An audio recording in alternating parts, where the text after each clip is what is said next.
Fairy Legends and Traditions of the South of Ireland. By Thomas Crofton Croker. Dedication to Dowager Lady Chatterton. To the Dowager Lady Chatterton. Castle Mahone. The Lady, would I lead through fairyland, whence cold and doubting reasoners are exiled. A land of dreams, with air-built castles piled. The moonlight cheffros there, in merry band, with artful cluricon, should ready stand, to welcome thee, imagination's child, till on thy ear would burst so sadly wild the banshee's shriek, who points with withered hand. In the dim twilight should the Pooka come, whose dusky form fades in the sunny light that opens clear calm lakes upon thy sight, where blessed spurts dwell in endless bloom. I know thee, lady, thou wilt not deride such fairy scenes. Then onward with thy guide. T. Crofton Croker. How do you find this book? Any thoughts about the book or the author? Any suggestion for improvement? Please take a moment to share your thoughts in a comment. If you like it, share it with your friends who might enjoy it as well. Subscribe to keep in touch. Visit CompleteAudiobooks.com for more quality content. The Legend of Knocksheogowna. In Tipperary is one of the most singularly shaped hills in the world. It has got a peak at the top like a conical nightcap thrown carelessly over your head as you awake in the morning. On the very point is built a sort of lodge, wherein in the summer the lady who built it and her friends used to go on parties of pleasure, but that was long after the days of the fairies, and it is, I believe, now deserted. But before lodge was built, or acre sown, there was close to the head of this bill a large pasturage, where a herdsman spent his days and nights among the herd. The spot had been an old fairy ground, and the good people were angry that the scene of their light and airy gambols should be trampled by the rude hoofs of bulls and cows. The lowing of the cattle sounded sad in their ears, and the chief of the fairies of the hill determined in person to drive away the newcomers, and the way she thought of was this. When the harvest nights came on, and the moon shone bright and brilliant over the hill, and the cattle were lying down hushed and quiet, and the herdsman, wrapped in his mantle, was musing with his heart gladdened by the glorious company of the stars twinkling above him, she would come and dance before him, now in one shape, now in another, but all ugly and frightful to behold. One time she would be a great horse, with the wings of an eagle, and a tail like a dragon, hissing loud and spitting fire. Then in a moment she would change into a little man lame of a leg, with a bull's head, and a lambent flame playing round it. Then into a great ape, with duck's feet and a turkey cock's tail. But I should be all day about it were I to tell you all the shapes she took. And then she would roar, or neigh, or hiss, or bellow, or howl, or hoot, as never yet was roaring, neighing, hissing, bellowing, howling, or hooting, heard in this world before or since. The poor herdsman would cover his face, and call on all the saints for help, but it was no use. With one puff of her breath she would blow away the fold of his great coat, let him hold it never so tightly over his eyes, and not a saint in heaven paid him the slightest attention. And to make matters worse, he never could stir. No, nor even shut his eyes, but there was obliged to stay, held by what power he knew not, gazing at these terrible sights until the hair of his head would lift his hat half a foot over his crown, and his teeth would be ready to fall out from chattering. But the cattle would scamper about mad, as if they were bitten by the fly, and this would last until the sun rose over the hill.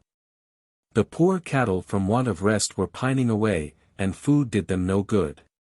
Besides, they met with accidents without end.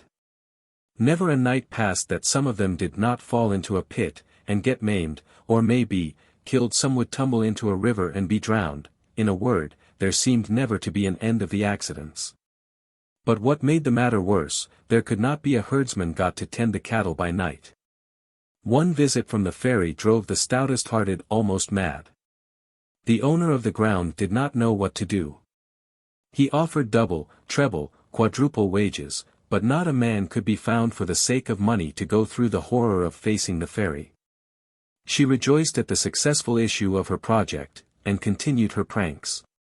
The herd gradually thinning, and no man daring to remain on the ground, the fairies came back in numbers, and gambled as merrily as before, quaffing dewdrops from acorns, and spreading their feast on the heads of capacious mushrooms.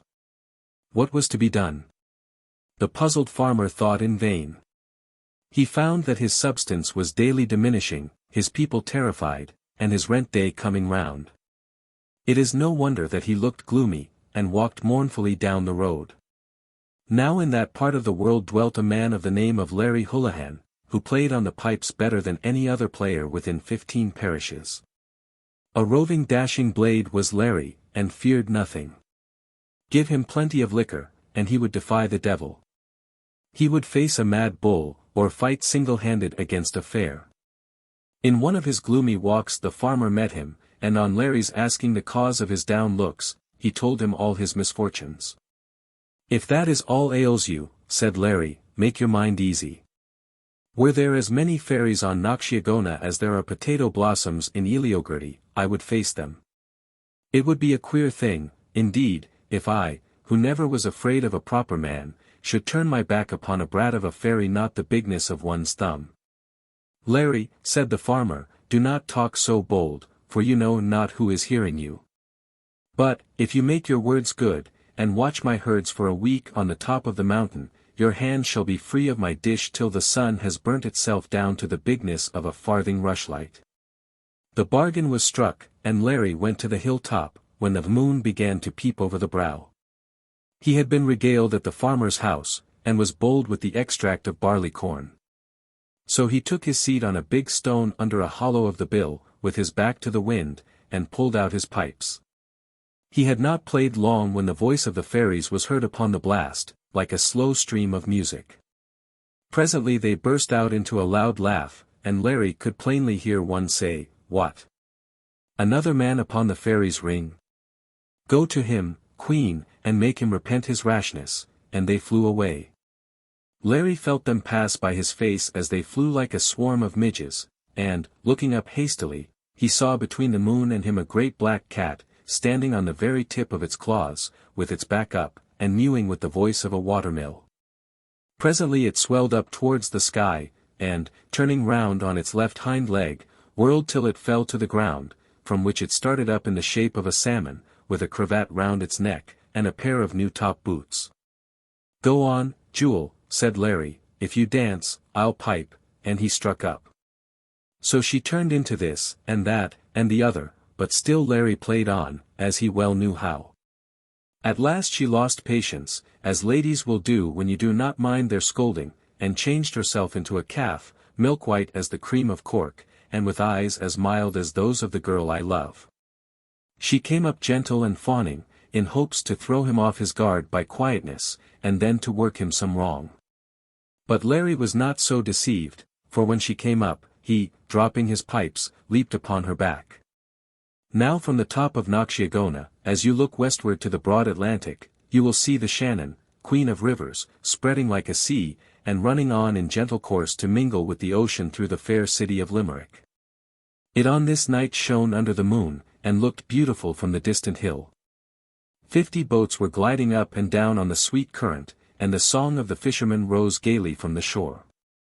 Larry, as I said before, leaped upon the back of the fairy, and she, rejoiced at the opportunity, sprung from the hill-top, and bounded clear, at one jump, over the Shannon, flowing as it was just 10 miles from the mountain's base.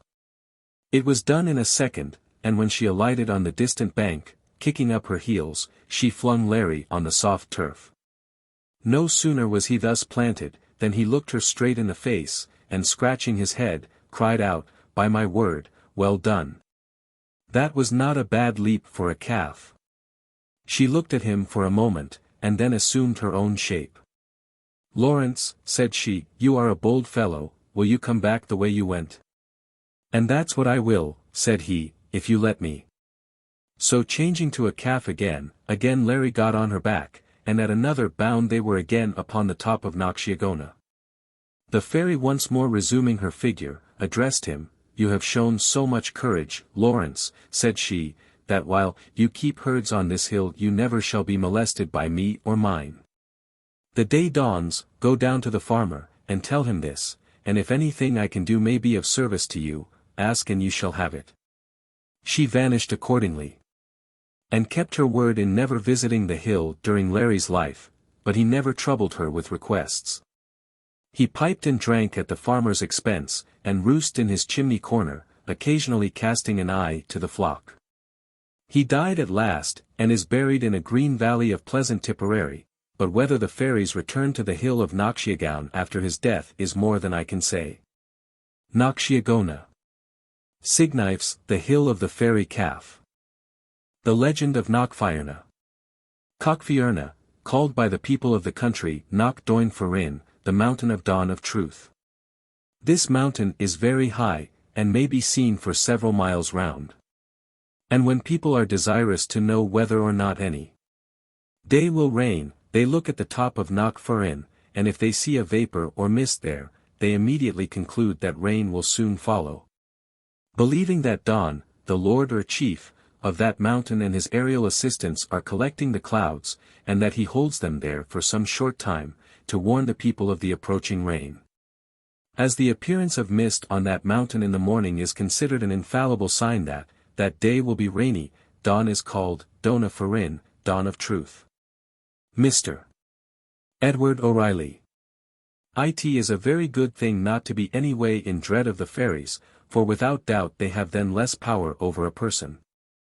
But to make too free with them, or to disbelieve in them altogether, is as foolish a thing as man, woman, or child can do.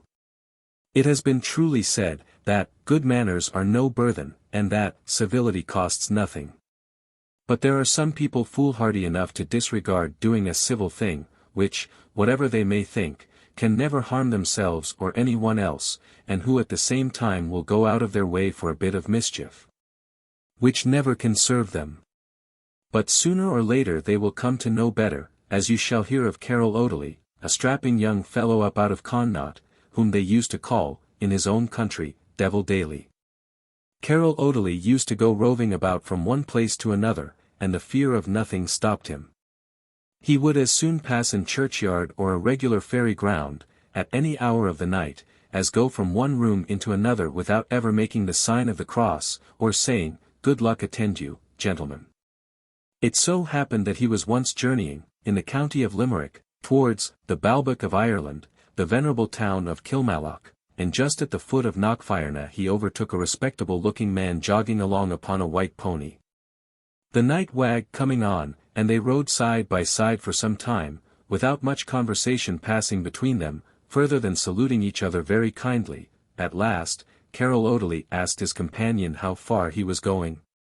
"Not far your way," said the farmer, for such his appearance bespoke him, "I'm only going to the top of this hill here." "And what might take you there," said O'Daly, "at this time of the night?" "Why then," replied the farmer, "if you want to know, 'tis the good people." "The fairies, you mean," said O'Daly.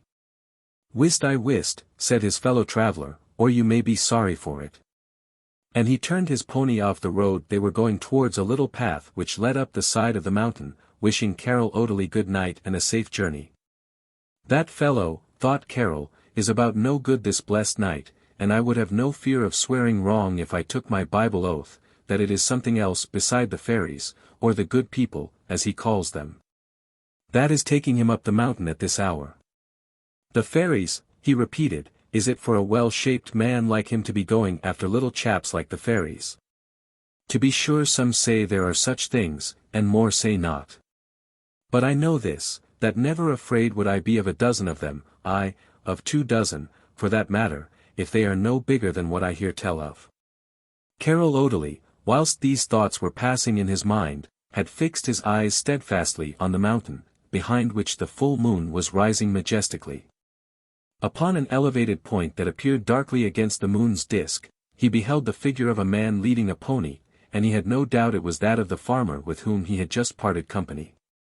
A sudden resolve to follow flashed across the mind of O'Daly with the speed of lightning. Both his courage and curiosity had been worked up by his cogitations to a pitch of chivalry, and, muttering, "Here's after you, old boy," he dismounted from his horse, bound him to an old thorn tree, and then commenced vigorously ascending the mountain.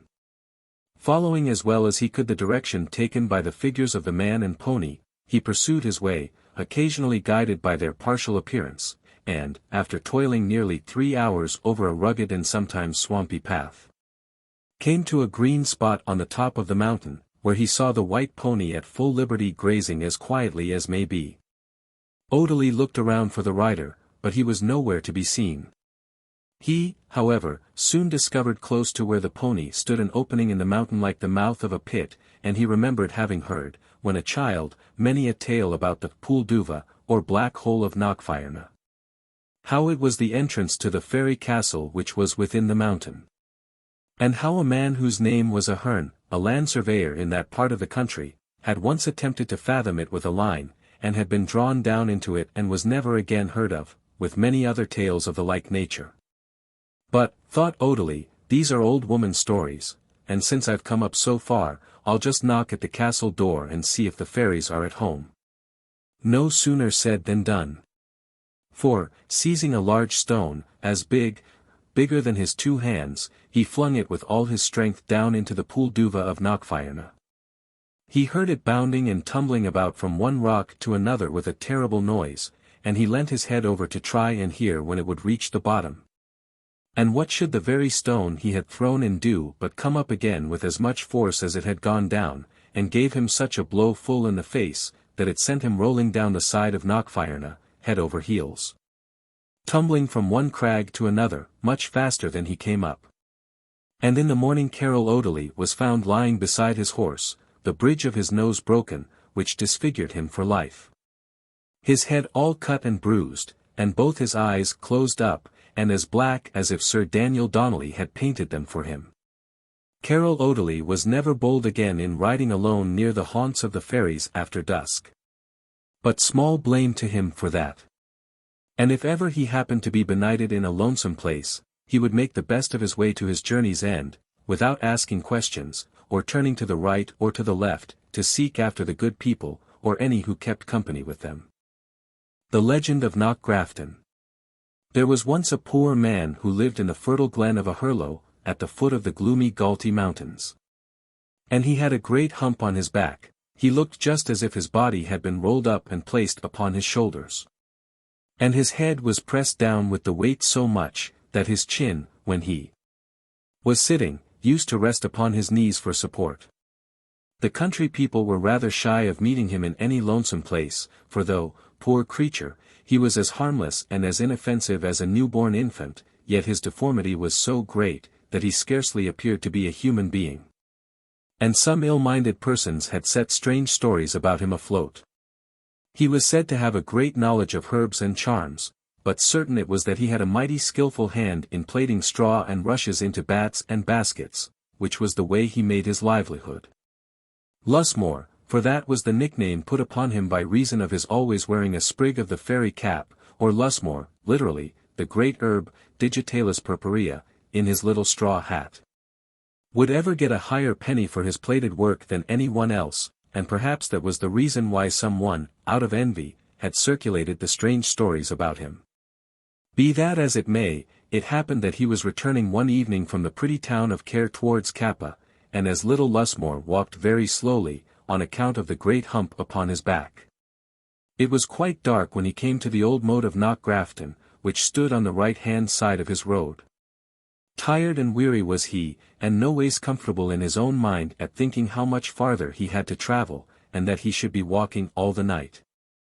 So he sat down under the moat to rest himself, and began looking mournfully enough upon the moon, which, rising in clouded majesty, at length, apparent queen, unveiled her peerless light, and o'er the dark her silver mantle threw. Presently there rose a wild strain of unearthly melody upon the ear of little Lusmore. He listened, and he thought that he had never heard such ravishing music before. It was like the sound of many voices, each mingling and blending with the other so strangely, that they seemed to be one, though all singing different strains, and the words of the song were these: Dulwan, de mort, Dulwan, de mort, Dulwan, de mort. When there would be a moment's pause, and then the round of melody went on again.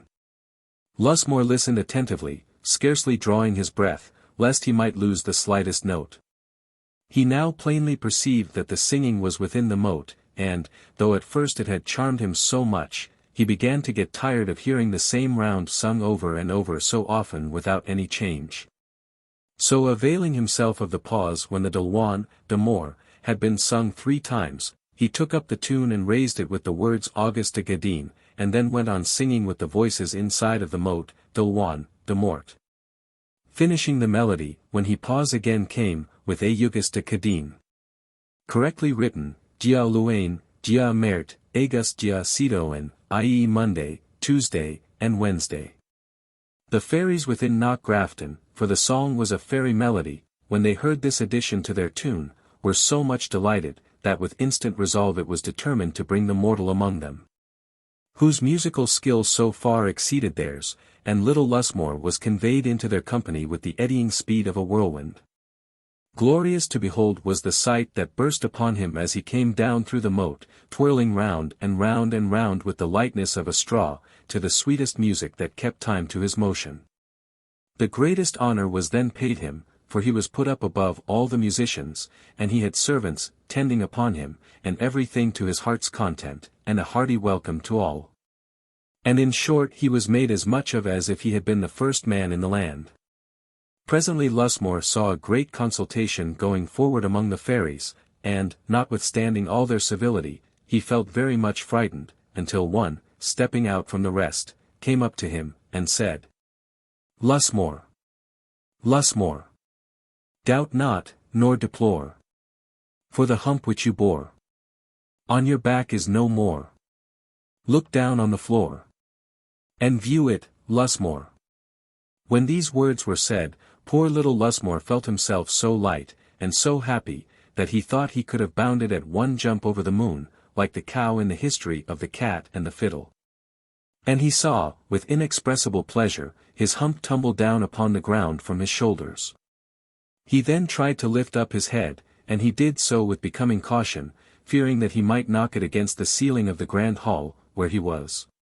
He looked round and round again with the greatest wonder and delight upon everything, which appeared more and more beautiful, and, overpowered at beholding such a resplendent scene, his head grew dizzy, and his eyesight became dim.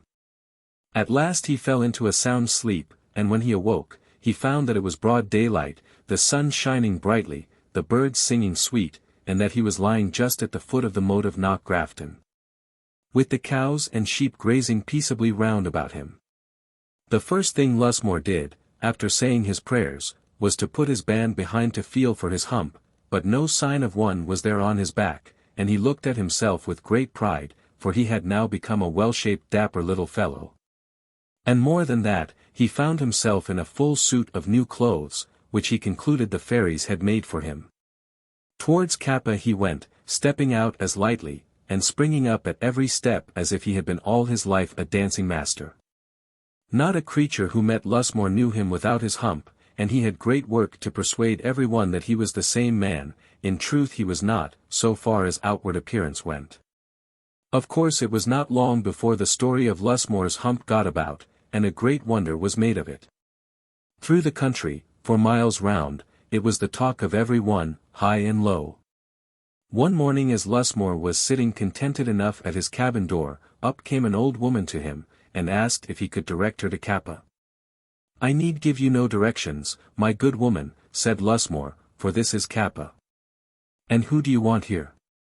I have come, said the woman, out of Desai's country, in the county of Waterford, looking after one Lusmore, who, I have heard tell, had his hump taken off by the fairies, for there is a son of a gossip of mine has got a hump on him that will be his death. And may be, if he could use the same charm as Lusmore, the hump may be taken off him.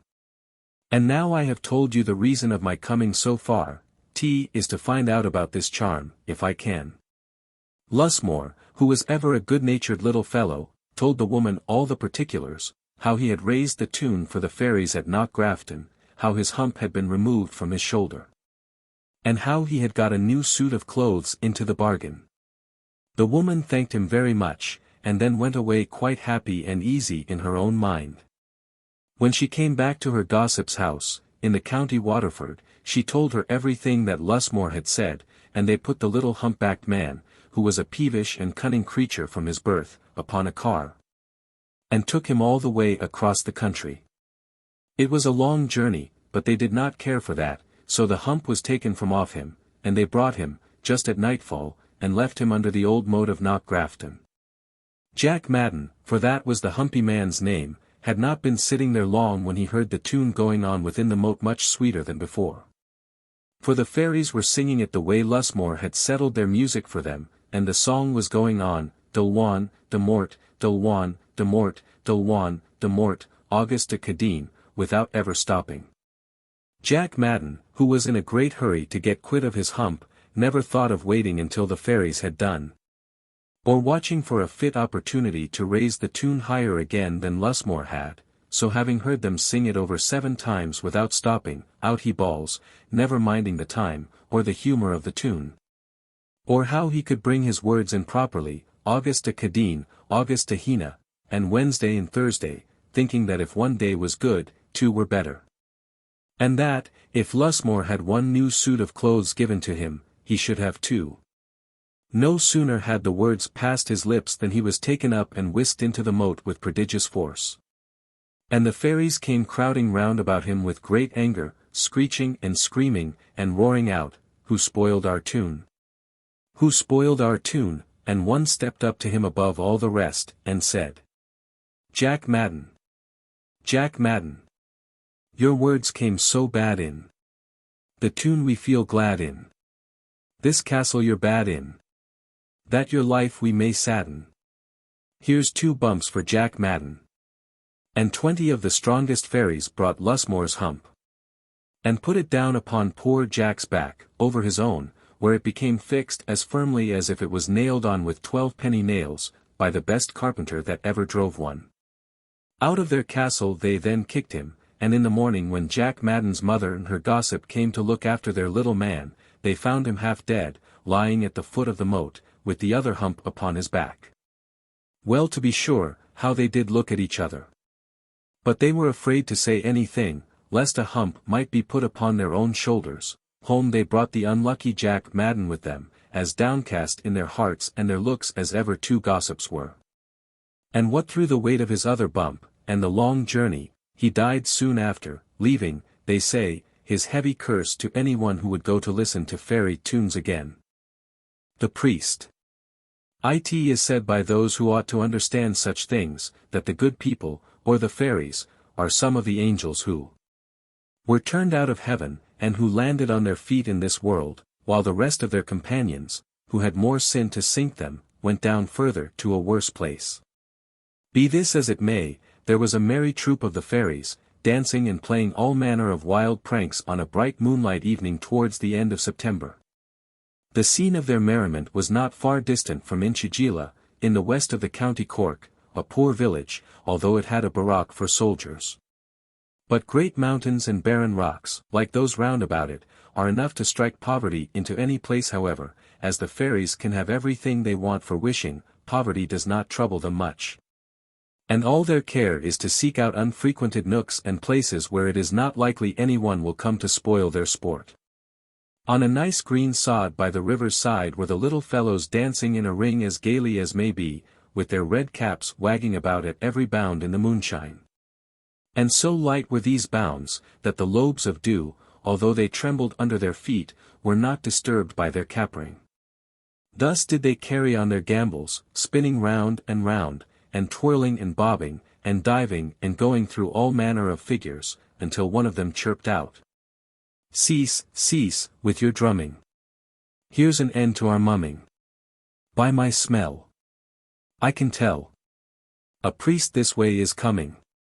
And away every one of the fairies scampered off as hard as they could, concealing themselves under the green leaves of the lusmore, where, if their little red caps should happen to peep out, they would only look like its crimson bells. And more hid themselves in the hollow of stones, or at the shady side old brambles, and others under the bank of the river, and in holes and crannies of one kind or another. The fairy speaker was not mistaken. For along the road, which was within view of the river, came Father Horrigan on his pony, thinking to himself that as it was so late he would make an end of his journey at the first cabin he came to. According to this determination, he stopped at the dwelling of Dermod Leary, lifted the latch, and entered with, "My blessing on all here." I need not say that Father Horrigan was a welcome guest wherever he went, for no man was more pious or better beloved in the country. Now it was a great trouble to Dermod that he had nothing to offer his reverence for supper as a relish to the potatoes which, the old woman, for so Dermod called his wife, though she was not much past 20, had down boiling in the pot over the fire. He thought of the net which he had set in the river, but as it had been there only a short time, the chances were against his finding a fish in it. No matter, thought Dermod, there can be no harm in stepping down to try, and may be as I want the fish for the priest's supper that one will be there before me. Down to the river side went Dermod, and he found in the net as fine a salmon as ever jumped in the bright waters of the Spreading Lee. But as he was going to take it out, the net was pulled from him, he could not tell how or by whom, and away got the salmon, and went swimming along with the current as gaily as if nothing had happened. Dermod looked sorrowfully at the wake which the fish had left upon the water, shining like a line of silver in the moonlight, and then, with an angry motion of his right hand, and a stamp of his foot, gave vent to his feelings by muttering, "May bitter bad luck attend you night and day for a blackguard schemer of a salmon, wherever you go. You ought to be ashamed of yourself, if there's any shame in you, to give me the slip after this fashion, and I'm clear in my own mind you'll come to no good. For some kind of evil thing or other helped you, did I not feel it pull the net against me as strong as the devil himself?" "That's not true for you," said one of the little fairies, who had scampered off at the approach of the priest, coming up to Dermod Leary, with a whole throng of companions at his heels. "There was only 12.5 of us pulling against you." Dermod gazed on the tiny speaker with wonder, who continued, "Make yourself no ways uneasy about the priest's supper. For if you will go back and ask him one question from us, there will be as fine a supper as ever was put on a table spread out before him in less than no time." "I'll have nothing at all to do with you," replied Dermod, in a tone of determination. And after a pause he added, "I'm much obliged to you for your offer, sir, but I know better than to sell myself to you or the like of you for a supper. And more than that, I know Father Horrigan has more regard for my soul than to wish me to pledge it for ever, out of regard to anything you could put before him, so there's an end of the matter." The little speaker, with a pertinacity not to be repulsed by Dermod's manner, continued, "Will you ask the priest one civil question for us?"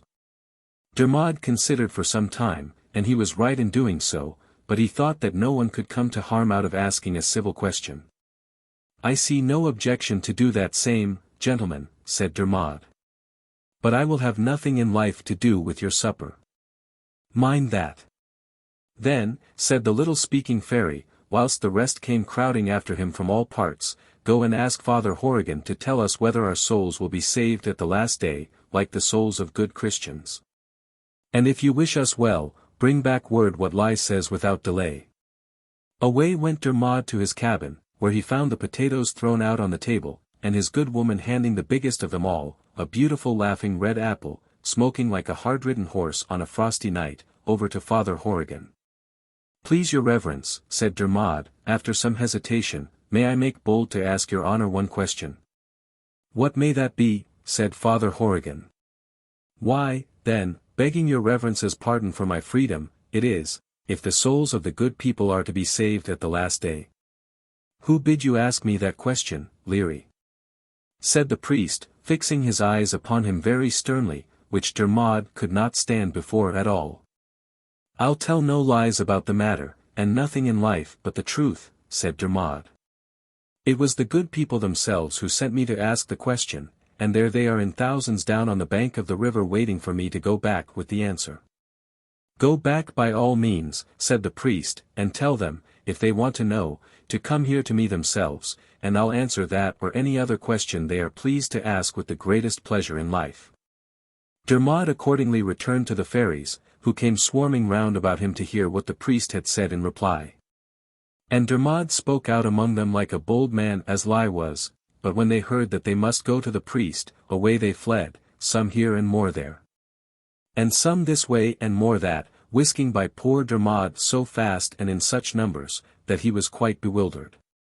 When he came to himself, which was not for a long time, back he went to his cabin and ate his dry potatoes along with Father Horrigan, who made quite light of the thing. But Dermod could not help thinking it a mighty hard case that his reverence, whose words had the power to banish the fairies at such a rate, should have no sort of relish to his supper. And that the fine salmon he had in the net should have been got away from him in such a manner. The young piper. There lived not long since, on the borders of the county Tipperary, a decent honest couple, whose names were Mick Flanagan and Judy Muldoon. These poor people were blessed, as the saying is, with 4 children, all boys. 3 of them were as fine, stout, healthy, good-looking children as ever the sun shone upon. And it was enough to make any Irishman proud of the breed of his countrymen to see them about 1 o'clock on a fine summer's day standing at their father's cabin door, with their beautiful flaxen hair hanging in curls about their heads, and their cheeks like 2 rosy apples, and a big laughing potato smoking in their hand. A proud man was Mick of these fine children, and a proud woman, too, was Judy, and reason enough they had to be so. But it was far otherwise with the remaining one, which was the 3rd eldest. He was the most miserable, ugly, ill-conditioned brat that ever God put life into. He was so ill-thriven, that he never was able to stand alone, or to leave his cradle. He had long, shaggy, matted, curled hair, as black as any raven. His face was of a greenish-yellow color, his eyes were like 2 burning coals, and were forever moving in his head, as if they had the perpetual motion. Before he was a 12-month-old, he had a mouth full of great teeth.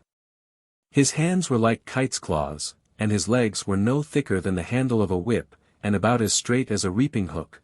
To make the matter worse, he had the gut of a cormorant, and the whinge, and the yelp, and the screech, and the yowl was never out of his mouth. The neighbors all suspected that he was something not right, particularly as it was observed, when people, as they do in the country, got about the fire, and began to talk of religion and good things. The brat, as he lay in the cradle, which his mother generally put near the fireplace that he might be snug, used to sit up, as they were in the middle of their talk, and begin to bellow as if the devil was in him in right earnest. This, as I said, led the neighbors to think that all was not right, and there was a general consultation held one day about what would he best to do with him. Some advised to put him out on the shovel, but Judy's pride was up at that. A pretty thing indeed, that a child of hers should be put on a shovel and flung out on the dunghill, just like a dead kitten, or a poisoned rat. No, no, she would not hear to that at all. One old woman, who was considered very skilful and knowing in fairy matters, strongly recommended her to put the tongs in the fire, and heat them red hot, and to take his nose in them, and that would, beyond all manner of doubt, make him tell what he was, and where he came from, for the general suspicion was, that he had been changed by the good people. But Judy was too soft-hearted, and too fond of the imp, so she would not give in to this plan, though everybody said she was wrong, and maybe she was, but it's hard to blame a mother. Well, some advised one thing, and some another. At last one spoke of sending for the priest, who was a very holy and a very learned man, to see it. To this Judy of course had no objection, but one thing or other always prevented her doing so. And the upshot of the business was, that the priest never saw him. Things went on in the old way for some time longer. The brat continued yelping and yowling, and eating more than his 3 brothers put together, and playing all sorts of unlucky tricks, for he was mighty mischievous, why inclined. Till it happened one day that Tim Carroll, the blind piper, going his rounds, called in and sat down by the fire to have a bit of chat with the woman of the house. So after some time, Tim, who was no churl of his music, yoked on the pipes, and began to bellows away in high style. When the instant he began, the young fellow, who had been lying as still as a mouse in his cradle, sat up, began to grin and twist his ugly face, to swing about his long tawny arms, and to kick out his crooked legs, and to show signs of great glee at the music. At last nothing would serve him but he should get the pipes into his own hands, and to humor him, his mother asked Tim to lend them to the child for a minute. Tim, who was kind to children, readily consented, and as Tim had not his sight, Judy herself brought them to the cradle, and went to put them on him, but she had no occasion, for the youth seemed quite up to the business. He buckled on the pipes, set the bellows under one arm, and the bag under the other, worked them both as knowingly as if he had been 20 years at the business, and lilted up Sheila na Gira, in the finest style imaginable. All was in astonishment. The poor woman crossed herself. Tim, who, as I said before, was dark, and did not well know who was playing, was in great delight. And when he heard that it was a little preachon not 5 years old, that had never seen a set of pipes in his life, he wished the mother joy of her son. Offered to take him off her hands if she would part with him, swore he was a born piper, a natural genius, and declared that in a little time more, with the help of a little good instruction from himself, there would not be his match in the whole country. The poor woman was greatly delighted to hear all this, particularly as what Tim said about natural genius quieted some misgivings that were rising in her mind, lest what the neighbors said about his not being right might be too true. And it gratified her moreover to think that her dear child, for she really loved the whelp, would not be forced to turn out and beg, but might earn decent bread for himself. So when Mick came home in the evening from his work, she up and told him all that had happened, and all that Tim Carroll had said. And Mick, as was natural, was very glad to hear it, for the helpless condition of the poor creature was a great trouble to him. So next day he took the pig to the fair, and with what it brought set off to Clonmel, and bespoke a brand new set of pipes, of the proper size for him. In about a fortnight the pipes came home, and the moment the chap in his cradle laid eyes on them, he squealed with delight, and threw up his pretty legs, and bumped himself in his cradle, and went on with a great many comical tricks. Till at last, to quiet him, they gave him the pipes, and he immediately set to and pulled away at jig poltog, to the admiration of all that heard him. The fame of his skill on the pipes soon spread far and near, for there was not a piper in the 6 next counties could come at all near him, in old Moderack Rue, or the Hare in the Corn, or the Fox Hunter Jig, or the Rakes of Cashel, or the Piper's Maggot, or any of the fine Irish jigs, which make people dance whether they will or no, and it was surprising to hear him rattle away, the fox hunt. You'd really think you heard the hounds giving tongue, and the terriers yelping always behind, and the huntsmen and the whippers in cheering or correcting the dogs. It was, in short, the very next thing to seeing the hunt itself. The best of him was, he was no ways stingy of his music, and many a merry dance the boys and girls of the neighborhood used to have in his father's cabin. And he would play up music for them, that they said used as it were to put quicksilver in their feet, and they all declared they never moved so light and so airy to any piper's playing that ever they danced to. But besides all his fine Irish music, he had one queer tune of his own, the oddest that ever was heard, for the moment he began to play it, every thing in the house seemed disposed to dance. The plates and porringers used to jingle on the dresser, the pots and pothooks used to rattle in the chimney, and people used even to fancy they felt the stools moving from under them, but, however it might be with the stools, it is certain that no one could keep long sitting on them, for both old and young always fell to capering as hard as ever they could. The girls complained that when he began this tune it always threw them out in their dancing, and that they never could handle their feet rightly, for they felt the floor like ice under them, and themselves every moment ready to come sprawling on their backs or their faces. The young bachelors that wished to show off their dancing and their new pumps, and their bright red or green and yellow garters, swore that it confused them so that they never could go rightly through the heel and toe, or cover the buckle, or any of their best steps, but felt themselves always all bedizzied and bewildered, and then old and young would go jostling and knocking together in a frightful manner. And when the unlucky brat had them all in this way whirligigging about the floor, he'd grin and chuckle and chatter, for all the world like Jacko the monkey when he has played off some of his roguery. The older he grew the worse he grew, and by the time he was 6 years old there was no standing the house for him. He was always making his brothers burn or scald themselves, or break their shins over the pots and stools. One time in harvest, he was left at home by himself, and when his mother came in, she found the cat a horseback on the dog, with her face to the tail, and her legs tied round him, and the urchin playing his queer tune to them. So that the dog went barking and jumping about, and puss was mewing for the dear life, and slapping her tail backwards and forwards, which as it would hit against the dog's chaps, he'd snap at and bite, and then there was the Falilu. Another time, the farmer Mick worked with, a very decent respectable man, happened to call in, and Judy wiped a stool with her apron, and invited him to sit down and rest himself after his walk. He was sitting with his back to the cradle, and behind him was a pan of blood, for Judy was making pig's puddings. The lad lay quite still in his nest, and watched his opportunity till he got ready a hook at the end of a piece of twine, which he contrived to fling so handily, that it caught in the bob of the man's nice new wig, and soused it in the pan of blood. Another time, his mother was coming in from milking the cow, with the pail on her head, the minute he saw her lie lilted up his infernal tune, and the poor woman letting go the pail, clapped her hands aside, and began to dance a jig. And tumbled the milk all atop of her husband, who was bringing in some turf to boil the supper. In short, there would be no end to telling all his pranks, and all the mischievous tricks he played. Soon after, some mischances began to happen to the farmer's cattle. A horse took the staggers, a fine veal calf died of the blackleg, and some of his sheep of the red water. The cows began to grow vicious, and to kick down the milk pails, and the roof of one end of the barn fell in.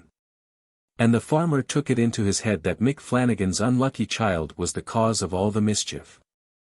So one day he called Mick aside, and said to him, "Mick, you see things are not going on with me as they ought, and to be plain with you, Mick, I think that child of yours is the cause of it.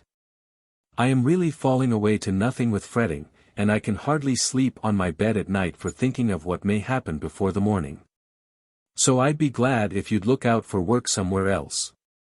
You're as good a man as any in the county, and there's no fear but you'll have your choice of work." To this Mick replied, that he was sorry for his losses, and still sorrier that he or his should be thought to be the cause of them. That for his own part, he was not quite easy in his mind about that child, but he had him, and so must keep him, and he promised to look out for another place immediately. Accordingly next Sunday at chapel, Mick gave out that he was about leaving the work at John Riordan's, and immediately a farmer, who lived a couple of miles off, and who wanted a ploughman, the last one having just left him, came up to Mick, and offered him a house and garden, and work all the year round. Mick, who knew him to be a good employer, immediately closed with him, so it was agreed that the farmer should send a cart, to take his little bit of furniture, and that he should remove on the following Thursday. When Thursday came, the car came, according to promise, and Mick loaded it, and put the cradle with the child and his pipes on the top, and Judy sat beside it to take care of him, lest he should tumble out and be killed. They drove the cow before them, the dog followed, but the cat was of course left behind, and the other 3 children went along the road picking skeehorries, haws, and blackberries, for it was a fine day towards the latter end of harvest. They had to cross a river, but as it ran through a bottom between 2 high banks, you did not see it till you were close on it. The young fellow was lying pretty quiet in the bottom of his cradle, till they came to the head of the bridge, when hearing the roaring of the water, for there was a great flood in the river, as it had rained heavily for the last 2 or 3 days. He sat up in his cradle and looked about him. And the instant he got a sight of the water, and found they were going to take him across it, oh how he did bellow and how he did squeal. No rat caught in a snap-trap ever sang out equal to him. "Wisht. Alannah," said Judy, "there's no fear of you, sure it's only over the stone bridge we're going." "Bad luck to you, you old rip," cried he, "what a pretty trick you've played me, to bring me here." And still went on yelling, and the farther they got on the bridge the louder he yelled, till at last Mick could hold out no longer, so giving him a great skelp of the whip he had in his hand, "Devil choke you, you brat," said he, "will you never stop bawling? A body can't hear their ears for you." The moment he felt the thong of the whip, he leaped up in the cradle, clapped the pipes under his arm, gave a most wicked grin at Mick, and jumped clean over the battlements of the bridge down into the water. "Oh my child, shouted Judy, "he's gone for ever from me." Mick and the rest of the children ran to the other side of the bridge, and looking over, they saw him coming out from under the arch of the bridge, sitting cross-legged on the top of a white-headed wave, and playing away on the pipes as merrily as if nothing had happened.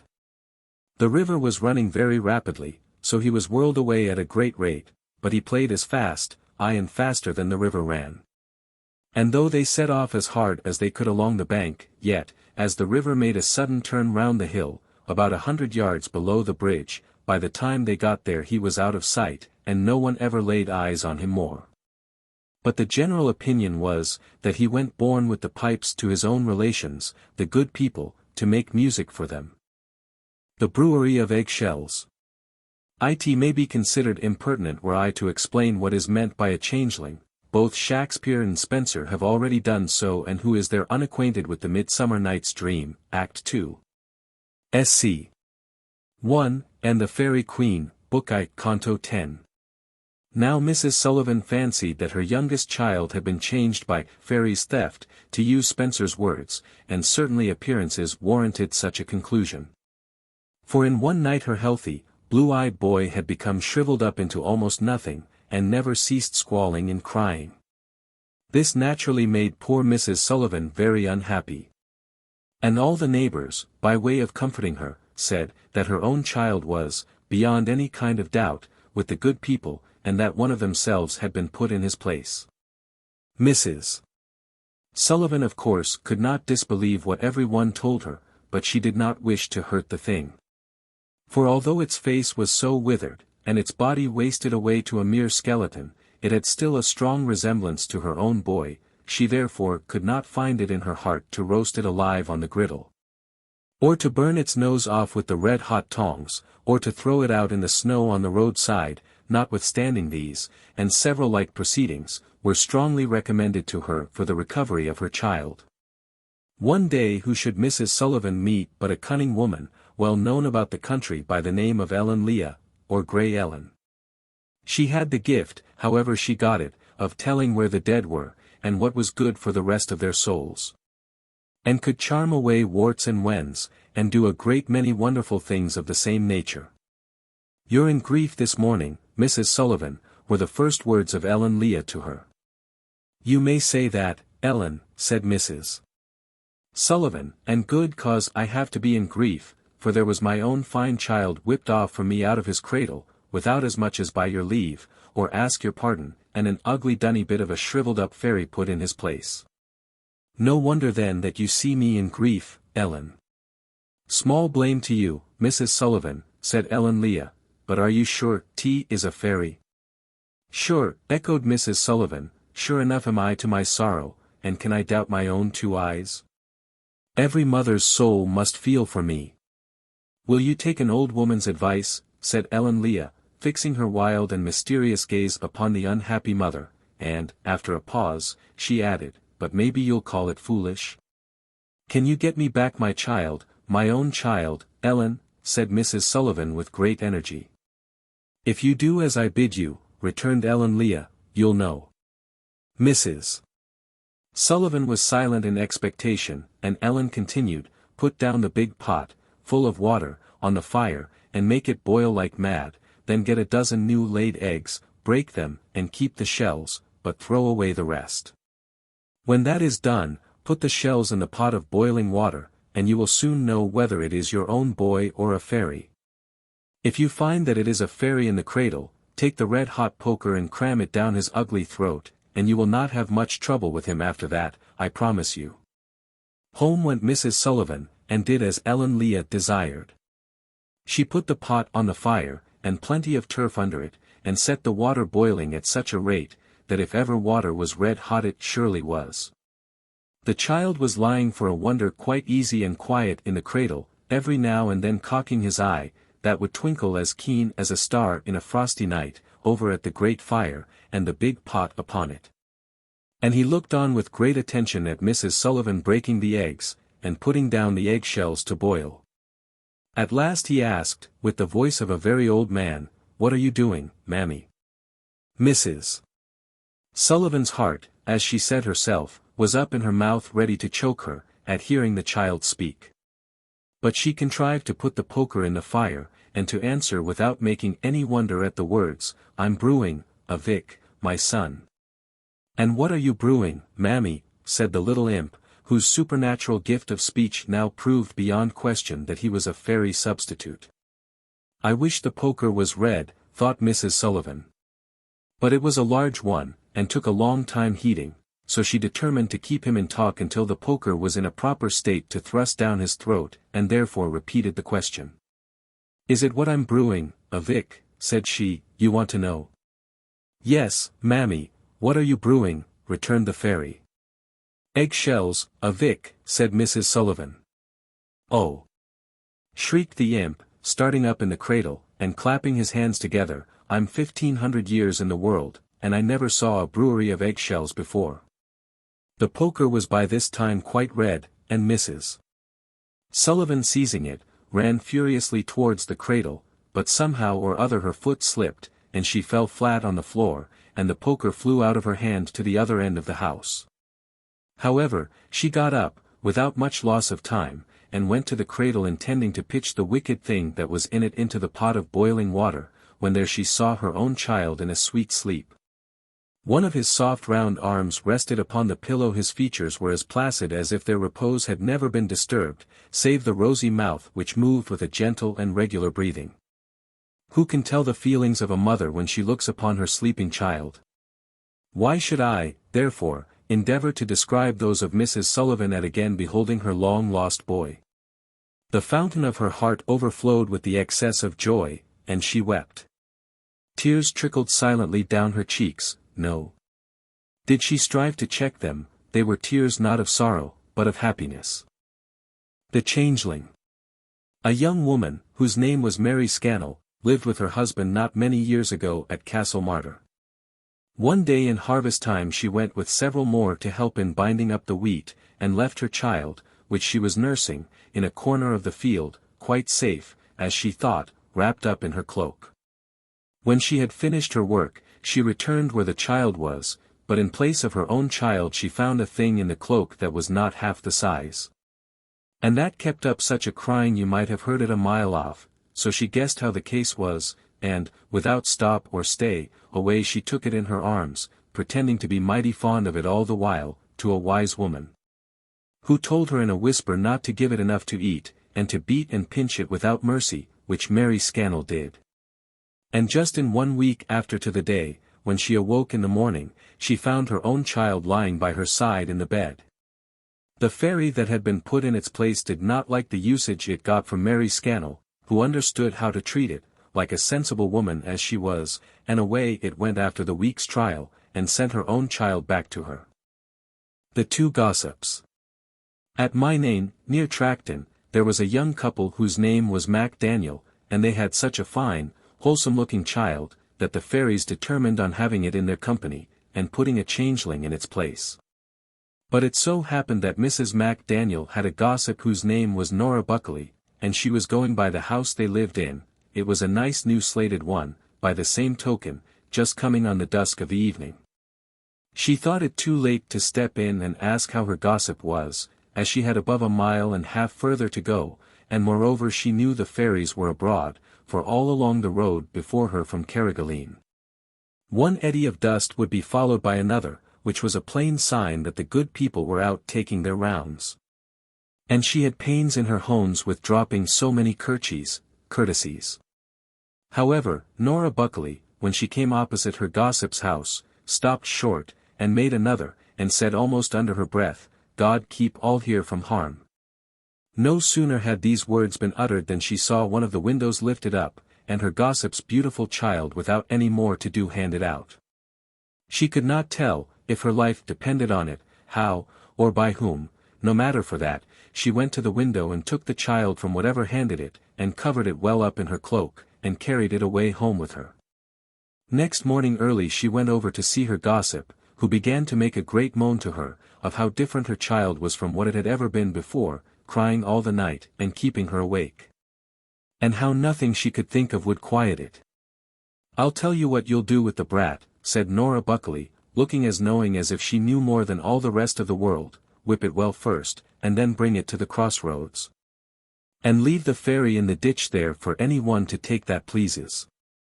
For I have your own child at home safe and sound as he was handed out of the window last night to me."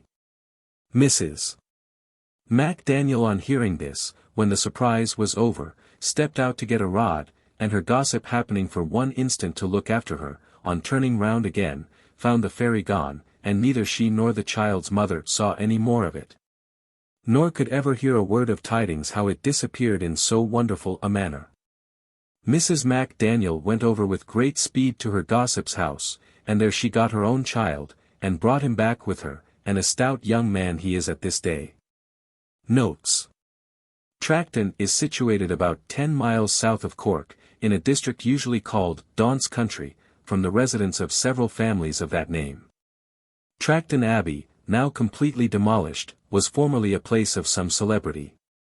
See Archdale's Monasticon Hibernicum, and Dr. Smith's History of Cork.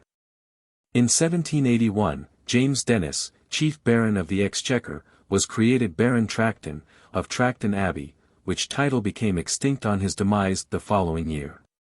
Lord Tracton was buried in the Cathedral of Cork, and, what is curious, a noble monument to his memory, possibly the largest and best piece of statuary in the south of Ireland, is placed in the parish church of St. Nicholas, the smallest in that city. An eddy of dust, raised by the wind, is supposed by the superstitious peasantry to be occasioned by the journeying of a fairy troop from one of their haunts to another. And the same civilities are scrupulously observed towards the invisible riders as if the dust had been caused by a company of the most important persons in the country. In Scotland, the sound of bridles ringing through the air accompanies the whirlwind which marks the progress of a fairy journey. The invisible agency by which the child was thrust out of the window will find a parallel in many stories, particularly in one related by Waldron, the Isle of Man chronicler. At Mynane, the scene of this tale, the finest specimens hitherto discovered of a rare mineral, called hydrargillite or wavelite, have been dug up. The Legend of Bottle Hill. It was in the good days, when the little people most impudently called fairies, were more frequently seen than they are in these unbelieving times, that a farmer, named Mick Purcell, rented a few acres of barren ground in the neighbourhood of the once celebrated preceptory of Mourne, situated about 3 miles from Mallow, and 13 from the beautiful city called Cork. Mick had a wife and family, they all did what they could, and that was but little, for the poor man had no child grown up big enough to help him in his work, and all the poor woman could do was to mind the children, and to milk the one cow, and to boil the potatoes, and carry the eggs to market to Mallow. But with all they could do, tea was hard enough on them to pay the rent. Well, they did manage it for a good while. But at last came a bad year, and the little grain of oats was all spoiled, and the chickens died of the pip, and the pig got the measles. She was sold in Mallow and brought almost nothing. And poor Mick found that he hadn't enough to half pay his rent, and 2 gales were due. Why, then, Molly, says he, what'll we do? Wisha, then, mavourneen, what would you do but take the cow to the fair of Cork and sell her, says she. And Monday is fair day, and so you must go tomorrow, that the poor beast may be rested again the fair. And what'll we do when she's gone, says Mick, sorrowfully. Never a know I know, Mick, but sure God won't leave us without him, Mick. And you know how good he was to us when poor little Billy was sick, and we had nothing at all for him to take, that good doctor gentleman at Ballitahin come riding and asking for a drink of milk, and how he gave us 2 shillings. And how he sent the things in bottles for the child, and gave me my breakfast when I went over to ask a question, so he did, and how he came to see Billy, and never left off his goodness till he was quite well. Oh! You are always that way, Molly, and I believe you are right after all, so I won't be sorry for selling the cow, but I'll go tomorrow, and you must put a needle and thread through my coat, for you know, tea is ripped under the arm. Molly told him he should have everything right, and about 12 o'clock next day he left her, getting a charge not to sell his cow except for the highest penny. Mick promised to mind it, and went his way along the road. He drove his cow slowly through the little stream which crosses it, and runs by the old walls of Mourne. As he passed he glanced his eye upon the towers and one of the old elder trees, which were only then little bits of switches. Oh, then, if I only had half the money that's buried in you, T isn't driving this poor cow I'd be now. Why, then, isn't it too bad that it should be there covered over with earth, and many a one besides me wanting? Well, if it's God's will, I'll have some money myself coming back. So saying, he moved on after his beast. 'Twas a fine day, and the sun shone brightly on the walls of the old abbey as he passed under them. He then crossed an extensive mountain tract, and after 6 long miles he came to the top of that hill, Bottle Hill, 'tis called now, but that was not the name of it then, and just there a man overtook him. "Good morrow," says he. "Good morrow, kindly," says Mick, looking at the stranger, who was a little man. You'd almost call him a dwarf, only he wasn't quite so little neither. He had a bit of an old, wrinkled, yellow face, for all the world like a dried cauliflower. Only he had a sharp little nose, and red eyes, and white hair, and his lips were not red, but all his face was one color, and his eyes never were quiet, but looking at everything, and although they were red, they made Mick feel quite cold when he looked at them. In truth he did not much like the little man's company, and he couldn't see one bit of his legs, nor his body, for, though the day was warm, he was all wrapped up in a big greatcoat. Mick drove his cow something faster, but the little man kept up with him. Mick didn't know how he walked, for he was almost afraid to look at him, and to cross himself, for fear the old man would be angry. Yet he thought his fellow traveller did not seem to walk like other men, nor to put one foot before the other, but to glide over tile rough road, and rough enough it was, like a shadow, without noise and without effort. Mick's heart trembled within him, and he said a prayer to himself, wishing he hadn't come out that day, or that he was on Fair Hill, or that he hadn't the cow to mind, that he might run away from the bad thing, when, in the midst of his fears, Lie was again addressed by his companion. "Where are you going with the cow, honest man?" "To the fair of Cork then," says Mick, trembling at the shrill and piercing tones of the voice. "Are you going to sell her?" said the stranger. "Why, then, what else am I going for but to sell her?"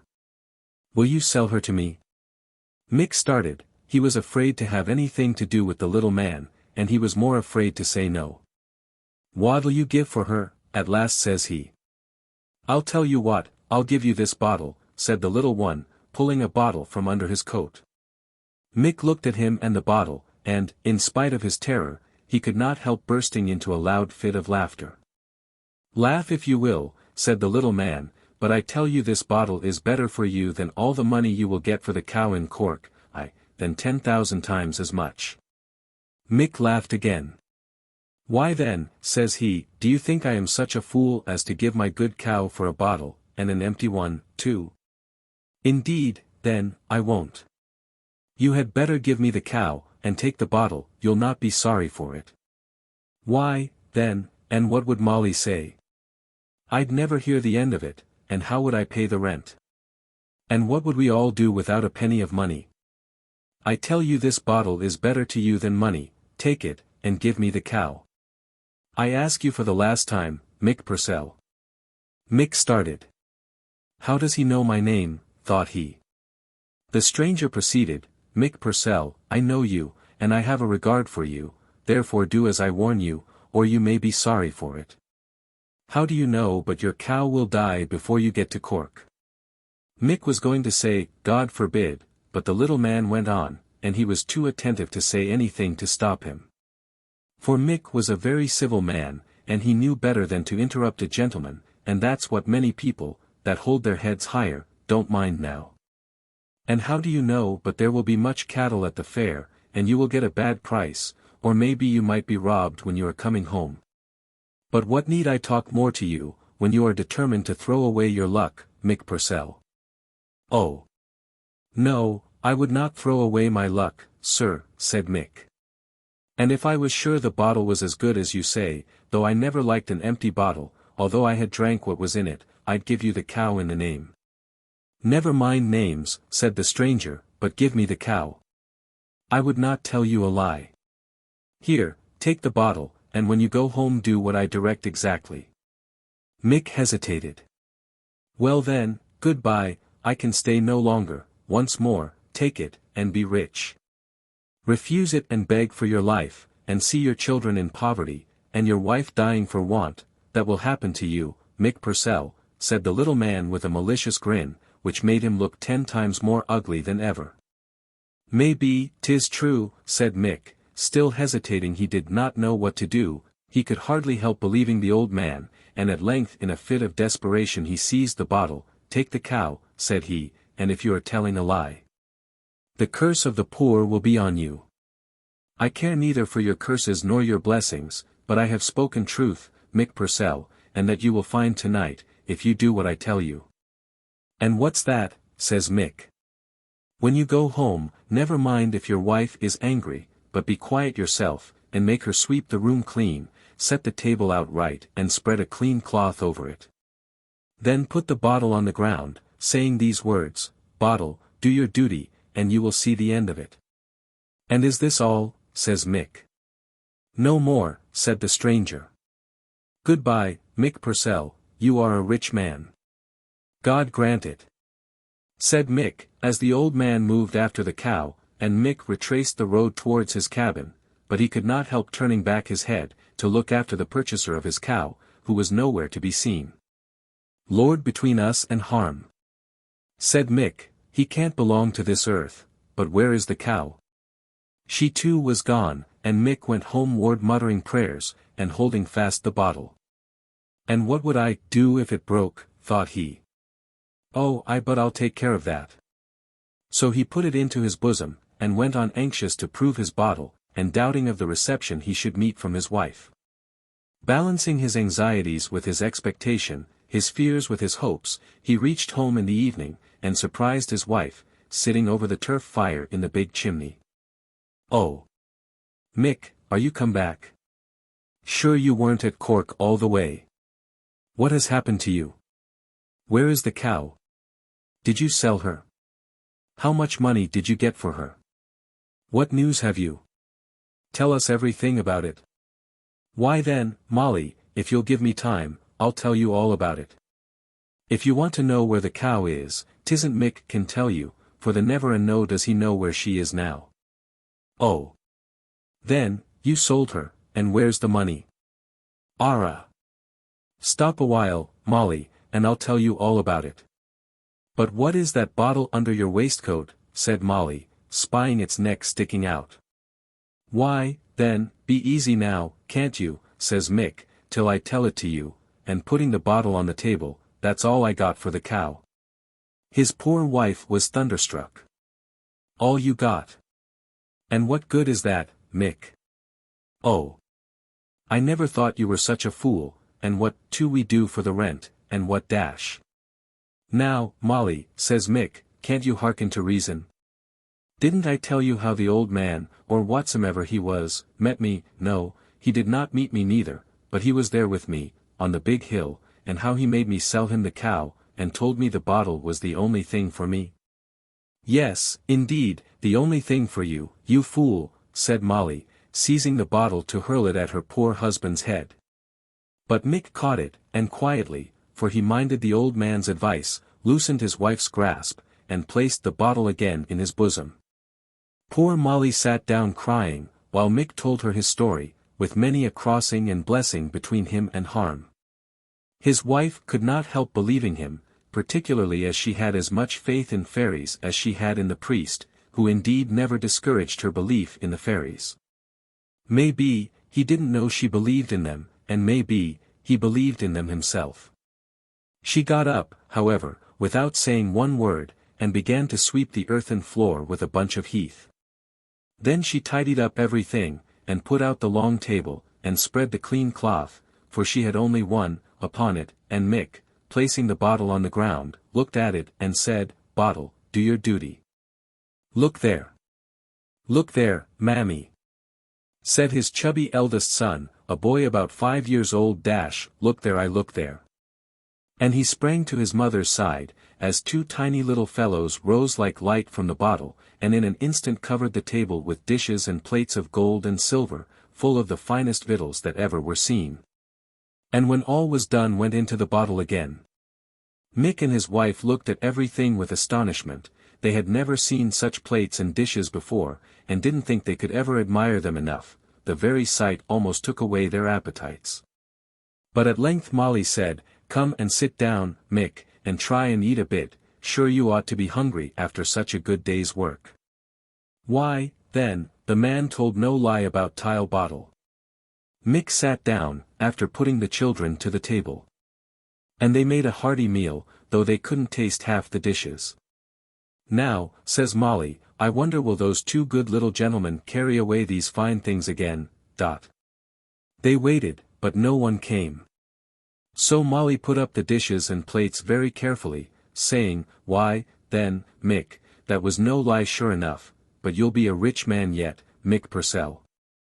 Mick and his wife and children went to their bed, not to sleep, but to settle about selling the fine things they did not want, and to take more land.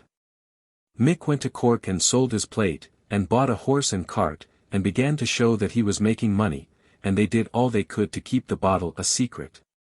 But for all that, their landlord found it out, for he came to Mick one day, and asked him where he got all his money. Sure it was not by the farm, and he bothered him so much, that at last Mick told him of the bottle. His landlord offered him a deal of money for it, but Mick would not give it, till at last he offered to give him all his farm forever. So Mick, who was very rich, thought he'd never want any more money, and gave him the bottle, but Mick was mistaken. He and his family spent money as if there was no end of it. And, to make the story short, they became poorer and poorer, till at last they had nothing left but one cow, and Mick once more drove his cow before him to sell her at Cork Fair, hoping to meet the old man and get another bottle. It was hardly daybreak when he left home, and he walked on at a good pace till he reached the big hill. The mists were sleeping in the valleys and curling like smoke wreaths upon the brown heath around him. The sun rose on his left, and just at his feet a lark sprang from its grassy couch and poured forth its joyous matin song, ascending into the clear blue sky, till its form like a speck in the airiness blending, and thrilling with music, was melting in light. Mick crossed himself, listening as he advanced to the sweet song of the lark, but thinking, notwithstanding, all the time of the little old man. When, just as he reached the summit of the hill, and cast his eyes over the extensive prospect before and around him, he was startled and rejoiced by the same well-known voice. "Well, Mick Purcell, I told you, you would be a rich man." "Indeed, then, sure enough I was, that's no lie for you, sir." "Good morning to you, but it is not rich I am now, but have you another bottle, for I want it now as much as I did long ago, so if you have it, sir, here is the cow for it." "And here is the bottle," said the old man, smiling, "you know what to do with it." "Oh. Then, sure I do, as good right I have." "Well, farewell for ever, Mick Purcell, I told you, you would be a rich man." "And good-bye to you, sir," said Mick, as he turned back, "and good luck to you, and good luck to the big hill, it wants a name, Bottle Hill." "Good-bye, sir, good-bye." So Mick walked back as fast as he could, never looking after the white-faced little gentleman and the cow, so anxious was he to bring home the bottle. Well, he arrived with it safely enough, and called out, as soon as he saw Molly, "Oh, sure I've another bottle." "Arrah!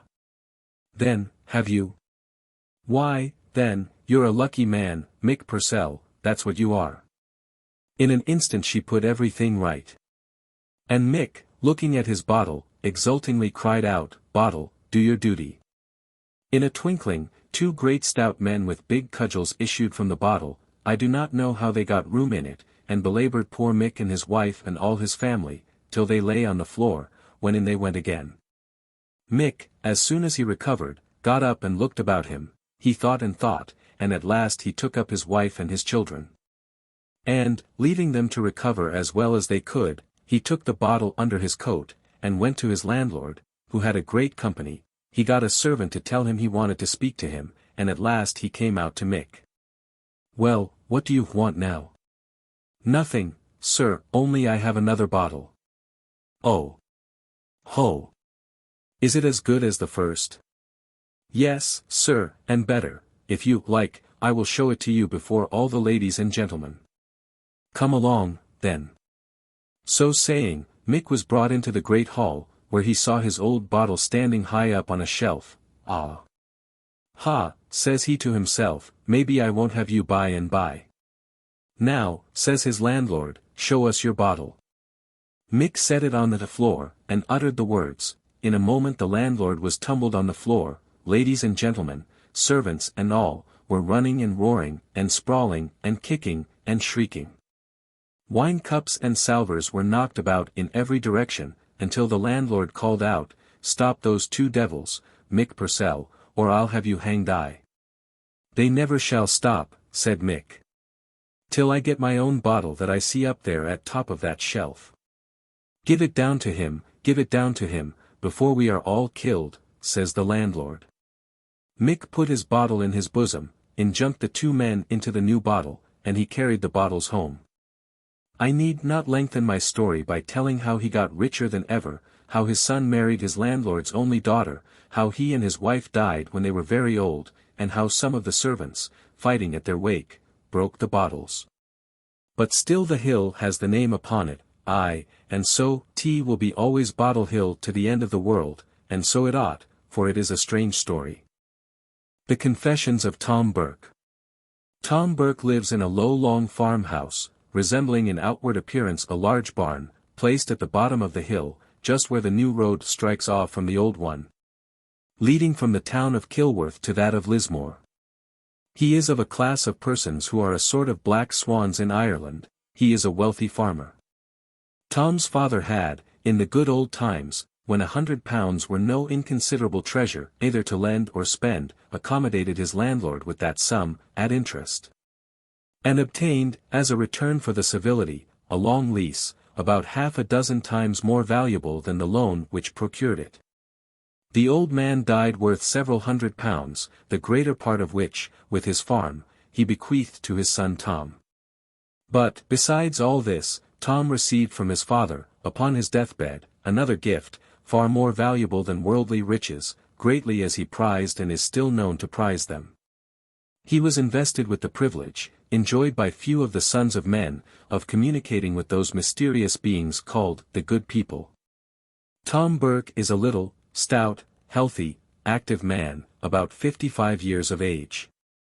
His hair is perfectly white, short and bushy behind, but rising in front erect and thick above his forehead, like a new clothes brush.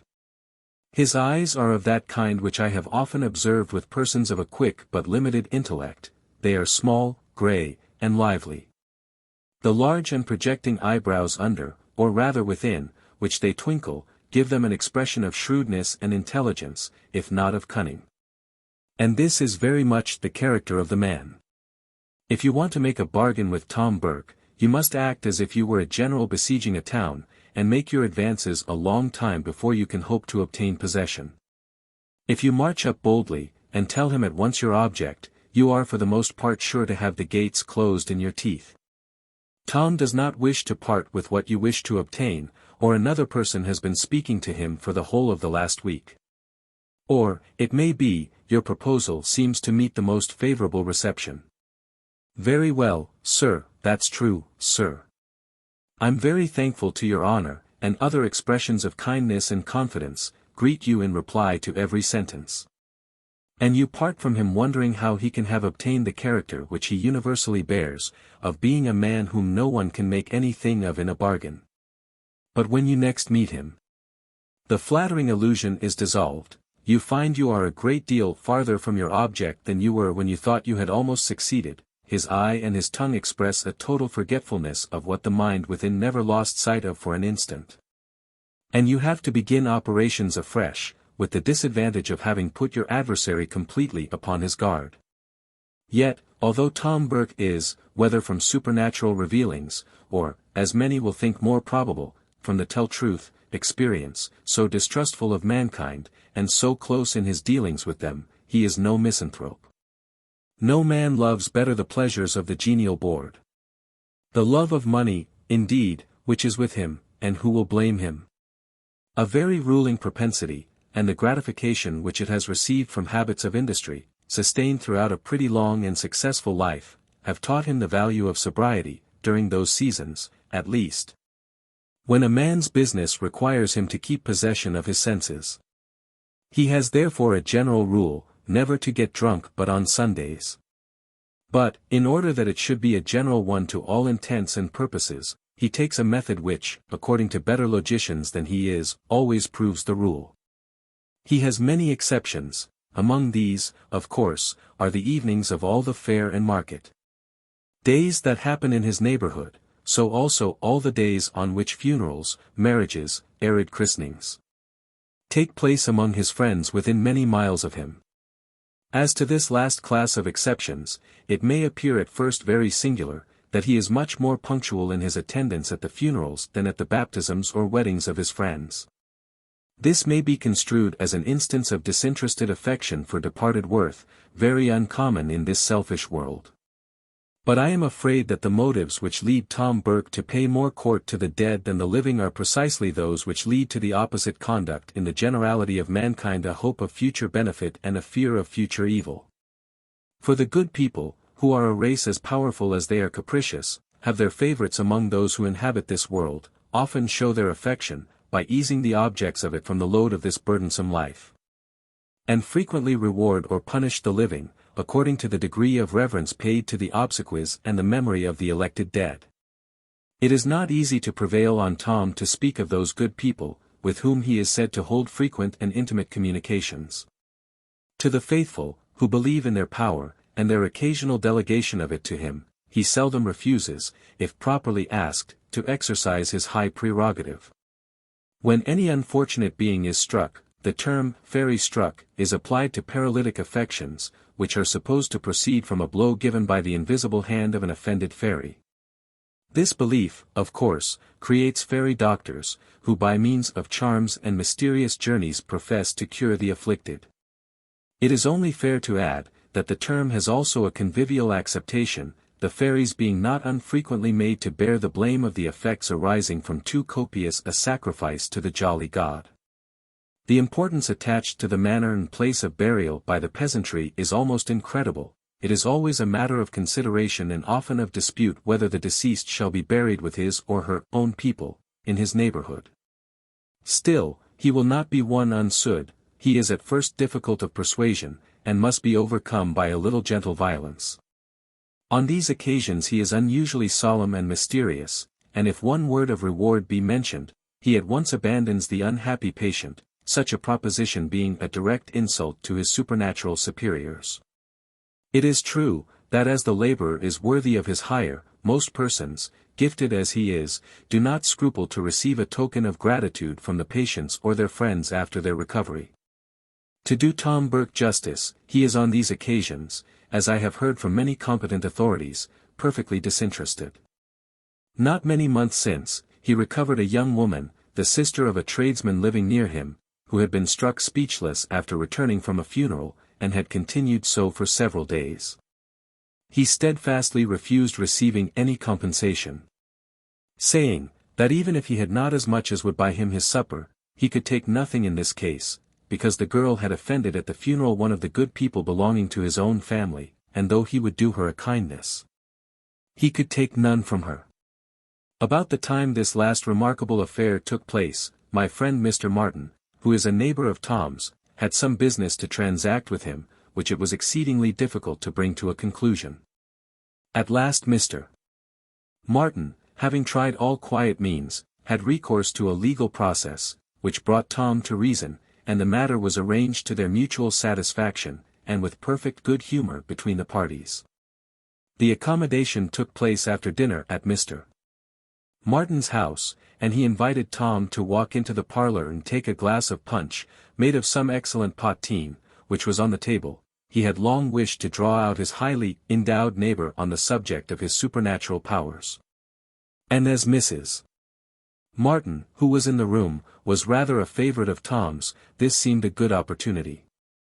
"Well, Tom," said Mr. Martin, "that was a curious business of Molly Dwyer's, who recovered her speech so suddenly the other day."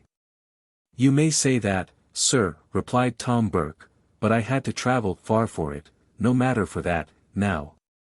"Your health, ma'am," said he, turning to Mrs. Martin. "Thank you, Tom.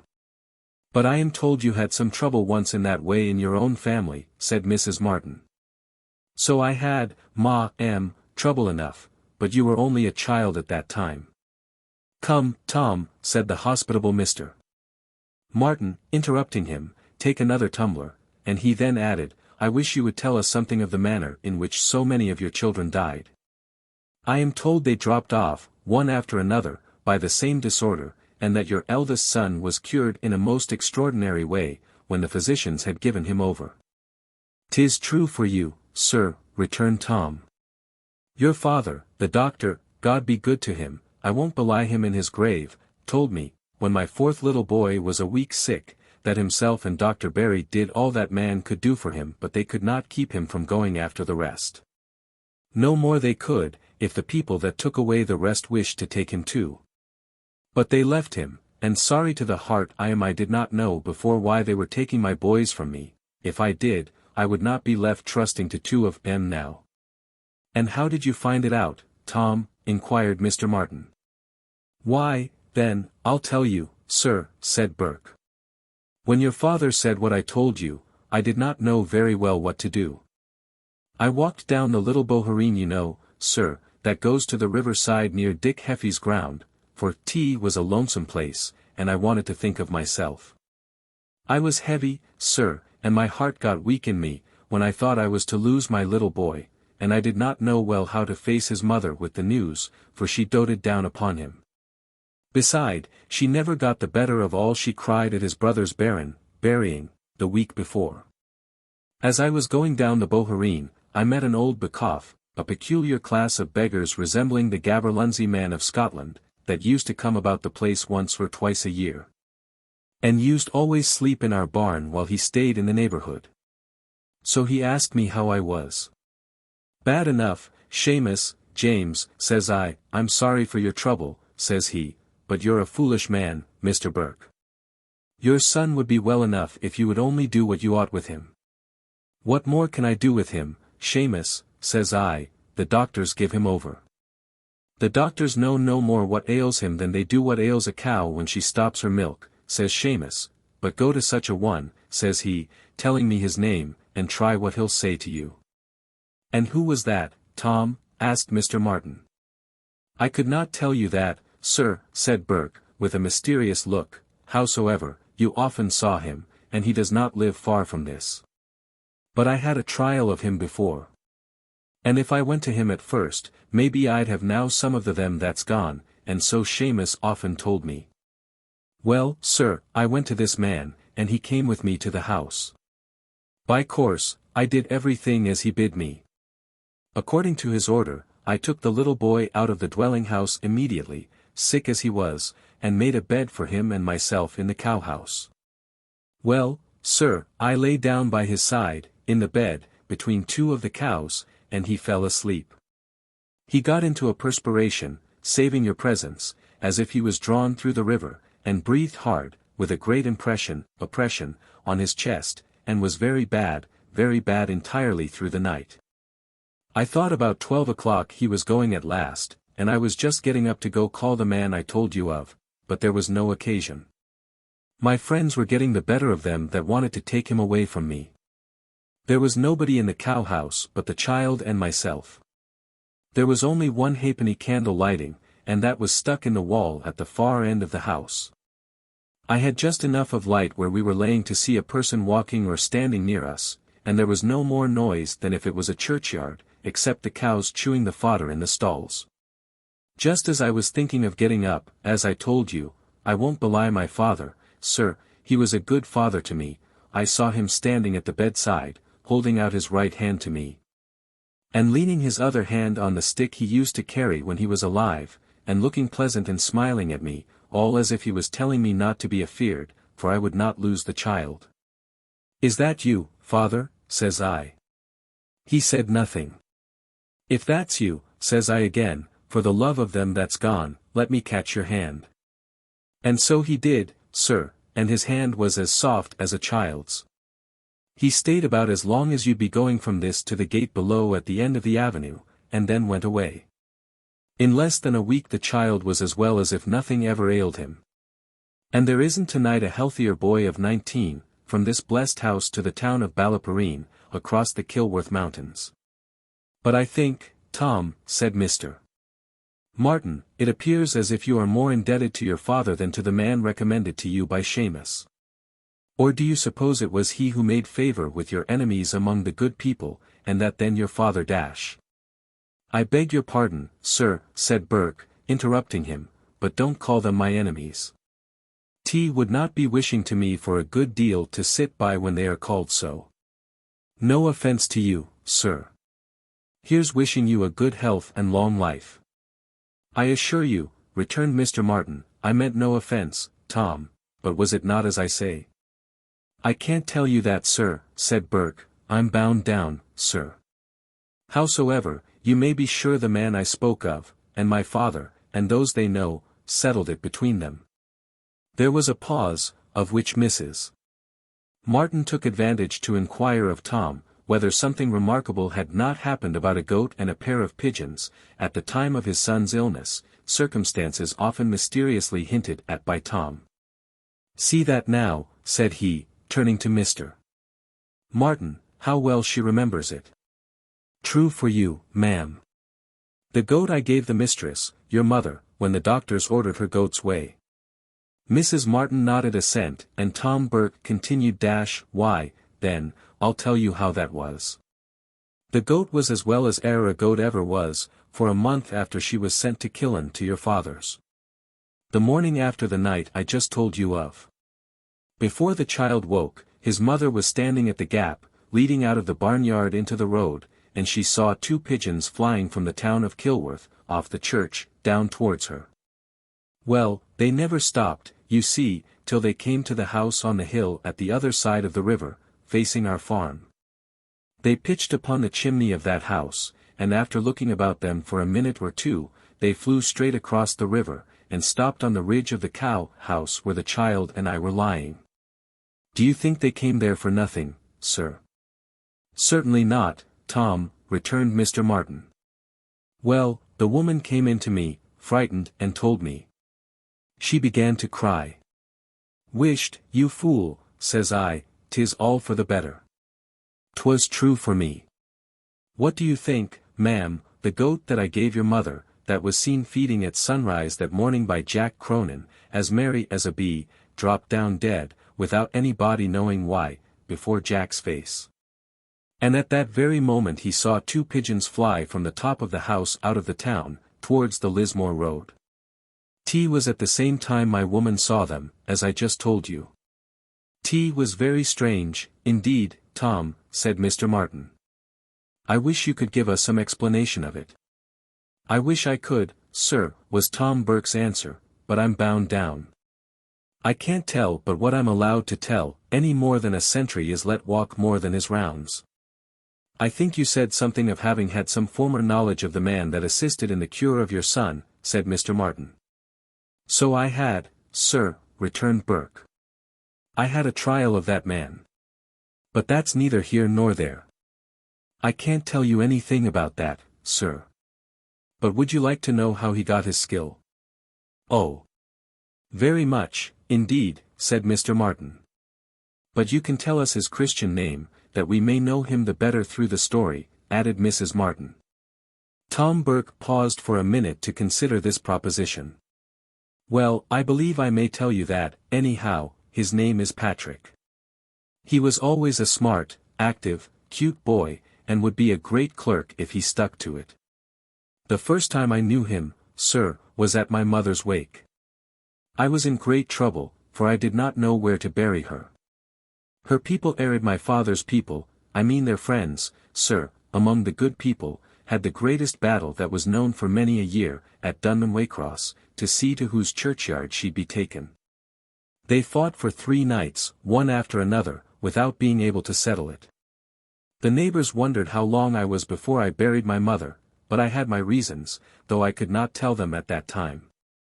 Well, sir, to make my story short, Patrick came on the 4th morning and told me he settled the business, and that day we buried her in Kilcrumper churchyard, with my father's people. He was a valuable friend, Tom, said Mrs. Martin, with difficulty suppressing a smile. But you were about to tell how he became so skillful. So I will, and welcome, replied Bourke. Your health, ma'am. I am drinking too much of this punch, sir. But to tell the truth, I never tasted the like of it, it goes down one's throat like sweet oil. But what was, going to say? Yes, well, Patrick, many a long year ago, was coming home from a baron late in the evening, and walking by the side of the river, opposite the big inch, low meadow ground near a river. Near Ballyheefin Ford, a ford of the river Funchin, the Fanchin of Spencer, on the road leading from Fermoy to Araglin. He had taken a drop, to be sure, but he was only a little merry, as you may say, and knew very well what he was doing. The moon was shining, for it was in the month of August, and the river was as smooth and as bright as a looking-glass. He heard nothing for a long time but the fall of the water at the mill weir about a mile down the river, and now and then the crying of the lambs on the other side of the river. All at once, there was a noise of a great number of people, laughing as if they'd break their hearts, and of a piper playing among them. It came from the inch at the other side of the ford, and he saw, through the mist that hung over the river, a whole crowd of people dancing on the inch. Patrick was as fond of a dance as he was of a glass, and that's saying enough for him. So he whipped, i.e., the time of the crack of a whip, he took off his shoes and stockings, and away with him across the ford. After putting on his shoes and stockings at the other side of the river, he walked over to the crowd, and mixed with them for some time without being minded. He thought, sir, that he'd show them better dancing than any of themselves, for he was proud of his feet, sir, and good right he had, for there was not a boy in the same parish could foot a double or treble with him. But pwah! His dancing was no more to theirs than mine would be to the mistress there. They did not seem as if they had a bone in their bodies, and they kept it up as if nothing could tire them. Patrick was shamed within himself, for he thought he had not his fellow in all the country round. And was going away, when a little old man, that was looking at the company for some time bitterly, as if he did not like what was going on, came up to him. "Patrick," says he. Patrick started, for he did not think anybody there knew him. "Patrick," says he, "you're discouraged, and no wonder for you. But you have a friend near you. I'm your friend, and your father's friend, and I think more, of your little finger than I do of all that are here, though they think no one is as good as themselves. Go into the ring and call for a lilt. Don't be afeard. I tell you the best of them did not do as well as you shall, if you will do as I bid you." Patrick felt something within him as if he ought not to gainsay the old man. He went into the ring, and called the piper to play up the best double he had. And, sure enough, all that the others were able for was nothing to him. He bounded like an eel, now here and now there, as light as a feather, although the people could hear the music answered by his steps, that beat time to every turn of it, like the left foot of the piper. He first danced a hornpipe on the ground. Then they got a table, and he danced a treble on it that drew down shouts from the whole company. At last he called for a trencher, and when they saw him, all as if he was spinning on it like a top, they did not know what to make of him.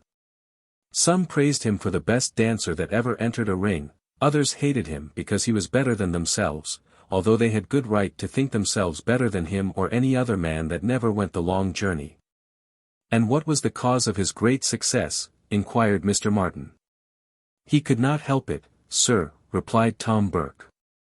"They that could make him do more than that made him do it. Howsomever, when he had done, they wanted him to dance again, but he was tired, and they could not persuade him.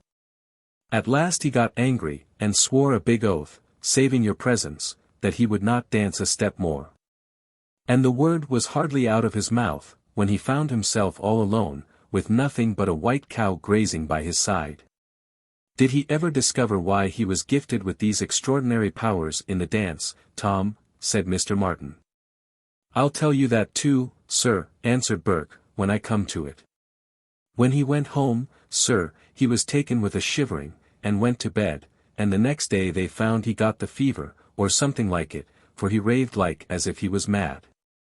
But they couldn't make out what it was he was saying, though he talked constant. The doctors gave him over.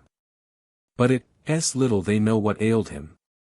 When he was, as you may say, about 10 days sick, and everybody thought he was going, one of the neighbors came in to him with a man, a friend of his, from Ballinlacken, that was keeping with him some time before. I can't tell you his name either, only it was Darby. The minute Darby saw Patrick, he took a little bottle, with the juice of herbs in it, out of his pocket, and gave Patrick a drink of it. He did the same every day for 3 weeks, and then Patrick was able to walk about, as stout and as hearty as ever he was in his life. But B was a long time before he came to himself. And he used to walk the whole day sometimes by the ditch side, talking to himself, like as if there was someone along with him.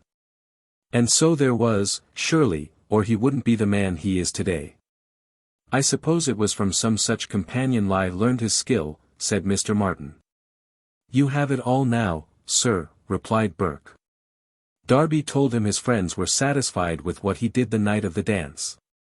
And though they couldn't hinder the fever, they'd bring him over it, and teach him more than many knew beside him.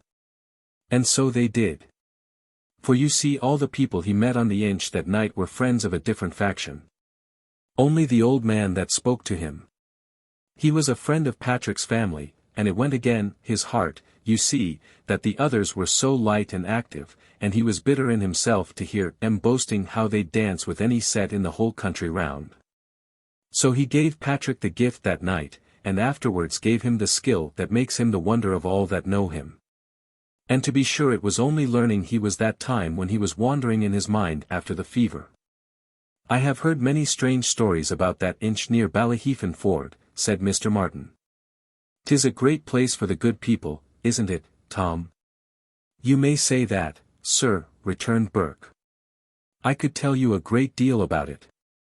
Many a time I sat for as good as 2 hours by moonlight, at the other side of the river, looking at them playing goal as if they'd break their hearts over it. With their coats and waistcoats off, and white handkerchiefs on the heads of one party, and red ones on the other, just as you'd see on a Sunday in Mr. Simming's big field. I saw them one night play till the moon set, without one party being able to take the ball from the other. I'm sure they were going to fight, only 'twas near morning. I'm told your grandfather, ma'am, used to see them there, too, said Bourke, turning to Mrs. Martin. So I have been told, Torn, replied Mrs. Martin. But don't they say that the churchyard of Kilcrumper, about 200 yards off the Dublin mail coach road, nearly midway between Kilworth and Fermoy, is just as favoured a place with the good people, as Ballyheefin Inch? Why, then may be, you never heard, ma'am, what happened to Davy Roche in that same churchyard, said Bourke, and turning to Mr. Martin, added, was a long time before he went into your service, sir. He was walking home, of an evening, from the fair of Kilcummer, a little merry, to be sure, after the day, and he came up with a baron. So he walked along with it, and thought it very queer, that he did not know a mother's soul in the crowd, but one man, and he was sure that man was dead many years afore. Howsomever, he went on with the baron, till they came to Kilcrumper churchyard, and faith he went in and stayed with the rest, to see the corpse buried. As soon as the grave was covered, what should they do but gather about a piper that come along with them and fall to dancing as if it was a wedding. Davy longed to be among them, for he hadn't a bad foot of his own, that time, whatever he may now.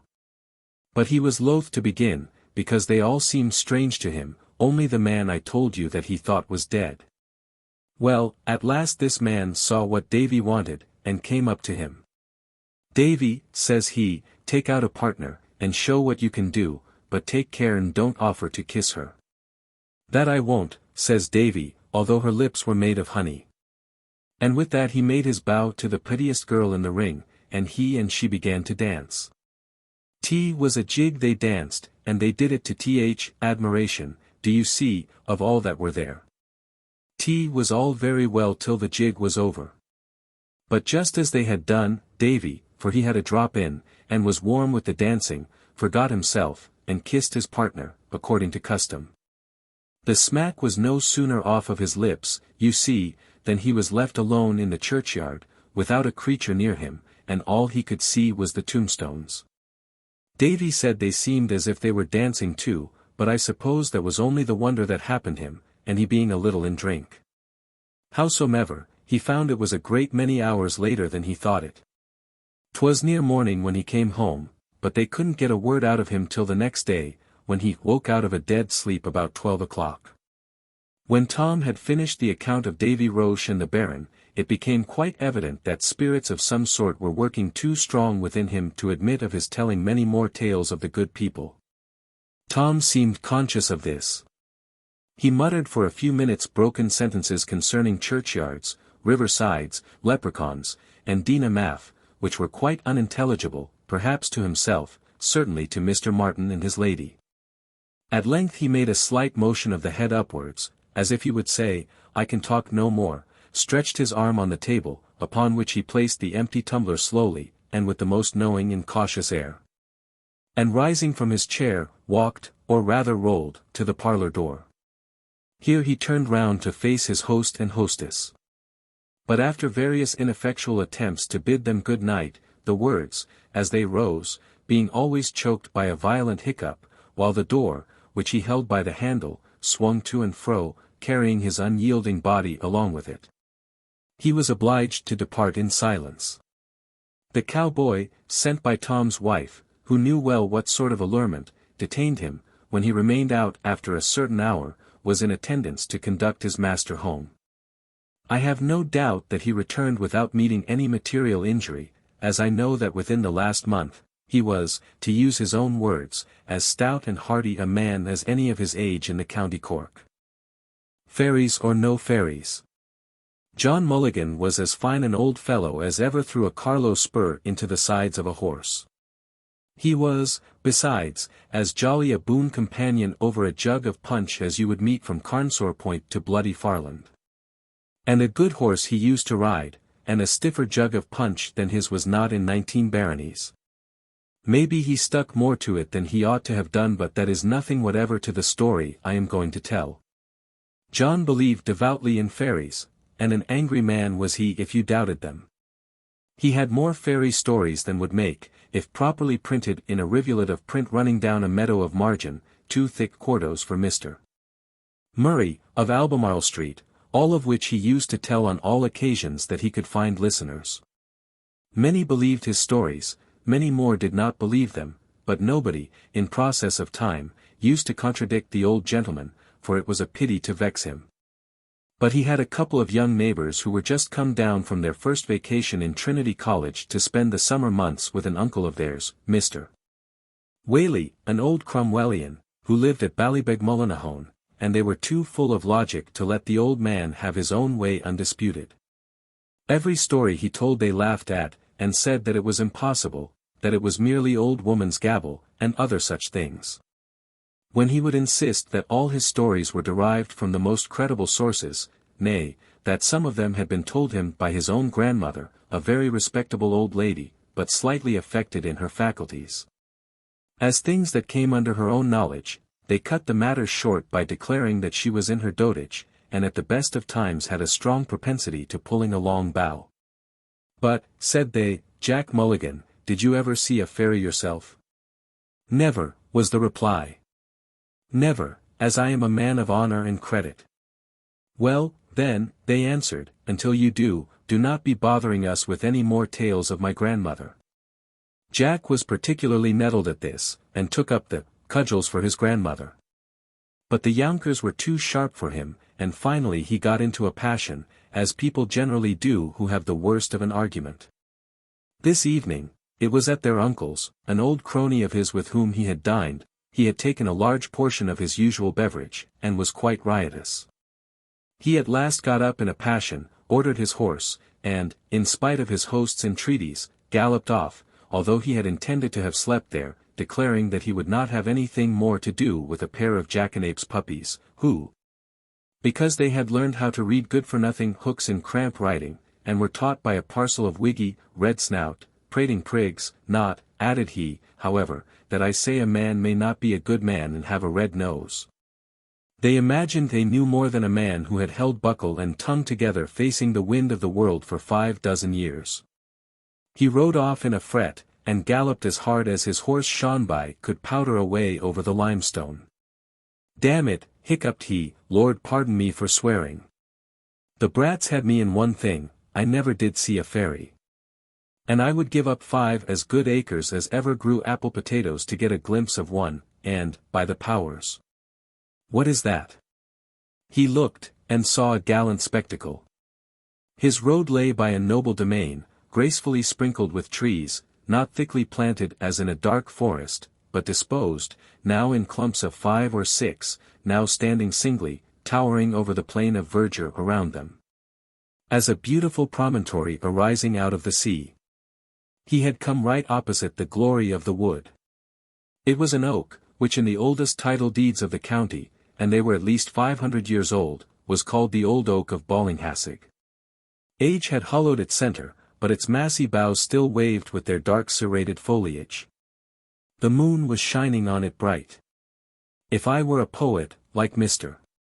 Wordsworth, I should tell you how the beautiful light was broken into 1,000 different fragments, and how it filled the entire tree with a glorious flood, bathing every particular leaf, and showing forth every particular bough. But, as I am not a poet, I shall go on with my story. By this light Jack saw a brilliant company of lovely little forms dancing under the oak with an unsteady and rolling motion. The company was large. Some spread out far beyond the furthest boundary of the shadow of the oak's branches, some were seen glancing through the flashes of light shining through its leaves, some were barely visible. Nestling under the trunk, some no doubt were entirely concealed from his eyes. Never did man see anything more beautiful. They were not 3 inches in height, but they were white as the driven snow, and beyond number numberless. Jack threw the bridle over his horse's neck, and drew up to the low wall which bounded the domain, and leaning over it, surveyed, with infinite delight, their diversified gambols. By looking long at them, he soon saw objects which had not struck him at first, in particular that in the middle was a chief of superior stature, round whom the group appeared to move. He gazed so long that he was quite overcome with joy, and could not help shouting out, "Bravo! Little fellow," said he, "well kicked and strong." But the instant he uttered the words the night was darkened, and the fairies vanished with the speed of lightning. "I wish," said Jack, "I had held my tongue, but no matter now. I shall just turn bridle about and go back to Ballybegmullinahone Castle, and beat the young Master Whaleys, fine reasoners as they think themselves, out of the field clean." No sooner said than done. And Jack was back again as if upon the wings of the wind. He rapped fiercely at the door, and called aloud for the 2 collegians. "Hullo," said he, "young flatcaps, come down now, if you dare. Come down, if you dare, and I shall give you ocular demonstration of the truth of what I was saying." Old Whaley put his head out of the window, and said, "Jack Mulligan, what brings you back so soon?" "The fairies," shouted Jack. "The fairies." "I am afraid," muttered the Lord of Ballybegmullinahone, "the last glass you took was too little watered, but, no matter, come in and cool yourself over a tumbler of punch." He came in and sat down again at table. In great spirits he told his story, how he had seen thousands and tens of thousands of fairies dancing about the old oak of Boliauns. He described their beautiful dresses of shining silver, their flat-crowned hats, glittering in the moonbeams, the princely stature and demeanor of the central figure. He added, that he heard them singing, and playing the most enchanting music, but this was merely imagination. The young men laughed, but Jack held his ground. "Suppose," said one of the lads, "we join company with you on the road, and ride along to the place, where you saw that fine company of fairies?" "Done," cried Jack. "But I will not promise that you will find them there, for I saw them scudding up in the sky like a flight of bees, and heard their wings whizzing through the air." This, you know, was a bounce, for Jack had heard no such thing. Off rode the 3, and came to the domain of Oakwood. They arrived at the wall flanking the field where stood the great oak, and the moon, by this time, having again emerged from the clouds, shone bright as when Jack had passed. "Look there," he cried, exultingly, for the same spectacle again caught his eyes, and he pointed to it with his horsewhip. "Look, and deny if you can." "Why," said one of the lads, pausing, "true it is that we do see a company of white creatures, but were they fairies 10 times over, I shall go among them," and he dismounted to climb over the wall. "Ah, Tom," cried Jack, "stop, man, stop. What are you doing?" The fairies, the good people, I mean, hate to be meddled with. You will be pinched or blinded, or your horse will cast its shoe, or, look. A wilful man will have his way. Oh. Oh. He is almost at the oak, God help him. For he is past the help of man. By this time Tom was under the tree and burst out laughing. Jack, said he, keep your prayers to yourself. Your fairies are not bad at all. I believe they will make tolerably good catsup. Catsup, said Jack, who when he found that the two lads, for the second had followed his brother, were both laughing in the middle of the fairies, had dismounted and advanced slowly. What do you mean by catsup? Nothing, replied Tom, but that they are mushrooms, as indeed they were, and your Oberon is merely this overgrown puffball. Poor Mulligan gave a long whistle of amazement, staggered back to his horse without saying a word, and rode home in a hard gallop, never looking behind him. Many a long day was it before he ventured to face the laughers at Ballybegmullinahone. And to the day of his death the people of the parish, aye, and 5 parishes round, called him nothing but Musheroon Jack, such being their pronunciation of mushroom. I should be sorry if all my fairy stories ended with so little dignity. But these are actors. As I foretold you, we're all spirits, and are melted into air, into thin air. The Haunted Cellar. There are few people who have not heard of the MacCarthys, one of the real old Irish families, with the true Milesian blood running in their veins, as thick as buttermilk. Many were the clans of this family in the south. As the MacCarthy Moor, and the MacCarthy Ray, and the MacCarthy of Muskerry, and all of them were noted for their hospitality to strangers, gentle and simple. But not one of that name, or of any other, exceeded Justin MacCarthy, of Ballinaccarthy, at putting plenty to eat and drink upon his table, and there was a right hearty welcome for every one who would share it with him. Many a wine cellar would be ashamed of the name if that at Ballinaccarthy was the proper pattern for one. Large as that cellar was, it was crowded with bins of wine, and long rows of pipes, and hogsheads, and casks, that it would take more time to count than any sober man could spare in such a place, with plenty to drink about him. And a hearty welcome to do so. There are many, no doubt, who will think that the butler would have little to complain of in such a house, and the whole country round would have agreed with them, if a man could be found to remain as Mr. MacCarthy's butler for any length of time worth speaking of, yet not one who had been in his service gave him a bad word. We have no fault, they would say, to find with the master, and if he could but get any one to fetch his wine from the cellar, we might every one of us have grown grey in the house, and have lived quiet and contented enough in his service until the end of our days.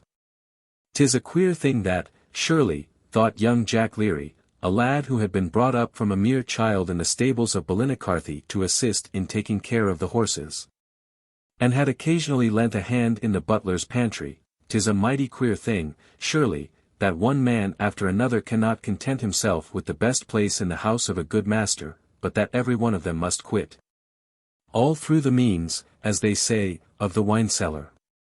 If the master, long life to him, I would but make me his butler, I warrant never the word more would be heard of grumbling at his bidding to go to the wine cellar. Young Leary accordingly watched for what he conceived to be a favourable opportunity of presenting himself to the notice of his master. A few mornings after, Mr. MacCarthy went into his stable yard rather earlier than usual, and called loudly for the groom to saddle his horse, as he intended going out with the hounds. But there was no groom to answer, and young Jack Leary led Rainbow out of the stable. "Where is William?" inquired Mr. MacCarthy. "Sir," said Jack, and Mr. MacCarthy repeated the question. "Is it William, please your honour?" returned Jack. "Why, then, to tell the truth, he had just one drop too much last night." "Where did he get it?" said Mr. MacCarthy, "for since Thomas went away, the key of the wine cellar has been in my pocket, and I have been obliged to fetch what was drank myself." "Sorrow a no, I know," said Leary, "unless the cook might have given him the least taste in life of whiskey. But," continued he, performing a low bow by seizing with his right hand a lock of hair, and pulling down his head by it, whilst his left leg, which had been put forward, was scraped back against the ground. "May I make so bold as just to ask your honour one question?" "Speak out, Jack," said Mr. Mac Carthy. "Why, then, does your honour want a butler?" "Can you recommend me one," returned his master, with the smile of good humour upon his countenance, "and one who will not be afraid of going to my wine cellar?" "Is the wine cellar all the matter?" said young Leary. "Devil a doubt I have of myself then for that." "So you mean to offer me your services in the capacity of butler," said Mr. Mac Carthy, with some surprise. "Exactly so," answered Leary, now for the first time looking up from the ground. "Well, I believe you to be a good lad, and no objection to give you a trial." "Long may your honour reign over us, and the Lord spare you to us," ejaculated Leary, with another national bow, as his master rode off. And he continued for some time to gaze after him with a vacant stare, which slowly and gradually assumed a look of importance.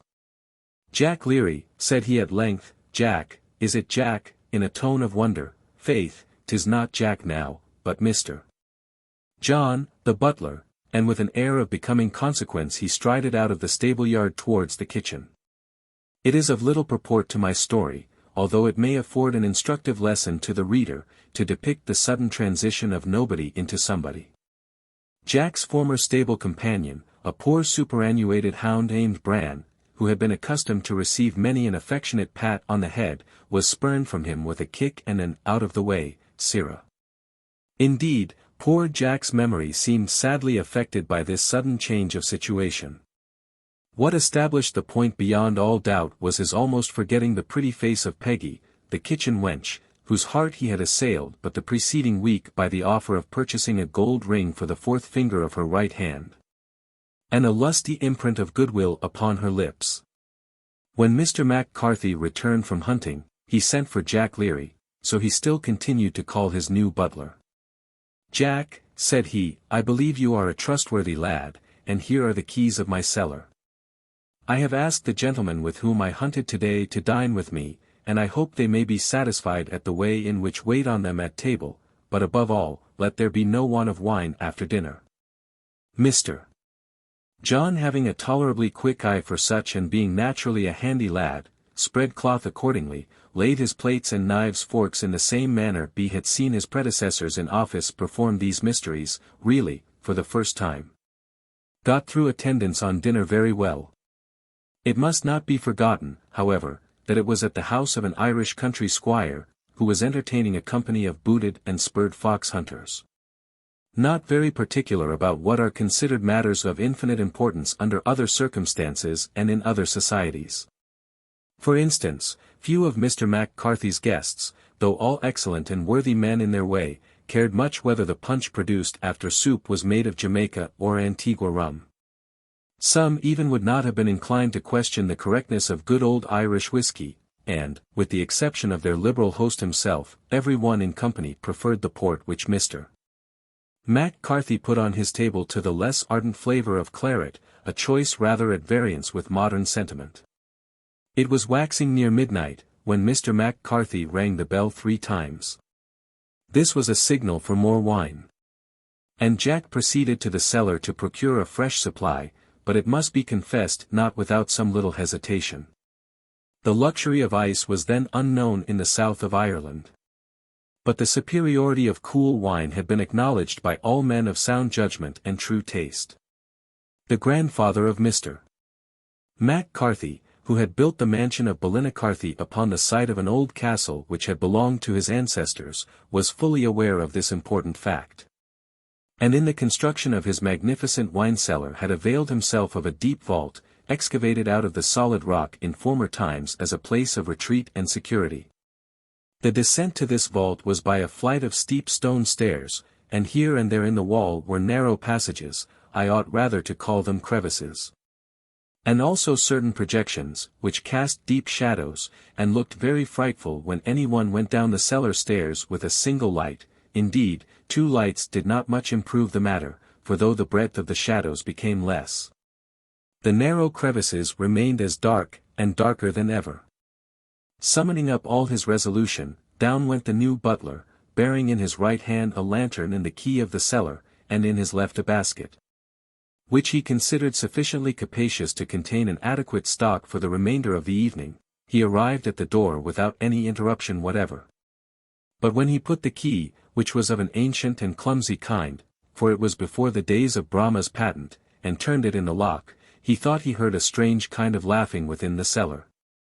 To which some empty bottles that stood upon the floor outside vibrated so violently, that they struck against each other. In this he could not be mistaken, although he may have been deceived in the laugh, for the bottles were just at his feet. And he saw them in motion. Leary paused for a moment, and looked about him with becoming caution. He then boldly seized the handle of the key, and turned it with all his strength in the lock, as if he doubted his own power of doing so. And the door flew open with a most tremendous crash, that, if the house had not been built upon the solid rock, would have shook it from the foundation. To recount what the poor fellow saw would be impossible, for he seems not to know very clearly himself, but what he told the cook the next morning was, that he heard a roaring and bellowing like a mad bull. And that all the pipes and hogsheads and casks in the cellar went rocking backwards and forwards with so much force, that he thought every one would have been staved in, and that he should have been drowned or smothered in wine. When Leary recovered, he made his way back as well as he could to the dining room, where he found his master and the company very impatient for his return. "What kept you?" said Mr. Mac-Carthy in an angry voice, "and where is the wine?" "I rung for it half an hour since." "The wine is in the cellar, I hope, sir," said Jack, trembling violently. "I hope 'tis not all lost." "What do you mean, fool?" exclaimed Mr. Mac-Carthy in a still more angry tone. "Why did you not fetch some with you?" Jack looked wildly about him, and only uttered a deep groan. "Gentlemen," said Mr. Mac-Carthy to his guests, "this is too much. When I next see you to dinner, I hope it will be in another house, for it is impossible I can remain longer in this, where a man has no command over his own wine cellar, and cannot get a butler to do his duty. I have long thought of moving from Ballinaccarthy, and I am now determined, with the blessing of God, to leave it tomorrow. But wine shall you have, were I to go myself to the cellar for it." So saying, he rose from table, took the key and lantern from his half-stupefied servant, who regarded him with a look of vacancy, and descended the narrow stairs, already described, which led to his cellar.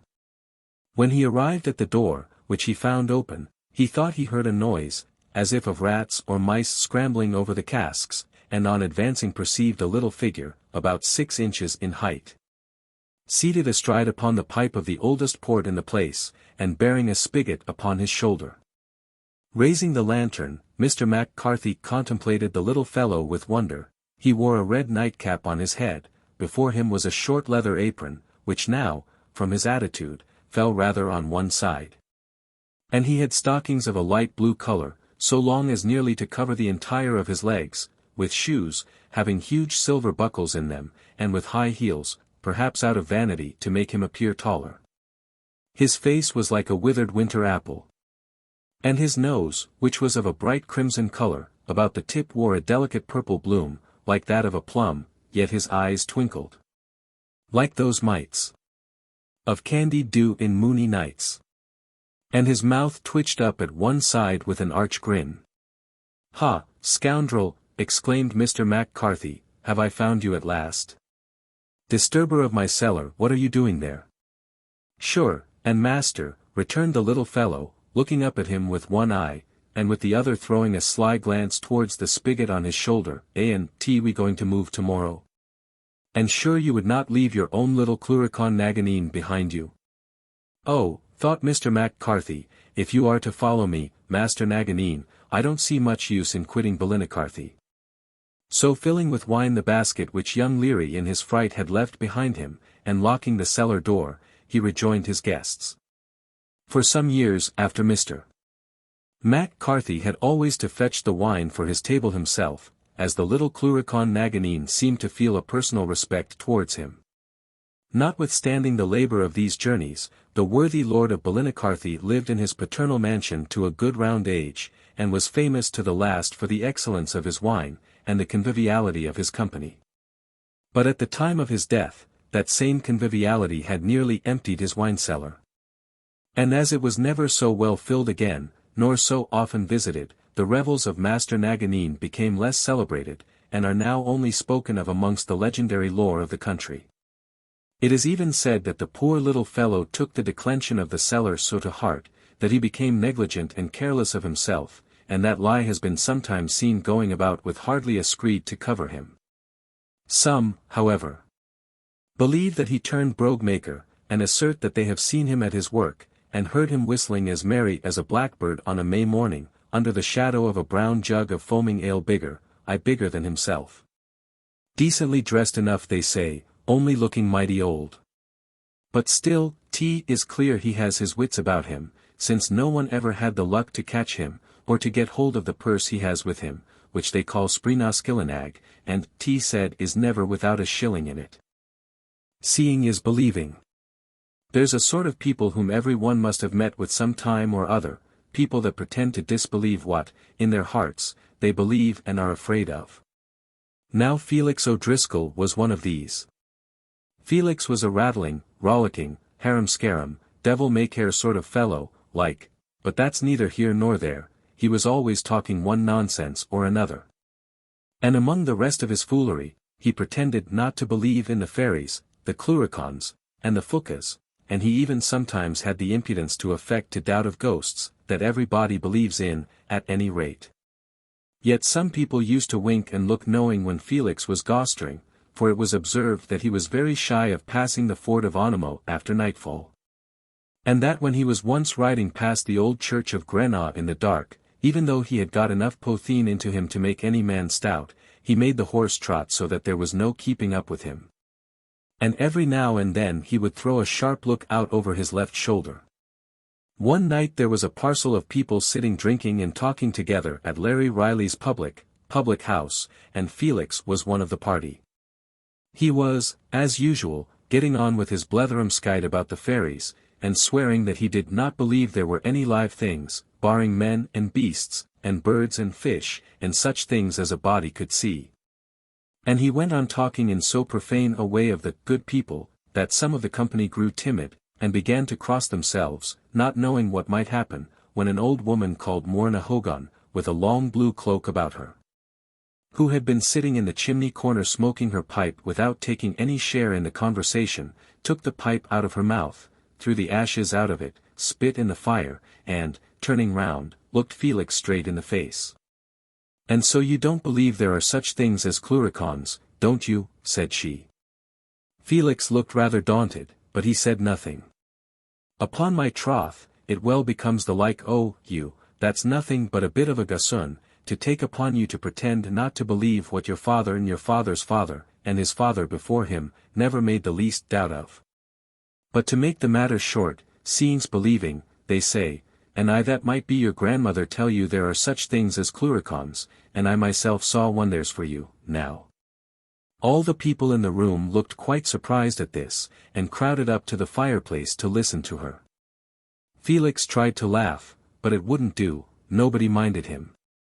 "I remember," said she, "some time after I married my honest man, who's now dead and gone, it was by the same token just a little afore I lay in of my first child, and that's many a long day ago. I was sitting out in our bit of garden with my knitting in my hand, watching some bees that we had that were going to swarm. It was a fine sunshiny day about the middle of June, and the bees were humming and flying backwards and forwards from the hives, and the birds were chirping and hopping on the bushes, and the butterflies were flying about and sitting on the flowers. And everything smelt so fresh, and so sweet, and I felt so happy, that I hardly knew where I was. When all of a sudden I heard, among some rows of beans that we had in a corner of the garden, a noise that went tick-tack, just for all the world as if a brogue-maker was putting on the heel of a pump. Lord preserve us! Said I to myself, what in the world can that be? So I laid down my knitting, and got up and stole softly over to the beans, and never believe me if I did not see sitting there before me, in the middle of them, a bit of an old man not a quarter so big as a newborn child, with a little cocked hat on his head, and a dudeen in his mouth smoking away, and a plain old-fashioned drab-colored coat with big buttons upon it on his back, and a pair of massy silver buckles in his shoes, that almost covered his feet. They were so big. And he working away as hard as ever he could, healing a little pair of brogues. As soon as I clapped my 2 eyes upon him, I knew him to be a cluricaun, and as I was stout and foolhardy, says I to him, God save you, honest man. That's hard work you're at this hot day. He looked up in my face quite vexed like, so with that I made a run at him, caught a hold of him in my hand, and asked him where was his purse of money. Money, said he, money, indeed. And where would a poor little old creature like me get money? Come, come, said I, none of your tricks. Doesn't everybody know that cluricauns, like you, are as rich as the devil himself? So I pulled out a knife I had in my pocket, and put on as wicked a face as ever I could, and, in truth, that was no easy matter for me then, for I was as comely and good-humoured a looking girl as you'd see from this to Carricknavar. And swore if he didn't instantly give me his purse, or show me a pot of gold, I'd cut the nose off his face. Well, to be sure, the little man did look so frightened at hearing these words, that I almost found it in my heart to pity the poor little creature. Then, said he, come with me just a couple of fields off, and I'll show you where I keep my money. So I went, still holding him in my hand and keeping my eyes fixed upon him, when all of a sudden I heard a whiz-zee behind me. There! There! Cried he, there's your bees all swarming and going off with themselves. I, like a fool as I was, turned my head round, and when I saw nothing at all, and looked back at the cluricaun, I found nothing at all in my hand, for when I had the ill luck to take my eyes off him, he slipped out of my hand just as if he was made of fog or smoke, and the sorrow the foot he ever came nigh my garden again. Notes. The popular voice assigns shoemaking as the occupation of the cluricaun, and his recreation smoking and drinking. His characteristic traits are those which create little sympathy or regard, and it is always the vulgar endeavour to outweed a cluricaun, who however generally contrives to turn the tables upon the self-sufficient mortal. This fairy is represented as avaricious and cunning, and when surprised by a peasant, fearful of his superior strength, although gifted with the power of disappearing if by any stratagem, for which he is seldom at a loss, he can unfix the eye which has discovered him. In the Irish melodies this point of superstition is thus happily explained. Her smile when beauty granted, I hung with gaze enchanted. Like him the sprite, whom maids by night oft meet in glen that is haunted. Like him too beauty won me. But while her eyes were on me, if once their ray was turned away, oh, winds could not outrun me. Mr. Moore, in a note on these words, apparently with more of gallantry than skill in fairy lore, doubts his own knowledge of the leprechaun or cluricaun, in consequence of the account given by Lady Morgan. Which though unquestionably her ladyship is a high authority on such subjects, it will be seen can be reconciled without much difficulty, as it is but the tricking sequel of a cluricaun adventure. Should his endeavour to avert the eye prove unsuccessful, the cluricaun is supposed to have a knowledge of buried treasure, and is reported to be the possessor of a little leather purse, containing a shilling, which, no matter how often expended, is always to be found within it. This is called spree na skillinag, or, the shilling fortune. Spree, literally meaning cattle, is used to signify a dower or fortune, from the marriage portion or fortune being paid by the Irish, not in money, but in cattle. Sometimes the cluricaun carries 2 purses, the one containing this magic shilling, the other filled with brass coin. And, if compelled to deliver, has recourse to the subterfuge of giving the latter, the weight of which appears satisfactory, until the examination of its contents, when the eye being averted, the giver of course disappears.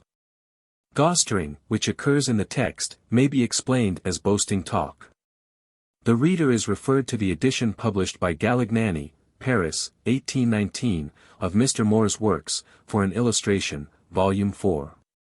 Page 270. Pob, Dermot. Go along with your goster. You might as well pray at a jig. Or teach an old cow pater noster. Or whistle Malro to a pig. Dudeen signifies a little stump of a pipe.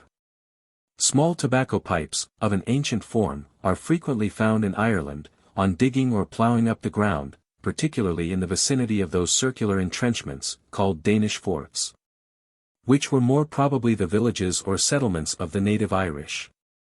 These pipes are believed by the peasantry to belong to the Cluricons, and when discovered are broken, or otherwise treated with indignity, as a kind of retort for the tricks which their supposed owners had played off.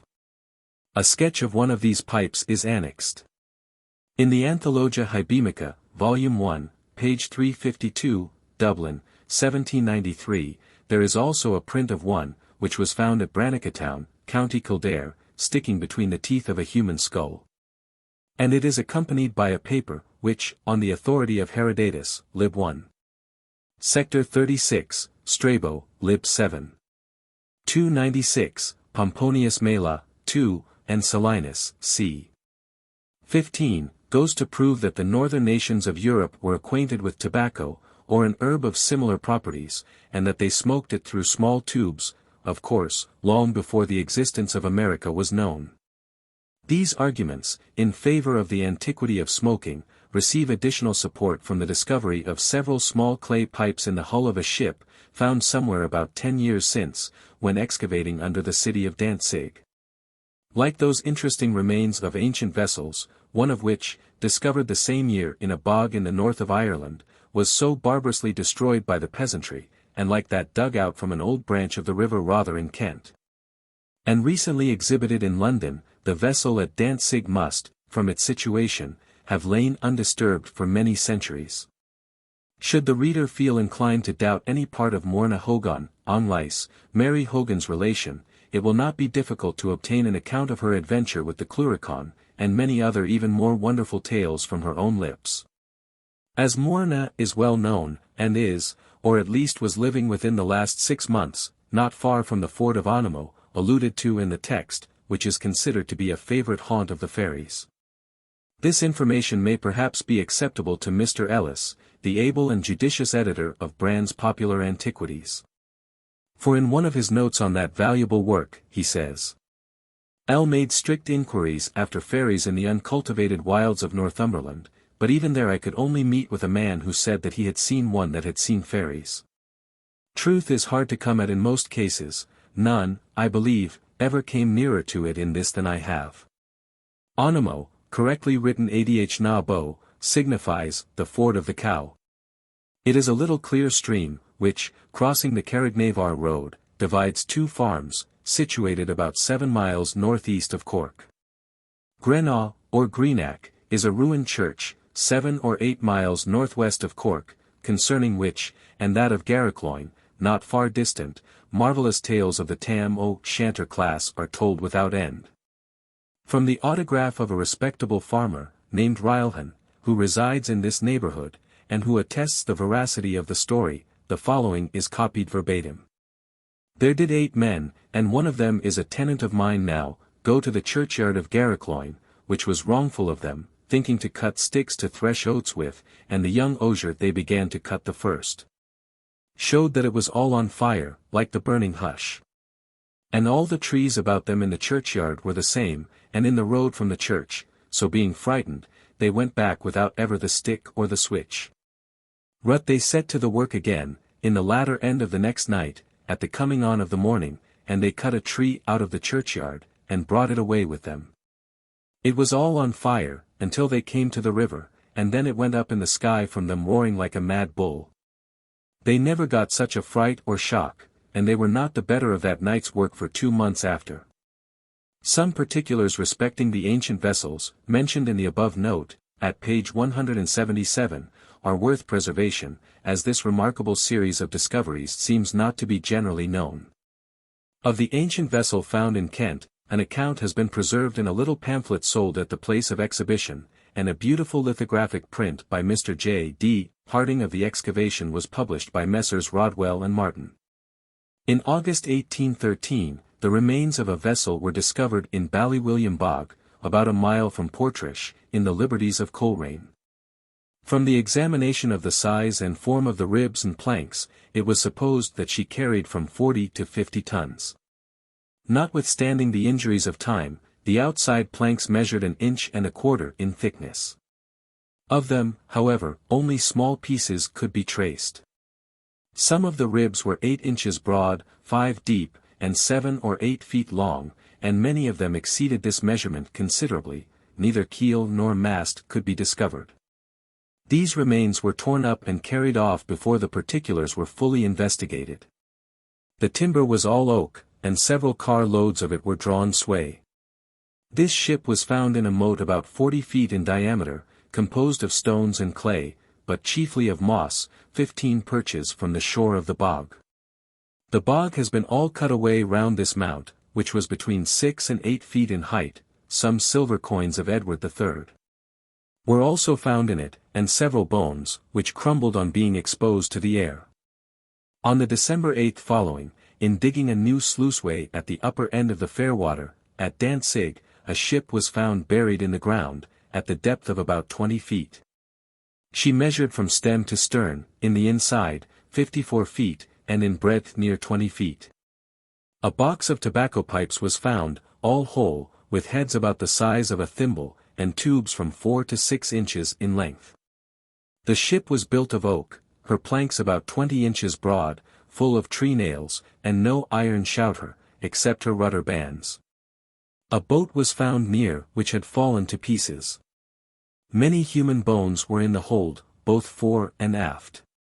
And it is supposed that the vessel had been lost in some convulsion of nature, before the foundation of the city, upwards of 500 years ago, as the place had been so long built over.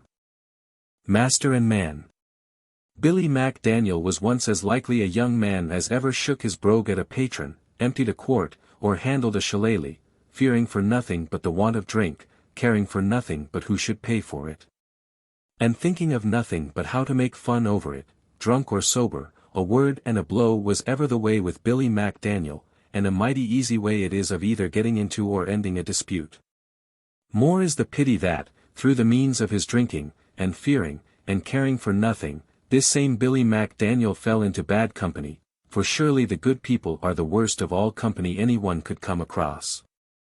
It so happened that Billy was going home one clear frosty night not long after Christmas. The moon was round and bright, but although it was as fine a night as heart could wish for, he felt pinched with the cold.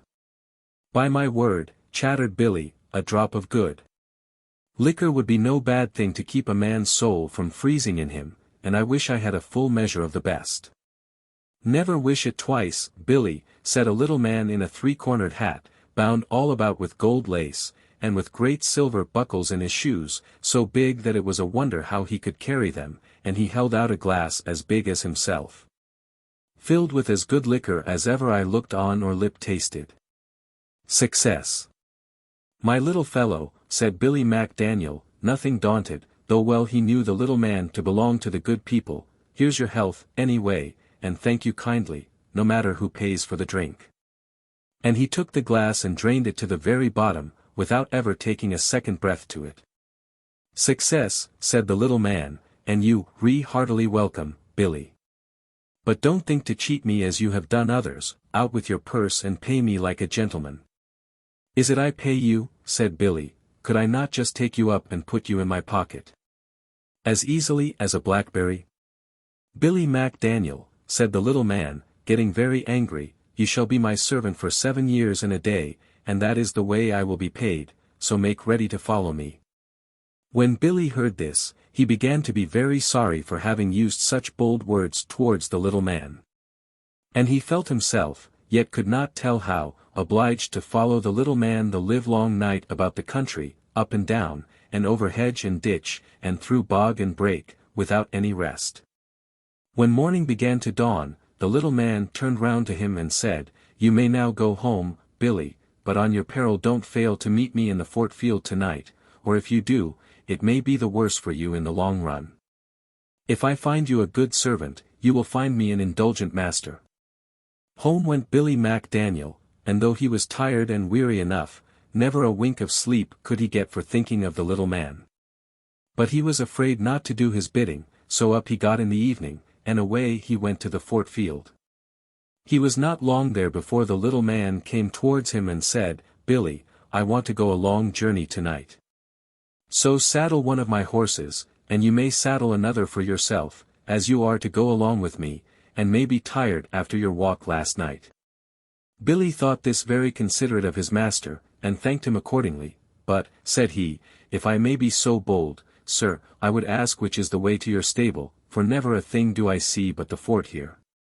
And the old thorn tree in the corner of the field, and the stream running at the bottom of the hill, with the bit of bog over against us. Ask no questions, Billy, said the little man, but go over to that bit of bog, and bring me 2 of the strongest rushes you can find. Billy did accordingly, wondering what the little man would be at. And he picked out 2 of the stoutest rushes he could find, with a little bunch of brown blossoms stuck at the side of each, and brought them back to his master. Get up, Billy, said the little man, taking one of the rushes from him and striding across it. Where will I get up, please your honor, said Billy. Why, upon horseback, like me, to be sure, said the little man. Is it after making a fool of me you, D.B., said Billy, bidding me get a horseback upon that bit of a rush? Maybe you want to persuade me that the rush I pulled but while ago out of the bog over there is a horse. Up. Up. And no words, said the little man, looking very vexed, the best horse you ever rode was but a fool to it. So Billy, thinking all this was in joke, and fearing to vex his master, straddled across the rush, Borum. Borum. Borum. Cried the little man 3 times, which, in English, means to become great, and Billy did the same after him. Presently the rushes swelled up into fine horses, and away they went full speed. But Billy, who had put the rush between his legs, without much minding how he did it, found himself sitting on horseback the wrong way, which was rather awkward, with his face to the horse's tail. And so quickly had his steed started off with him, that he had no power to turn round, and there was therefore nothing for it but to hold on by the tail.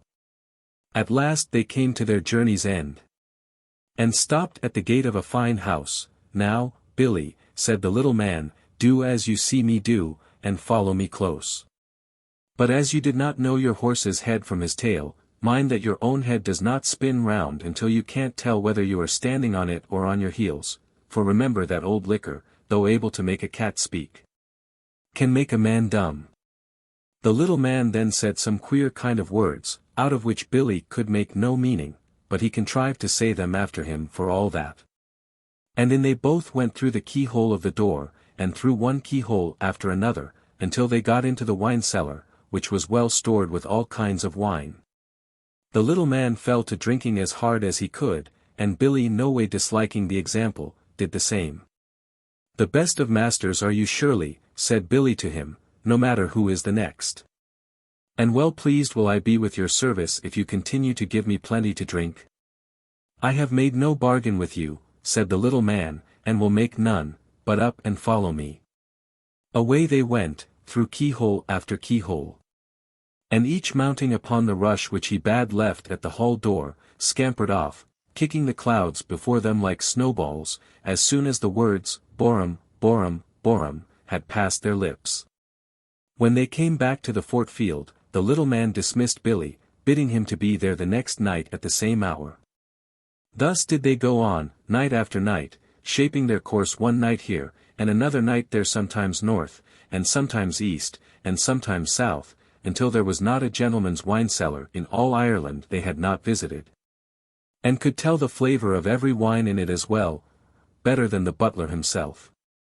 One night when Billy Mac Daniel met the little man as usual in the fort field, and was going to the bog to fetch the horses for their journey, his master said to him, Billy, I shall want another horse tonight.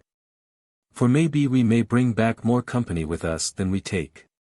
So Billy, who now knew better than to question any order given to him by his master, brought a 3rd rush, much wondering who it might be that would travel back in their company, and whether he was about to have a fellow servant.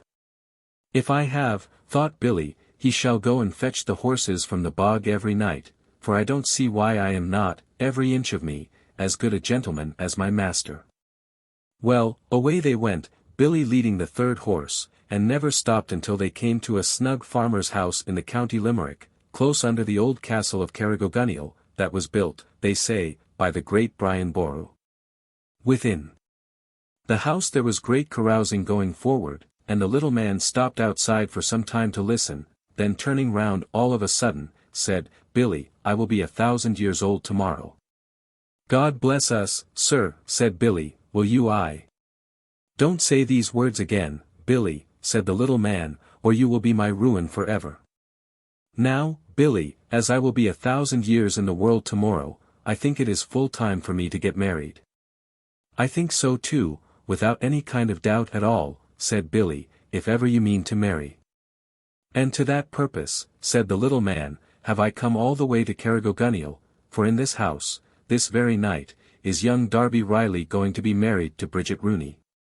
And as she is a tall and comely girl, and has come of decent people, I think of marrying her myself, and taking her off with me."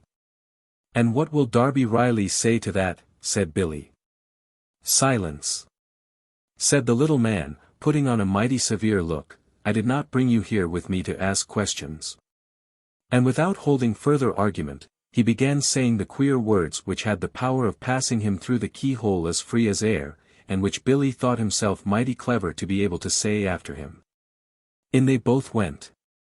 And for the better viewing the company, the little man perched himself up as nimbly as a cock-sparrow upon one of the big beams which went across the house over all their heads, and Billy did the same upon another facing him. But not being much accustomed to roosting in such a place, his legs hung down as untidy as may be, and it was quite clear he had not taken pattern after the way in which the little man had bundled himself up together. If the little man had been a tailor all his life, he could not have sat more contentedly upon his haunches. There they were, both master and man, looking down upon the fun that was going forward, and under them were the priest and piper, and the father of Darby Riley, with Darby's 2 brothers and his uncle's son, and there were both the father and the mother of Bridget Rooney, and proud enough the old couple were that night of their daughter, as good right they had, and her 4 sisters with brand new ribbons in their caps, and her 3 brothers all looking as clean and as clever as any 3 boys in Munster, and there were uncles and aunts, and gossips and cousins enough besides to make a full house of it, and plenty was there to eat and drink on the table for every one of them, if they had been double the number. Now it happened, just as Mrs. Rooney had helped his reverence to the first cut of the pig's head which was placed before her, beautifully bolstered up with white savoys, that the bride gave a sneeze which made every one at table start, but not a soul said, "God bless us," all thinking that the priest would have done so, as he ought. If he had done his duty, no one wished to take the word out of his mouth, which unfortunately was preoccupied with pig's head and greens.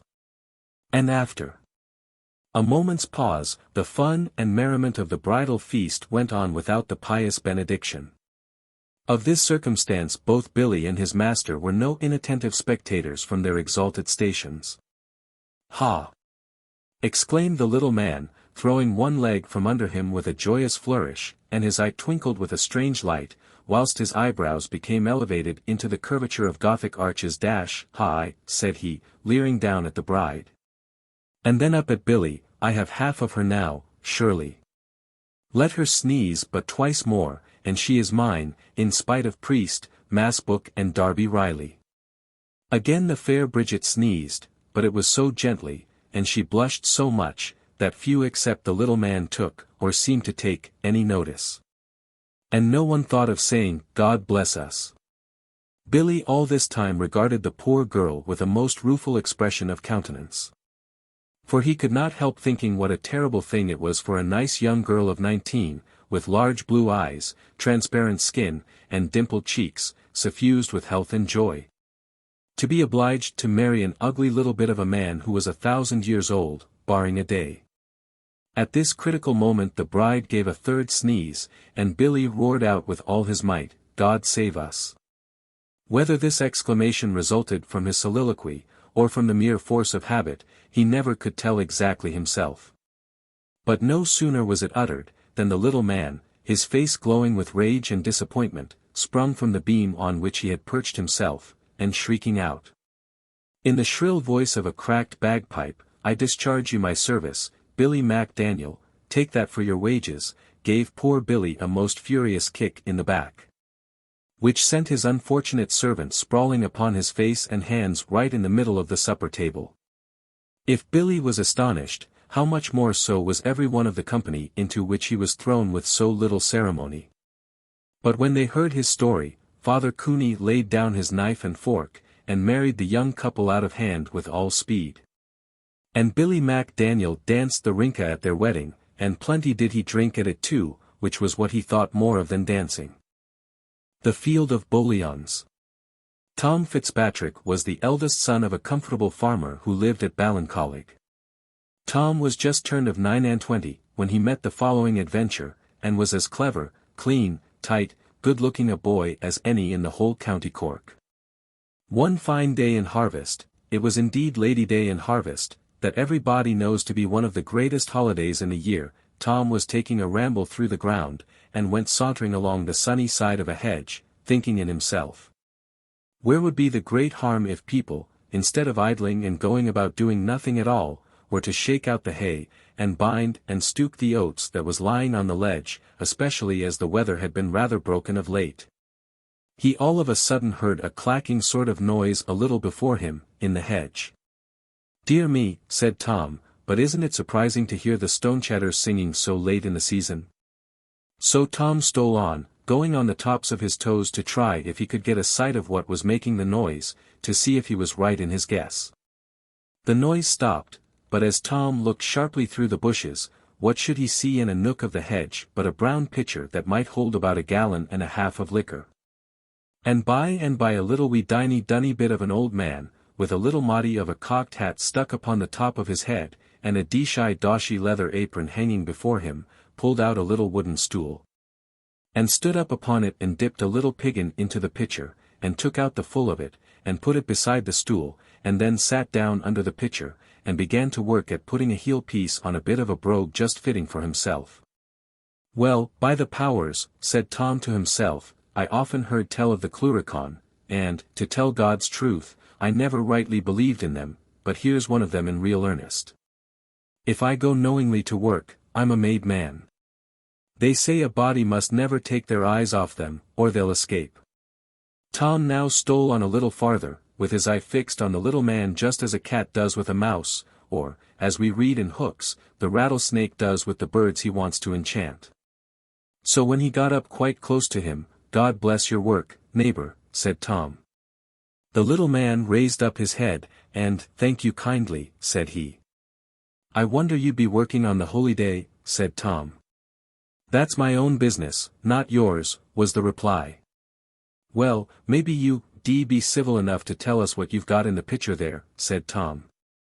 "That I will, with pleasure," said he, "it's good beer." "Beer," said Tom, "thunder and fire. Where did you get it?" "Where did I get it, is it? Why, I made it, and what do you think I made it of?" "Devil a one of me knows," said Tom, "but of malt, I suppose, what else?" "There you out. I made it of heath." "Of heath," said Tom, bursting out laughing, "sure you don't think me to be such a fool as to believe that?" "Do as you please," said he, "but what I tell you is the truth. Did you never hear tell of the Danes?" "And that I did," said Tom. "Weren't them the fellows we gave such a licking when they thought to take Limerick from us?" "Hem," said the little man Drilly Dash, "is that all you know about the matter?" "Well, but about them Danes," said Tom. "Why, all the about them there is that when they were here they taught us to make beer out of the heath, and the secret is in my family ever since." "Will you give a body a taste of your beer?" said Tom. "I too tell you what it is, young man, it would be fitter for you to be looking after your father's property than to be bothering decent, quiet people with your foolish questions. There now, while you idling away your time here, there, the cows have broke into the oats, and are knocking the corn all about."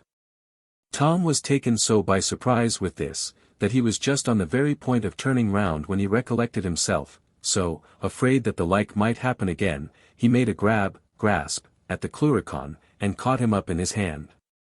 But in his hurry he overset the pitcher, and spilt all the beer, so that he could not get a taste of it to tell what sort it was. He then swore what he would not do to him if he did not show him where his money was. Tom looked so wicked and so bloody-minded, that the little man was quite frightened, so, says he, come along with me a couple of fields off, and I'll show you a crock of gold.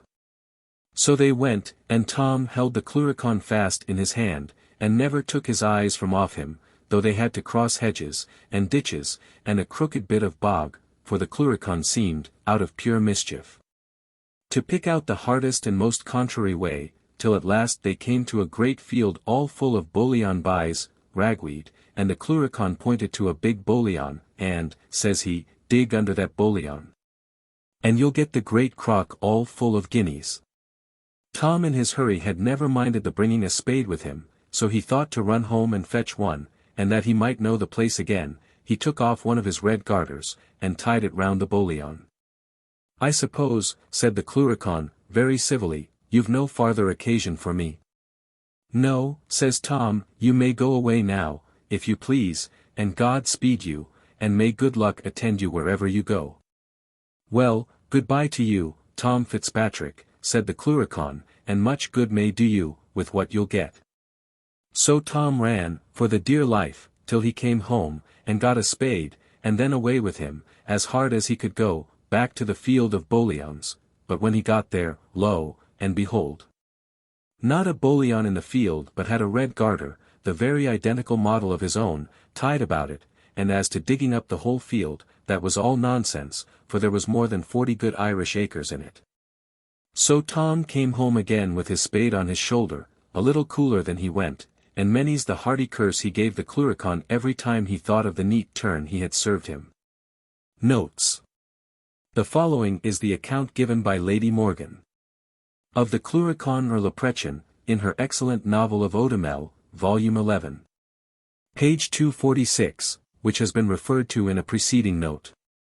It would be extremely difficult, says her ladyship, to class this supernatural agent, who holds a distinguished place in the Irish fairies. His appearance, however, is supposed to be that of a shriveled little old man, whose presence marks a spot where hidden treasures lie concealed, which were buried there in the troubles.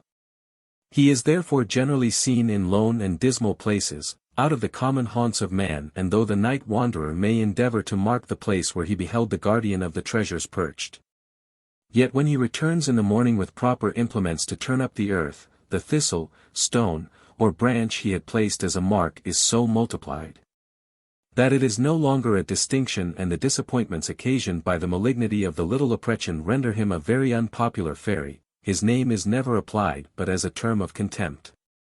On this extract it should be remarked, that the word prechaun, used in the story of the young piper and explained in the note as a contraction of leprechaun, may signify a raven, and is metaphorically applied to any nonsensical chatterer. This word is correctly written, prechaen, or priacan. The ancients imagined that treasures buried in the earth were guarded by spirits called incubones, and that if you seized their cap, you compelled them to deliver this wealth. See Pomponius Sabinus, line 507. Georgix 2. Sed ut dicunt ego nihil scio, sed audivi, quomodo incuboni pilium rapuus et et thesaurus invenit, are the words of Petronius, an author of whom Lady Morgan is of course ignorant. The English reader will perhaps be surprised to see the term boy applied to a young man of 29, but in Ireland this word is commonly used as equivalent to young man, much as the word plv was employed by the Greeks, and pure, still more abusively, by the Romans. As, for example, in the first eclogue of Virgil, Tityrus, who represents Augustus as replying to his application for protection from the soldiery, Posite ut anti boves pueri, is immediately addressed by the other shepherd, Fortunate Senex. Spenser also employs it in the same sense, for he calls Prince Arthur's squire Timaeus a lusty boy, and Spenser, except in his finals, is good authority. Mr.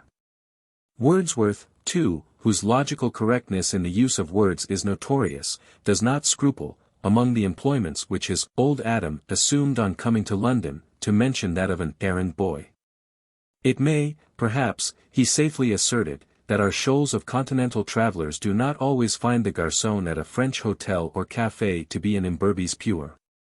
It is treading on tender ground to presume to censure Miss Edgeworth.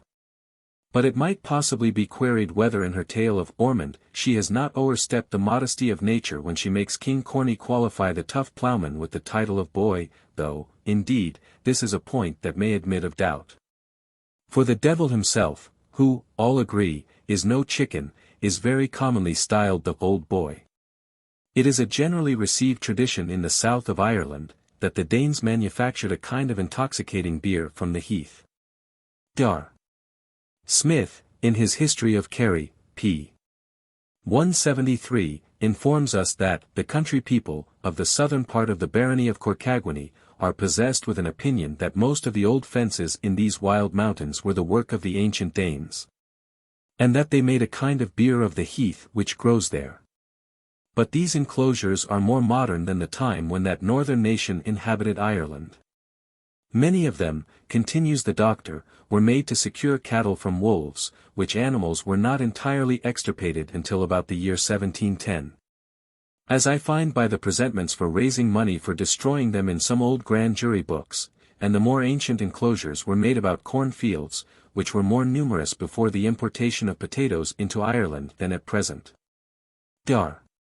Smith may be right in his conjectures respecting the fences which he has described, though these will by no means apply to the low stone lines which are to be seen on many of the mountains in Muskerry, in the county Cork.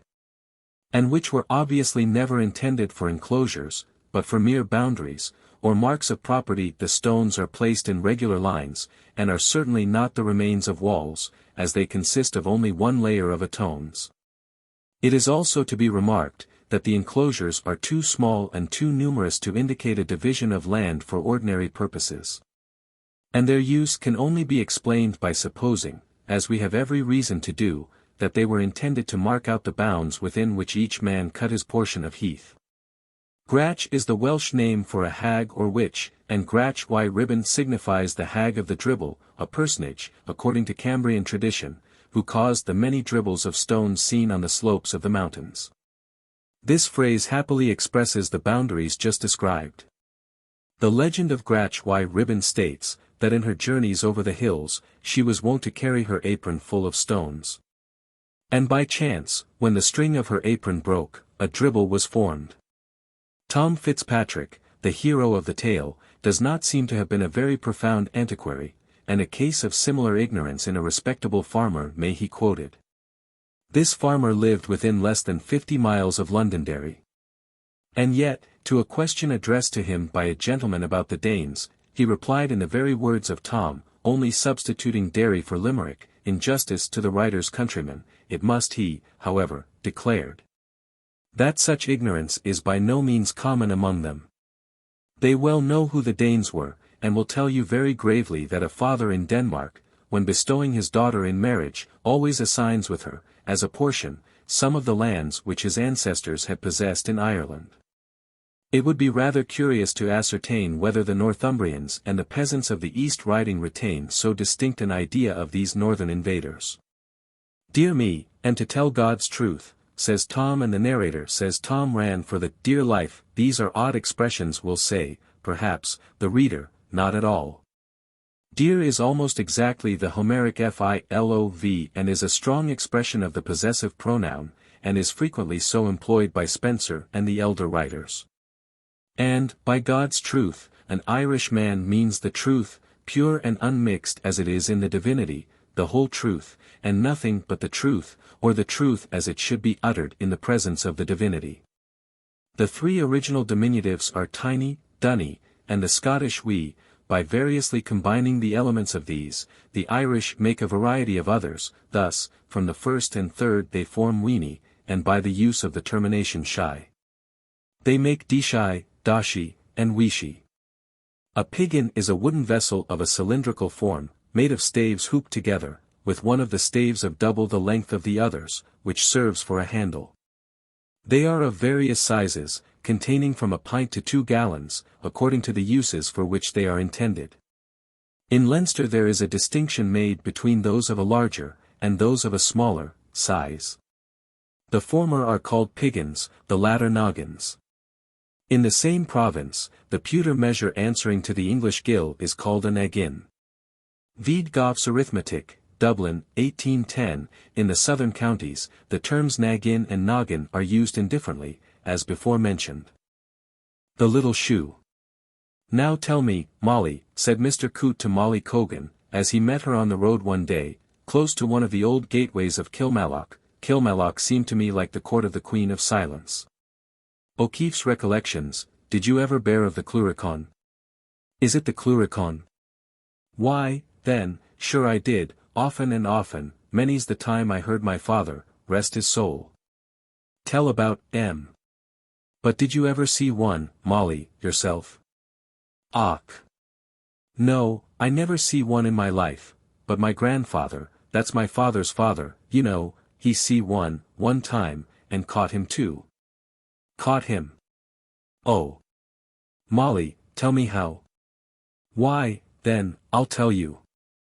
My grandfather, you see, was out there above in the bog, drawing home turf, and the poor old mare was tired after her day's work, and the old man went out to the stable to look after her, and to see if she was eating her hay.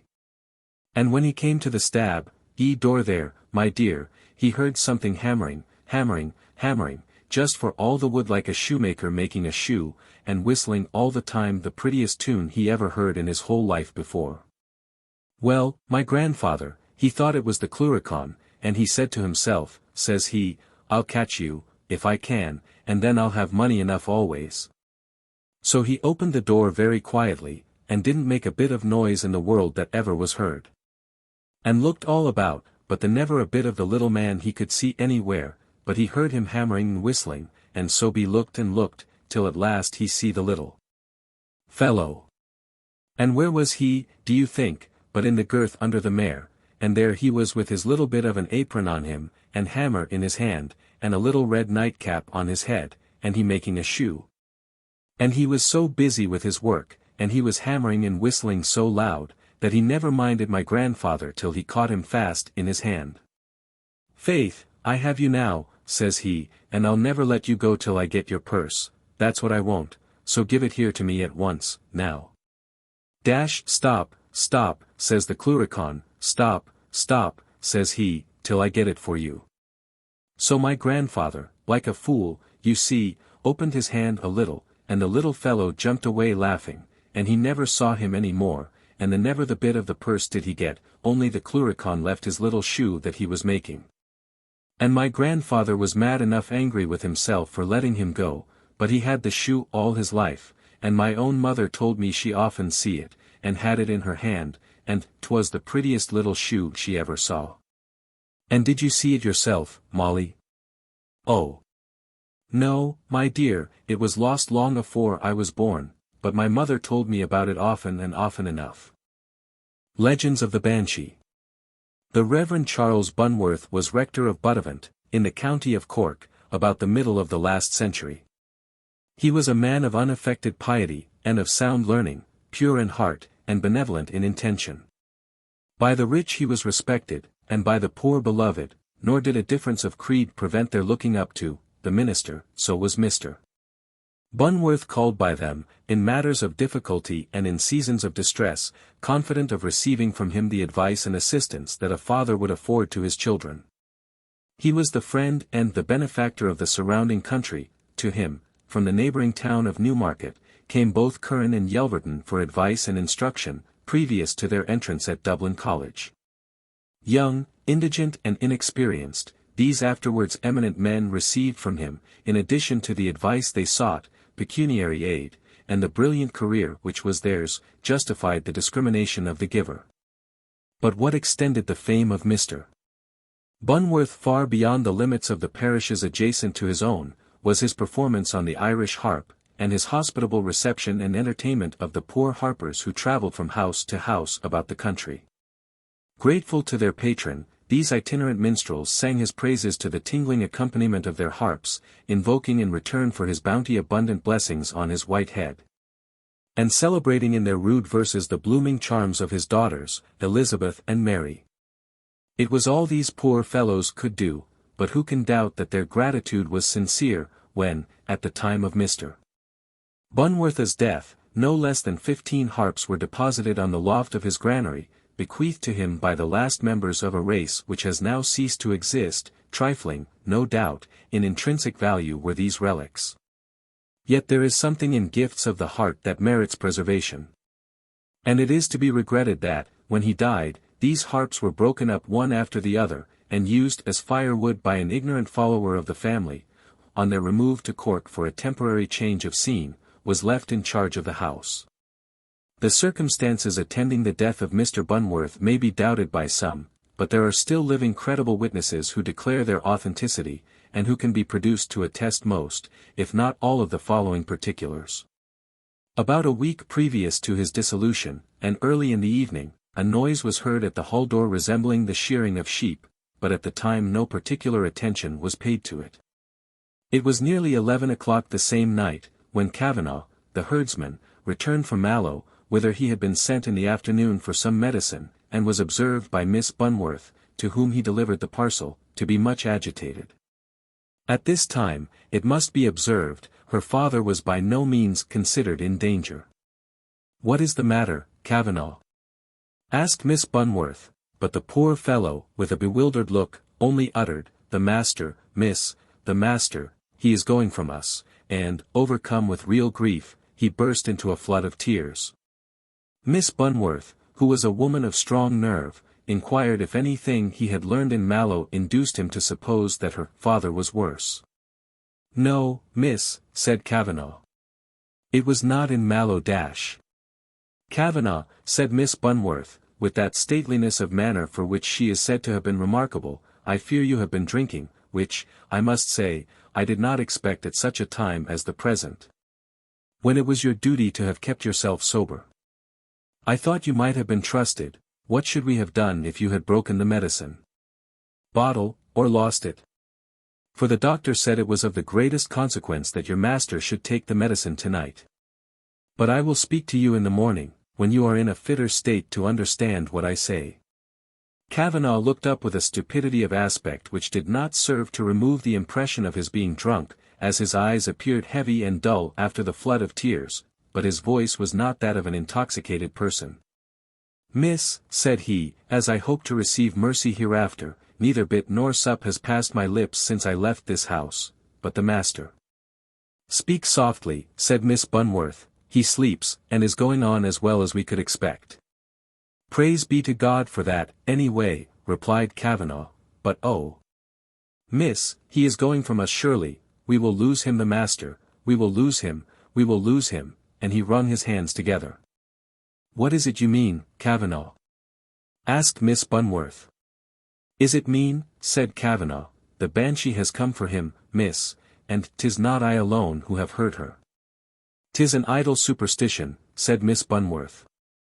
"May be so," replied Kavanagh, as if the words idle superstition only sounded upon his ear without reaching his mind. "May be so," he continued. "But as I came through the glen of Ballybeg, she was along with me keening, and screeching, and clapping her hands, by my side, every step of the way, with her long white hair failing about her shoulders. And I could hear her repeat the master's name every now and then, as plain as ever I heard it. When I came to the old abbey, she parted from me there, and turned into the pigeon field next the barren ground, and folding her cloak about her, down she sat under the tree that was struck by the lightning, and began keening so bitterly that it went through one's heart to hear it." "Kavanagh," said Miss Bunworth, who had, however, listened attentively to this remarkable relation, "my father is, I believe, better, and I hope will himself soon be up and able to convince you that all this is but your own fancy. Nevertheless, I charge you not to mention what you have told me, for there is no occasion to frighten your fellow servants with the story." Mr. Bunworth gradually declined. But nothing particular occurred until the night previous to his death. That night both his daughters, exhausted with continued attendance and watching, were prevailed upon to seek some repose. And an elderly lady, a near relative and friend of the family, remained by the bedside of their father.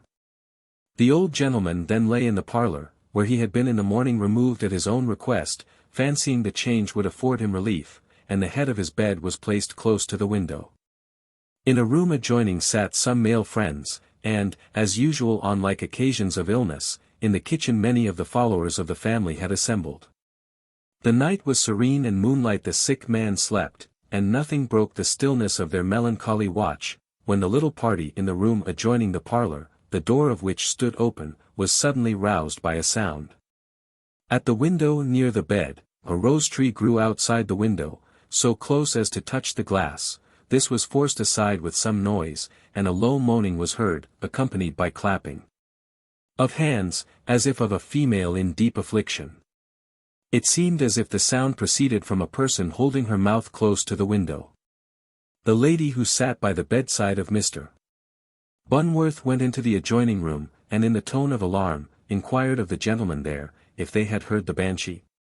Skeptical of supernatural appearances, two of them rose hastily and went out to discover the cause of these sounds, which they also had distinctly heard. They walked all round the house, examining every spot of ground, particularly near the window from the voice had proceeded.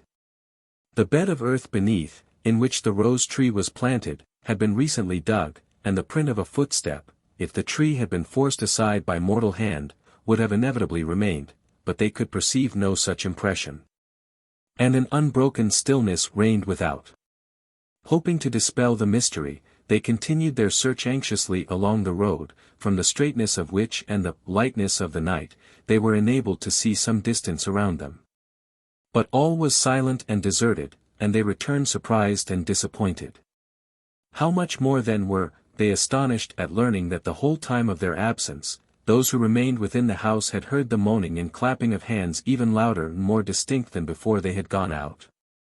And no sooner was the door of the room closed on them, than they again heard the same mournful sounds. Every succeeding hour the sick man became worse, and as the first glimpse of the morning appeared, Mr. Bunworth expired. Legends of the Banshee. The family of Mac Carthy have for some generations possessed a small estate in the county of Tipperary. They are the descendants of a race, once numerous and powerful in the south of Ireland. And though it is probable that the property they at present hold is no part of the large possessions of their ancestors, yet the district in which they live is so connected with the name of Mac Carthy by those associations which are never forgotten in Ireland, that they have preserved with all ranks a sort of influence much greater than that which their fortune or connections could otherwise give them. They are, like most of this class, of the Roman Catholic persuasion, to which they adhere with somewhat of the pride of ancestry, blended with a something, call it what you will, whether bigotry, or a sense of wrong, arising out of repeated diminutions of their family possessions, during the more rigorous periods of the penal laws. Being an old family, and especially being an old Catholic family, they have of course their banshee, and the circumstances under which the appearance, which I shall relate, of this mysterious harbinger of death took place, were told me by an old lady, a near connection of theirs, who knew many of the parties concerned, and who, though not deficient in understanding or education, cannot to this day be brought to give a decisive opinion as to the truth or authenticity of the story. The plain inference to be drawn from this is, that she believes it, though she does not own it. And as she was a contemporary of the persons concerned, as she heard the account from many persons about the same period, all concurring in the important particulars, as some of her authorities were themselves actors in the scene, and as none of the parties were interested in speaking what was false, I think we have about as good evidence that the whole is undeniably true as we have of many narratives of modern history, which I could name, and which many grave and sober-minded people would deem it very great Pyrrhonism to question. This, however, is a point which it is not my province to determine. People who deal out stories of this sort must be content to act like certain young politicians, who tell very freely to their friends what they hear at a great man's table. Not guilty of the impertinence of weighing the doctrines, and leaving it to their hearers to understand them in any sense, or in no sense, just as they may please. Charles Mac Carthy was, in the year 1749, the only surviving son of a very numerous family. His father died when he was little more than 20, leaving him the Mac Carthy estate, not much encumbered, considering that it was an Irish one. Charles was gay, handsome, unfettered either by poverty, a father, or guardians, and therefore was not, at the age of 21, a pattern of regularity in virtue. In plain terms, he was an exceedingly dissipated, I fear I may say debauched young man. His companions were, as may be supposed, of the higher classes of the youth in his neighborhood, and, in general, of those whose fortunes were larger than his own, whose dispositions to pleasure were therefore under still less restrictions. And in whose example he found at once an incentive and an apology for his irregularities. Besides, Ireland, a place to this day not very remarkable for the coolness and steadiness of its youth, was then one of the cheapest countries in the world in most of those articles which money supplies for the indulgence of the passions. The odious exciseman, with his portentous book in one hand, his unrelenting pen held in the other, or stuck beneath his hatband. And the ink bottle, black emblem of the informer, dangling from his waistcoat button, went not then from alehouse to alehouse, denouncing all those patriotic dealers in spirit, who preferred selling whiskey, which had nothing to do with English laws, but to elude them, to retailing that poisonous liquor, which derived its name from the British Parliament, that compelled its circulation among a reluctant people. Or if the gauger, recording angel of the law, wrote down the peccadillo of a publican, he dropped a tear upon the word, and blotted it out for ever. For, welcome to the tables of their hospitable neighbors, the guardians of the excise, where they existed at all, scrupled to abridge those luxuries which they freely shared. And thus the competition in the market between the smuggler, who incurred little hazard, and the personage yclept fair trader, who enjoyed little protection, made Ireland a land flowing, not merely with milk and honey, but with whiskey and wine. In the enjoyments supplied by these, and in the many kindred pleasures to which frail youth is but too prone, Charles Mac Carthy indulged to such a degree, that just about the time when he bad completed his 24th year, after a week of great excesses, he was seized with a violent fever, which, from its malignity, and the weakness of his frame, left scarcely a hope of his recovery. His mother, who had at first made many efforts to check his vices, and at last had been obliged to look on at his rapid progress to ruin in silent despair, watched day and night at his pillow. The anguish of parental feeling was blended with that still deeper misery which those only know who have striven hard to rear in virtue and piety a beloved and favorite child, have found him grow up all that their hearts could desire, until he reached manhood. And then, when their pride was highest, and their hopes almost ended in the fulfillment of their fondest expectations, have seen this idol of their affections plunge headlong into a course of reckless profligacy, and, after a rapid career of vice, hang upon the verge of eternity, without the leisure for, or the power of, repentance. Fervently she prayed that, if his life could not be spared, at least the delirium, which continued with increasing violence from the first few hours of his disorder, might vanish before death, and leave enough of light and of calm for making his peace with offended heaven. After several days, however, nature seemed quite exhausted, and he sunk into a state too like death to be mistaken for the repose of sleep. His face had that pale, glassy, marble look, which is in general so sure a symptom that life has left its tenement of clay. His eyes were closed and sunk, the lids having that compressed and stiffened appearance which seemed to indicate that some friendly hand had done its last office.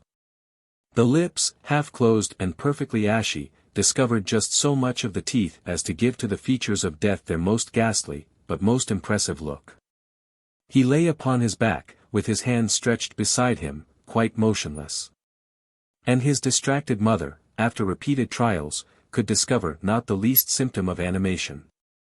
The medical man who attended, having tried the usual modes for ascertaining the presence of life, declared at last his opinion that it was flown, and prepared to depart. From the house of mourning, his horse was seen to come to the door.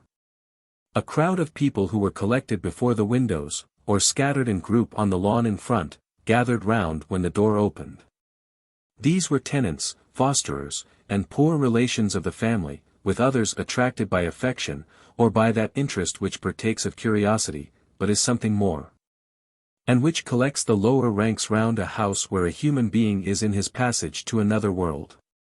They saw the professional man come out from the hall door and approach his horse, and while slowly, and with a melancholy air, he prepared to mount, they clustered round him with inquiring and wishful looks. Not a word was spoken. But their meaning could not be misunderstood.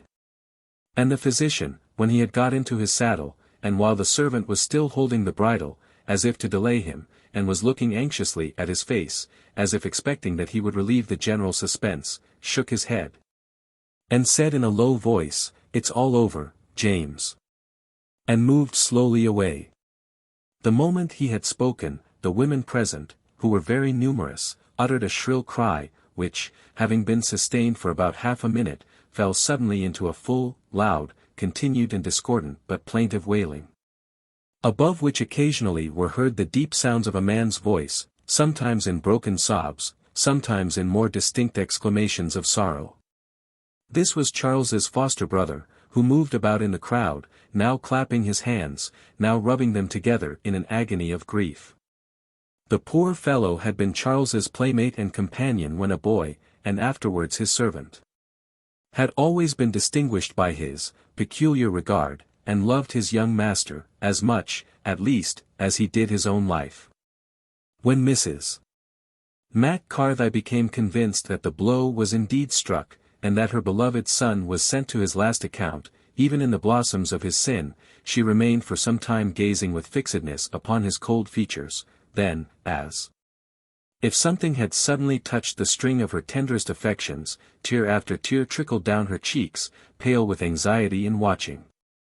Still she continued looking at her son, apparently unconscious that she was weeping, without once lifting her handkerchief to her eyes, until reminded of the sad duties which the custom of the country imposed upon her. By the crowd of females belonging to the better class of the peasantry, who now, crying audibly, nearly filled the apartment. She then withdrew, to give directions for the ceremony of waking, and for supplying the numerous visitors of all ranks with the refreshments usual on these melancholy occasions.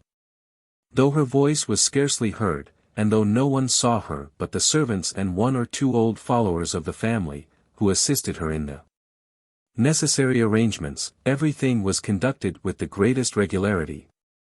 And though she made no effort to check her sorrows, they never once suspended her attention, now more than ever required to preserve order in her household, which, in this season of calamity, but for her would have been ale confusion. The night was pretty far advanced, the boisterous lamentations which had prevailed during part of the day in and about the house had given place to a solemn and mournful stillness, and Mrs. Mac Carthy, whose heart, notwithstanding her long fatigue and watching, was yet too sore for sleep, was kneeling in fervent prayer in a chamber adjoining that of her son. Suddenly her devotions were disturbed by an unusual noise, proceeding from the persons who were watching round the body. First there was a low murmur, then all was silent, as if the movements of those in the chamber were checked by a sudden panic, and then a loud cry of terror burst from all within. The door of the chamber was thrown open, and all who were not overturned in the press rushed wildly into the passage which led to the stairs, and into which Mrs. Mac Carthy's room opened. Mrs. Mac Carthy made her way through the crowd into her son's chamber, where she found him sitting up in the bed, and looking vacantly around, like one risen from the grave. The glare thrown upon his sunk features and thin lathy frame gave an unearthly horror to his whole aspect. Mrs. Mac Carthy was a woman of some firmness, but she was a woman, and not quite free from the superstitions of her country. She dropped on her knees, and, clasping her hands, began to pray aloud. The form before her moved only its lips, and barely uttered, "Mother." But though the pale lips moved, as if there was a design to finish the sentence, the tongue refused its office. Mrs. Mac Carthy sprung forward, and catching the arm of her son, exclaimed, "Speak in the name of God and his saints, speak. Are you alive?" He turned to her slowly, and said, speaking still with apparent difficulty, "Yes, my mother, alive, but sit down and collect yourself, I have that to tell, which will astonish you still more than what you have seen." He leaned back upon his pillow, and while his mother remained kneeling by the bedside, holding one of his hands clasped in hers, and gazing on him with the look of one who distrusted all her senses, he proceeded, "Do not interrupt me until I have done. I wish to speak while the excitement of returning life is upon me, as I know I shall soon need much repose. Of the commencement of my illness I have only a confused recollection. But within the last 12 hours, I have been before the judgment seat of God. Do not stare incredulously on me, 'tis as true as have been my crimes, and, as I trust, shall be my repentance. I saw the awful judge arrayed in all the terrors which invest him when mercy gives place to justice. The dreadful pomp of offended omnipotence, I saw, remember. It is fixed here, printed on my brain in characters indelible. But it possesseth human language. What I can describe I will, I may speak it briefly. It is enough to say, I was weighed in the balance and found wanting. The irrevocable sentence was upon the point of being pronounced. The eye of my almighty judge, which had already glanced upon me, half spoke my doom, when I observed the guardian saint, to whom you so often directed my prayers when I was a child, looking at me with an expression of benevolence and compassion. I stretched forth my hands to him, and besought his intercession. I implored that 1 year, 1 month might be given to me on earth, to do penance and atonement for my transgressions. He threw himself at the feet of my judge, and supplicated for mercy. Oh! Never, not if I should pass through 10,000 successive states of being, never, for eternity, shall I forget the horrors of that moment. When my fate hung suspended, when an instant was to decide whether torments unutterable were to be my portion for endless ages. But justice suspended its decree, and mercy spoke in accents of firmness, but mildness, return to that world in which thou hast lived but to outrage the laws of him who made that world and thee. 3 years are given thee for repentance. When these are ended, thou shalt again stand here, to be saved or lost forever. I heard no more, I saw no more, until I awoke to life, the moment before you entered. Charles's strength continued just long enough to finish these last words, and on uttering them he closed his eyes, and lay quite exhausted. His mother, though, as was before said, somewhat disposed to give credit to supernatural visitations, yet hesitated whether or not she should believe that, although awakened from a swoon, which might have been the crisis of his disease, he was still under the influence of delirium. Repose, however, was at all events necessary, and she took immediate measures that he should enjoy it undisturbed. After some hours' sleep, he awoke refreshed, and thenceforward gradually but steadily recovered. Still he persisted in his account of the vision, as he had at first related it, and his persuasion of its reality had an obvious and decided influence on his habits and conduct. He did not altogether abandon the society of his former associates, for his temper was not soured by his reformation, but he never joined in their excesses, and often endeavored to reclaim them. How his pious exertions succeeded, I have never learnt, but of himself it is recorded, that he was religious without ostentation, and temperate without austerity. Giving a practical proof that vice may be exchanged for virtue, without a loss of respectability, popularity, or happiness. Time rolled on, and long before the 3 years were ended, the story of his vision was forgotten, or, when spoken of, was usually mentioned as an instance proving the folly of believing in such things. Charles's health, from the temperance and regularity of his habits, became more robust than ever. His friends, indeed, had often occasion to rally him upon a seriousness and abstractedness of demeanor, which grew upon him as he approached the completion of his 27th year. But for the most part his manner exhibited the same animation and cheerfulness for which he had always been remarkable. In company, he evaded every endeavor to draw from him a distinct opinion on the subject of the supposed prediction, but among his own family it was well known that he still firmly believed it.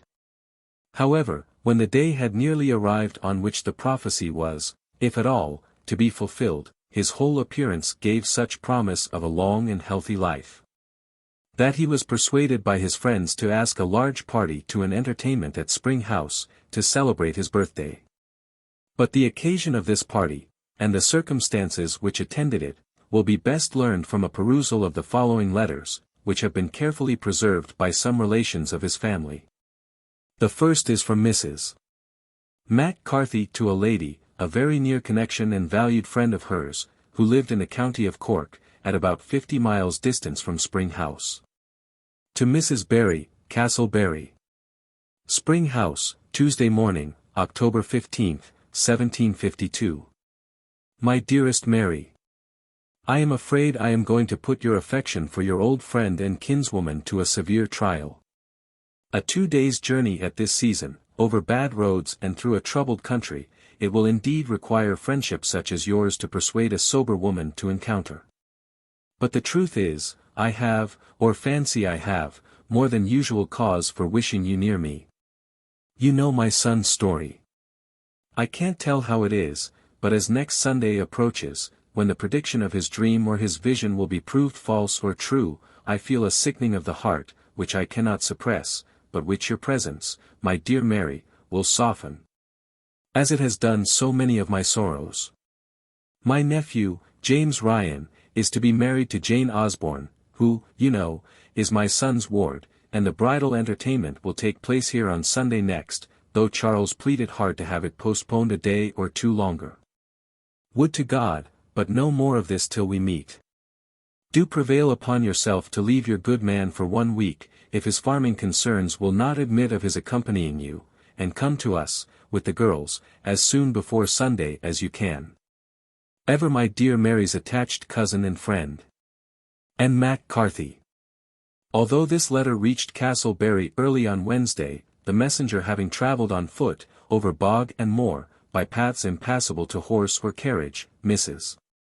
Barry, who at once determined on going, had so many arrangements to make for the regulation of her domestic affairs, which, in Ireland, among the middle orders of the gentry, fall soon into confusion when the mistress of the family is away, that she and her 2 younger daughters were unable to leave home until late on the morning of Friday. The eldest daughter remained, to keep her father company, and superintend the concerns of the household. As the travellers were to journey in an open 1-horse vehicle, called a jaunting car, still used in Ireland, and as the roads, bad at all times, were rendered still worse by the heavy rains, it was their design to make 2 easy stages. To stop about midway the first night, and reach Spring House early on Saturday evening. This arrangement was now altered, as they found that, from the lateness of their departure, they could proceed, at the utmost, no farther than 20 miles on the first day, and they therefore purposed sleeping at the house of a Mr. Bourke, friend of theirs, who lived at somewhat less than that distance from Castleberry. They reached Mr. Bourke's in safety, after rather a disagreeable drive. What befell them on their journey the next day to Spring House, and after their arrival there, is fully related in a letter from the second Miss Barry to her eldest sister. Spring House, Sunday evening, October 20th, 1752. Dear Ellen. As my mother's letter, which encloses this will announce to you briefly the sad intelligence which I shall here relate more fully, I think it better to go regularly through the recital of the extraordinary events of the last 2 days. The Bourkes kept us up so late on Friday night, that yesterday was pretty far advanced before we could begin our journey, and the day closed when we were nearly 15 miles distant from this place. The roads were excessively deep, from the heavy rains of the last week, and we proceeded so slowly, that at last my mother resolved on passing the night at the house of Mr. Bourke's brother, who lives about 1/4 of a mile off the road, and coming here to break fast in the morning. The day had been windy and showery, and the sky looked fitful, gloomy, and uncertain. The moon was full, and at times shone clear and bright. At others, it was wholly concealed behind the thick, black, and rugged masses of clouds, that rolled rapidly along, and were every moment becoming larger, and collecting together, as if gathering strength for a coming storm. The wind, which blew in our faces, whistled bleakly along the low hedges of the narrow road, on which we proceeded with difficulty from the number of deep sloughs, and which afforded not the least shelter. No plantation being within some miles of us. My mother, therefore, asked Leary, who drove the jaunting car, how far we were from Mr. Bourke's. T is about 10 spades from this to the cross, and we have then only to turn to the left into the avenue, ma'am. Very well, Leary, turn up to Mr. Bourke's as soon as you reach the cross roads. My mother had scarcely spoken these words, when a shriek, that made us thrill as if our very hearts were pierced by it, burst from the hedge to the right of our way. If it resembled anything earthly, it seemed the cry of a female, struck by a sudden and mortal blow, and giving out her life in one long deep pang of expiring agony. "Heaven defend us," exclaimed my mother. "Go you over the hedge, Leary, and save that woman, if she is not yet dead, while we run back to the hut we just passed and alarm the village near it." "Woman," said Leary, beating the horse violently, while his voice trembled, "that's no woman. The sooner we get on, ma'am, the better," and he continued his efforts to quicken the horse's pace. We saw nothing.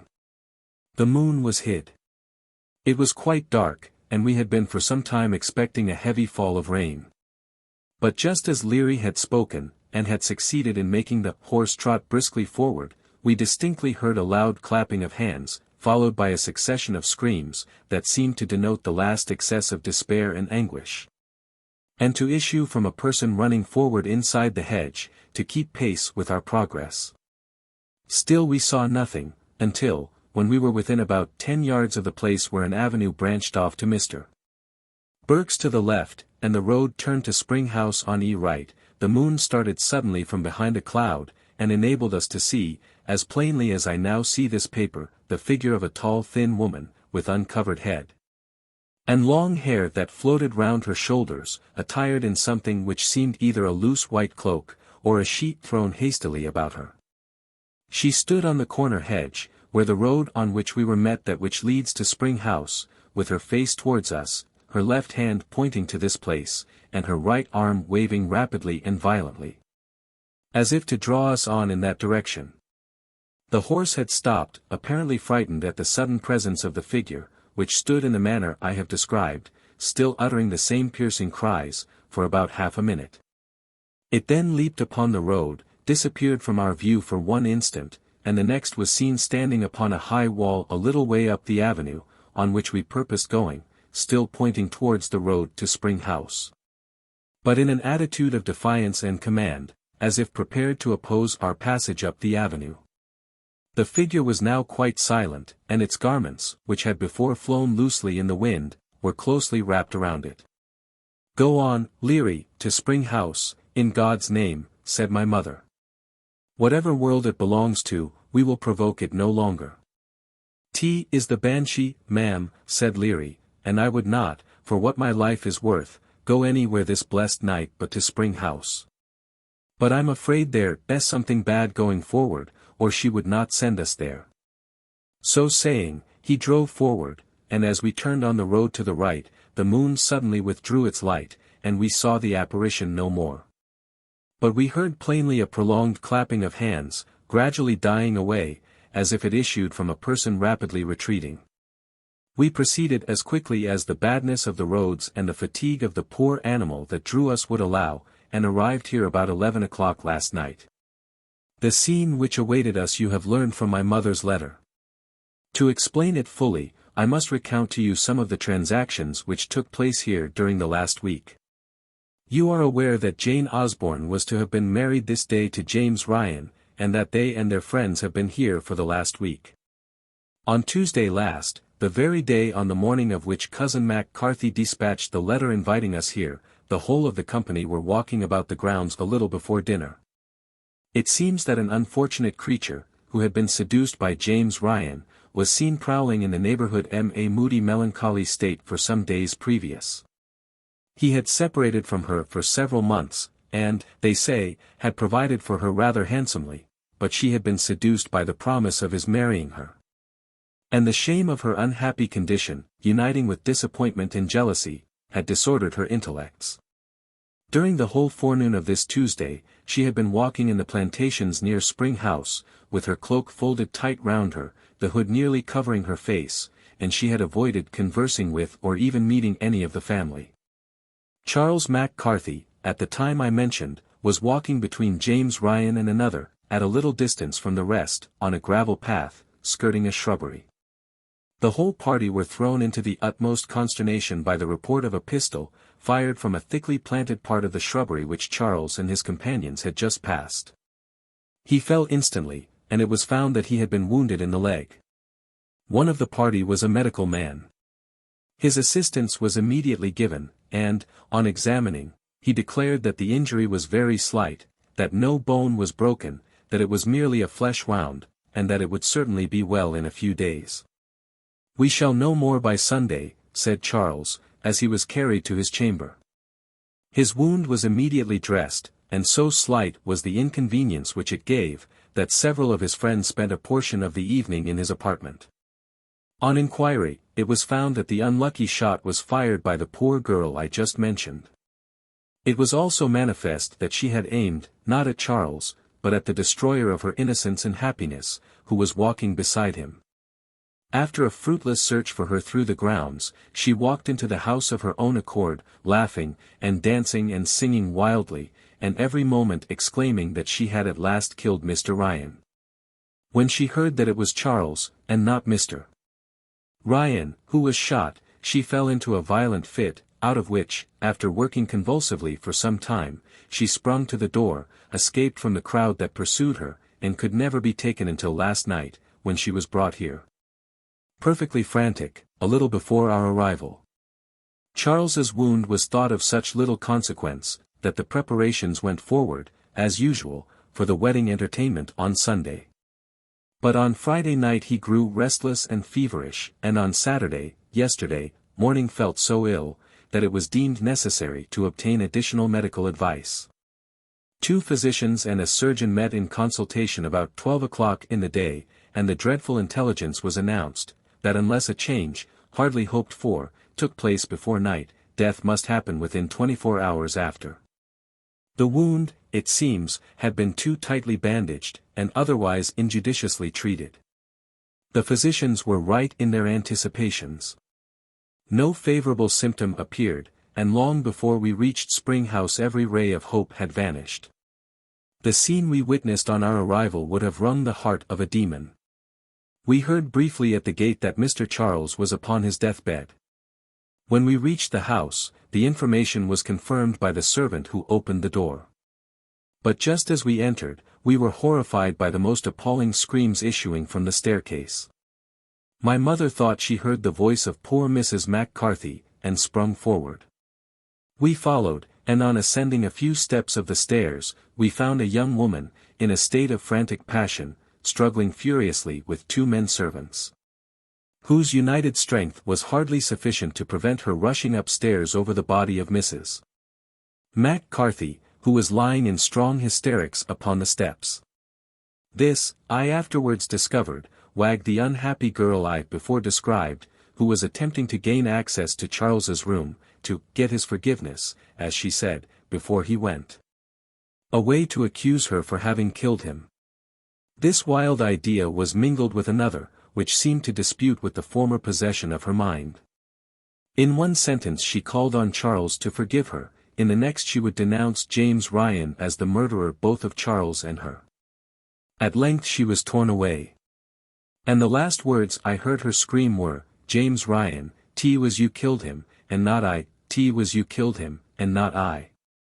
Mrs. McCarthy, on recovering, fell into the arms of my mother, whose presence seemed a great relief to her.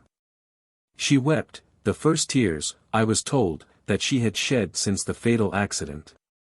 She conducted us to Charles's room, who, she said, had desired to see us the moment of our arrival, as he found his end approaching, and wished to devote the last hours of his existence to uninterrupted prayer and meditation. We found him perfectly calm, resigned, and even cheerful.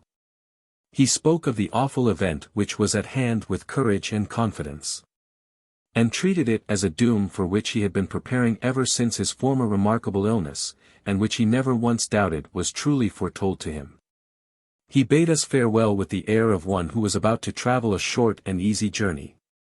And we left him with impressions which, notwithstanding all their anguish, will, I trust, never entirely forsake us. Poor Mrs. McCarthy, but I am just called away. There seems a slight stir in the family. Perhaps. The above letter was never finished. The enclosure to which it more than once alludes told the sequel briefly, and it is all that I have farther learned of this branch of the McCarthy family. Before the sun had gone down upon Charles's 27th birthday, his soul had gone to render its last account to its creator. The Spirit Horse. The history of Morty Sullivan ought to be a warning to all young men to stay at home, and to live decently and soberly if they can, and not to go roving about the world. Morty, when he had just turned 14, ran away from his father and mother, who were a mighty respectable old couple, and many a tear they shed on his account. It is said they both died heartbroken for his loss. All they ever learned about him was that he went on board of a ship bound to America. 30 years after the old couple had been laid peacefully in their graves, there came a stranger to Beerhaven inquiring after them. It was their son Morty. And, to speak the truth of him, his heart did seem full of sorrow when he heard that his parents were dead and gone, but what else could he expect to hear? Repentance generally comes when it is too late. Morty Sullivan, however, as an atonement for his sins, was recommended to perform a pilgrimage to the blessed chapel of St. Gobnate, which is in a wild place called Ballyvorney. This he readily undertook. And willing to lose no time, commenced his journey the same afternoon.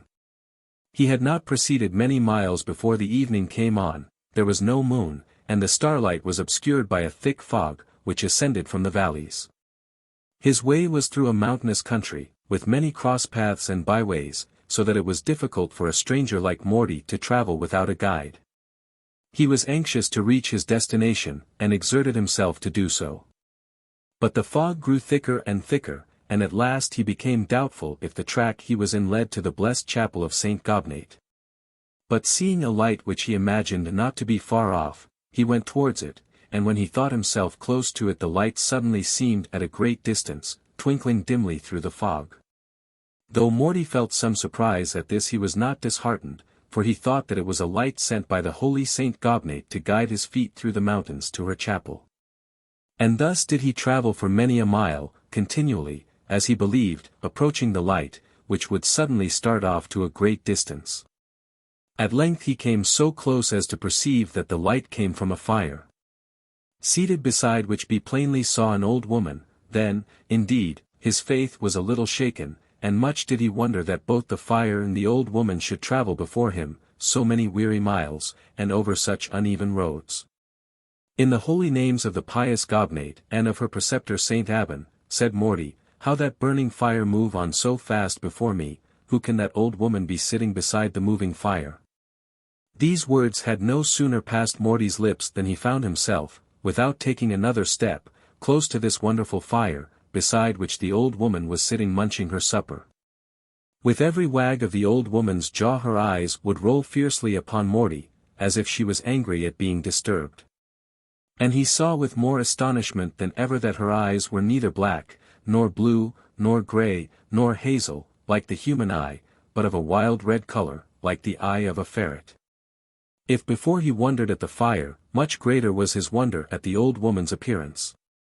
And stout-hearted as he was, he could not but look upon her with fear, judging rightly, that it was for no good purpose her supping in so unfrequented a place, and at so late an hour, for it was near midnight. She said not one word, but munched and munched away, while Morty looked at her in silence. "What's your name?" at last demanded the old hag, a sulphurous puff coming out of her mouth, her nostrils distending, and her eyes growing redder than ever, when she had finished her question. Plucking up all his courage, "Morty Sullivan," replied he, "at your service," meaning the latter words only in civility. "Ubububbo," said the old woman, "we'll soon see that," and the red fire of her eyes turned into a pale green color. Bold and fearless as Morty was, yet much did he tremble at hearing this dreadful exclamation. He would have fallen down on his knees and prayed to Saint Gobnate, or any other saint, for he was not particular. But he was so petrified with horror, that he could not move in the slightest way, much less go down on his knees. "Take hold of my hand, Morty," said the old woman, "I'll give you a horse to ride that will soon carry you to your journey's end." So saying, she led the way, the fire going before them. It is beyond mortal knowledge, to say how, but on it went, shooting out bright tongues of flame, and flickering fiercely. Presently they came to a natural cavern in the side of the mountain, and the old hag called aloud in a most discordant voice for her horse. In a moment a jet-black steed started from its gloomy stable, the rocky floor whereof rung with a sepulchral echo to the clanging hoofs. "Mount, Morty, mount!" cried she, seizing him with supernatural strength, and forcing him upon the back of the horse. Morty, finding human power of no avail, muttered, oh that I had spurs, and tried to grasp the horse's mane, but he caught at a shadow. It nevertheless bore him up and bounded forward with him, now springing down a fearful precipice, now clearing the rugged bed of a torrent, and rushing like the dark midnight storm through the mountains. The following morning Morty Sullivan was discovered by some pilgrims, who came that way after taking their rounds at Gugain Barra, lying on the flat of his back, under a steep cliff, down which he had been flung by the Pooka. Morty was severely bruised by the fall, and he is said to have sworn on the spot, by the hand of O'Sullivan, and that is no small oath, nulla manus, tam liberalis, ac generalis, ac universalis, quam Sullivanis. Never again to take a full quart bottle of whiskey with him on a pilgrimage. Daniel O'Rourke. People may have heard of the renowned adventures of Daniel O'Rourke, but how few are there who know that the cause of all his perils, above and below, was neither more nor less than his having slept under the walls of the Pooka's tower. I knew the man well. He lived at the bottom of Hungry Hill, just at the right-hand side of the road as you go towards Bantry. An old man was he at the time that he told me the story, with grey hair, and a red nose. And it was on the 25th of June, 1813, that I heard it from his own lips, as he sat smoking his pipe under the old poplar tree, on as fine an evening as ever shone from the sky. I was going to visit the caves in Dessy Island, having spent the morning at Glengariff.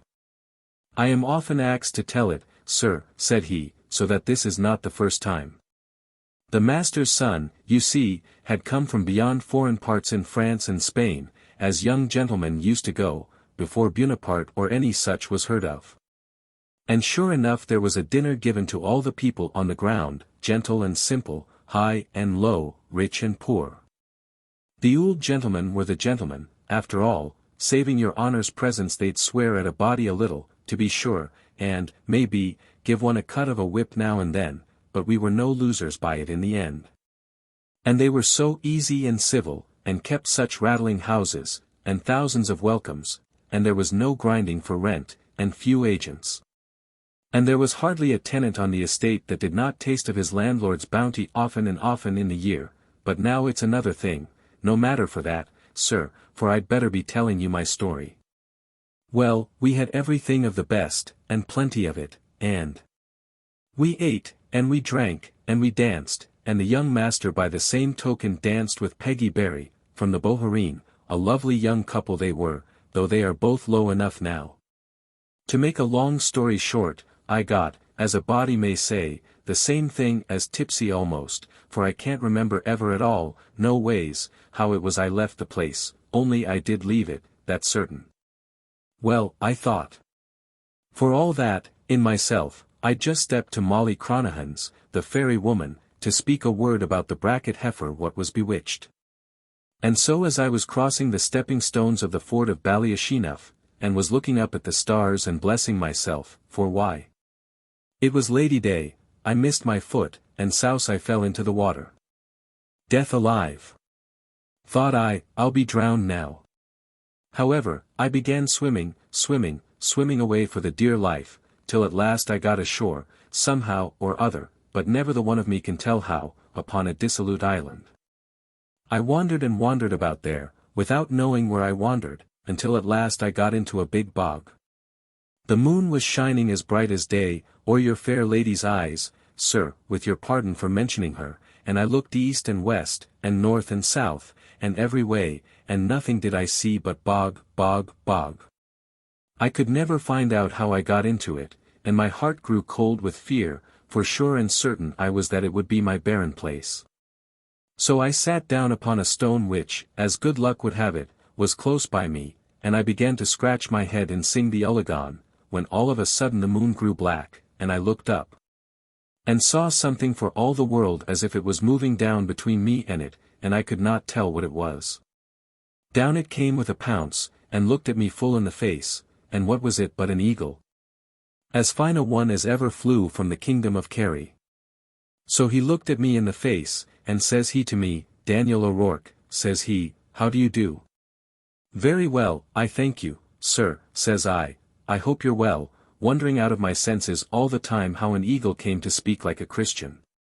What brings you here, Dan, says he. Nothing at all, sir, says I, only I wish I was safe home again. Is it out of the island you want to go, Dan, says he. "'T is, sir, says I, so I up and told him how I had taken a drop too much, and fell into the water.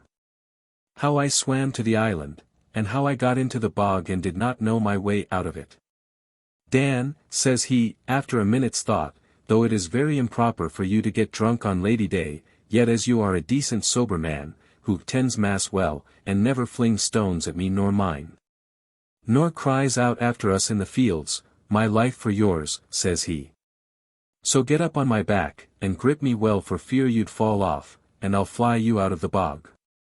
I am afraid, says I, your honour's making game of me, for who ever heard of riding a horseback on an eagle before? "'Pon the honour of a gentleman, says he, putting his right foot on his breast, I am quite in earnest, and so now either take my offer or starve in the bog, besides, I see that your weight is sinking the stone. It was true enough as he said, for I found the stone every minute going from under me. I had no choice. So thinks I to myself, faint heart never won fair lady, and this is fair persuadance. I thank your honour, says I, for the loan of your civility, and I'll take your kind offer. I therefore mounted upon the back of the eagle, and held him tight enough by the throat, and up he flew in the air like a lark. Little I knew the trick he was going to serve me. Up, up, up, God knows how far up he flew. Why, then, said I to him, thinking he did not know the right road home, very civilly, because why? I was in his power entirely. "Dashed sir," says I, "please your honour's glory, and with humble submission to your better judgment, if you'd fly down a bit, you're now just over my cabin, and I could be put down there, and many thanks to your worship." "Arrah, Dan," said he, "do you think me a fool? Look down in the next field, and don't you see 2 men and a gun? By my word it would be no joke to be shot this way, to oblige a drunken blackguard that I picked up off of a good stone in a bog." "Bother you," said I to myself, but I did not speak out, for where was the use? Well, sir, up he kept, flying, and I asking him every minute to fly down, and all to no use. "Where in the world are you going?" "Sir," says I to him. "Hold your tongue, Dan," says he, "mind your own business, and don't be interfering with the business of other people." "Faith, this is my business, I think," says I. "Be quiet, Dan," says he, so I said no more. At last where should we come to, but to the moon itself.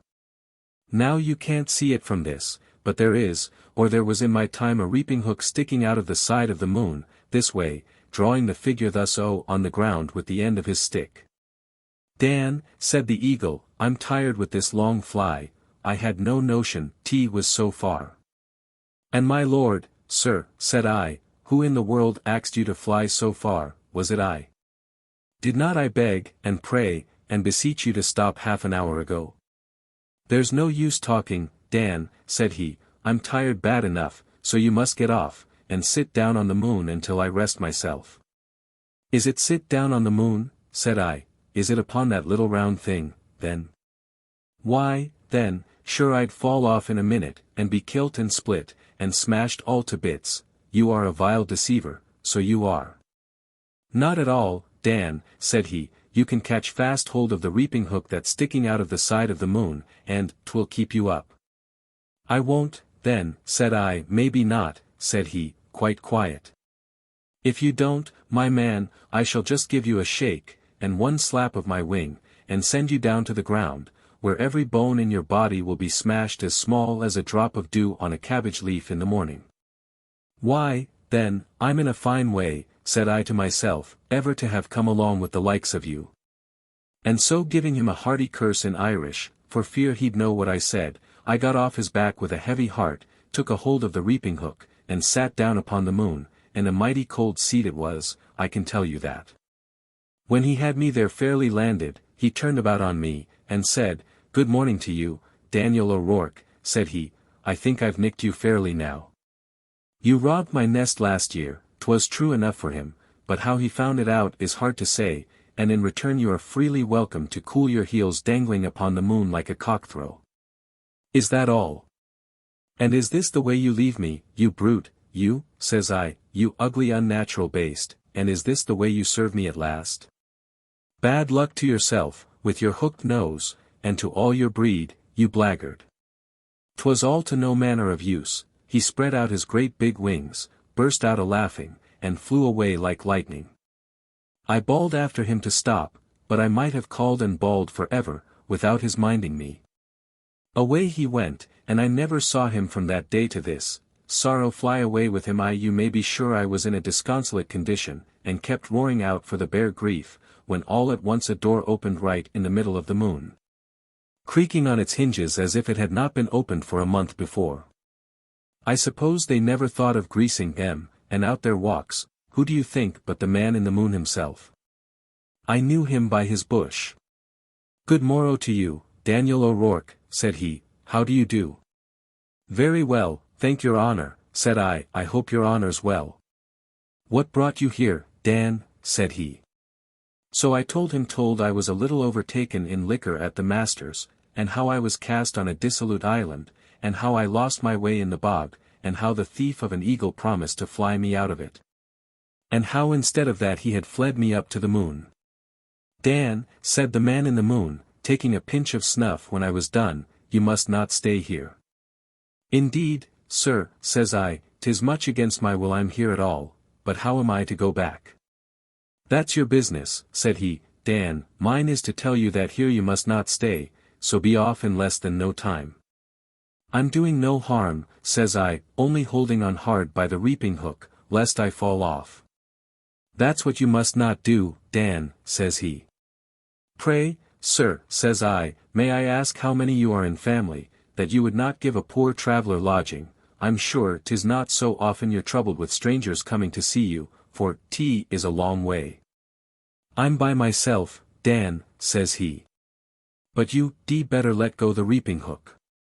"Faith, and with your leave," says I, "I'll not let go the grip, and the more you bids me, the more I won't let go, so I will." "You had better, Dan," says he again. "Why, then, my little fellow," says I, taking the whole weight of him with my eye from head to foot, "there are 2 words to that bargain, and I'll not budge, but you may if you like." "We'll see how that is to be," says he. And back he went, giving the door such a great bang after him, for it was plain he was huffed, that I thought the moon and all would fall down with it. Well, I was preparing myself to try strength him, when back again he comes, with the kitchen cleaver in his hand, and without saying a word, he gives 2 bangs to the handle of the reaping hook that was keeping me up, and whap! It came in 2. "Good morning to you, Dan," says the spiteful little old blackguard, when he saw me cleanly falling down with a bit of the handle in my hand. "I thank you for your visit, and fair weather after you, Daniel." I had not time to make any answer to him, for I was turning over and over, and rolling at the rate of a fox hunt.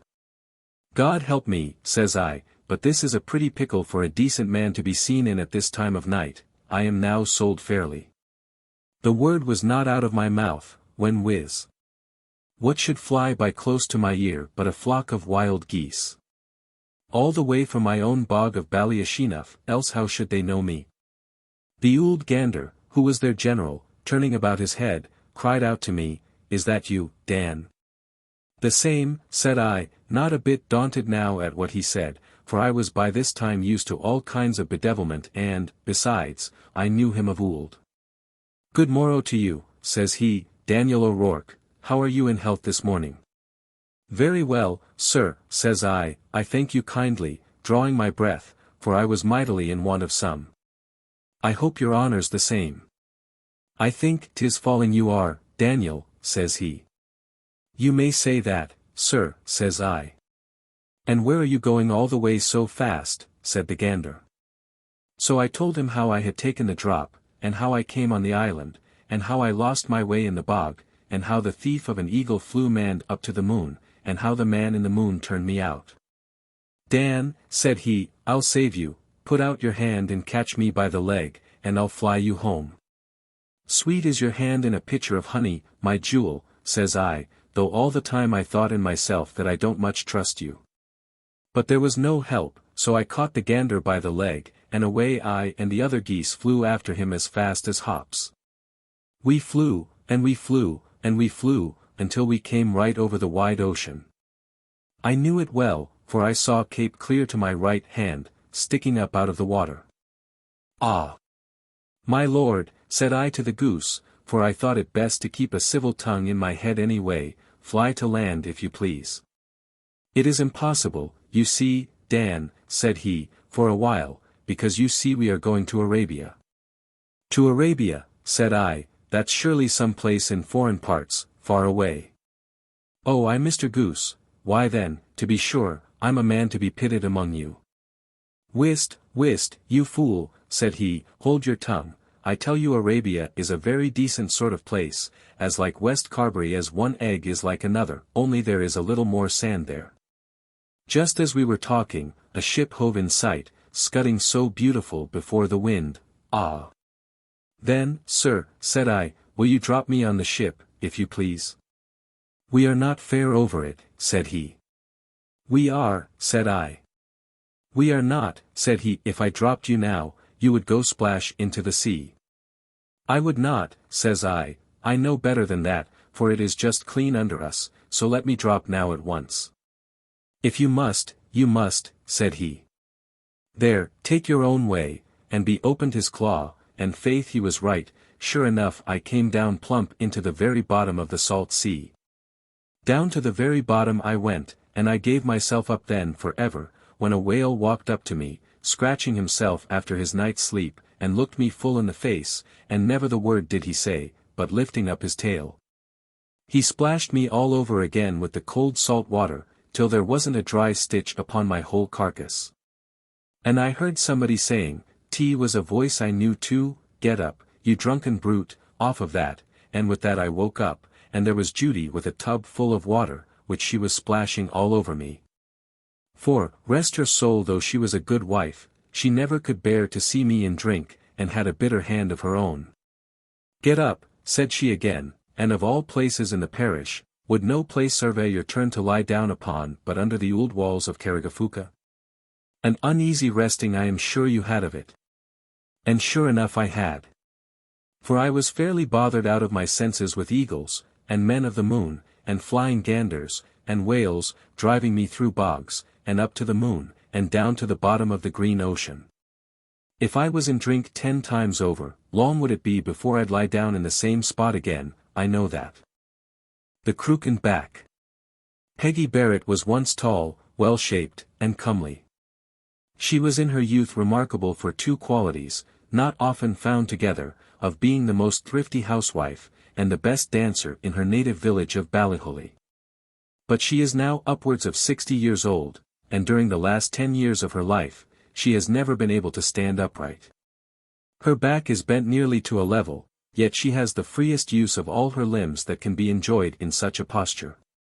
Her health is good, and her mind vigorous, and, in the family of her eldest son, with whom she has lived since the death of her husband, she performs all the domestic services which her age, and the infirmity just mentioned, allow. She washes the potatoes, makes the fire, sweeps the house, labors in which she good-humoredly says she finds her crooked back mighty convenient, plays with the children, and tells stories to the family and their neighboring friends, who often collect round her son's fireside to hear them during the long winter evenings. Her powers of conversation are highly extolled, both for humor and in narration. And anecdotes of droll or awkward incidents, connected with the posture in which she has been so long fixed, as well as the history of the occurrence to which she owes that misfortune, are favorite topics of her discourse. Among other matters she is fond of relating how, on a certain day, at the close of a bad harvest, when several tenants of the estate on which she lived concerted in a field a petition for an abatement of rent, they placed the paper on which they wrote upon her back, which was found no very inconvenient substitute for a table. Peggy, like all experienced storytellers, suited her tales, both in length and subject, to the audience and the occasion. She knew that, in broad daylight, when the sun shines brightly, and the trees are budding, and the birds singing around us, when men and women, like ourselves, are moving and speaking, employed variously in business or amusement. She knew, in short, though certainly without knowing or much caring wherefore, that when we are engaged about the realities of life and nature, we want that spirit of credulity, without which tales of the deepest interest will lose their power. At such times Peggy was brief, very particular as to facts, and never dealt in the marvellous. But round the blazing hearth of a Christmas evening, when infidelity is banished from all companies, at least in low and simple life, as a quality, to say the least of it, out of season. When the winds of dark December whistled bleakly round the walls, and almost through the doors of the little mansion, reminding its inmates, that as the world is vexed by elements superior to human power, so it may be visited by beings of a superior nature, at such times would Peggy Barrett give full scope to her memory, or her imagination, or both. And upon one of these occasions, she gave the following circumstantial account of the crookening of her back. It was of all days in the year, the day before May Day, that I went out to the garden to weed the potatoes. I would not have gone out that day, but I was dull in myself, and sorrowful, and wanted to be alone. All the boys and girls were laughing and joking in the house, making going balls and dressing out ribbons for the mummers next day. I couldn't bear it. 'Twas only at the Easter that was then past, and that's 10 years last Easter, I won't forget the time, that I buried my poor man. And I thought how gay and joyful I was, many a long year before that, at the May Eve before our wedding, when with Robin by my side, I sat cutting and sewing the ribbons for the going ball I was to give the boys on the next day. Proud to be preferred above all the other girls of the banks of the Blackwater, by the handsomest boy and the best hurler in the village. So I left the house and went to the garden. I stayed there all the day, and didn't come home to dinner. I don't know how it was, but somehow I continued on, weeding, and thinking sorrowfully enough, and singing over some of the old songs that I sung many and many a time in the days that are gone. And for them that never will come back to me to hear them. The truth is, I hated to go and sit silent and mournful among the people in the house, that were merry and young, and had the best of their days before them. 'Twas late before I thought of returning home, and I did not leave the garden till some time after sunset. The moon was up. But though there wasn't a cloud to be seen, and though a star was winking here and there in the sky, the day wasn't long enough gone to have it clear moonlight. Still it shone enough to make everything on one side of the heavens look pale and silvery-like, and the thin white mist was just beginning to creep along the fields. On the other side, near where the sun was set, there was more of daylight, and the sky looked angry, red, and fiery through the trees, like as if it was lighted up by a great town burning below. Everything was as silent as a churchyard, only now and then one could hear far off a dog barking, or a cow lowing after being milked. There wasn't a creature to be seen on the road or in the fields. I wondered at this first, but then I remembered it was May Eve, and that many a thing, both good and bad, would be wandering about that night, and that I ought to shun danger as well as others. So I walked on as quick as I could, and soon came to the end of the domain wall, where the trees rise high and thick at each side of the road, and almost meet at the top. My heart misgave me when I got under the shade. There was so much light let down from the opening above, that I could see about a stone throw before me. All of a sudden I heard a rustling among the branches, on the right side of the road, and saw something like a small black goat, only with long white horns turned out instead of being bent backwards, standing upon its hind legs upon the top of the wall, and looking down on me. My breath was stopped, and I couldn't move for near a minute. I couldn't help, somehow, keeping my eyes fixed on it, and it never stirred, but kept looking in the same fixed way down at me. At last I made a rush, and went on. But I didn't go 10 steps, when I saw the very same sight, on the wall to the left of me, standing in exactly the same manner, but 3 or 4 times as high, and almost as tall as the tallest man. The horns looked frightful, it gazed upon me as before, my legs shook, and my teeth chattered, and I thought I would drop down dead every moment. At last I felt as if I was obliged to go on, and on I went. But it was without feeling how I moved, or whether my legs carried me. Just as I passed the spot where this frightful thing was standing, I heard a noise as if something sprung from the wall, and felt like as if a heavy animal plumped down upon me, and held with the 4 feet clinging to my shoulder. And the hind ones fixed in my gown, that was folded and pinned up behind me. 'Tis the wonder of my life ever since Hull bore the shock. But so it was, I neither fell, nor even staggered with the weight, but walked on as if I had the strength of 10 men, though I felt as if I couldn't help moving, and couldn't stand still if I wished it. Though I gasped with fear, I knew as well as I do now what I was doing. I tried to cry out, but couldn't. I tried to run, but wasn't able. I tried to look back, but my head and neck were as if they were screwed in a vice.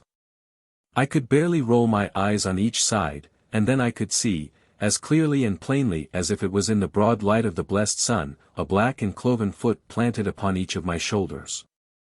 I heard a low breathing in my ear. I felt, at every step I took, my leg strike back against the feet of the creature that was on my back. Still I could do nothing but walk straight on.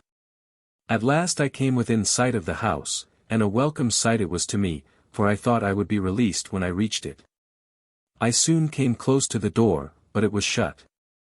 I looked at the little window, but it was shut too, for they were more cautious about May Eve than I was. I saw the light inside, through the chinks of the door. I heard them talking and laughing within. I felt myself at 3 yards distance from them that would die to save me. And may the Lord save me from ever again feeling what I did that night, when I found myself held by what couldn't be good nor friendly, but without the power to help myself, or to call my friends, or to put out my hand to knock. Or even to lift my leg to strike the door, and let them know that I was outside it. 'Twas as if my hands grew to my sides, and my feet were glued to the ground, or had the weight of a rock fixed to them. At last I thought of blessing myself, and my right hand, that would do nothing else, did that for me. Still the weight remained on my back, and all was as before. I blessed myself again, tea was still all the same. I then gave myself up for lost, but I blessed myself a 3rd time, and my hand no sooner finished the sign, than all at once I felt the burthen spring off of my back, the door flew open as if a clap of thunder burst it. And I was pitched forward on my forehead, in upon the middle of the floor. When I got up my back was crooked, and I never stood straight from that night to this blessed hour. There was a pause when Peggy Barrett finished.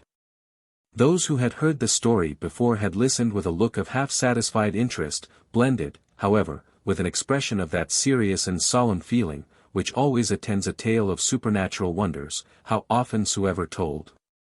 They moved upon their seats out of the posture in which they had remained fixed during the narrative, and sat in an attitude which denoted that their curiosity as to the cause of this strange occurrence had been long since allayed. Those to whom it was before unknown still retained their look and posture of strained attention, and anxious but solemn expectation. A grandson of Peggy's, about 9 years old, not the child of the son with whom she lived, had never before heard the story.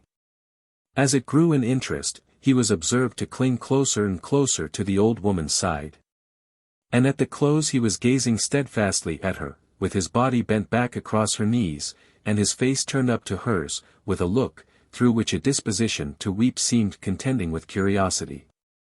After a moment's pause, he could no longer restrain his impatience, and catching her grey locks in one hand, while the tear of dread and wonder was just dropping from his eyelash, he cried, "Granny, what was it?" The old woman smiled first at the elder part of her audience, and then at her grandson, and patting him on the forehead, she said, "It was the Pooka. The haunted castle." The Christmas of 1820 I had promised to spend at Island Bound Horn, in the county Tipperary, and I arrived there from Dublin on the 18th of December. I was so tired with travelling that for 2 days after I remained quietly by the fireside, reading Mr. Luttrell's exquisite jeu d'esprit, advice to Julia. The first person I met on venturing out was old Pierce Grace, the smith, one of whose sons always attends me on my shooting excursions. "Welcome to these parts," said Pierce. "I was waiting all day yesterday, expecting to see your honour." "I am obliged to you, Piercy, I was with the mistress." "So I heard, your honour, which made me delicate of asking to see you. John is ready to attend you, and he has taken count of a power of birds." The following morning, gun in hand, I sallied forth on a ramble through the country, attended by old Pierce's son John. After some hours walking, we got into that winding vale, through which the Curraheen flows, and beheld the castle of Ballina, whose base it washes, in the distance. The castle is still in good preservation, and was once a place of some strength. It was the residence of a powerful and barbarous race, named O'Brien, who were the scourge and terror of the country. Tradition has preserved the names of 3 of the family, Philem Lough Gur, with the strong hand, his son Morty Lough any full, of the bloody hand, and grandson Donegontrow na Thaha, without mercy in the dark. Whose atrocities threw the bloody deeds of his predecessors completely into the shade. Of him it is related, that in an incursion on a neighboring chieftain's territories, he put all the men and children to the sword. And having ordered the women to be half buried in the earth, he had them torn in pieces by bloodhounds, just to frighten his enemies, added my narrator. The deed, however, which drew down upon him the deepest execration was the murder of his wife, Eileen na Gruig Buie, Ellen with the yellow hair, celebrated throughout the country for her beauty and affability. She was the daughter of Okandi of Lisnabony Castle, and refused an offer of marriage made to her by Donogh. Being supported in her refusal by her brother Brian Oge, Sciul Roa More, the persuasive speaking, she was allowed to remain single by her father, and his death seemed to relieve her from the fear of compulsion. But in less than a month after, Brian Oge was murdered by an unknown hand, on which occasion Ellen composed that affecting and well-known keen, Thou ma cree keen brutha lo facht, my heart is sick and heavy with cold. As she returned from her brother's funeral, Donogh waylaid the procession, her attendants were slaughtered, and she was compelled to become his wife. Ellen ultimately perished by his hand, being, it is said, thrown out of the bower window for having charged him with the murder of her brother. The spot where she fell is shown. And on the anniversary of her death, the second Tuesday in August, her spirit is believed to visit it. Giving John my gun, I proceeded to examine the castle. A window on the south side is pointed out as the one from which Ellen was precipitated. But it appears more probable that it was from the battlement over it, because from the circumstance of there being corresponding holes in the masonry above and below, it is evident that the ironwork must have been let in at the time of building. And that it did not open. Having satisfied my curiosity, I was about to quit the room, when observing an opening in the southeast corner, I was tempted to explore it and found a small staircase, which led to a sleeping recess. This recess was occupied by a terrier and a litter of whelps. Enraged at my intrusion, the dam attacked me, and having no means of defense, I made a hasty retreat. How far the angry animal pursued me, I cannot say. For in my precipitate flight, as I descended the second staircase, my foot slipped, and I tumbled through a broad opening into what had probably been the guardroom, but the evil I now encountered far exceeded that from which I fled. For the floor of this room was in the last stage of decay, a cat could hardly have crossed it in safety. And the violence with which I came on it carried me through its rotten surface with as little opposition as I should have received from a spider's web, and down I plunged into the gloomy depth beneath. A number of bats, whom my sudden entrance disturbed, flapped their wings, and flitted round me. When my recollection returned, a confused sound of voices struck my ears, and I then distinguished a female, who in a tone of the greatest sweetness and tenderness said, "It's not wanting, the life's coming into him." Opening my eyes, I found my head resting in the lap of a peasant girl, about 18, who was chafing my temples. Health or anxiety gave a glow to her mild and expressive features, and her light brown hair was simply parted on her forehead. On one side stood an old man, her father, with a bunch of keys, and on the other knelt John Grace, with a cup of whiskey, which she was applying to recover me. Looking round, I perceived that we were on the rocks near the castle, and the river was flowing at our feet. Various exclamations of joy followed. And the old man, desiring John to rinse the cup, insisted on my swallowing some of the crater, which having done and got up, I returned my thanks, and offered a small pecuniary recompense, which they would not accept. For sure and certain they would have gladly done 10 times as much for his honor without fee or reward. I then inquired how they came to find me. "Why, as I thought your honor," said John Grace, "would be some time looking into the crooks and corners of the place, I just walked round to talk to Honey here." And so we were talking over matters, and Hani was just saying to me that the boys, meaning her brothers, were just bailing the streams, and had got a can of large eels, and that if I thought the mistress would like them, I could take as many as I pleased, and welcome, when we heard a great crash of a noise. "What's that?" says I. "I suppose," says Hani, "'tis the ould grey horse that has fallen down and is kilt, or maybe it's Paddy's Spanish dog Sager that 's coursing about, there, 's no thinking the plague he gives me, they're both in the turf house, fornint us," meaning, "Your Honour, the under part of the castle that Cromwell made a breach into, and beside which the cabin stands. In comes Tim Haggerty there, and then we heard a screech. "'Tis his Honour's voice," says I, "he has fallen through the flooring." "Oh! If he has," says Tim, "I'm lost and undone for ever, and didn't the squire no later than last Monday week bid me build up the passage, or that somebody he said would be kilt, and sure I meant to do it tomorrow." "Well, your Honour, we got a light, and we saw the Pookas that caused your fall all flying about, in the shape of bats, and there we found your Honour, and the turf all over the place. And for sure and certain, if you hadn't first come on it, instead of the bones that Paddy and Mick have been gathering against the young master's wedding, you would have been smashed entirely. All of us were mad and distracted about the wicked Pookas that were in the place, and could not tell what to do, but Hani said to bring you out into the open air, and so we did. And there, your Honour, by care and management, praise be to God, we brought you round again, but it was a desperate long time first, and myself thought it was as good as all over with you." Notes. The reader, it is to be hoped, will not be able to form a perfect notion of the Pooka. For indistinctness, like that of an imperfectly remembered dream, seems to constitute its character, and yet Irish superstition makes the Pooka palpable to the touch. To its agency the peasantry usually ascribe accidental falls. And hence many rocky pits and caverns are called Pulla Pooka, or the hole of the Pooka. A waterfall of this name, formed by the Liffey, is enumerated among the sights of the county Wicklow. An odd notion connected with the Pooka is, that the country people will tell their children after Michaelmas Day not to eat blackberries, and they attribute the decay in them, which about that time commences, to the operation of the Pooka. Fior Usga. A little way beyond the gallows green of Cork, and just outside the town, there is a great loch of water, where people in the winter go and skate for the sake of diversion.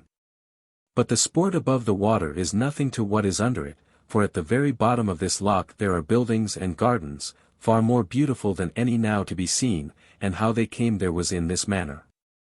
Long before Saxon foot pressed Irish ground, there was a great king called Cork, whose palace stood where the loch now is, in a round green valley, that was just a mile about. In the middle of the courtyard was a spring of fair water, so pure, and so clear, that it was the wonder of all the world.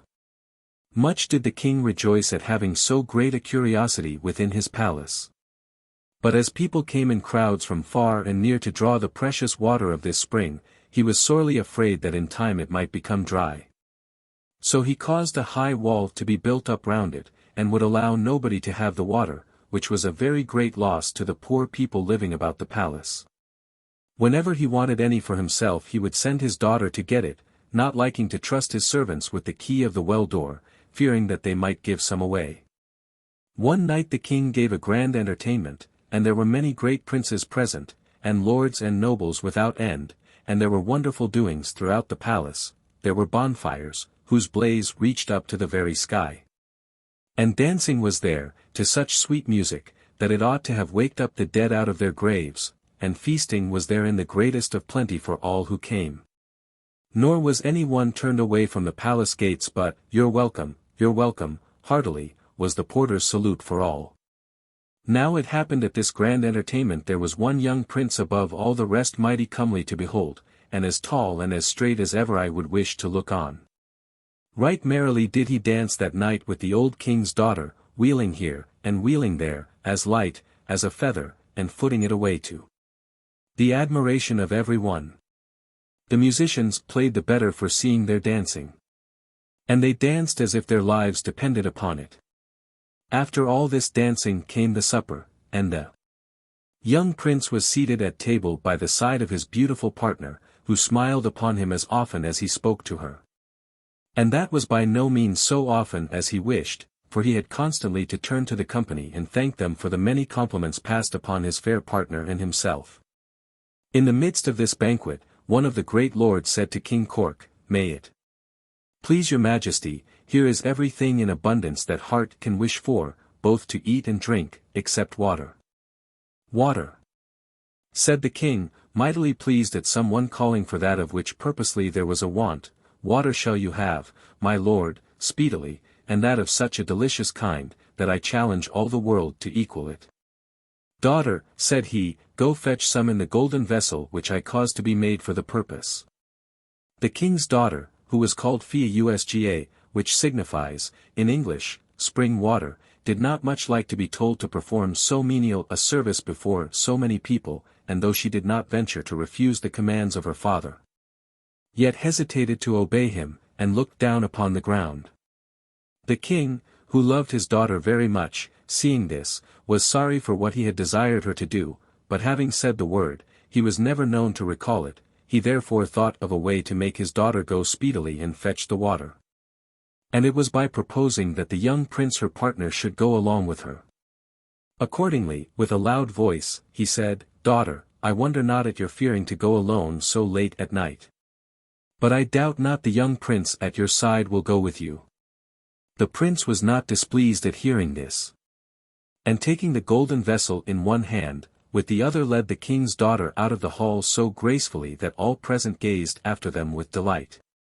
When they came to the spring of water, in the courtyard of the palace, the fair Usga unlocked the door with the greatest care, and stooping down with the golden vessel to take some of the water out of the well, found the vessel so heavy that she lost her balance and fell in. The young prince tried in vain to save her, for the water rose and rose so fast, that the entire courtyard was speedily covered with it, and he hastened back almost in a state of distraction to the king. The door of the well being left open, the water, which had been so long confined, rejoiced at obtaining its liberty, rushed forth incessantly, every moment rising higher and higher, and was in the hall of the entertainment sooner than the young prince himself, so that when he attempted to speak to the king he was up to his neck in water. At length the water rose to such a height, that it filled the entire of the green valley in which the king's palace stood, and so the present Loch of Cork was formed. Yet the king and his guests were not drowned, as would now happen, if such an awful inundation were to take place, neither was his daughter, the fair Usga, who returned to the banquet hall the very next night after this dreadful event.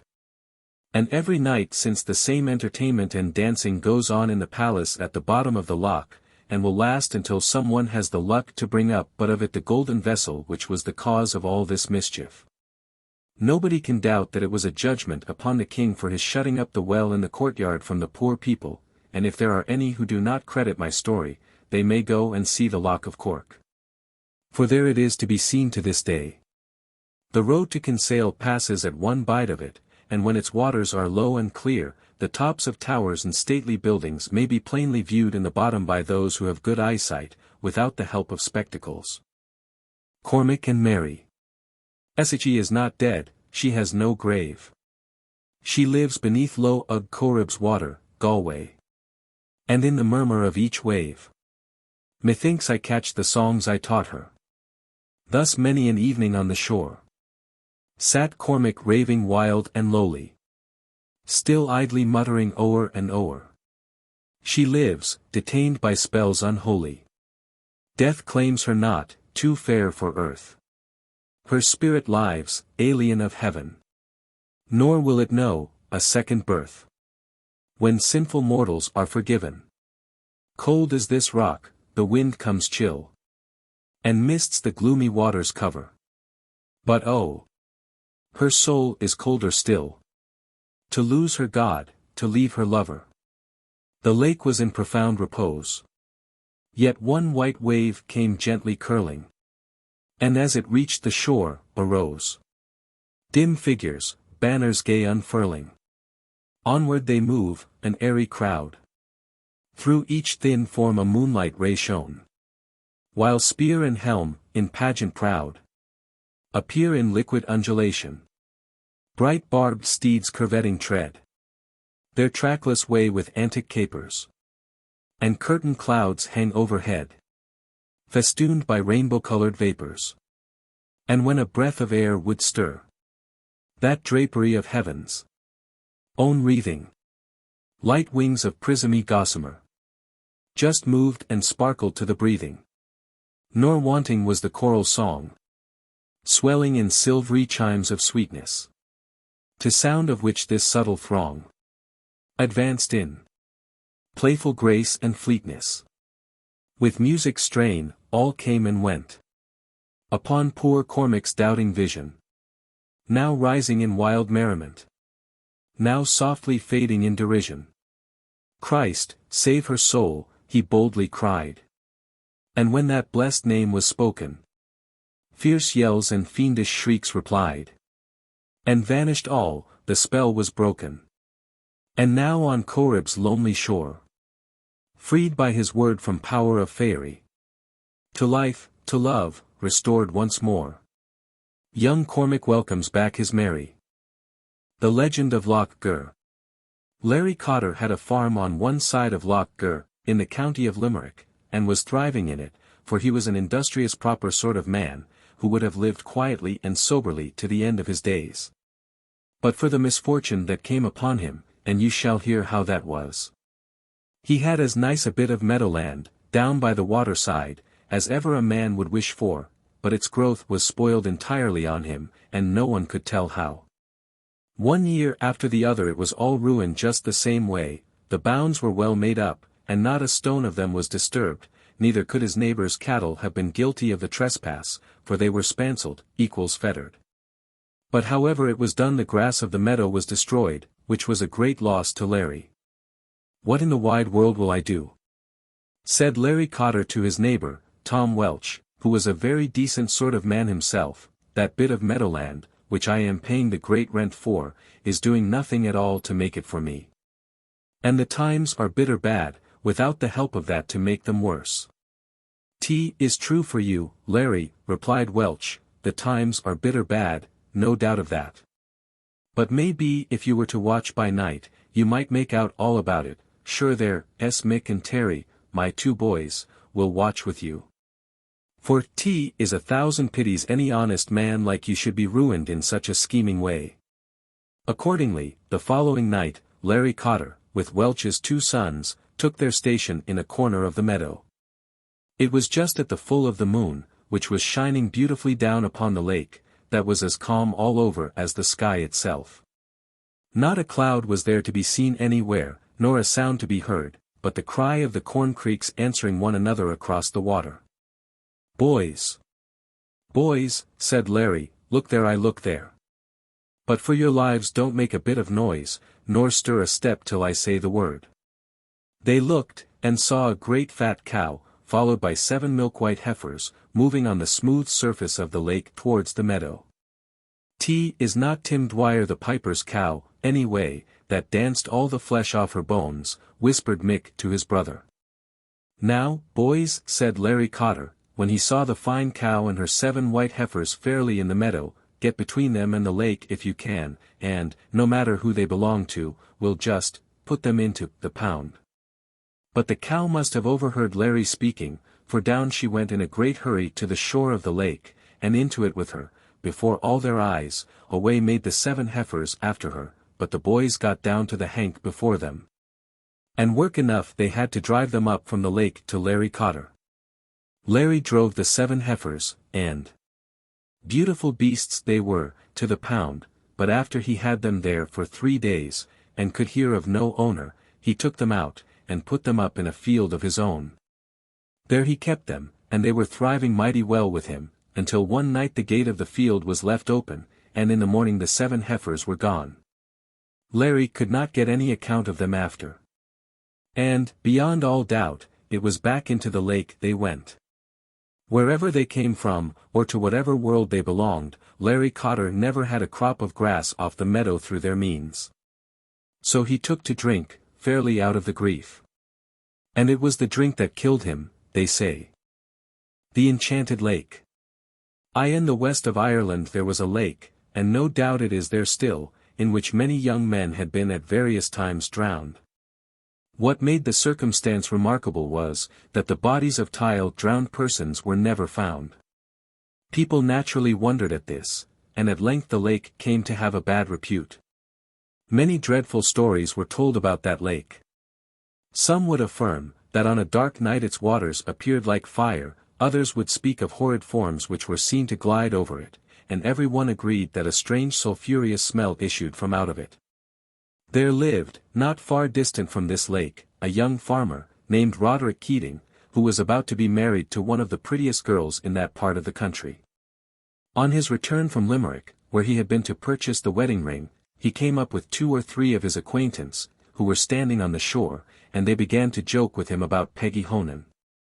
One said that young Delaney, his rival, had in his absence contrived to win the affection of his mistress. But Roderick's confidence in his intended bride was too great to be disturbed at this tale, and putting his hand in his pocket, he produced and held up with a significant look the wedding ring.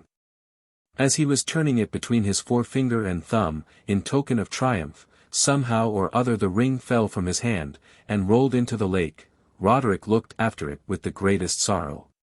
It was not so much for its value, though it had cost him half a guinea, as for the ill luck of the thing, and the water was so deep, that there was little chance of recovering it. His companions laughed at him, and he in vain endeavored to tempt any of them by the offer of a handsome reward to dive after the ring. They were all as little inclined to venture as Roderick Keating himself. For the tales which they had heard when children were strongly impressed on their memories, and a superstitious dread filled the mind of each. "Must I then go back to Limerick to buy another ring?" exclaimed the young farmer. "Will not 10 times what the ring cost tempt any one of you to venture after it?" There was within hearing a man who was considered to be a poor, crazy, half-witted fellow, but he was as harmless as a child, and used to go wandering up and down through the country from one place to another. When he heard of so great a reward, Pad Dean, for that was his name, spoke out, and said, that if Roderick Keating would give him encouragement equal to what he had offered to others, he was ready to venture after the ring into the lake. And Pad Dean, all the while he spoke, looked as covetous after the sport as the money. "I'll take you at your word," said Keating. So Pad Dean pulled off his coat, and without a single syllable more, down he plunged, head foremost, into the lake. What depth he went to, no one can tell exactly. But he was going down through the water, until the water parted from him, and he came upon the dry land. The sky, and the light, and everything, was there just as it is here. And he saw fine pleasure grounds, with an elegant avenue through them, and a grand house, with a power of steps going up to the door. When he had recovered from his wonder at finding the land so dry and comfortable under the water, he looked about him, and what should he see but all the young men that were drowned working away in the pleasure grounds as if nothing bad ever happened to them. Some of them were mowing down the grass, and more were settling out the gravel walks, and doing all manner of nice work, as neat and as clever as if they had never been drowned. And they were singing away with high glee. "She is fair as Cappoquin. Have you courage her to win? And her wealth it far outshines Cullen's bog and silver mines. She exceeds all heart can wish. Not brawling like the Forish, but as the brightly flowing Lee. Graceful, mild, and pure is she." Well, Pad Dean could not but look at the young men, for he knew some of them before they were lost in the lake. But he said nothing, though he thought a great deal more for all that, like an oyster, no, not the wind of a word passed his lips. So on he went towards the big house, bold enough, as if he had seen nothing to speak of. Yet all the time mightily wishing to know who the young woman could be that the young men were singing the song about. When he had nearly reached the door of the great house, out walks from the kitchen a powerful fat woman, moving along like a beer barrel on 2 legs, with teeth as big as horses' teeth, and up she made towards him. "Good morrow, Pad Dean," said she. "Good morrow, ma'am," said he. "What brought you here?" said she. "'Tis after Rory Keating's gold ring," said he, "I'm come." "Here it is for you," said Pad Dean's fat friend, with a smile on her face that moved like boiling stirabout, gruel. "Thank you, ma'am," replied Padeen, taking it from her. "I need not say the Lord increase you, for you're fat enough already. Will you tell me, if you please, am I to go back the same way I came?" "Then you did not come to marry me," cried the corpulent woman, in a desperate fury. "Just wait till I come back again, my darling," said Padeen. "I'm to be paid for my message, and I must return with the answer, or else they'll wonder what has become of me." "Never mind the money," said the fat woman. "If you marry me, you shall live for ever and a day in that house, and want for nothing." Padeen saw clearly that, having got possession of the ring, the fat woman had no power to detain him. So without minding anything she said, he kept moving down the avenue, quite quietly, and looking about him, for, to tell the truth, he had no particular inclination to marry a fat fairy. When he came to the gate, without ever saying good be, out he bolted, and he found the water coming all about him again. Up he plunged through it, and wonder enough there was, when Padeen was seen swimming away at the opposite side of the lake. But he soon made the shore, and told Roderick Keating, and the other boys that were standing there looking out for him, all that had happened. Roderick paid him the 5 guineas for the ring on the spot. And Padeen thought himself so rich with such a sum of money in his pocket, that he did not go back to marry the fat lady with the fine house at the bottom of the lake, knowing she had plenty of young men to choose a husband from, if she pleased to be married. The Legend of O'Donoghue. In an age so distant that the precise period is unknown, a chieftain named O'Donoghue ruled over the country which surrounds the romantic Loch Lean, now called the Lake of Killarney. Wisdom, beneficence, and justice distinguished his reign, and the prosperity and happiness of his subjects were their natural results. He is said to have been as renowned for his warlike exploits as for his pacific virtues. And as a proof that his domestic administration was not the less rigorous because it was mild, a rocky island is pointed out to strangers, called O'Donoghue's Prison, in which this prince once confined his own son for some act of disorder and disobedience. His end, for it cannot correctly be called his death, was singular and mysterious. At one of those splendid feasts for which his court was celebrated, surrounded by the most distinguished of his subjects, he was engaged in a prophetic relation of the events which were to happen in ages yet to come. His auditors listened, now wrapped in wonder, now fired with indignation, burning with shame, or melted into sorrow, as he faithfully detailed the heroism, the injuries, the crimes, and the miseries of their descendants. In the midst of his predictions he rose slowly from his seat, advanced with a solemn, measured, and majestic tread to the shore of the lake, and walked forward composedly upon its unyielding surface. When he had nearly reached the center, he paused for a moment, then turning slowly round, looked towards his friends, and waving his arms to them with the cheerful air of one taking a short farewell, disappeared from their view. The memory of the good O'Donoghue has been cherished by successive generations with affectionate reverence, and it is believed that at sunrise, on every May Day morning, the anniversary of his departure, he revisits his ancient domains. A favored few only are in general permitted to see him, and this distinction is always an omen of good fortune to the beholders. When it is granted to many, it is a sure token of an abundant harvest, a blessing, the one of which during this prince's reign was never felt by his people. Some years have elapsed since the last appearance of O'Donoghue. The April of that year had been remarkably wild and stormy, but on May morning the fury of the elements had altogether subsided. The air was hushed and still, and the sky, which was reflected in the serene lake, resembled a beautiful but deceitful countenance, whose smiles, after the most tempestuous emotions, tempt the stranger to believe that it belongs to a soul which no passion has ever ruffled. The first beams of the rising sun were just gilding the lofty summit of Glena, when the waters near the eastern shores of the lake became suddenly and violently agitated, though all the rest of its surface lay smooth and still as a tomb of polished marble. The next moment a foaming wave darted forward, and, like a proud high-crested war-horse, exulting in his strength, rushed across the lake towards Toomey's mountain. Behind this wave appeared a stately warrior fully armed, mounted upon a milk-white steed, his snowy plume waved gracefully from a helmet of polished steel, and at his back fluttered a light blue scarf. The horse, apparently exulting in his noble burden, sprang after the wave along the water, which bore him up like firm earth, while showers of spray that glittered brightly in the morning sun were dashed up at every bound. The warrior was O'Donoghue. He was followed by numberless youths and maidens, who moved lightly and unconstrained over the watery plain, as the moonlight fairies glide through the fields of air. They were linked together by garlands of delicious spring flowers, and they timed their movements to strains of enchanting melody. When O'Donoghue had nearly reached the western side of the lake, he suddenly turned his steed, and directed his course along the wood-fringed shore of Gleena, preceded by the huge wave that curled and foamed up as high as the horse's neck, whose fiery nostrils snorted above it.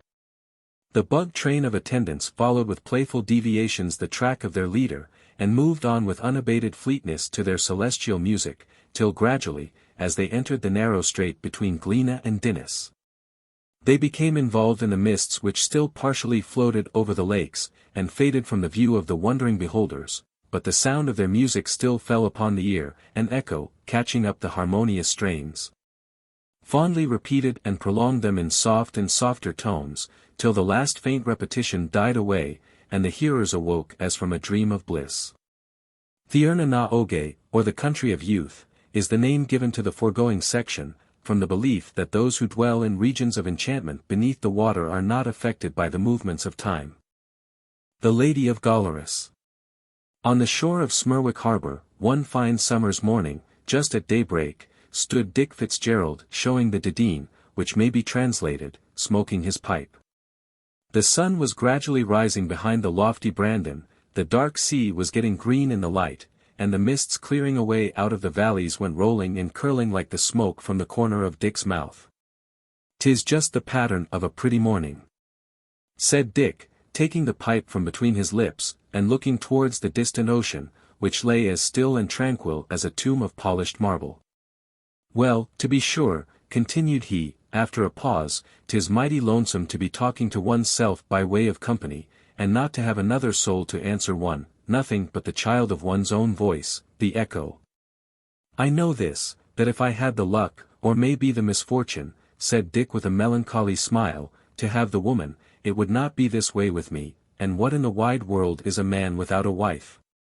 He's no more surely than a bottle without a drop of drink in it, or dancing without music, or the left leg of a scissors, or a fishing line without a hook, or any other matter that is no ways complete. Is it not so?" said Dick Fitzgerald, casting his eyes towards a rock upon the strand, which, though it could not speak, stood up as firm and looked as bold as ever Carey witness did. But what was his astonishment at beholding, just at the foot of that rock, a beautiful young creature combing her hair, which was of a sea-green color. And now the salt water shining on it, appeared, in the morning light, like melted butter upon cabbage. Dick guessed at once that she was a merrow, although he had never seen one before, for he spied the Cahuleen Dryeth, or little enchanted cap, which the sea people use for diving down into the ocean, lying upon the strand, near her. And he had heard, that if once he could possess himself of the cap, she would lose the power of going away into the water, so he seized it with all speed, and she, hearing the noise, turned her head about as natural as any Christian. When the Merrow saw that her little diving cap was gone, the salt tears, doubly salt, no doubt, from her, came trickling down her cheeks, and she began a low mournful cry with just the tender voice of a newborn infant. Dick, although he knew well enough what she was crying for, determined to keep the Cahuleen Dryeth, let her cry never so much, to see what luck would come out of it.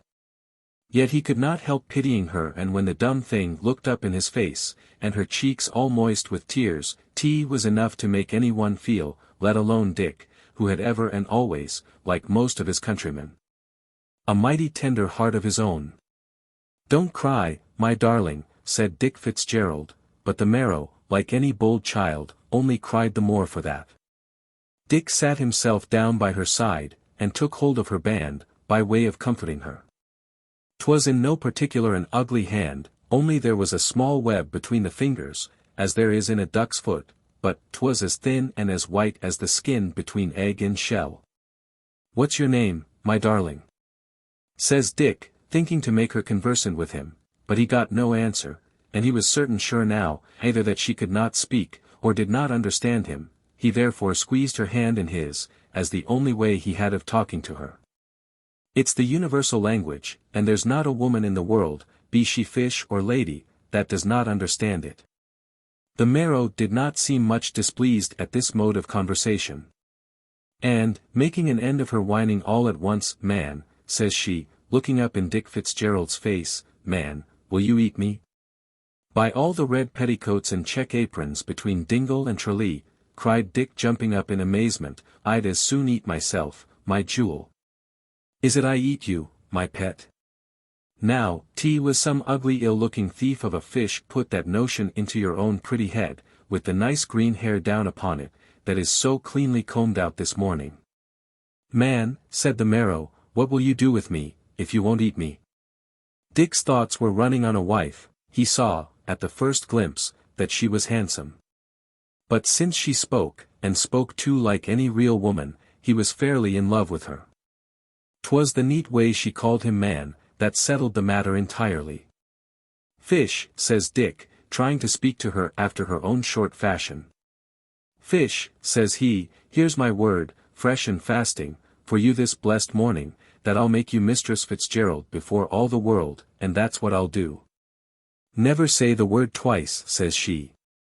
"I'm ready and willing to be yours, Mr. Fitzgerald, but stop, if you please, till I twist up my hair." It was some time before she had settled it entirely to her liking, for she guessed, I suppose, that she was going among strangers, where she would be looked at. When that was done, the Merrow put the comb in her pocket, and then bent down her head and whispered some words to the water that was close to the foot of the rock.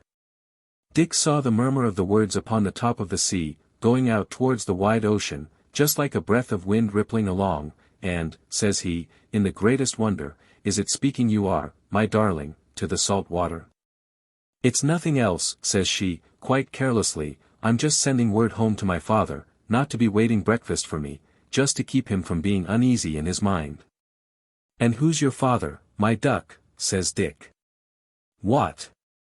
said the Merrow, "did you never hear of my father? He's the king of the waves, to be sure."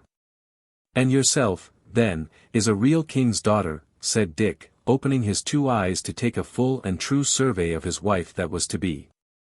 "Oh, I'm nothing else but a made man with you, and a king your father, to be sure. He has all the money that's down in the bottom of the sea." "Money," repeated the Merrow, "what's money?" "'Tis no bad thing to have when one wants it," replied Dick, "and maybe now the fishes have the understanding to bring up whatever you bid them." "Oh. Yes," said the Merrow, "they bring me what I want." "To speak the truth," said Dick, "'tis a straw bed I have at home before you, and that, I'm thinking, is no ways fitting for a king's daughter, so if tea would not be displeasing to you, just to mention, a nice feather bed. With a pair of new blankets, but what am I talking about?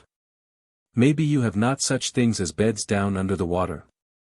"By all means," said she, "Mr. Fitzgerald, plenty of beds at your service. I've 14 oyster beds of my own, not to mention one just planting for the rearing of young ones." "You have," says Dick, scratching his head and looking a little puzzled. "Tea is a feather bed I was speaking of, but clearly, yours is the very cut of a decent plan, to have bed and supper so handy to each other, that a person when they'd have the one, need never ask for the other. However, bed or no bed, money or no money, Dick Fitzgerald determined to marry the Merrow, and the Merrow had given her consent. Away they went, therefore, across the strand, from Gollerus to Ballinrunnig, where Father Fitzgibbon happened to be that morning. "There are 2 words to this bargain, Dick Fitzgerald," said his reverence, looking mighty glum. "And is it a fishy woman you'd marry? The Lord preserve us. Send the scaly creature home to her own people, that's my advice to you, wherever she came from." Dick had the Cahilleen Dryeth in his hand, and was about to give it back to the Merrow, who looked covetously at it, but he thought for a moment, and then, says he, "Please your reverence, she's a king's daughter." "If she was the daughter of 50 kings, said Father Fitzgibbon, "I tell you, you can't marry her, she being a fish." "Please your reverence," said Dick again, in an undertone, "she is as mild and as beautiful as the moon." "If she was as mild and as beautiful as the sun, moon, and stars, all put together, I tell you, Dick Fitzgerald," said the priest, stamping his right foot, "you can marry her, she being a fish. But she has all the gold that's down in the sea only for the asking, and I'm a made man if I marry her, and," said Dick, looking up slyly, "I can make it worth anyone's while to do the job." "Oh. That alters the case entirely," replied the priest. "Why, there's some reason now in what you say. Why didn't you tell me this before? Marry her by all means if she was 10 times a fish. Money, you know, is not to be refused in these bad times, and I may as well have the hansel of it as another, that maybe would not take half the pains in counseling you as I have done." So Father Fitzgibbon married Dick Fitzgerald to the Marrow, and like any loving couple, they returned to Gollerus well pleased with each other. Everything prospered with Dick, he was at the sunny side of the world. The Marrow made the best of wives, and they lived together in the greatest contentment. It was wonderful to see, considering where she had been brought up, how she would busy herself about the house, and how well she nursed the children. For, at the end of 3 years, there were as many young Fitzgeralds, 2 boys and a girl. In short, Dick was a happy man, and so he might have continued to the end of his days, if he had only the sense to take proper care of what he had got. Many another man, however, beside Dick, has not had wit enough to do that. One day when Dick was obliged to go to Tralee, he left his wife, minding the children at home after him, and thinking she had plenty to do without disturbing his fishing tackle. Dick was no sooner gone than Mrs. Fitzgerald set about cleaning up the house, and chancing to pull down a fishing net, what should she find behind it in a hole in the wall but her own Cuchulainn Dryeth? She took it out and looked at it, and then she thought of her father the king, and her mother the queen, and her brothers and sisters, and she felt a longing to go back to them. She sat down on a little stool and thought over the happy days she had spent under the sea, then she looked at her children, and thought on the love and affection of poor Dick, and how it would break his heart to lose her. "But," says she, "he won't lose me entirely, for I'll come back to him again, and who can blame me for going to see my father and my mother after being so long away from them?" She got up and went towards the door, but came back again to look once more at the child that was sleeping in the cradle. She kissed it gently, and as she kissed it, a tear trembled for an instant in her eye and then fell on its rosy cheek. She wiped away the tear, and turning to the eldest little girl, told her to take good care of her brothers, and to be a good child herself, until she came back. The Marrow then went down to the strand. The sea was lying calm and smooth, just heaving and glittering in the sun, and she thought she heard a faint sweet singing, inviting her to come down. All her old ideas and feelings came flooding over her mind. Dick and her children were at the instant forgotten, and placing the Cuchulainn Dryeth on her head, she plunged in. Dick came home in the evening, and missing his wife, he asked Kathleen, his little girl, what had become of her mother, but she could not tell him. He then inquired of the neighbors, and he learned that she was seen going towards the strand with a strange-looking thing like a cocked hat in her hand. He returned to his cabin to search for the Cuchulainn Dryeth. It was gone, and the truth now flashed upon him. Year after year did Dick Fitzgerald wait, expecting the return of his wife, but he never saw her more. Dick never married again, always thinking that the Marrow would sooner or later return to him, and nothing could ever persuade him but that her father the king kept her below by main force. For, said Dick, she surely would not of herself give up her husband and her children. While she was with him, she was so good a wife in every respect, that to this day she is spoken of in the tradition of the country as the pattern for one, under the name of the Lady of Gollerus. Florey Cantillon's funeral. The ancient burial place of the Cantillon family was on an island in Ballyhay Bay. This island was situated at no great distance from the shore, and at a remote period was overflowed in one of the encroachments which the Atlantic has made on that part of the coast of Kerry. The fishermen declare they have often seen the ruined walls of an old chapel beneath them in the water, as they sailed over the clear green sea, of a sunny afternoon. The neighbouring inhabitants, says Dr. Smith, in his History of Kerry, speaking of Ballyhay, show some rocks visible in this bay only at low tides, which, they say, are the remains of an island, that was formerly the burial place of the family of Cantillon, the ancient proprietors of Ballyhay. Page 210. However this may be, it is well known that the Cantillons were, like most other Irish families, strongly attached to their ancient burial place. And this attachment led to the custom, when any of the family died, of carrying the corpse to the seaside, where the coffin was left on the shore within reach of the tide. In the morning it had disappeared, being, as was traditionally believed, conveyed away by the ancestors of the deceased to their family tomb. Conor Crowe, a County Clare man, was related to the Cantillons by marriage. Conor Mac in Crua, of the 7 quarters of Braintraff, as he was commonly called, and a proud man he was of the name. Conor, be it known, would drink a quart of salt water, for its medicinal virtues, before breakfast. And for the same reason, I suppose, double that quantity of raw whiskey between breakfast and night, which last he did with as little inconvenience to himself as any man in the barony of Moyforda. And were I to add Clandrelaw and Ibricken, I don't think I should say wrong. On the death of Florence Cantillon, Conor Crowe was determined to satisfy himself about the truth of this story of the old church under the sea, so when he heard the news of the old fellow's death, away with him to Ardfert, where Flory was laid out in high style, and a beautiful corpse he made. Flory had been as jolly and as rollicking a boy in his day as ever was stretched, and his wake was in every respect worthy of him. There was all kind of entertainment and all sort of diversion at it, and no less than 3 girls got husbands there, more luck to them. Everything was as it should be, all that side of the country, from Dingle to Tarbert, was at the funeral. The keen was sung long and bitterly, and, according to the family custom, the coffin was carried to Ballyhay Strand, where it was laid upon the shore with a prayer for the repose of the dead. The mourners departed, one group after another, and at last Conor Crowe was left alone. He then pulled out his whiskey bottle, his drop of comfort as he called it, which he required, being in grief.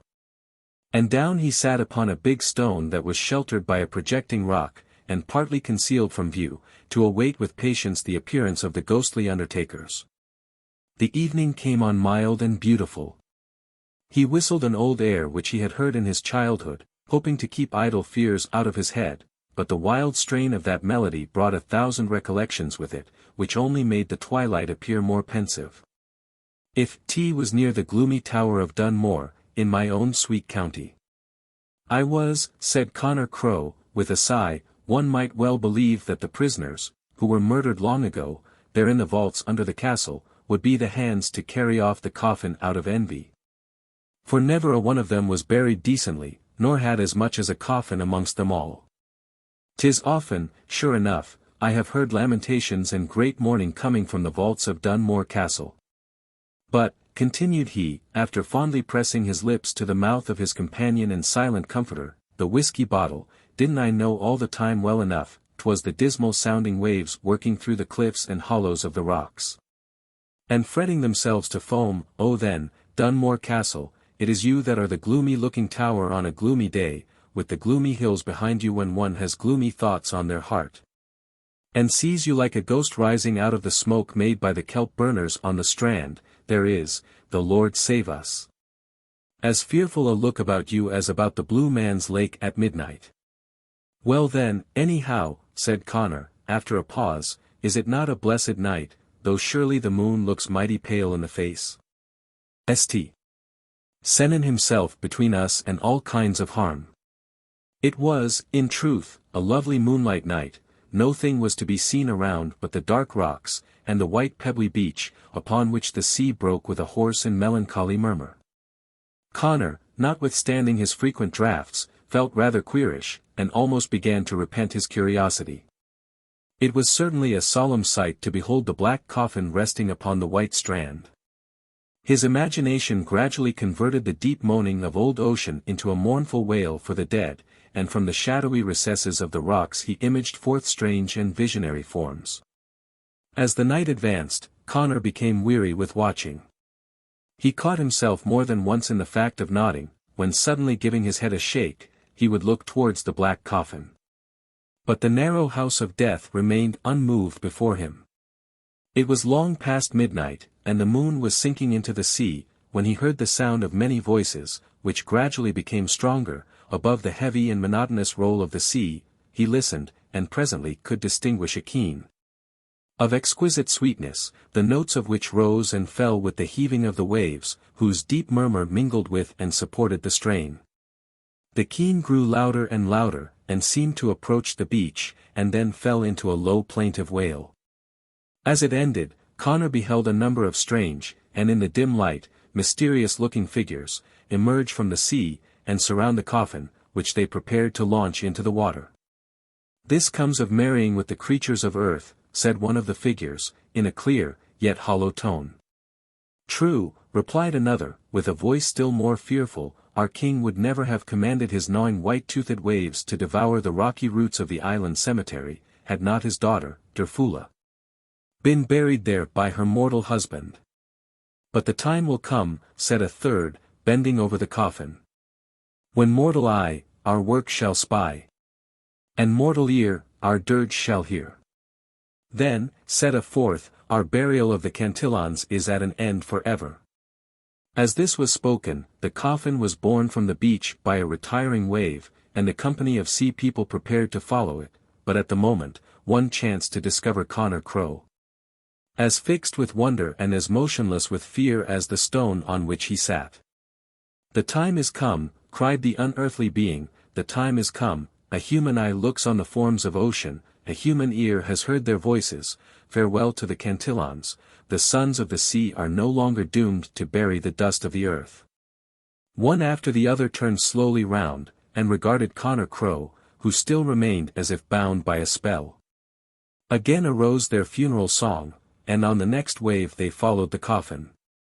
The sound of the lamentation died away, and at length nothing was heard but the rush of waters. The coffin and the train of sea people sank over the old churchyard, and never, since the funeral of old Flory Cantillon, have any of the family been carried to the strand of Ballyhay, for conveyance to their rightful burial place. Beneath the waves of the Atlantic. The Lord of Dunkerron. The Lord of Dunkerron, O'Sullivan Moor. Why seeks he at midnight the sea-beaten shore? His bark lies in haven, his bounds are asleep. No foes are abroad on the land or the deep. Yet nightly the Lord of Dunkerron is known, on the wild shore to watch and to wander alone.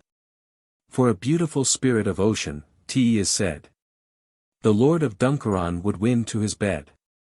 When, by moonlight, the waters were hushed to repose, that beautiful spirit of ocean arose. Her hair, full of lustre, just floated and fell o'er her bosom, that heaved with a billowy swell. Long, long had he loved her, long vainly essayed to lure from her dwelling the coy ocean maid. And long had he wandered and watched by the tide, to claim the fair spirit O'Sullivan's bride. The maiden she gazed on the creature of earth, whose voice in her breast to a feeling gave birth. Then smiled, and, abashed as a maiden might be, looking down, gently sank to her home in the sea.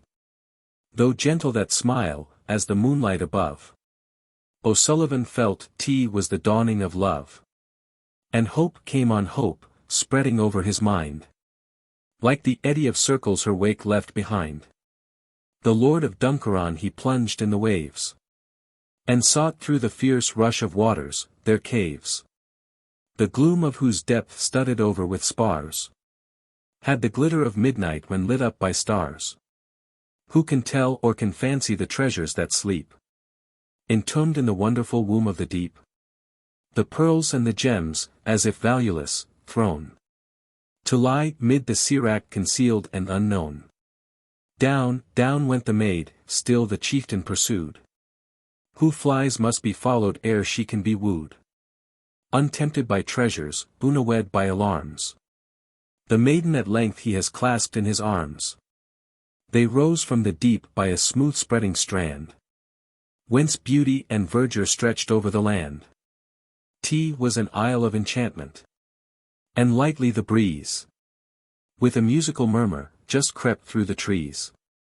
The haze-woven shroud of that newly born isle softly faded away, from a magical pile. A palace of crystal, whose bright beaming sheen had the tints of the rainbow, red, yellow, and green.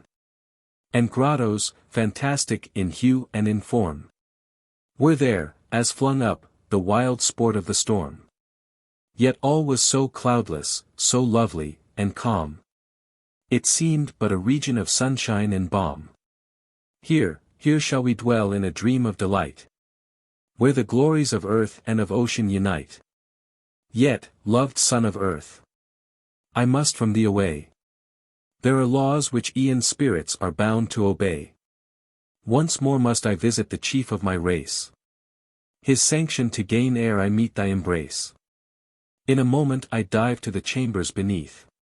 One cause can detain me, one only, is death. They parted in sorrow, with vows true and fond. The language of promise had nothing beyond.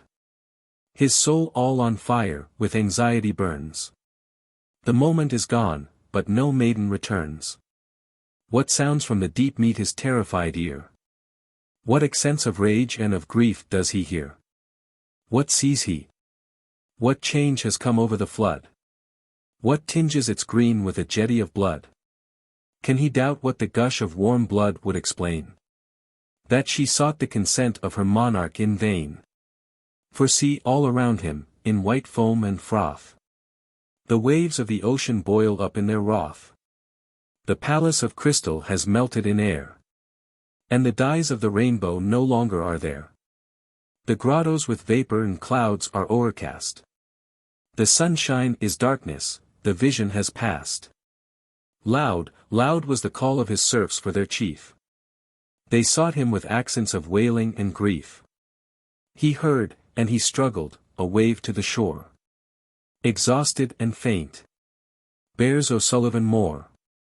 The remains of Dunkerron Castle are distant about a mile from the village of Kenmare, in the county of Kerry. It is recorded to have been built in 1596, by Owen O'Sullivan Moore. Moore is merely an epithet signifying the great, the wonderful tune. Maurice Connor was the king, and that's no small word, of all the pipers in Munster. He could play jig and planxty without end, and a Listrum's march, and the eagle's whistle, and the hen's concert, and odd tunes of every sort and kind. But he knew one, far more surprising than the rest, which had in it the power to set everything dead or alive dancing. In what way he learned it is beyond my knowledge, for he was mighty cautious about telling how he came by so wonderful a tune. At the very first note of that tune, the brogues began shaking upon the feet of all who heard it, old or young it mattered not, just as if their brogues had the ague. Then the feet began going from under them, and at last up and away with them, dancing like mad. Whisking here, there, and everywhere, like a straw in a storm, there was no halting while the music lasted. Not a fair, nor a wedding, nor a patron in the 7 parishes round, was counted worth the speaking of without blind Maurice and his pipes. His mother, poor woman, used to lead him about from one place to another, just like a dog. Down through Iverack, a place that ought to be proud of itself for is Daniel O'Connell's country, Maurice Connor and his mother were taking their rounds. Beyond all other places Iverack is the place for stormy coast and steep mountains, as proper a spot it is as in Ireland to get yourself drowned, or your neck broken on the land, should you prefer that. But, notwithstanding, in Ballinskellig Bay there is a neat bit of ground, well fitted for diversion, and down from it, towards the water, is a clean smooth piece of strand, the dead image of a calm summer's sea on a moonlight night, with just the curl of the small waves upon it. Here it was that Morris's music had brought from all parts a great gathering of the young men and the young women, oh the darlants. For it was not every day the strand of Trafraska was stirred up by the voice of a bagpipe. The dance began. And as pretty a rinkafada it was as ever was danced. Brave music, said everybody, and well done, when Maurice stopped. More power to your elbow, Maurice, and a fair wind in the bellows, cried Paddy Dorman, a humpback dancing master, who was there to keep order. "'Tis a pity," said he, if we let the piper run dry after such music. Tea would be a disgrace to Ivrac, that didn't come on it since the week of the 3 Sundays. So, as well became him, for he was always a decent man, says he, did you drink, piper? I will, sir, says Maurice, answering the question on the safe side, for you never yet knew piper or schoolmaster who refused his drink. What will you drink, Maurice, says Paddy. I'm no ways particular, says Maurice. I drink anything, and give God thanks, barring raw water, but if 'tis all the same to you, Mr. Dorman, maybe you wouldn't lend me the loan of a glass of whiskey. I've no glass, Maurice, said Paddy, I've only the bottle. Let that be no hindrance, answered Maurice, my mouth just holds a glass to the drop, often I've tried it, sure. So Paddy Dorman trusted him with the bottle, more fool was he. And, to his cost, he found that though Maurice's mouth might not hold more than the glass at one time, yet, owing to the hole in his throat, it took many a filling. That was no bad whiskey neither, says Maurice, handing back the empty bottle. By the holy frost, then, says Paddy, 'tis but good comfort there's in that bottle now, and 'tis your word we must take for the strength of the whiskey, for you've left us no sample to judge by, and to be sure Maurice had not. Now I need not tell any gentleman or lady with common understanding, that if he or she was to drink an honest bottle of whiskey at one pull, it is not at all the same thing as drinking a bottle of water. And in the whole course of my life, I never knew more than 5 men who could do so without being overtaken by the liquor. Of these Maurice Connor was not one, though he had a stiff head enough of his own, he was fairly tipsy. Don't think I blame him for it, 'tis often a good man's case. But true is the word that says, when liquor's in sense is out, and puff, at a breath, before you could say, Lord, save us, out he blasted his wonderful tune. 'Twas really then beyond all belief or telling the dancing. Maurice himself could not keep quiet, staggering now on one leg, now on the other, and rolling about like a ship in a cross sea, trying to humor the tune. There was his mother too, moving her old bones as light as the youngest girl of them all. But her dancing, no, nor the dancing of all the rest, is not worthy the speaking about to the work that was going on down upon the strand. Every inch of it covered with all manner of fish jumping and plunging about to the music, and every moment more and more would tumble in out of the water, charmed by the wonderful tune. Crabs of monstrous size spun round and round on one claw with the nimbleness of a dancing master, and twirled and tossed their other claws about like limbs that did not belong to them. It was a sight surprising to behold. But perhaps you may have heard of Father Florence Conry, a Franciscan friar, and a great Irish poet, Balgandana, as they used to call him, a wallet of poems. If you have not, he was as pleasant a man as one would wish to drink with of a hot summer's day, and he has rhymed out all about the dancing fishes so neatly, that it would be 1,000 pities not to give you his verses. So here's my hand at an upset of them into English. The big seals in motion, like waves of the ocean, or gouty feet prancing, came heading the gay fish. Crabs, lobsters, and crayfish, determined on dancing. The sweet sounds they followed, the gasping cod swallowed. Tea was wonderful, really. And turbot and flounder, mid fish that were rounder, just capered as gaily.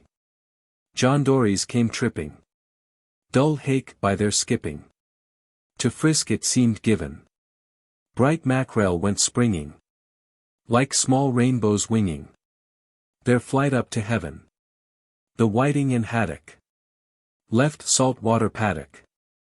This dance to be put in, where skate with flat faces, edged out some odd places, but soles kept their footing. Sprats and herrings in powers of silvery showers, all number outnumbered, and great ling so lengthy, were there in such plenty. The shore was encumbered, the scallop and oyster, their 2 shells did roister, like castanets fitting, while limpets moved clearly, and rocks very nearly, with laughter were splitting. Never was such an hullabaloo in this world, before or since, 'twas as if heaven and earth were coming together, and all out of Maurice Connor's wonderful tune. In the height of all these doings, what should there be dancing among the outlandish set of fishes but a beautiful young woman, as beautiful as the dawn of day. She had a cocked hat upon her head. From under it her long green hair, just the colour of the sea, fell down behind, without hindrance to her dancing. Her teeth were like rows of pearl, her lips for all the world looked like red coral. And she had an elegant gown, as white as the foam of the wave, with little rows of purple and red seaweeds settled out upon it, for you never yet saw a lady, under the water or over the water, who had not a good notion of dressing herself out. Up she danced at last to Maurice, who was flinging his feet from under him as fast as hops, for nothing in this world could keep still while that tune of his was going on, and says she to him, chaunting it out with a voice as sweet as honey, I'm a lady of honour, who live in the sea. Come down, Maurice Connor, and be married to me. Sliver plates and gold dishes you shall have, and shall be the king of the fishes, when you re-married to me. Drink was strong in Maurice's head, and out he chaunted in return for her great civility. It is not every lady, may be, that would be after making such an offer to a blind piper. Therefore, 'twas only right in him to give her as good as she gave herself, so says Maurice. I'm obliged to you, madam. Off a gold dish or plate. If a king, and I had I could dine in great state with your own father's daughter, I'd be sure to agree. But to drink the salt water wouldn't do so with me. The lady looked at him quite amazed, and swinging her head from side to side like a great scholar, well, says she, Maurice, if you're not a poet, where is poetry to be found? In this way they kept on at it, framing high compliments, one answering the other, and their feet going with the music as fast as their tongues. All the fish kept dancing too. Maurice heard the clatter, and was afraid to stop playing lest it might be displeasing to the fish, and not knowing what so many of them may take it into their heads to do to him if they got vexed. Well, the lady with the green hair kept on coaxing of Maurice with soft speeches, till at last she over-persuaded him to promise to marry her, and be king over the fishes, great and small. Maurice was well fitted to be their king, if they wanted one that could make them dance, and he surely would drink, barring the salt water, with any fish of them all. When Maurice's mother saw him, with that unnatural thing in the form of a green-haired lady as his guide, and he and she dancing down together so lovingly, to the water's edge, through the thick of the fishes, she called out after him to stop and come back. Oh then, says she, as if I was not widow enough before, there he is going away from me to be married to that scaly woman. And who knows but 'tis grandmother I may be to a hake or a cod, Lord help and pity me, but 'tis a mighty unnatural thing. And maybe 'tis boiling and eating my own grandchild I'll be, with a bit of salt butter, and I not knowing it. Oh Maurice, Maurice, if there's any love or nature left in you, come back to your own old mother, who reared you like a decent Christian. Then the poor woman began to cry and ullagone so finely that it would do any one good to hear her. Maurice was not long getting to the rim of the water, there he kept playing and dancing on as if nothing was the matter, and a great thundering wave coming in towards him, ready to swallow him up alive. But as he could not see it, he did not fear it. His mother it was who saw it plainly through the big tears that were rolling down her cheeks. And though she saw it, and her heart was aching as much as ever mother's heart ached for a son, she kept dancing, dancing, all the time for the bare life of her. Certain it was she could not help it, for Maurice never stopped playing that wonderful tune of his. He only turned the bothered ear to the sound of his mother's voice, fearing it might put him out in his steps, and all the answer be made back was, "Wished with you, mother, sure I'm going to be king over the fishes down in the sea.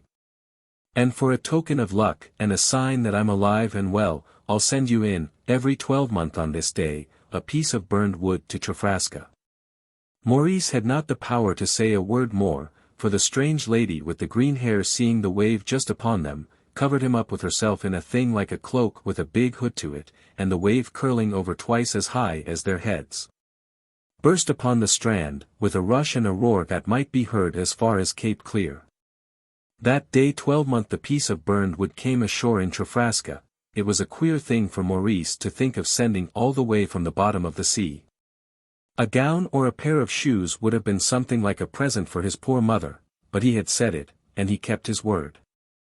The bit of burned wood regularly came ashore on the appointed day for as good, aye, and better than 100 years. The day is now forgotten, and may be that is the reason why people say how Maurice Connor has stopped sending the luck token to his mother. Poor woman, she did not live to get as much as one of them. For what through the loss of Maurice, and the fear of eating her own grandchildren, she died in 3 weeks after the dance. Some say it was the fatigue that killed her, but whichever it was, Mrs. Connor was decently buried with her own people. Seafaring men have often heard, off the coast of Kerry, on a still night, the sound of music coming up from the water. And some, who have had good ears, could plainly distinguish Maurice Connor's voice singing these words to his pipes. Beautiful shore, with thy spreading strand, thy crystal water, and diamond sand. Never would I have parted from thee, but for the sake of my fair lady, This is almost a literal translation of a ran in the well-known song of Deirdre. Hanlon's Mill. One fine summer's evening Michael Noonan went over to Jack Bryan's the shoemaker, at Ballyduff, for the pair of brogues which Jack was mending for him. It was a pretty walk the way he took, but very lonesome. All along by the riverside, down under the oak wood, till he came to Hanlon's Mill, that used to be, but that had gone to ruin many a long year ago. Melancholy enough the walls of that same mill looked. The great old wheel, black with age, all covered over with moss and ferns, and the bushes all hanging down about it. There it stood, silent and motionless. And a sad contrast it was to its former busy clack, with the stream which once gave it use rippling idly along. Old Hanlon was a man that had great knowledge of all sorts. There was not an herb that grew in the field but he could tell the name of it and its use, out of a big book he had written, every word of it in the real Irish character. He kept a school once, and could teach the Latin. That surely is a blessed tongue all over the wide world, and I hear tell as how the great Burke went to school to him. Master Edmund lived up at the old house there, which was then in the family, and it was the Nagels that got it afterwards, but they sold it. But it was Michael Noonan's walk I was about speaking of. It was fairly between lights, the day was clean gone, and the moon was not yet up, when Mick was walking smartly across the Inch. Well, he heard, coming down out of the wood, such blowing of horns and hallooing, and the cry of all the bounds in the world, and he thought they were coming after him.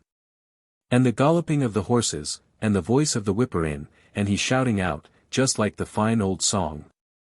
Hullo Piper, Lily, Agus Finder. And the echo over from the grey rock across the river giving back every word as plainly as it was spoken.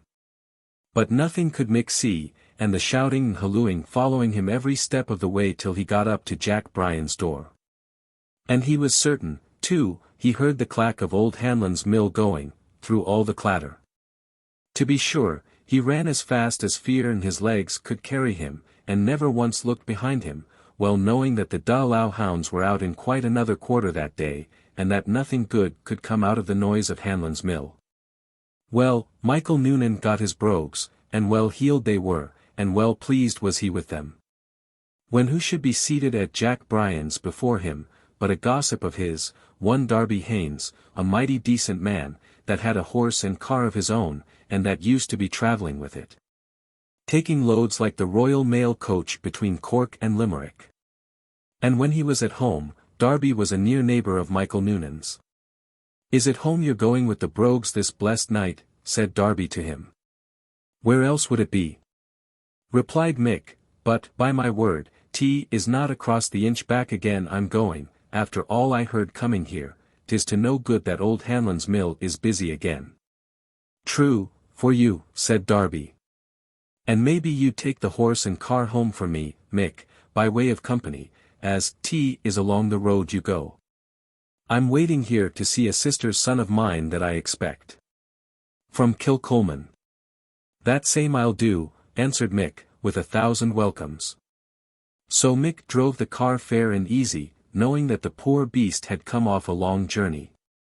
And Mick, God reward him for it, was always tender-hearted and good to the dumb creatures. The night was a beautiful one, the moon was better than a quarter old.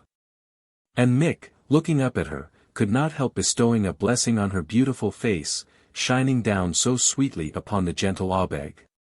He had now got out of the open road, and had come to where the trees grew on each side of it. He proceeded for some space in the checkered light which the moon gave through them.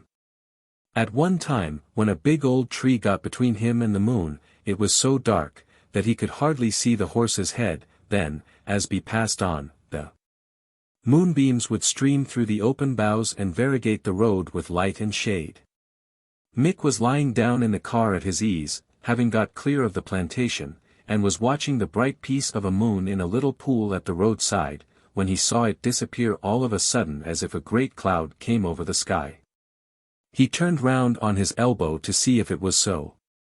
But how was Mick astonished at finding, close alongside of the car, a great high black coach drawn by 6 black horses, with long black tails reaching most down to the ground, and a coachman dressed all in black sitting up on the box. But what surprised Mick the most was that he could see no sign of a head either upon coachman or horses. It swept rapidly by him, and he could perceive the horses raising their feet as if they were in a fine slinging trot, the coachman touching them up with his long whip, and the wheels spinning round like hotty-dotties. Still he could hear no noise, only the regular step of his gossip Darby's horse, and the squeaking of the grudgeons of the car, that were as good as lost entirely for want of a little grease. Poor Mick's heart almost died within him, but he said nothing. Why looked on, and the black coach swept away, and was soon lost among some distant trees. Mick saw nothing more of it, or, indeed, of anything else. He got home just as the moon was going down behind Mount Hillary, took the tackling off the horse, turned the beast out in the field for the night, and got to his bed. Next morning, early, he was standing at the roadside, thinking of all that had happened the night before, when he saw Dan Madden, that was Mr. Rixon's huntsman, coming on the master's best horse down the hill, as hard as ever he went at the tail of the hounds. Mick's mind instantly misgave him that all was not right, so he stood out in the very middle of the road, and caught hold of Dan's bridle when he came up. "Mick, dear, for the love of God, don't stop me," cried Dan. "Why, what's the hurry?" said Mick. "Oh, the master. He's off, he'll never cross a horse again till the day of judgment." "Why, what would ail his honor?" said Mick. "Sure it is no later than yesterday morning that I was talking to him, and he stout and hearty, and says he to me, 'Mick,' says he dash." "Stout and hearty was he," answered Madden. "And was he not out with me in the kennel last night, when I was feeding the dogs, and didn't he come out to the stable, and give a ball to Peg pull away with his own hand, and tell me he'd ride the old general today?" "And sure," said Dan, wiping his eyes with the sleeve of his coat, "who'd have thought that the first thing I'd see this morning was the mistress standing at my bedside, and bidding me get up and ride off like fire for Dr. Galway." For the master had got a fit, and, poor Dan's grief choked his voice. "Oh, Mick. If you have a heart in you, run over yourself, or send the gossoon for Kate Finnegan, the midwife. She's a cruel skilful woman, and maybe she might save the master, till I get the doctor." Dan struck his spurs into the hunter, and Michael Noonan flung off his newly mended brogues, and cut across the fields to Kate Finnegan's. But neither the doctor or Caddy was of any avail, and the next night's moon saw Ballyjiblin and Moore's the Pity, a house of mourning. The Death Coach. Tis midnight. How gloomy and dark. By Jupiter there's not a star. T is fearful. T is awful. And hark! What sound is that comes from afar? Still rolling and rumbling, that sound makes nearer and nearer approach. Do I tremble, or is it the ground? Lord save us! What is it? A coach! A coach! But that coach has no head. And the horses are headless as it. Of the driver the same may he said. And the passengers inside who sit. See the wheels. How they fly o'er the stones. And whirl, as the whippet goes crack. Their spokes are of dead men's thigh bones. And the pole is the spine of the back. The hammer cloth, shabby display. Is a pall rather mildewed by damps. And to light this strange coach on its way. 2 hollow skulls hang up for lamps. From the gloom of Rathcooney churchyard. They dash down the hill of Glanmire. Pass Loda in gallop as hard. As if horses were never to tire eye. With people thus headless, is fun. To drive in such furious career.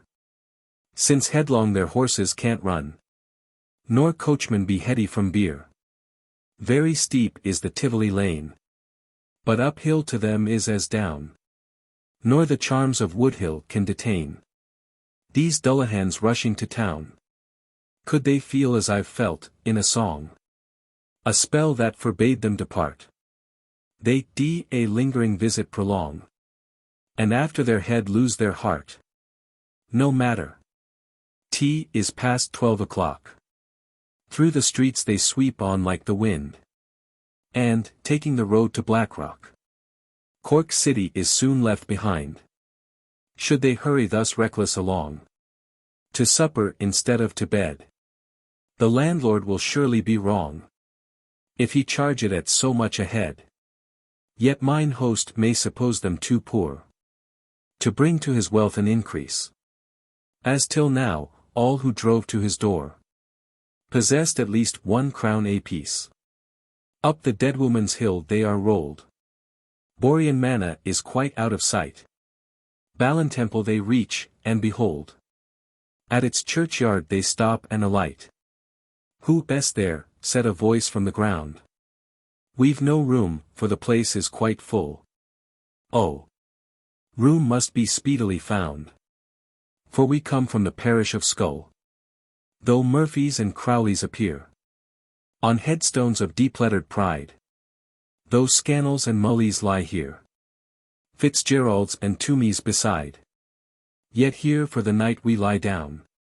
Tomorrow we speed on the gale. For having no heads of our own. We seek the old head of Kinsale.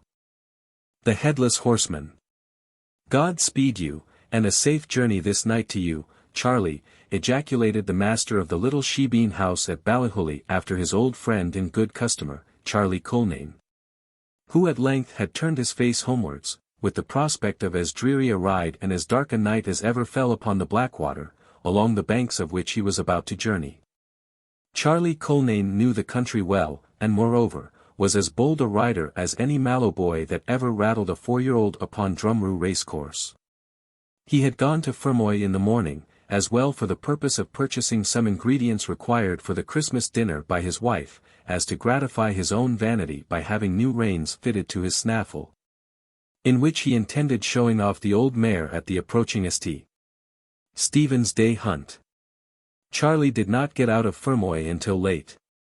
For although he was not one of your nasty particular sort of fellows, in anything that related to the common occurrences of life, yet in all the appointments connected with hunting, riding, leaping, in short. In whatever was connected with the old mare, Charlie, the saddlers said, was the devil to plaze. An illustration of this fastidiousness was afforded by his going such a distance for a snaffle bridle. Mallow was full 12 miles nearer Charlie's farm, which lay just 3/4 of a mile below Carrick, than Fermoy. But Charlie had quarrelled with all the Mallow saddlers, from hard-working and hard-drinking Tim Clancy, up to Mr. Ryan, who wrote himself saddler to the Dull hunt. And no one could content him in all particulars but honest Michael Toomey of Fermoy, who used to assert, and who will doubt it, that he could stitch a saddle better than the Lord Lieutenant although they made him all as one as king over Ireland.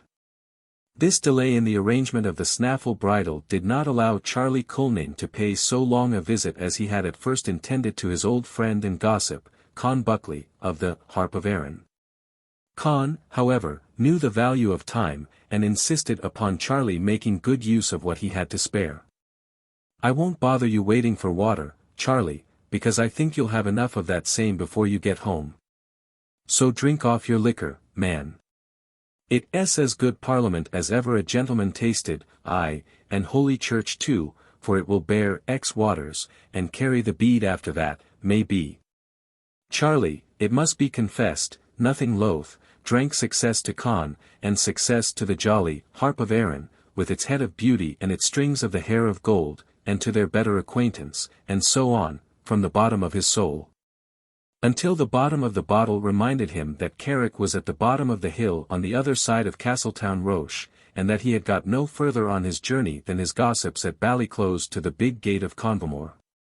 Catching bold of his oilskin hat, therefore, whilst Con Buckley went to the cupboard for another bottle of the real stuff, he regularly, as it is termed, bolted from his friend's hospitality, darted to the stable, tightened his girths, and put the old mare into a canter towards home. The road from Ballyhully to Carrick follows pretty nearly the course of the Blackwater, occasionally diverging from the river and passing through rather wild scenery, when contrasted with the beautiful seats that adorn its banks. Charlie cantered gaily, regardless of the rain, which, as his friend Con had anticipated, fell in torrents. The good woman's currants and raisins were carefully packed between the folds of his yeomanry cloak, which Charlie, who was proud of showing that he belonged to the Royal Mallow Light Horse Volunteers, always strapped to the saddle before him, and took care never to destroy the military effect of by putting it on. Away he went singing like a thrush. Sporting, belling, dancing, drinking. Breaking windows, hiccup by, sinking. Ever raking, never thinking. Live the rakes of Mallow. Spending faster than it comes. Beating, hiccup, hick, and duns. Duhallow's true-begotten sons.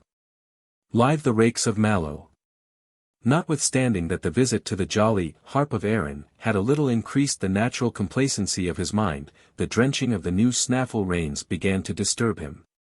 And then followed a train of more anxious thoughts than even were occasioned by the dreaded defeat of the pride of his long-anticipated turnout on St. Stephen's Day. In an hour of good fellowship, when his heart was warm, and his head not over cool, Charlie had backed the old mare against Mr. Jeffson's bay filly Desdemona for a neat 100, and he now felt sore misgivings as to the prudence of the match. In a less gay tone he continued. Living short, but Mary lives. Going where the devil drives. Keeping, be muttered, as the old mare had reduced her canter to a trot at the bottom of Kilcomer Hill. Charlie's eye fell on the old walls that belonged, in former times, to the Templars, but the silent gloom of the ruin was broken only by the heavy rain which splashed and pattered on the gravestones. He then looked up at the sky, to see if there was, among the clouds, any hopes for mercy on his new snaffle reins. And no sooner were his eyes lowered, than his attention was arrested by an object so extraordinary as almost led him to doubt the evidence of his senses. The head, apparently, of a white horse, with short cropped ears, large open nostrils and immense eyes, seemed rapidly to follow him. No connection with body, legs, or rider, could possibly be traced. The head advanced. Charlie's old mare, too, was moved at this unnatural sight, and snorting violently, increased her trot up the hill. The head moved forward, and passed on, Charlie pursuing it with astonished gaze, and wondering by what means, and for what purpose, this detached head thus proceeded through the air.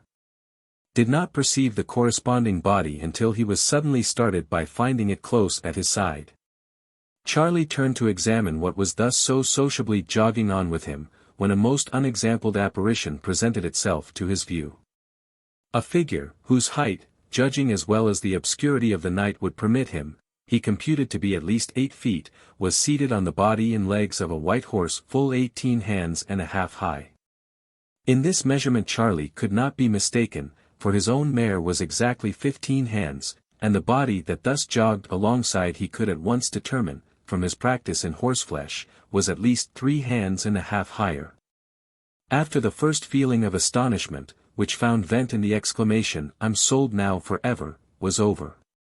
The attention of Charlie, being a keen sportsman, was naturally directed to this extraordinary body, and having examined it with the eye of a connoisseur, he proceeded to reconnoitre the figure so unusually mounted, who had hitherto remained perfectly mute. Wishing to see whether his companion's silence proceeded from bad temper, want of conversational powers, or from a distaste to water, and the fear that the opening of his mouth might subject him to have it filled by the rain, which was then drifting in violent gusts against them, Charlie endeavored to catch a sight of his companion's face in order to form an opinion on that point. But his vision failed in carrying him further than the top of the collar of the figure's coat, which was a scarlet single-breasted hunting frock, having a waist of a very old-fashioned cut reaching to the saddle with two huge shining buttons at about a yard distance behind. I ought to see further than this, too, thought Charlie, although he is mounted on his high horse, like my cousin Darby, who was made barony constable last week, unless 'tis Con's whiskey that has blinded me entirely. However, see further he could not, and after straining his eyes for a considerable time to no purpose, he exclaimed, with pure vexation, by the big bridge of Mallow, it is no head at all he has. Look again, Charlie Culnane, said a hoarse voice, that seemed to proceed from under the right arm of the figure. Charlie did look again, and now in the proper place, for he clearly saw, under the aforesaid right arm, that head from which the voice had proceeded, and such a head no mortal ever saw before. It looked like a large cream cheese hung round with black puddings, no speck of color enlivened the ashy paleness of the depressed features, the skin lay stretched over the unearthly surface, almost like the parchment head of a drum. Two fiery eyes of prodigious circumference, with a strange and irregular motion, flashed like meteors upon Charlie, and to complete all, a mouth reached from either extremity of two ears, which peeped forth from under a profusion of matted locks of lustreless blackness. This head, which the figure had evidently hitherto concealed from Charlie's eyes, now burst upon his view in all its hideousness. Charlie, although a lad of proverbial courage in the county of Cork, yet could not but feel his nerves a little shaken by this unexpected visit from the Headless Horseman, whom he considered his fellow traveller must be. The crop-eared head of the gigantic horse moved steadily forward, always keeping from 6 to 8 yards in advance.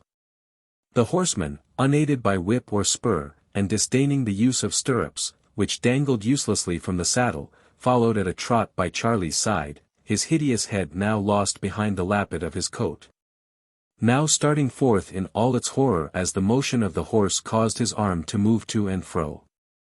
The ground shook under the weight of its supernatural burthen, and the water in the pools became agitated into waves as he trotted by them.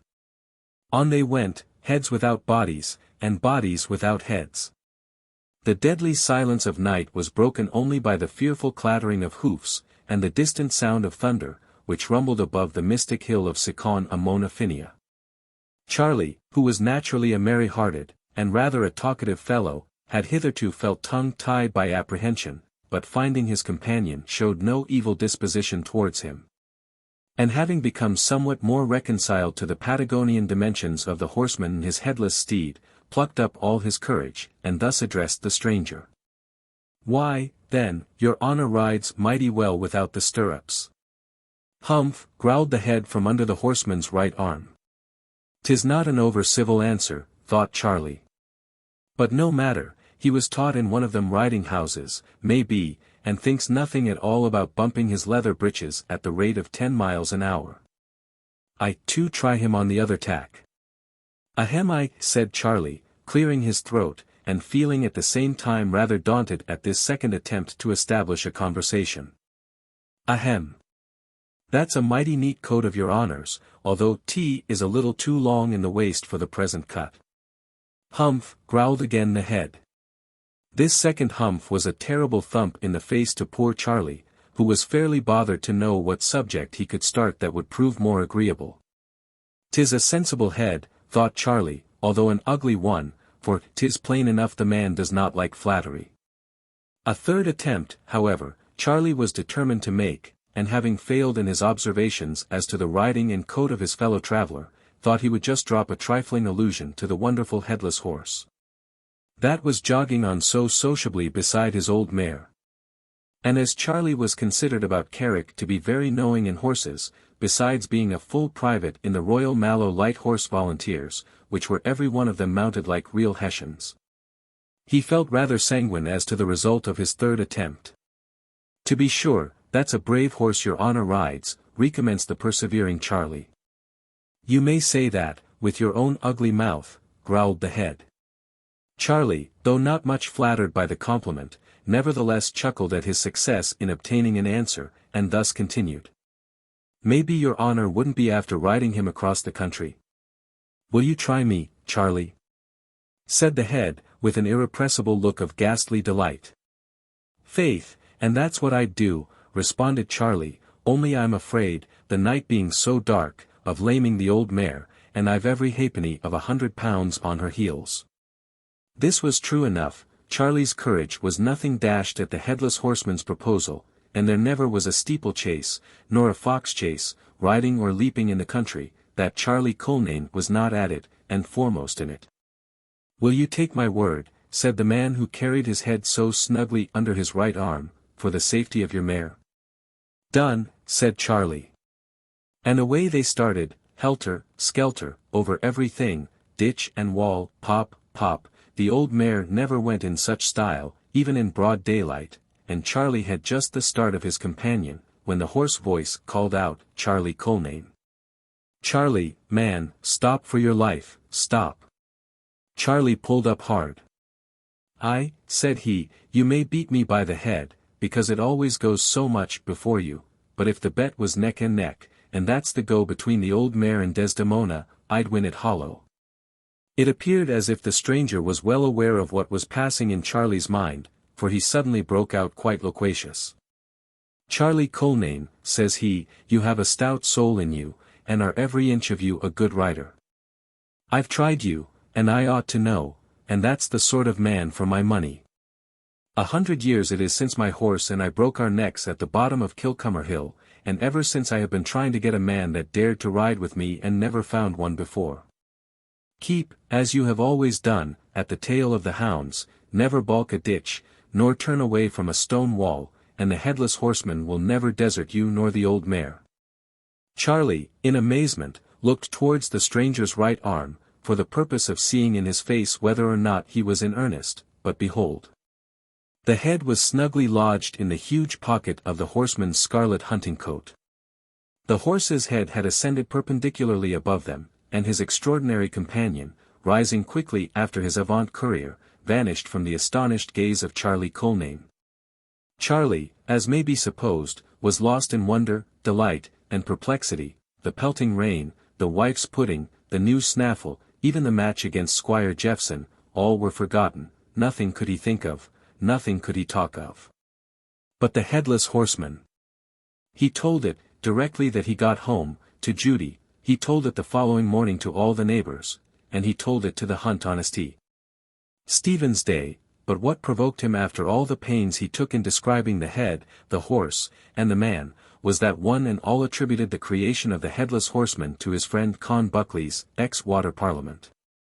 This, however, should be told, that Charlie's old mare beat Mr. Jeffson's bay filly, Desdemona, by diamond, and Charlie pocketed his cool 100. And if he didn't win by means of the Headless Horseman, I am sure I don't know any other reason for his doing so. Diarmid Bown, the Piper. One stormy night Patrick Burke was seated in the chimney corner, smoking his pipe quite contentedly after his hard day's work. His two little boys were roasting potatoes in the ashes, while his rosy daughter held a splinter, or slip of bog deal, which, being dipped in tallow, is used as a candle, to her mother, seated on a cyostine, a low block-like seat. Made of straw bands firmly sewed or bound together, was mending a rent in Patrick's old coat.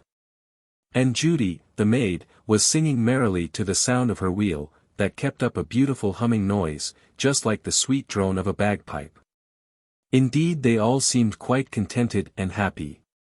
For the storm howled without, and they were warm and snug within, by the side of a blazing turf fire. I was just thinking, said Patrick, taking the dudeen from his mouth and giving it a rap on his thumbnail to shake out the ashes, I was just thinking how thankful we ought to be to have a snug bit of a cabin this pelting night over our heads, for in all my born days I never heard the like of it. And that's no lie for you, Pat, said his wife, but, wisht, what noise is that I heard, and she dropped her work upon her knees, and looked fearfully towards the door. "The Virgin herself defend us all," cried Judy, at the same time rapidly making a pious sign on her forehead, "if 'tis not the Banshee." "Hold your tongue, you fool," said Patrick, "it's only the old gate swinging in the wind." And he had scarcely spoken, when the door was assailed by a violent knocking. Molly began to mumble her prayers, and Judy proceeded to mutter over the muster-roll of saints. The youngsters scampered off to hide themselves behind the settle-bed. The storm howled louder and more fiercely than ever, and the rapping was renewed with redoubled violence. "Whisht, whisht," said Patrick, "what a noise ye all making about nothing at all. Judy Aroon, can't you go and see who's at the door?" For, notwithstanding his assumed bravery, Pat Bourke preferred that the maid should open the door.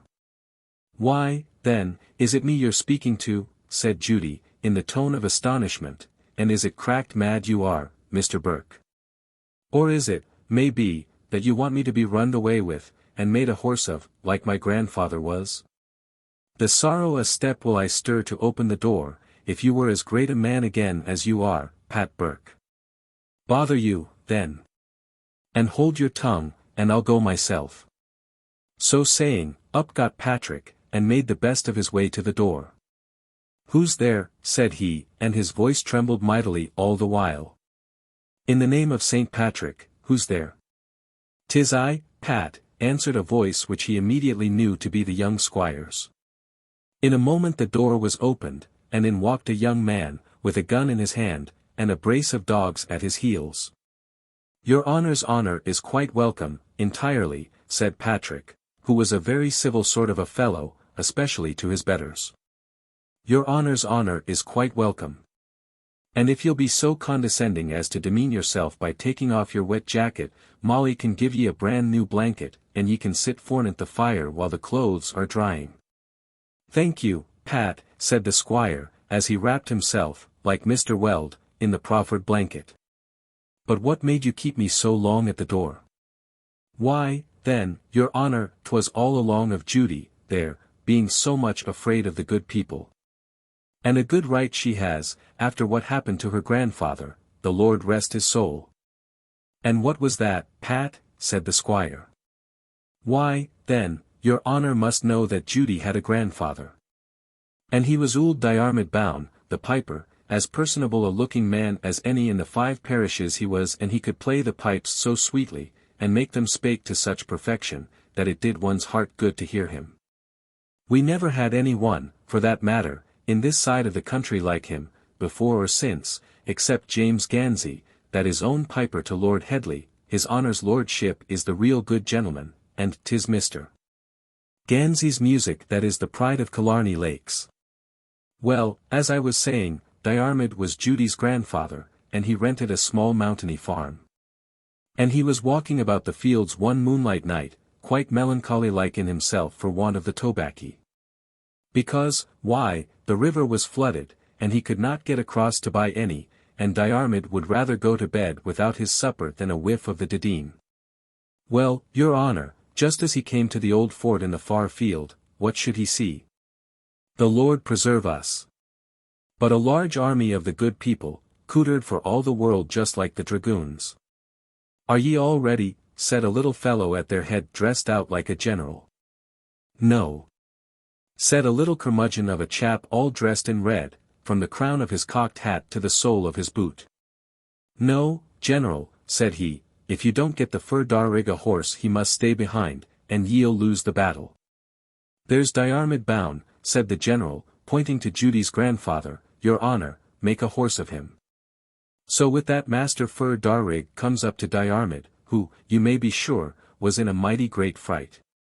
But he determined, seeing there was no help for him, to put a bold face on the matter, and so he began to cross himself, and to say some blessed words, that nothing bad could stand before.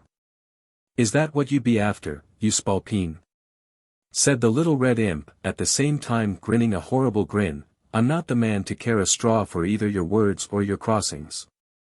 So, without more to do, he gives poor Diarmid a rap with the flat side of his sword, and in a moment he was changed into a horse, with little Fir Darrig stuck fast on his back. Away they all flew over the wide ocean, like so many wild geese, screaming and chattering all the time, till they came to Jamaica, and there they had a murdering fight with the good people of that country. Well, it was all very well with them, and they stuck to it manfully, and fought it out fairly, till one of the Jamaica men made a cut with his sword under Diarmid's left eye, and then, sir, you see, poor Diarmid lost his temper entirely. And he dashed into the very middle of them, with Fir Darrig mounted upon his back, and he threw out his heels, and he whisked his tail about, and wheeled and turned round and round at such a rate, that he soon made a fair clearance of them, horse, foot, and dragoons. At last Diarmid's faction got the better, all through his means, and then they had such feasting and rejoicing, and gave Diarmid, who was the finest horse amongst them all, the best of everything. Let every man take a hand of tobaccy for Diarmid boun, said the general, and so they did, and away they flew, for 'twas getting near morning, to the old fort back again, and there they vanished like the mist from the mountain. When Diarmid looked about, the sun was rising, and he thought it was all a dream, till he saw a big rick of tobaccy in the old fort, and felt the blood running from his left eye, for sure enough he was wounded in the battle, and would have been killed entirely, if it wasn't for a gospel composed by Father Murphy that hung about his neck ever since he had the scarlet fever. And for certain, it was enough to have given him another scarlet fever to have had the little red man all night on his back, whip and spur for the bare life. However, there was the tobaccy heaped up in a great heap by his side. And he heard a voice, although he could see no one, telling him, that 'twas all his own, for his good behavior in the battle. And that whenever Fir Darrig would want a horse again he'd know where to find a clever beast, as he never rode a better than Diarmid boun. That's what he said, sir. Thank you, Pat, said the squire. It certainly is a wonderful story, and I am not surprised at Judy's alarm. But now, as the storm is over, and the moon shining brightly, I'll make the best of my way home.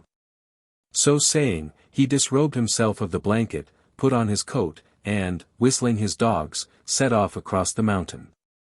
While Patrick stood at the door, bawling after him, "May God and the blessed Virgin preserve your honor, and keep ye from the good people," for 't was of a moonlight night like this that Diarmid boun was made a horse of, for the Fir Darrig to ride. Teigue of the Lee. I can't stop in the house, I won't stop in it for all the money that is buried in the old castle of Corrigrohan. If ever there was such a thing in the world. Dash. To be abused to my face night and day, and nobody to the fore doing it. And then, if I'm angry, to be laughed at with a great roaring ho, ho, ho. I won't stay in the house after, tonight, if there was not another place in the country to put my head under. This angry soliloquy was pronounced in the hall of the old manor house of Corrigrohan by John Sheehan. John was a new servant. B had been only 3 days in the house, which had the character of being haunted, and in that short space of time B had been abused and laughed at, by a voice which sounded as if a man spoke with his head in a cask. Nor could he discover who was the speaker, or from whence the voice came. "I'll not stop here," said John, "and that ends the matter. Ho, ho, ho. Be quiet, John Sheehan, or else worse will happen to you." John instantly ran to the hall window, as the words were evidently spoken by a person immediately outside, but no one was visible. He had scarcely placed his face at the pane of glass, when he heard another loud ho, ho, ho. As if behind him in the hall, as quick as lightning he turned his head, but no living thing was to be seen. "Ho, ho, ho, John," shouted a voice that appeared to come from the lawn before the house, "do you think you'll see Teigue?" "Oh, never. As long as you live. So leave alone looking after him, and mind your business. There's plenty of company to dinner from Cork to be here today, and 'tis time you had the cloth laid. Lord bless us. There's more of it." "I'll never stay another day here," repeated John. "Hold your tongue, and stay where you are quietly, and play no tricks on Mr. Pratt, as you did on Mr. Jervois about the spoons." John Sheehan was confounded by this address from his invisible persecutor, but nevertheless he mustered courage enough to say, "Who are you? Come here, and let me see you, if you are a man." But he received in reply only a laugh of unearthly derision, which was followed by a, "Goodbye, I'll watch you at dinner, John. Lord between us and harm. This beats all. I'll watch you at dinner. Maybe you will. 'Tis the broad daylight, so 'tis no ghost, but this is a terrible place, and this is the last day I'll stay in it. How does he know about the spoons? If he tells it, I'm a ruined man. There was no living soul could tell it to him but Tim Barrett, and he's far enough off in the wilds of Botany Bay now, so how could he know it, I can't tell for the world. But what's that I see there at the corner of the wall? 'Tis not a man. Oh, what a fool I am, 'tis only the old stump of a tree. But this is a shocking place, I'll never stop in it, for I'll leave the house tomorrow, the very look of it is enough to frighten any one. The mansion had certainly an air of desolation, it was situated in a lawn, which had nothing to break its uniform level, save a few tufts of narcissuses and a couple of old trees coeval with the building. The house stood at a short distance from the road, it was upwards of a century old, and time was doing his work upon it. Its walls were weather-stained in all colors, its roof showed various white patches, it had no look of comfort. All was dim and dingy without, and within there was an air of gloom, of departed and departing greatness, which harmonized well with the exterior. It required all the exuberance of youth and of gaiety to remove the impression, almost amounting to awe, with which you trod the huge square hale, paced along the gallery which surrounded the hall, or explored the long rambling passages below stairs. The ballroom, as the large drawing-room was called, and several other apartments, were in a state of decay, the walls were stained with damp. And I remember well the sensation of awe which I felt creeping over me when, boy as I was, and full of boyish life, and wild and ardent spirits, I descended to the vaults. All without and within me became chilled beneath their dampness and gloom, their extent, too, terrified me, nor could the merriment of my two schoolfellows, whose father, a respectable clergyman, rented the dwelling for a time, dispel the feelings of a romantic imagination until I once again ascended to the upper regions. John had pretty well recovered himself as the dinner hour approached, and the several guests arrived. They were all seated at table, and had begun to enjoy the excellent repast, when a voice was heard from the lawn. "Ho, ho, ho, Mr. Pratt, won't you give poor Teigue some dinner? Ho, ho, a fine company you have there, and plenty of everything that's good, sure you won't forget poor Teigue?" John dropped the glass he had in his hand. "Who is that?" said Mr. Pratt's brother, an officer of the artillery. "That is Teigue," said Mr. Pratt, laughing, "whom you must often have heard me mention." "And pray, Mr. Pratt," inquired another gentleman, "who is Teigue?" "That," he replied, "is more than I can tell. No one has ever been able to catch even a glimpse of him. I have been on the watch for a whole evening with 3 of my sons, yet, although his voice sometimes sounded almost in my ear, I could not see him. I fancied, indeed, that I saw a man in a white frieze jacket pass into the door from the garden to the lawn, but it could be only fancy, for I found the door locked, while the fellow, whoever he is, was laughing at our trouble. He visits us occasionally, and sometimes a long interval passes between his visits, as in the present case. It is now nearly 2 years since we heard that hollow voice outside the window. He has never done any injury that we know of. And once when he broke a plate, he brought one back exactly like it. It is very extraordinary, said several of the company. But, remarked a gentleman to young Mr. Pratt, your father said he broke a plate. How did he get it without your seeing him? When he asks for some dinner, we put it outside the window and go away. Whilst we watch he will not take it, but no sooner have we withdrawn than it is gone. How does he know that you are watching? That's more than I can tell, but he either knows or suspects. One day my brothers Robert and James with myself were in our back parlour, which has a window into the garden, when he came outside and said, Ho, ho, ho. Master James, and Robert, and Henry, give poor Teigue a glass of whiskey. James went out of the room, filled a glass with whiskey, vinegar, and salt, and brought it to him. Here, Teigue, said he, come for it now. Well, put it down, then, on the step outside the window. This was done, and we stood looking at it. "There, now, go away," he shouted. We retired, but still watched it. "Ho, ho! You are watching Teigue. Go out of the room, now, or I won't take it." We went outside the door and returned. The glass was gone, and a moment after we heard him roaring and cursing frightfully. He took away the glass, but the next day the glass was on the stone step under the window, and there were crumbs of bread in the inside, as if he had put it in his pocket. From that time he was not heard till today. "Oh," said the colonel, "I'll get a sight of him. You are not used to these things. An old soldier has the best chance, and as I shall finish my dinner with this wing, I'll be ready for him when he speaks next. Mr. Bell, will you take a glass of wine with me?" "Ho, ho! Mr. Bell," shouted Teigue. "Ho, ho! Mr. Bell, you were a Quaker long ago." "Ho, ho! Mr. Bell, you're a pretty boy, a pretty Quaker you were. And now you're no Quaker, nor anything else, ho, ho! Mr. Bell. And there's Mr. Parkes, to be sure. Mr. Parkes looks mighty fine today, with his powdered head, and his grand silk stockings, and his brand new rakish red waistcoat. And there's Mr. Cole. Did you ever see such a fellow? A pretty company you've brought together, Mr. Pratt, kiln-dried Quakers, butter-buying buckeens from Mallow Lane, and a drinking exciseman from the Colquay, to meet the great thundering artillery general that is come out of the Indies, and is the biggest dust of them all." "You scoundrel!" exclaimed the colonel, "I'll make you show yourself," and snatching up his sword from a corner of the room, he sprang out of the window upon the lawn. In a moment a shout of laughter, so hollow, so unlike any human sound, made him stop, as well as Mr. Bell, who with a huge oak stick was close at the colonel's heels.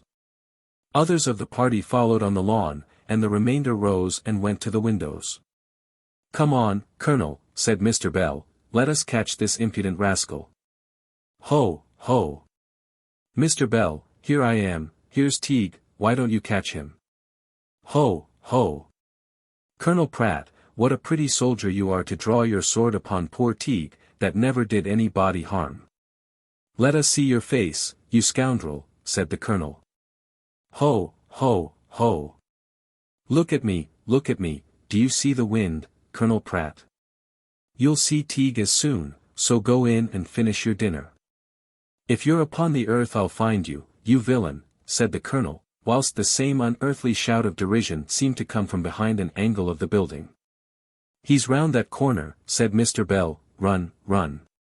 They followed the sound, which was continued at intervals along the garden wall, but could discover no human being. At last both stopped to draw breath, and in an instant, almost at their ears, sounded the shout. "Ho, ho, ho!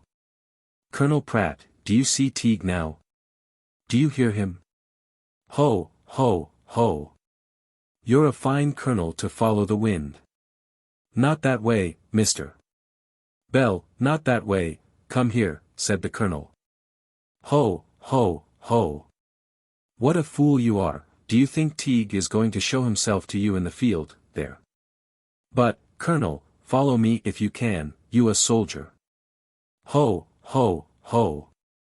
The colonel was enraged. He followed the voice over hedge and ditch, alternately laughed at and taunted by the unseen object of his pursuit, Mr. Bell, who was heavy, was soon thrown out, until at length, after being led a weary chase, he found himself at the top of the cliff over that part of the River Lee which, from its great depth, and the blackness of its water, has received the name of Hellhole. Here, on the edge of the cliff, stood the colonel out of breath, and mopping his forehead with his handkerchief, while the voice, which seemed close at his feet, exclaimed, "Now, Colonel Pratt, now, if you re a soldier, here's a leap for you. Now look at Teigue, why don't you look at him? Ho, ho, ho! Come along, you're warm, I'm sure, Colonel Pratt, so come in and cool yourself, Teigue is going to have a swim." The voice seemed as descending amongst the trailing ivy and brushwood which clothes this picturesque cliff nearly from top to bottom, yet it was impossible that any human being could have found footing. "Now, Colonel, have you courage to take the leap? Ho, ho, ho. What a pretty soldier you are. Goodbye, I'll see you again in 10 minutes above, at the house. Look at your watch, Colonel, there's a dive for you. And a heavy plunge into the water was heard. The Colonel stood still, but no sound followed, and he walked slowly back to the house, not quite half a mile from the crag. Well, did you see Teigue? Said his brother, whilst his nephews, scarcely able to smother their laughter, stood by. Give me some wine, said the Colonel. I never was led such a dance in my life. The fellow carried me all round and round, till he brought me to the edge of the cliff, and then down he went into hellhole, telling me he'd be here in 10 minutes. 'Tis more than that now, but he's not come. Ho, ho, ho. Colonel, isn't he here? Teigue never told a lie in his life, but, Mr. Pratt, give me a drink and my dinner, and then good night to you all, for I'm tired, and that's the Colonel's doing. A plate of food was ordered. It was placed by John, with fear and trembling, on the lawn under the window. Every one kept on the watch, and the plate remained undisturbed for some time. Ah! Mr. Pratt, will you starve poor Teigue? Make every one go away from the windows, and Master Henry out of the tree, and Master Richard off the garden wall. The eyes of the company were turned to the tree and the garden wall. The two boys' attention was occupied in getting down, the visitors were looking at them, and ho, ho, ho. Good luck to you, Mr. Pratt. 'Tis a good dinner, and there's the plate, ladies and gentlemen, good-bye to you, Colonel, good-bye, Mr. Bell. Good-bye to you all, brought their attention back, when they saw the empty plate lying on the grass, and Teigue's voice was heard no more for that evening. Many visits were afterwards paid by Teigue. But never was he seen, nor was any discovery ever made of his person or character. Ned Sheehy's excuse. Ned Sheehy was servant-man to Richard Gumbleton, Esquire, of Mount Bally, Gumbleton Moor, in the north of the county of Cork. And a better servant than Ned was not to be found in that honest county, from Cape Clear to the Kilworth Mountains. For nobody, no, not his worst enemy, could say a word against him, only that he was rather given to drinking, idling, lying, and loitering, especially the last. For send Ned of a 5-minute message at 9 o'clock in the morning, and you were a lucky man if you saw him before dinner. If there happened to be a public house in the way, or even a little out of it, Ned was sure to mark it as dead as a pointer. And knowing everybody, and everybody liking him, it is not to be wondered at he had so much to say and to hear, that the time slipped away as if the sun somehow or other had knocked 2 hours into one. But when he came home, he never was short of an excuse. He had, for that matter, 500 ready upon the tip of his tongue, so much so, that I doubt if even the very Reverend Dr. Swift, for many years Dean of St. Patrick's, in Dublin, could match him in that particular, though his reverence had a pretty way of his own of writing things which brought him into very decent company. In fact, Ned would fret a saint, but then he was so good-humoured a fellow, and really so handy about a house, for, as he said himself, he was as good as a lady's maid, that his master could not find it in his heart to part with him. In your grand houses, not that I am saying that Richard Gumbleton, Esquire, of Mount Bally, Gumbleton Moor, did not keep a good house, but a plain country gentleman, although he is second cousin to the last High Sheriff of the county, cannot have all the army of servants that the Lord Lieutenant has in the castle of Dublin. I say, in your grand houses, you can have a servant for every kind of thing, but in Mount Bally, Gumbleton Moor, Ned was expected to please master and mistress. Or, as Councillor Curran said, by the same token the councillor was a little dark man. One day that he dined there, on his way to the Clonmel Assizes, Ned was minister for the Home and Foreign Departments.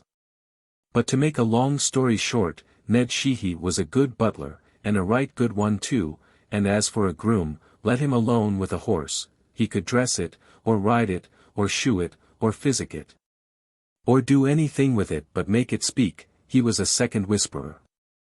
There was not his match in the barony, or the next one neither.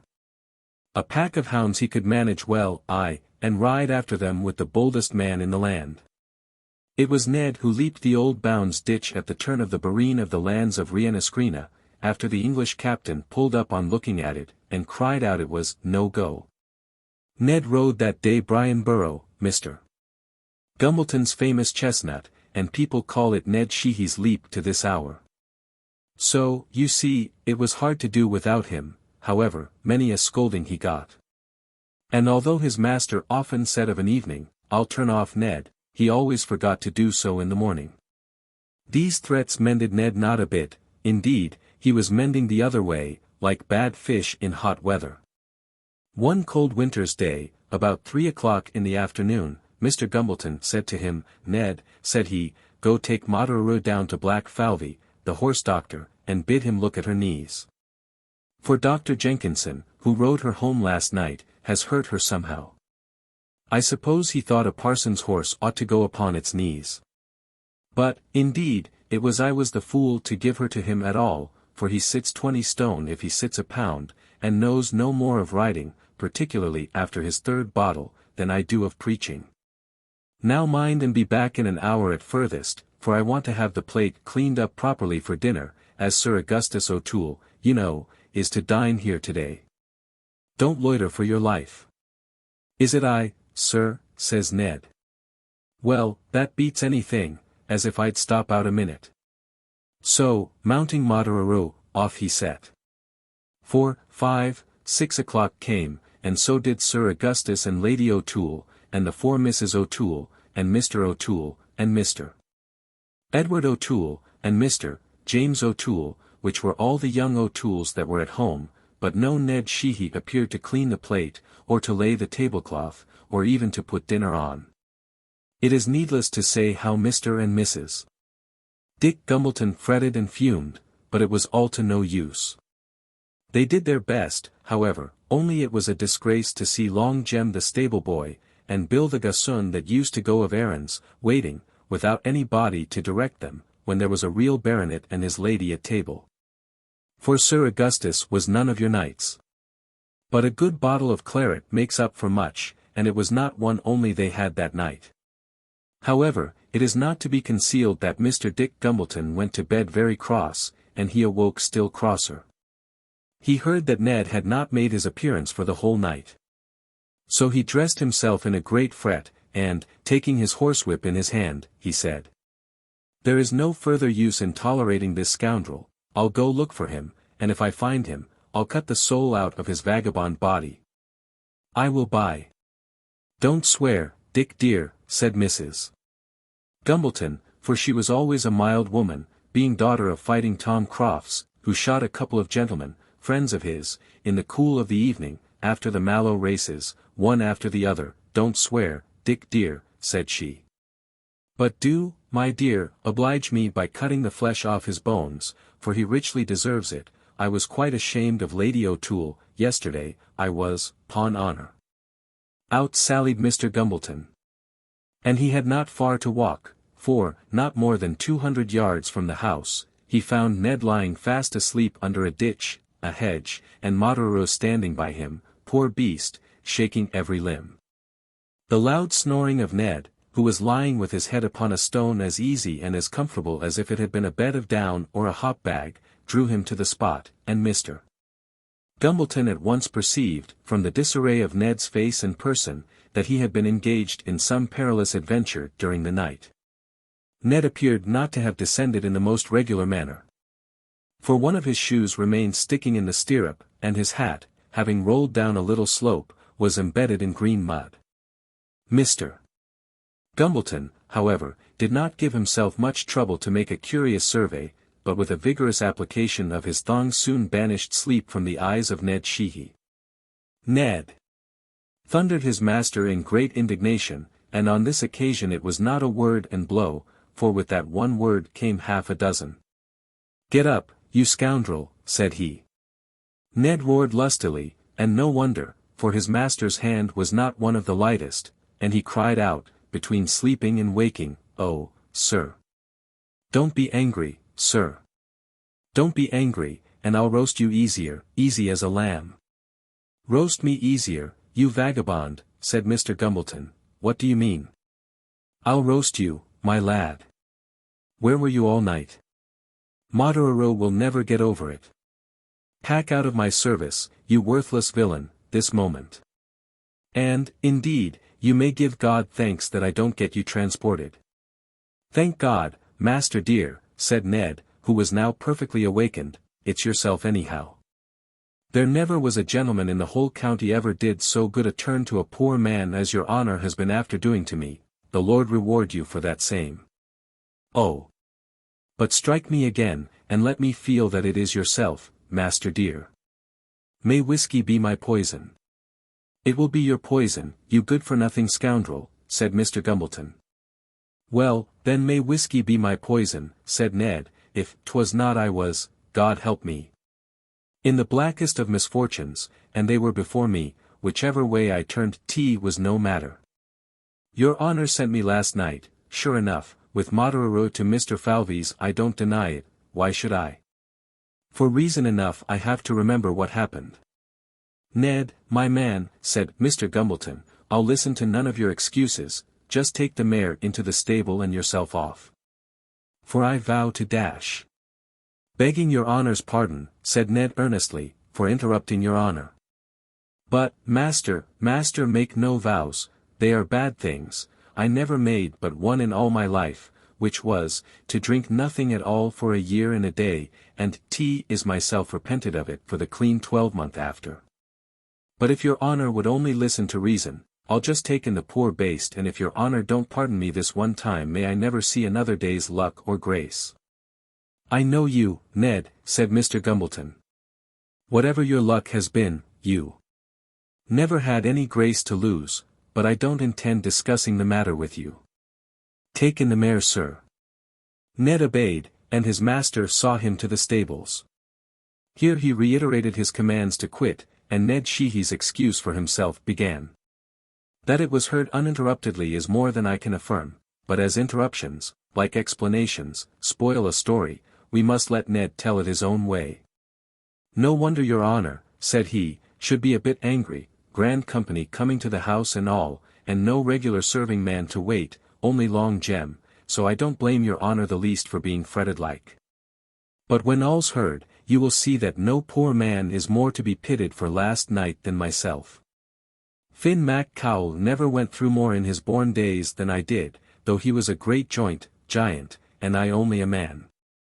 I had not rode half a mile from the house, when it came on, as your honor must have perceived clearly, mighty dark all of a sudden, for all the world as if the sun had tumbled down plump out of the fine clear blue sky.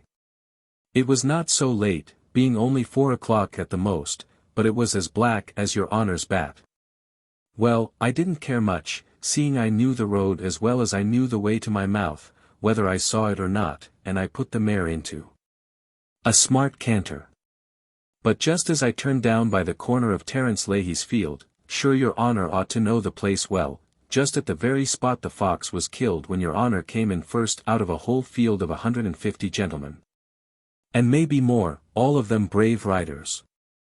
Mr. Gumbleton smiled. Just then, there, I heard the low cry of the good people wafting upon the wind. How early you are at your work, my little fellows, says I to myself.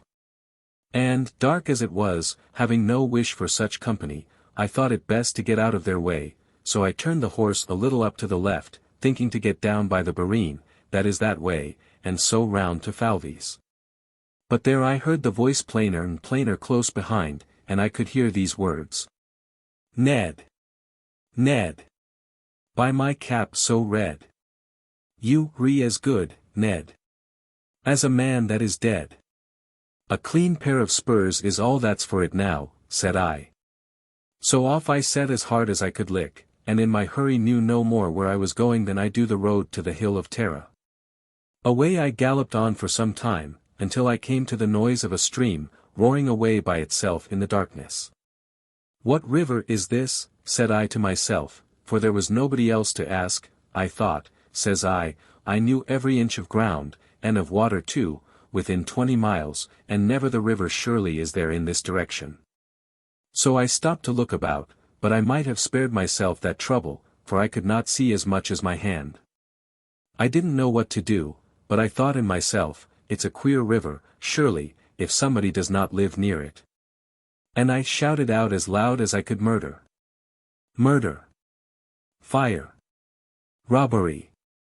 Anything that would be natural in such a place, but not a sound did I hear except my own voice echoed back to me, like 100 packs of hounds in full cry above and below, right and left. This didn't do at all. So I dismounted, and guided myself along the stream, directed by the noise of the water, as cautious as if I was treading upon eggs, holding poor Moderoro by the bridle, who shook, the poor brute, all over in a tremble, like my old grandmother. Rest her soul anyhow. In the ague. Well, sir, the heart was sinking in me, and I was giving myself up, when, as good luck would have it, I saw a light. Maybe, said I, my good fellow, you are only a jacky-lantern, and want to bog me in Moderoro. But I looked at the light hard, and I thought it was too steady, for a jacky-lantern. I'll try you, says I, so here goes, and, walking as quick as a thief. I came towards it, being very near plumping into the river once or twice, and being stuck up to my middle, as your honour may perceive cleanly the marks of, 2 or 3 times in the slob, or slabe, mire on the sea strand or Reers bank. O'Brien, at last I made the light out, and it coming from a bit of a house by the roadside, so I went to the door and gave 3 kicks at it, as strong as I could. Open the door for Ned Sheehy, said a voice inside. Now, besides that I could not, for the life of me, make out how any one inside should know me before I spoke a word at all. I did not like the sound of that voice, 'twas so hoarse and so hollow, just like a dead man's. So I said nothing immediately. The same voice spoke again, and said, why don't you open the door to Ned Sheehy? How pat my name is to you, said I, without speaking out, on tip of your tongue, like butter. And I was between 2 minds about staying or going, when what should the door do but open, and out came a man holding a candle in his hand, and he had upon him a face as white as a sheet. Why, then, Ned Sheehy, says he, how grand you're grown, that you won't come in and see a friend, as you're passing by. Pray, sir, says I, looking at him, though that face of his was enough to dumbfounder any honest man like myself, pray, sir, says I, may I make so bold as to ask if you are not Jack Myers that was drowned 7 years ago, next Martinmas? In the ford of Anafourish. Suppose I was, says he, has not a man a right to be drowned in the ford facing his own cabin door any day of the week that he likes, from Sunday morning to Saturday night? I'm not denying that same, Mr. Myers, sir. Says I, if T is yourself is to the fore speaking to me. Well, says he, no more words about that matter now, sure you and I, Ned, were friends of old, come in, and take a glass. And here's a good fire before you, and nobody shall hurt or harm you, and I to the fore, and myself able to do it. Now, your honour, though 'twas much to drink with a man that was drowned 7 years before, in the ford of Anafourish, facing his own door. Yet the glass was hard to be withstood, to say nothing of the fire that was blazing within, for the night was mortal cold. So tying Moderoro to the hasp of the door, if I don't love the creature as I love my own life, I went in with Jack Myers. Civil enough he was, I'll never say otherwise to my dying hour, for he handed me a stool by the fire, and bid me sit down and make myself comfortable. But his face, as I said before, was as white as the snow on the hills, and his 2 eyes fell dead on me, like the eyes of a cod without any life in them. Just as I was going to put the glass to my lips, a voice, T was the same that I heard bidding the door be opened, spoke out of a cupboard that was convenient to the left-hand side of the chimney, and said, have you any news for me, Ned Sheehy?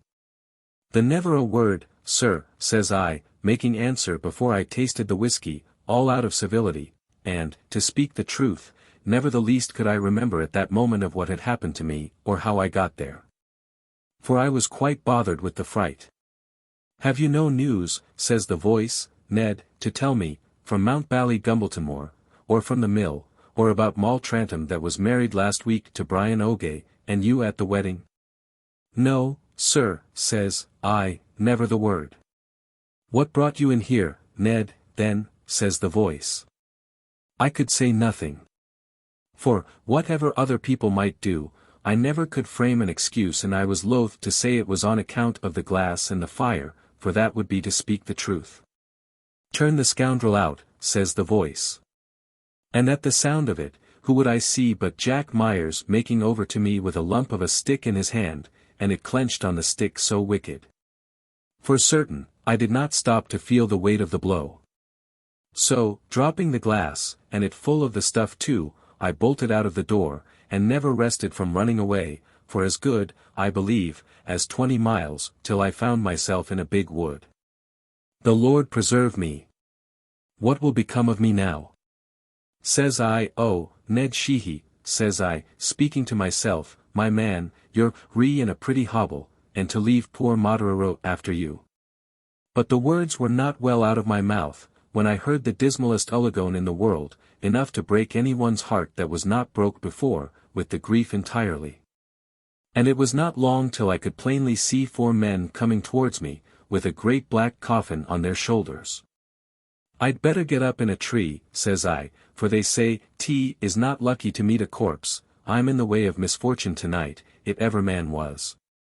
I could not help wondering how a barren funeral should come there in the lone wood at that time of night, seeing it could not be far from the dead hour.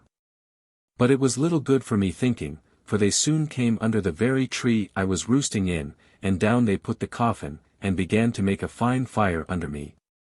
"I'll be smothered alive now," thinks I, "and that will be the end of me." But I was afraid to stir for the life, or to speak out to bid them just make their fire under some other tree, if it would be all the same thing to them.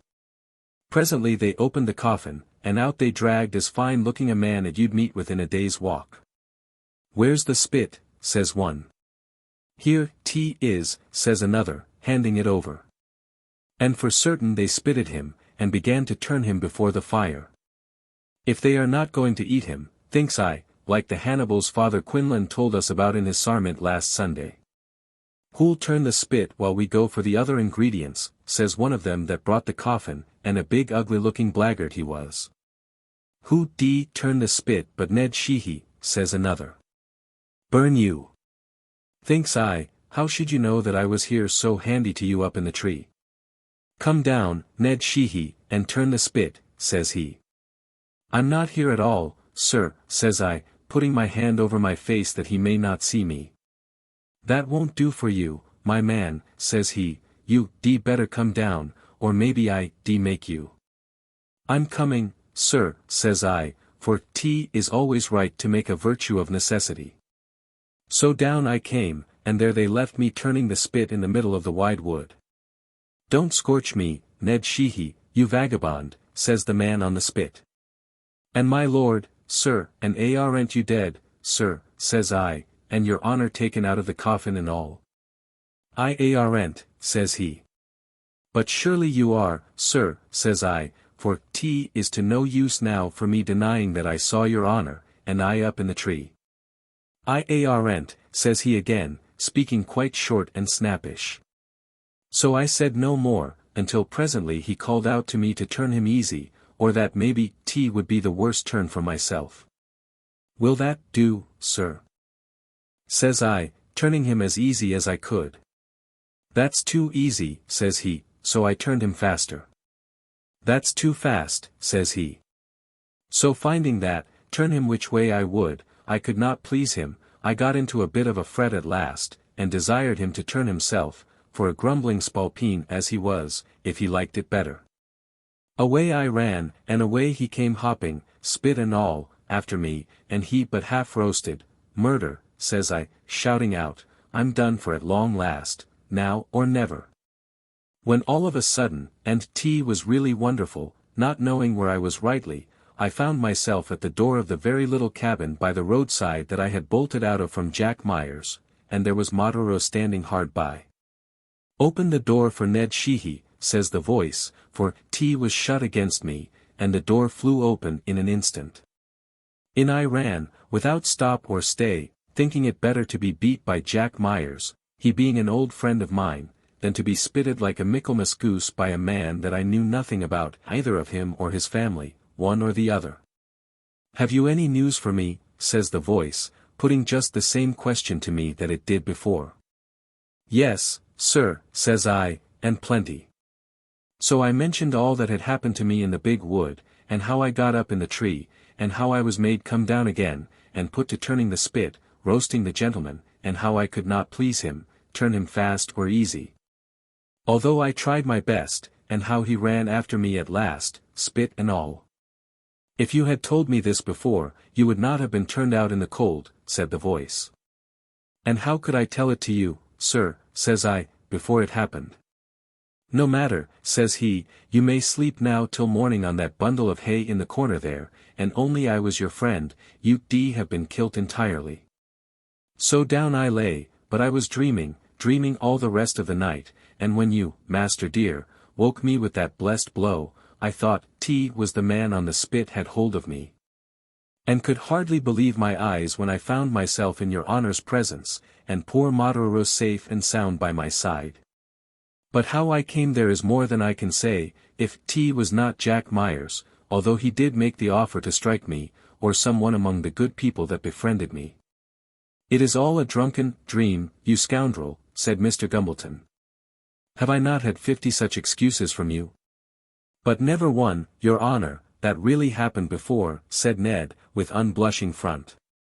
Howsomever, since your honour fancies is drinking I'd rather never drink again to the world's end, than lose so good a master as yourself, and if I'm forgiven this once, and get another trial. Well, said Mr.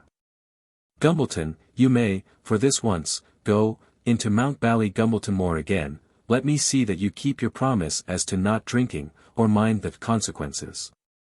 And, above all, let me hear no more of the good people, for I don't believe a single word about them, whatever I may do of bad ones. So saying, Mr. Gumbleton turned on his heel, and Ned's countenance relaxed into its usual expression.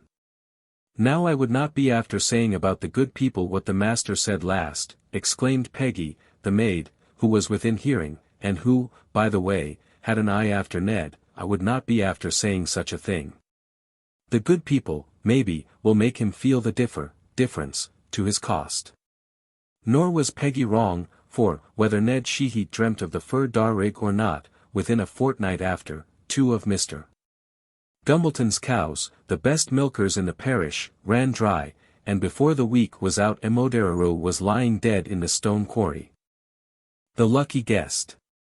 The kitchen of some country houses in Ireland presents in no ways a bad modern translation of the ancient feudal hall. Traces of clanship still linger round its hearth in the numerous dependants on the master's bounty. Nurses, foster brothers, and other hangers-on, are there as matter of right, while the strolling piper, full of mirth and music, the benighted traveller, even the passing beggar, are received with a hearty welcome, and each contributes planxty, song, or superstitious tale, towards the evening's amusement. An assembly, such as has been described, had collected round the kitchen fire of Ballira hen house, at the foot of the Galtee mountains, when, as is ever the case, one tale of wonder called forth another. And with the advance of the evening each succeeding story was received with deep and deeper attention. The history of Clough Na Cuddy's dance with the Black Friar at Rahil, and the fearful tradition of Cumann Ir Moriv, the dead man's hollow, were listened to in breathless silence. A pause followed the last relation, and all eyes rested on the narrator, an old nurse who occupied the post of honor, that next the fireside. She was seated in that peculiar position which the Irish name curragib, a position generally assumed by a veteran and determined storyteller. Her haunches resting upon the ground, and her feet bundled under the body. Her arms folded across and supported by her knees, and the outstretched chin of her hooded head pressing on the upper arm, which compact arrangement nearly reduced the whole figure into a perfect triangle. Unmoved by the general gaze, Bridget Doyle made no change of attitude, while she gravely asserted the truth of the marvellous tale concerning the dead man's hollow. Her strongly marked countenance at the time receiving what painters term a fine chiaro obscuro effect from the firelight. I have told you, she said, what happened to my own people, the Butlers and the Doyle, in the old times. But here is little Ellen Connell from the County Cork, who can speak to what happened under her own father and mother's roof, the Lord be good to them. Ellen, a young and blooming girl of about 16, was employed in the dairy at Ballyrahan. She was the picture of health and rustic beauty, and at this hint from Nurse Doyle, a deep blush mantled over her countenance.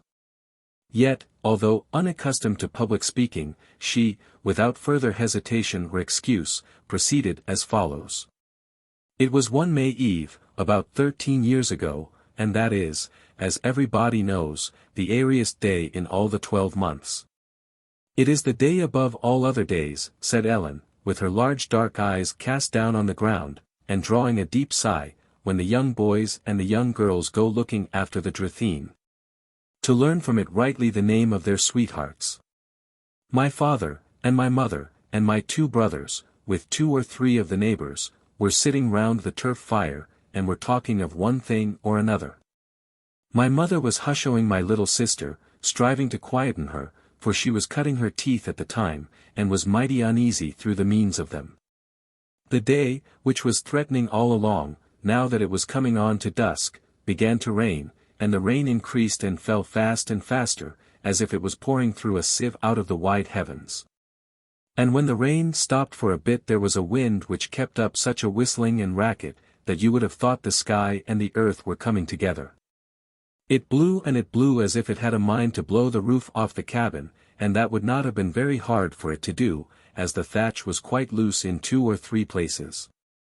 Then the rain began again, and you could hear it spitting and hissing in the fire, as it came down through the big chimney.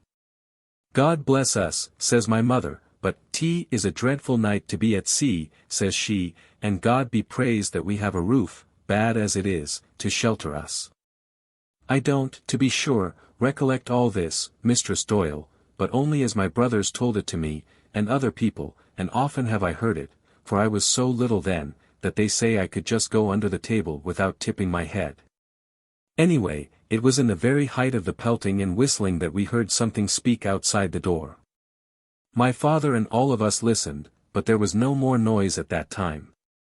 We waited a little longer, and then we plainly heard a sound like an old man's voice, asking to be let in, but mighty feeble and weak. Tim bounced up, without a word, to ask us whether we'd like to let the old man, or whoever he was, in, having always a heart as soft as a mealy potato before the voice of sorrow. When Tim pulled back the bolt that did the door, in marched a little bit of a shriveled, weather-beaten creature, about 2.5 feet high. We were all watching to see who'd come in, for there was a wall between us and the door. But when the sound of the undoing of the bolt stopped, we heard Tim give a sort of a screech, and instantly he bolted into us. He had hardly time to say a word, or we either, when the little gentleman shuffled in after him, without a God save all here, or by your leave, or any other sort that of thing that any decent body might say. We all of one accord, scrambled over to the furthest end of the room, where we were, old and young, every one, trying who'd get nearest the wall, and farthest from him. All the eyes of our body were stuck upon him, but he didn't mind us no more than that frying pan there does now. He walked over to the fire, and squatting himself down like a frog, took the pipe that my father dropped from his mouth in the hurry, put it into his own, and then began to smoke so hearty, that he soon filled the room of it.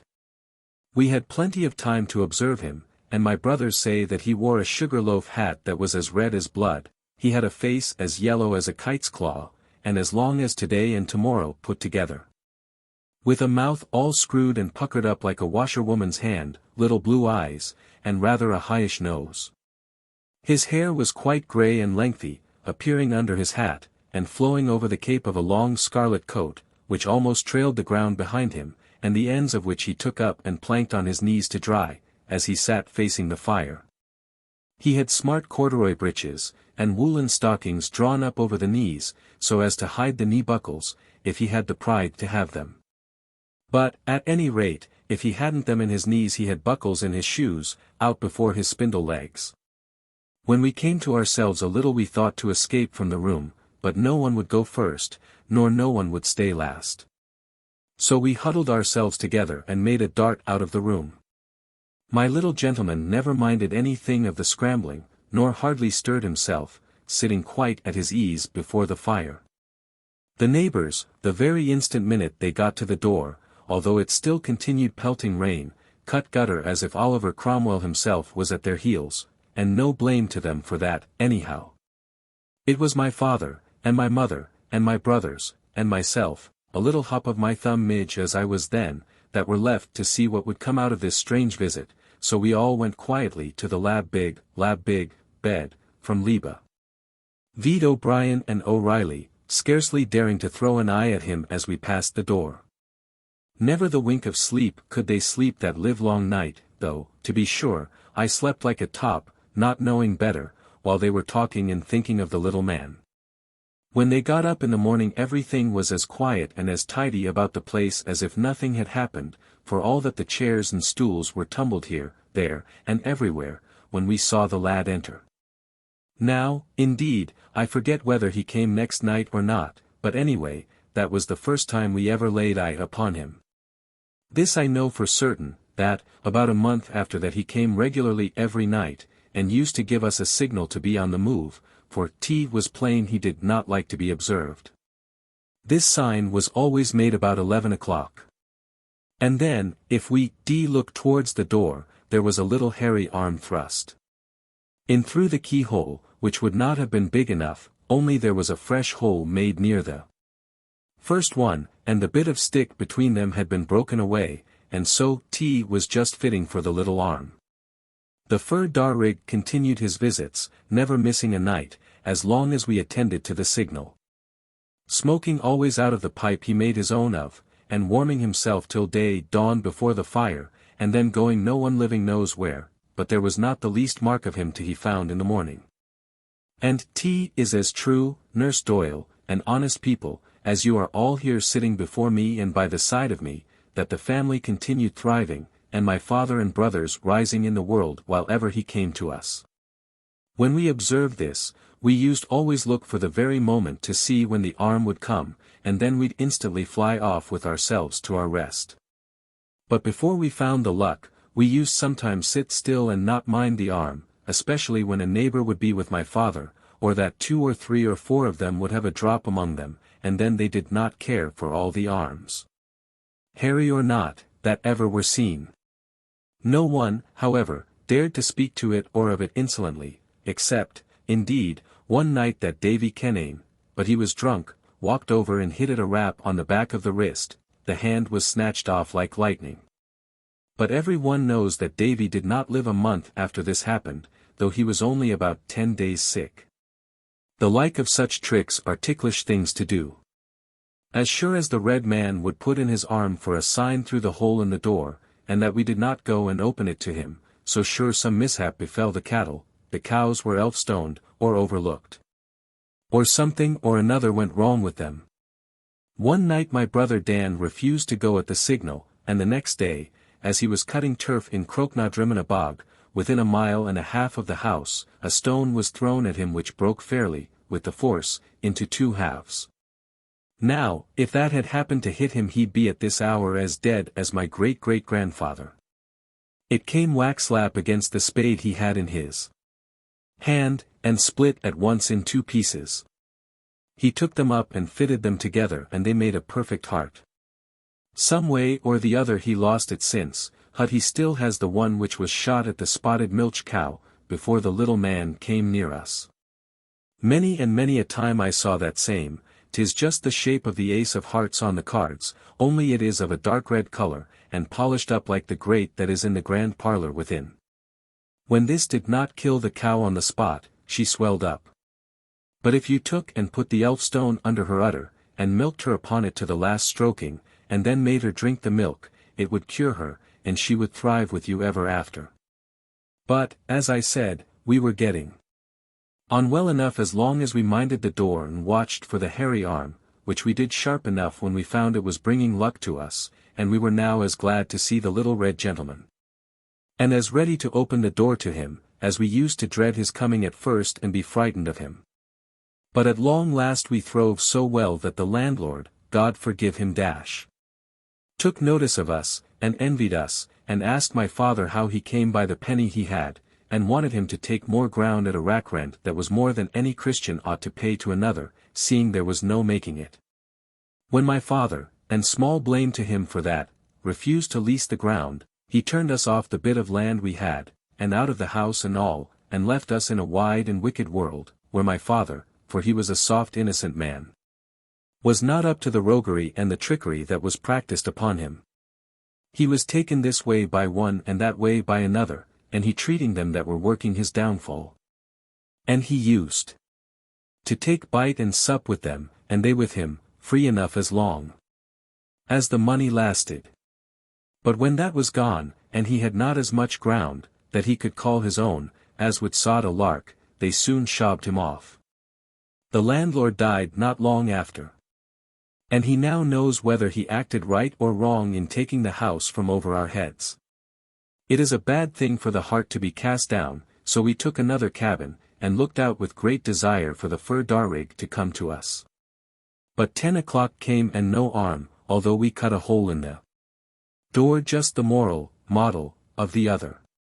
11 o'clock. 12 o'clock. No, not a sign of him, and every night we watched, but all would not do. We then travelled to the other house, and we rooted up the hearth, for the landlord asked so great a rent for it from the poor people that no one could take it. And we carried away the very door off the hinges, and we brought everything with us that we thought the little man was in any respect partial to, but he did not come, and we never saw him again. My father and my mother, and my young sister, are since dead, and my 2 brothers, who could tell all about this better than myself, are both of them gone out with Ingram in his last voyage to the Cape of Good Hope, leaving me behind without kith or kin. Here. Young Ellen's voice became choked with sorrow, and bursting into tears, she hid her face in her apron. Dreaming Tim Jarvis. Timothy Jarvis was a decent, honest, quiet, hard-working man, as everybody knows that knows Balletohob. Now Balletohob is a small place, about 40 miles west of Cork. It is situated on the summit of a hill, and yet it is in a deep valley. For on all sides there are lofty mountains that rise one above another in barren grandeur, and seem to look down with scorn upon the little busy village which they surround with their idle and unproductive magnificence. Man and beast have alike deserted them to the dominion of the eagle, who soars majestically over them. On the highest of these mountains there is a small, and as is commonly believed, unfathomable lake, the only inhabitant of which is a huge serpent, who has been sometimes seen to stretch its enormous head above the waters, and frequently is heard to utter a noise which shakes the very rocks to their foundation. But, as I was saying, everybody knew Tim Jarvis to be a decent, honest, quiet, hard-working man, who was thriving enough to be able to give his daughter Nellie a fortune of £10. And Tim himself would have been snug enough besides, but that he loved the drop sometimes. However, he was seldom backward on rent day. His ground was never distrained but twice, and both times through a small bit of a mistake. And his landlord had never but once to say to him, "Tim Jarvis, you re all behind, Tim, like the cow's tail." Now it so happened that, being heavy in himself, through the drink, Tim took to sleeping, and the sleep set Tim dreaming, and he dreamed all night and night after night, about crocks full of gold and other precious stones. So much so, that Nora Jarvis his wife could get no good of him by day, and have little comfort with him by night. The grey dawn of the morning would see Tim digging away in a bog hole, maybe, or rooting under some old stone walls like a pig. At last he dreamt that he found a mighty great crock of gold and silver, and where do you think? Every step of the way upon London Bridge, itself. Twice Tim dreamt it, and 3 times Tim dreamt the same thing. And at last he made up his mind to transport himself, and go over to London, in Pat Mahoney's coaster, and so he did. Well, he got there, and found the bridge without much difficulty. Every day he walked up and down looking for the crock of gold, but never the find did he find it. One day, however, as he was looking over the bridge into the water, a man, or something like a man, with great black whiskers, like a Hessian, and a black cloak that reached down to the ground, taps him on the shoulder, and says he, "Tim Jarvis. Do you see me?" "Surely I do, sir," said Tim, wondering that any body should know him in the strange place. "Tim," says B, "what is it brings you here in foreign parts, so far away from your own cabin by the mine of grey copper at Ballethahab?" "Please your honour," says Tim, "I'm come to seek my fortune." "You re a fool for your pains, Tim, if that's all," remarked the stranger in the black cloak. "This is a big place to seek one's fortune in, to be sure, but it's not so easy to find it." Now, Tim, after debating a long time with himself, and considering, in the first place, that it might be the stranger who was to find the crock of gold for him, and in the next, that the stranger might direct him where to find it, came to the resolution of telling him all. "There's many a one like me comes here seeking their fortunes," said Tim. "True," said the stranger. "But," continued Tim, looking up, "the body and bones of the cause for myself leaving the woman, and Nelly, and the boys, and travelling so far, is to look for a crock of gold that I'm told is lying somewhere hereabouts." "And who told you that, Tim?"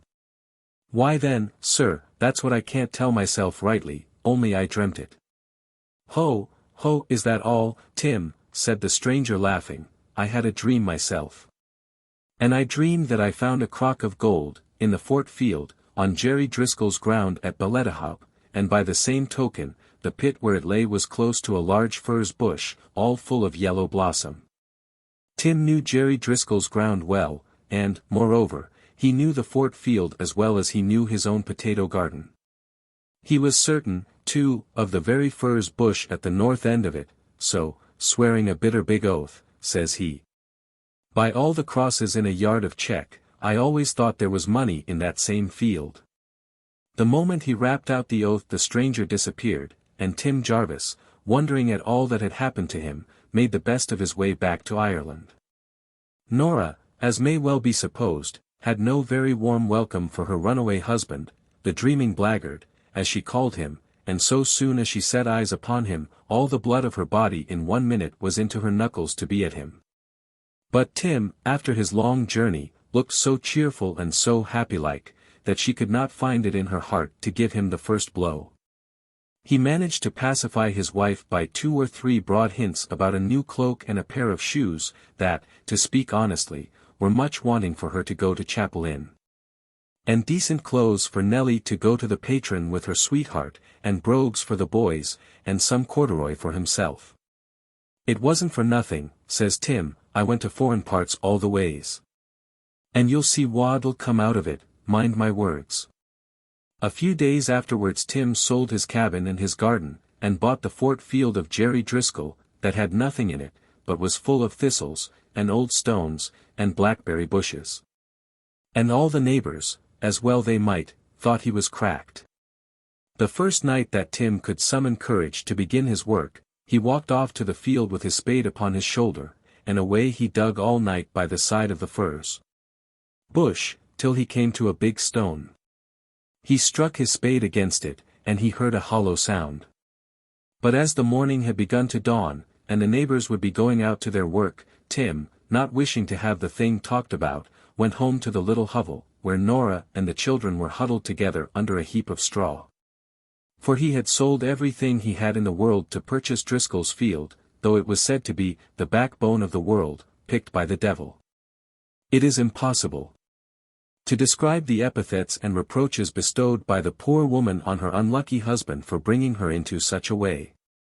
Epithets and reproaches which Tim had but one mode of answering, as thus, "Nora, did you see e'er a cow you'd like?"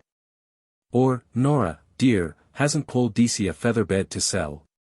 Or, "Nora, honey, wouldn't you like your silver buckles as big as Mrs. Doyle's?" As soon as night came Tim stood beside the furze bush, spade in hand. The moment he jumped down into the pit he heard a strange rumbling noise under him, and so, putting his ear against the great stone, he listened, and overheard a discourse that made the hair on his head stand up like bulrushes, and every limb tremble. "How shall we bother Tim?" said one voice. "Take him to the mountain, to be sure, and make him a toothful for the ould sarpint. 'Tis long since he has had a good meal," said another voice. Tim shook like a potato blossom in a storm. "No," said a third voice, plunge him in the bog, neck and heels. Tim was a dead man, barring the breath. Ike non mori, e non rimasi vivo. Pensa oramai per te, s high fier di ingegno. Qual io diveni diuno e di altro privo. Dante, Inferno, Canto 34. Stop, said a fourth, but Tim heard no more, for Tim was dead entirely. In about an hour, however, the life came back into him, and he crept home to Nora. When the next night arrived, the hopes of the crock of gold got the better of his fears, and taking care to arm himself with a bottle of potheen, away he went to the field. Jumping into the pit, he took a little sup from the bottle to keep his heart up, he then took a big one, and then with desperate wrench, he wrenched up the stone. All at once, up rushed a blast of wind, wild and fierce, and down fell Tim, down, down, and down he went, until he thumped upon what seemed to be, for all the world, like a floor of sharp pins, which made him bellow out in earnest. Then he heard a whisk and a hurrah, and instantly voices beyond number cried out. "Welcome, Tim Jarvis, dear. Welcome, down here."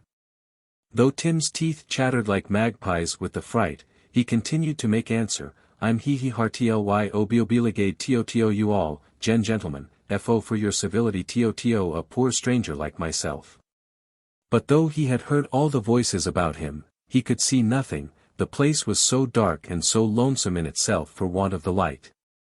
Then something pulled Tim by the hair of his head, and dragged him, he did not know how far, but he knew he was going faster than the wind, for he heard it behind him, trying to keep up with him, and it could not.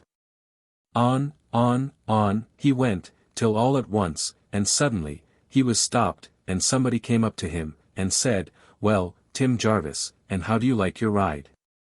"Mighty well. I thank your honor," said Tim, "and 'twas a good beast I rode, surely." There was a great laugh at Tim's answer, and then there was a whispering, and a great cugger-mugger, and cautioning, and at last a pretty little bit of a voice said, "Shut your eyes, and you'll see, Tim." "By my word, then," said Tim, "that is the queer way of seeing, but I'm not the man to gainsay you, so I'll do as you bid me, anyhow." Presently he felt a small warm hand rubbed over his eyes with an ointment, and in the next minute he saw himself in the middle of thousands of little men and women, not half so high as his brogue, that were pelting one another with golden guineas and lily-white thirteenths. An English shilling was 13 pence, Irish currency, as if they were so much dirt. The finest dressed and the biggest of them all went up to Tim, and says he, "Tim Jarvis, because you are a decent, honest, quiet, civil, well-spoken man," says he, "and know how to behave yourself in strange company. We've altered our minds about you, and will find a neighbor of yours that will do just as well to give to the old serpent." "Oh, then, long life to you, sir," said Tim, "and there's no doubt of that." "But what will you say, Tim," inquired the little fellow, "if we fill your pockets with these yellow boys?" "What will you say, Tim, and what will you do with them?" "Your honor's honor, and your honor's glory," answered Tim, "I'll not be able to say my prayers for 1 month with thanking you, and indeed I've enough to do with them. I'd make a grand lady, you see, at once of Nora, she has been a good wife to me. We'll have a nice bit of pork for dinner, and, maybe, I'd have a glass, or maybe 2 glasses. Or sometimes, if 'twas with a friend, or acquaintance, or gossip, you know, 3 glasses every day, and I'd build a new cabin, and I'd have a fresh egg every morning, myself, for my breakfast. And I'd snap my fingers at the squire, and beat his hounds, if they'd come coursing through my fields, and I'd have a new plough. And Nora, your honor, would have a new cloak, and the boys would have shoes and stockings as well as Biddy Leary Sprats, that's my sister what was, and Nellie would marry Bill Long of Affidown. And, your honor, I'd have some corduroy for myself to make breeches, and a cow, and a beautiful coat with shining buttons, and a horse to ride, or maybe 2. I'd have everything, said Tim, in life, good or bad, that is to be got for love or money, hurrah whoop. And that's what I'd do. Take care, Tim, said the little fellow, your money would not go faster than it came, with your hurrah whoop. But Tim heeded not this speech, heaps of gold were around him, and he filled and filled away as hard he could, his coat and his waistcoat and his breeches pockets. And he thought himself very clever, moreover, because he stuffed some of the guineas into his brogues. When the little people perceived this, they cried out, "Go home, Tim Jarvis, go home, and think yourself a lucky man. I hope, gentlemen," said he, "we won't part for good and all, but maybe ye'll ask me to see you again, and to give you a fair and square account of what I've done with your money." To this there was no answer, only another shout, "Go home, Tim Jarvis, go home, fair play is a jewel, but shut your eyes, or ye, too, never see the light of day again." Tim shut his eyes, knowing now that was the way to see clearly. And away he was whisked as before, away, away he went till he again stopped all of a sudden. He rubbed his eyes with his two thumbs, and where was he? Where, but in the very pit in the field that was Driscoll's, and his wife Nora above with a big stick ready to beat her dreaming blackguard. Tim roared out to the woman to leave the life in him, and put his hands in his pockets to show her the gold, but he pulled out nothing, only a handful of small stones mixed with yellow furze blossoms. The bush was under him, and the great flag stone that Lie had wrenched up, as he thought, was lying, as if it was never stirred, by his side. The whiskey bottle was drained to the last drop, and the pit was just as his spade had made it. Tim Jarvis, vexed, disappointed, and almost heartbroken, followed his wife home, and, strange to say, from that night he left off drinking, and dreaming, and delving in bog-holes, and rooting in old caves. He took again to his hard-working habits, and was soon able to buy back his little cabin and former potato garden, and to get all the enjoyment he anticipated from the fairy gold. Give Tim one or, at most, 2 glasses of whiskey punch, and neither friend, acquaintance, nor gossip can make him take more, and he will relate the story to you much better than you have it here. Indeed, it is worth going to Balletohob to hear him tell it. He always pledges himself to the truth of every word with his 4 fingers crossed. And when he comes to speak of the loss of his guineas, he never fails to console himself by adding, "If they stayed with me I wouldn't have luck with them, sir. And Father O'Shea told me 'twas as well for me they were changed, for if they hadn't, they'd have burned holes in my pocket, and got out that way." I shall never forget his solemn countenance, and the deep tones of his warning voice, when he concluded his tale, by telling me, that the next day after his ride with the fairies, Mick Dowling was missing. And he believed him to be given to the Sarpint in his place, as he had never been heard of since. "The blessing of the saints be between all good men in harm," was the concluding sentence of Tim Jarvis's narrative, as he flung the remaining drops from his glass upon the green sward. Rent Day. Ullagan, Ullagan. This is a wide world, but what will we do in it, or where will we go, muttered Bill Doody, as he sat on a rock by the lake of Killarney. What will we do? Tomorrow's rent day, and Tim the driver swears if we don't pay up our rent, he'll cant every ha'porth we have. And then, sure enough, there's Judy and myself, and the poor little Grawls, children, will be turned out to starve on the high road, for the never a halfpenny of rent have I. Oh hone, that ever I should live to see this day. Thus did Bill Doody bemoan his hard fate, pouring his sorrows to the reckless waves of the most beautiful of lakes, which seemed to mock his misery as they rejoiced beneath the cloudless sky of a May morning. That lake, glittering in sunshine, sprinkled with fairy isles of rock and verdure, and bounded by giant hills of ever-varying hues, might, with its magic beauty, charm all sadness but despair. For alas! How ill the scene that offers rest! And heart that cannot rest agree. Yet Bill Doody was not so desolate as he supposed. There was one listening to him he little thought of, and help was at hand from a quarter he could not have expected. "What's the matter with you, my poor man?" said a tall portly-looking gentleman, at the same time stepping out of a furze brake. Now Bill was seated on a rock that commanded the view of a large field. Nothing in the field could be concealed from him, except this furze brake, which grew in a hollow near the margin of the lake. He was, therefore, not a little surprised at the gentleman's sudden appearance, and began to question whether the personage before him belonged to this world or not. He, however, soon mustered courage sufficient to tell him how his crops had failed, how some bad member had charmed away his butter. And how Tim the driver threatened to turn him out of the farm if he didn't pay up every penny of the rent by 12 o'clock next day. A sad story indeed, said the stranger, but surely, if you represented the case to your landlord's agent, he won't have the heart to turn you out. Heart, your honor. Where would an agent get a heart? Exclaimed Bill. I see your honor does not know him. Besides, he has an eye on the farm this long time for a foster of his own, so I expect no mercy at all, only to be turned out. Take this, my poor fellow, take this, said the stranger, pouring a purse full of gold into Bill's old hat, which in his grief he had flung on the ground. Pay the fellow your rent, but I'll take care it shall do him no good. I remember the time when things went otherwise in this country, when I would have hung up such a fellow in the twinkling of an eye. These words were lost upon Bill, who was insensible to everything but the sight of the gold. And before he could unfix his gaze, and lift up his head to pour out his 100,000 blessings, the stranger was gone. The bewildered peasant looked around in search of his benefactor, and at last he thought he saw him riding on a white horse a long way off on the lake. O'Donoghue, O'Donoghue, shouted Bill, the good, the blessed O'Donoghue.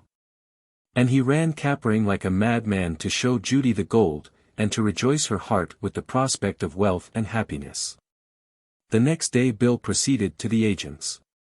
Not sneakingly, with his hat in his hand, his eyes fixed on the ground, and his knees bending under him, but bold and upright, like a man conscious of his independence. Why don't you take off your hat, fellow? Don't you know you are speaking to a magistrate? Said the agent. I know I'm not speaking to the king, sir, said Bill, and I never takes off my hat but to them I can respect and love. The eye that sees all knows I've no right either to respect or love an agent. You scoundrel! Retorted the man in office, biting his lips with rage at such an unusual and unexpected opposition. I'll teach you how to be insolent again. I have the power, remember. To the cost of the country, I know you have, said Bill, who still remained with his head as firmly covered as if he was the Lord Kingsale himself. But, come, said the magistrate, have you got the money for me? This is rent day. If there's 1 penny of it wanting, or the running gale that's due, prepare to turn out before night, for you shall not remain another hour in possession. There is your rent, said Bill, with an unmoved expression of tone and countenance. You'd better count it, and give me a receipt in full for the running gale and all. The agent gave a look of amazement at the gold. For it was gold, real guineas. And not bits of dirty ragged small notes, that are only fit to light one's pipe with. However willing the agent may have been to ruin, as bethought, the unfortunate tenant, he took up the gold, and handed the receipt to Bill, who strutted off with it as proud as a cat of her whiskers. The agent going to his desk shortly after, was confounded at beholding a heap of gingerbread cakes instead of the money he had deposited there. He raved and swore, but all to no purpose. The gold had become gingerbread cakes, just marked like the guineas, with the king's head, and Bill had the receipt in his pocket, so he saw there was no use in saying anything about the affair, as he would only get laughed at for his pains. From that hour Bill Duty grew rich, all his undertakings prospered, and he often blesses the day that he met with O'Donoghue, the great prince that lives down under the lake of Killarney. Like the butterfly, the spirit of Donoghue closely hovers over the perfume of the hills and flowers it loves. While, as the reflection of a star in the waters of a pure lake, to those who look not above, that glorious spirit is believed to dwell beneath. Linn-Na-Payshtha. Travellers go to Leinster to see Dublin and the Dargle, to Ulster, to see the Giant's Causeway, and, perhaps, to do penance at Lough Gur. To Munster, to see Killarney, the beautiful city of Cork, and half a dozen other fine things, but whoever thinks of the 4th province? Whoever thinks of going westward, where Dick Martin ruled? The houseless wilds of Connemara? The Ulsterman's ancient denunciation, to hell or to Connaught, has possibly led to the supposition that this is a sort of infernal place above ground, a kind of terrestrial pandemonium, in short, that Connaught is little better than hell. Or hell little worse than Connaught. But let anyone only go there for a month, and, as the natives say, I, too, warrant he'll soon see the differ, and learn to understand that it is mighty like the rest o' Green Erin, only something poorer. And yet it might be thought that in this particular worse would be needless, but so it is. My gracious me, said the landlady of the inn at Sligo, I wonder a gentleman of your taste and curiosity would think of leaving Ireland without making a tour of Connaught, if it was nothing more than spending a day at Hazelwood. And up the lake, and on to the old abbey at Friarstown, and the castle at Dromahair. Pauline Bride, my kind hostess, might not in this remonstrance have been altogether disinterested, but her advice prevailed, and the dawn of the following morning found me in a boat on the unruffled surface of Lough Gill. Arrived at the head of that splendid sheet of water, covered with rich and wooded islands with their ruined buildings, and bounded by towering mountains, noble plantations, grassy slopes, and precipitous rocks, which give beauty, and, in some places, sublimity to its shores, I proceeded at once up the wide river which forms its principal tributary. The Thuld Abbey is chiefly remarkable for having been built at a period nearer to the Reformation than any other ecclesiastical edifice of the same class. Full within view of it, and at the distance of half a mile, stands the shattered remnant of Breffni's princely hall.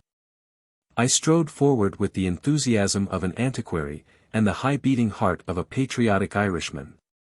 I felt myself on classic ground, immortalized by the lays of Swift and of Moore.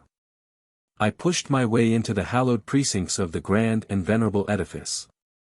I entered its chambers, and, O my countrymen, I found them converted into the domicile of pigs, cows, and poultry. But the exterior of O Rourke's old hall, grey, frowning, and ivy-covered, is well enough. It stands on a beetling precipice, round which a noble river wheels its course. The opposite bank is a very steep ascent, thickly wooded, and rising to a height of at least 70 feet, and, for a quarter of a mile, this beautiful copse follows the course of the river. The first individual I encountered was an old cowherd.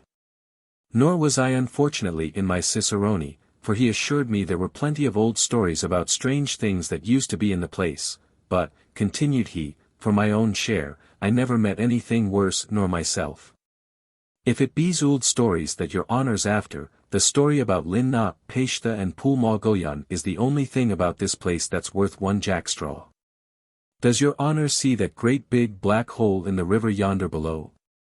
He pointed my attention to a part of the river about 50 yards from the old hall, where a long island occupied the centre of the wide current, the water at one side running shallow, and at the other assuming every appearance of unfathomable depth. The spacious pool, dark and still, wore a death-like quietude of surface. It looked as if the speckled trout would shun its murky precincts, as if even the daring pike would shrink from so gloomy a dwelling-place. That's Linn-Na-Payshtha, sir, resumed my guide, and Pool Maw Goyan is just the very moral of it, only that it's round, and not in a river, but standing out in the middle of a green field, about a short quarter of a mile from this. Well, 'tis as good as 80 years, I often heard my father, God be merciful to him, tell the story, since Manus O Rourke, a great buckeen, a cockfighting, drinking blackguard that was long ago, went to sleep one night and had a dream about Linn-Na-Payshtha. This Manus, the dirty spalpeen, there was no hoe with him, he thought to ride roughshod over his betters through the whole country, though he was not one of the real stock of the O'Rourkes. Well, this fellow had a dream that if he dived in Linn-Na-Payshtha at 12 o'clock of a Halloween night, he'd find more gold than would make a man of him and his wife, while grass grew or water ran. The next night he had the same dream, and sure enough if he had it the second night, it came to him the third in the same form. Manus, well becomes him, never told mankind or womankind, but swore to himself, by all the books that ever were shut or open, that, anyhow, he would go to the bottom of the big hole. What did he care for the Payshtha more that was lying there to keep guard on the gold and silver of the old ancient family that was buried there in the wars, packed up in the brewing pan? Sure he was as good an O'Rourke as the best of them, taking care to forget that his grandmother's father was a cowboy to the Earl O'Donnell. At long last Hollow Eve comes, and sly and silent Master Manus creeps to bed early, and just at midnight steals down to the riverside. When he came to the bank his mind misgave him, and he wheeled up to Frank McClures, the old Frank that was then at that time, and got a bottle of whiskey, and took it with him, and 'tis unknown how much of it he drank. He walked across to the island, and down he went gallantly to the bottom like a stone. Sure enough the Payshtha was there afore him, lying like a great big conger eel, 7 yards long, and as thick as a bull in the body, with a mane upon his neck like a horse. The Payshtha more reared himself up. And, looking at the poor man as if he'd eat him, says he, in good English. "Arrah, then, Manus," says he, "what brought you here? It would have been better for you to have blown your brains out at once with a pistol, and have made a quiet end of yourself, than to have come down here for me to deal with you."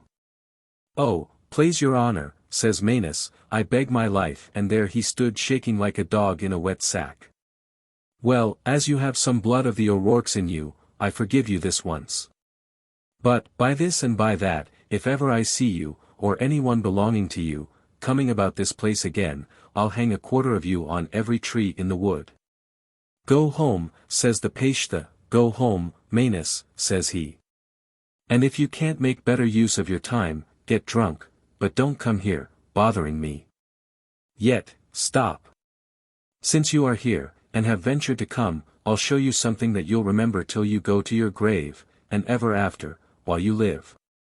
With that, my dear, he opens an iron door in the bed of the river, and never the drop of water ran into it, and there Manus sees a long, dry cave, or underground cellar like, and the Payshtha drags him in, and shuts the door. It wasn't long before the baste began to get smaller, and smaller, and smaller, and at last he grew as little as a ton of 12 years old, and there he was, a brownish little man, about 4 feet high. "Plaise your honour," says Manus, "if I might make so bold, maybe you are one of the good people. Maybe I am, and maybe I am not. But, anyhow, all you have to understand is this, that I'm bound to look after the Thiernas, Teigue, a lord Vid O'Brien, of Breffni, and take care of them through every generation. And that my present business is to watch this cave, and what's in it till the old stock is reigning over this country once more. Maybe you are a sort of a banshee." "I am not, you fool," said the little man. "The banshee is a woman. My business is to live in the form you first saw me in, guarding this spot. And now hold your tongue, and look about you." Manus rubbed his eyes, and looked right and left, before and behind. And there was the vessels of gold and the vessels of silver, the dishes, and the plates, and the cups, and the punch bowls, and the tankards, there was the golden mether, too, that every Thierna at his wedding used to drink out of to the cairn in real Usquebaugh. There was all the money that ever was saved in the family since they got a grant of this manner, in the days of the Furbolgs, down to the time of their outer ruination. He then brought Manus on with him to where there was arms for 300 men. And the sword set with diamonds, and the golden helmet of the O'Rourke. And he showed him the staff made out of an elephant's tooth, and set with rubies and gold, that the Thierna used to hold while he sat in his great hall, giving justice, and the laws of the Brehons to all his clan. The first room in the cave, ye see, had the money in the plate, the second room had the arms, and the third had the books, papers, parchments, title deeds, wills, and everything else of the sort belonging to the family. "And now, Manus," says the little man, "ye seen the whole o' this, and go your ways, but never come to this place any more, or allow any one else. I must keep watch and ward till the Sassenach is druv out of Ireland, and the Thiernas o' Breffni in their glory again." The little man then stopped for a while and looked up in Manus's face, and says to him in a great passion, "Arrah!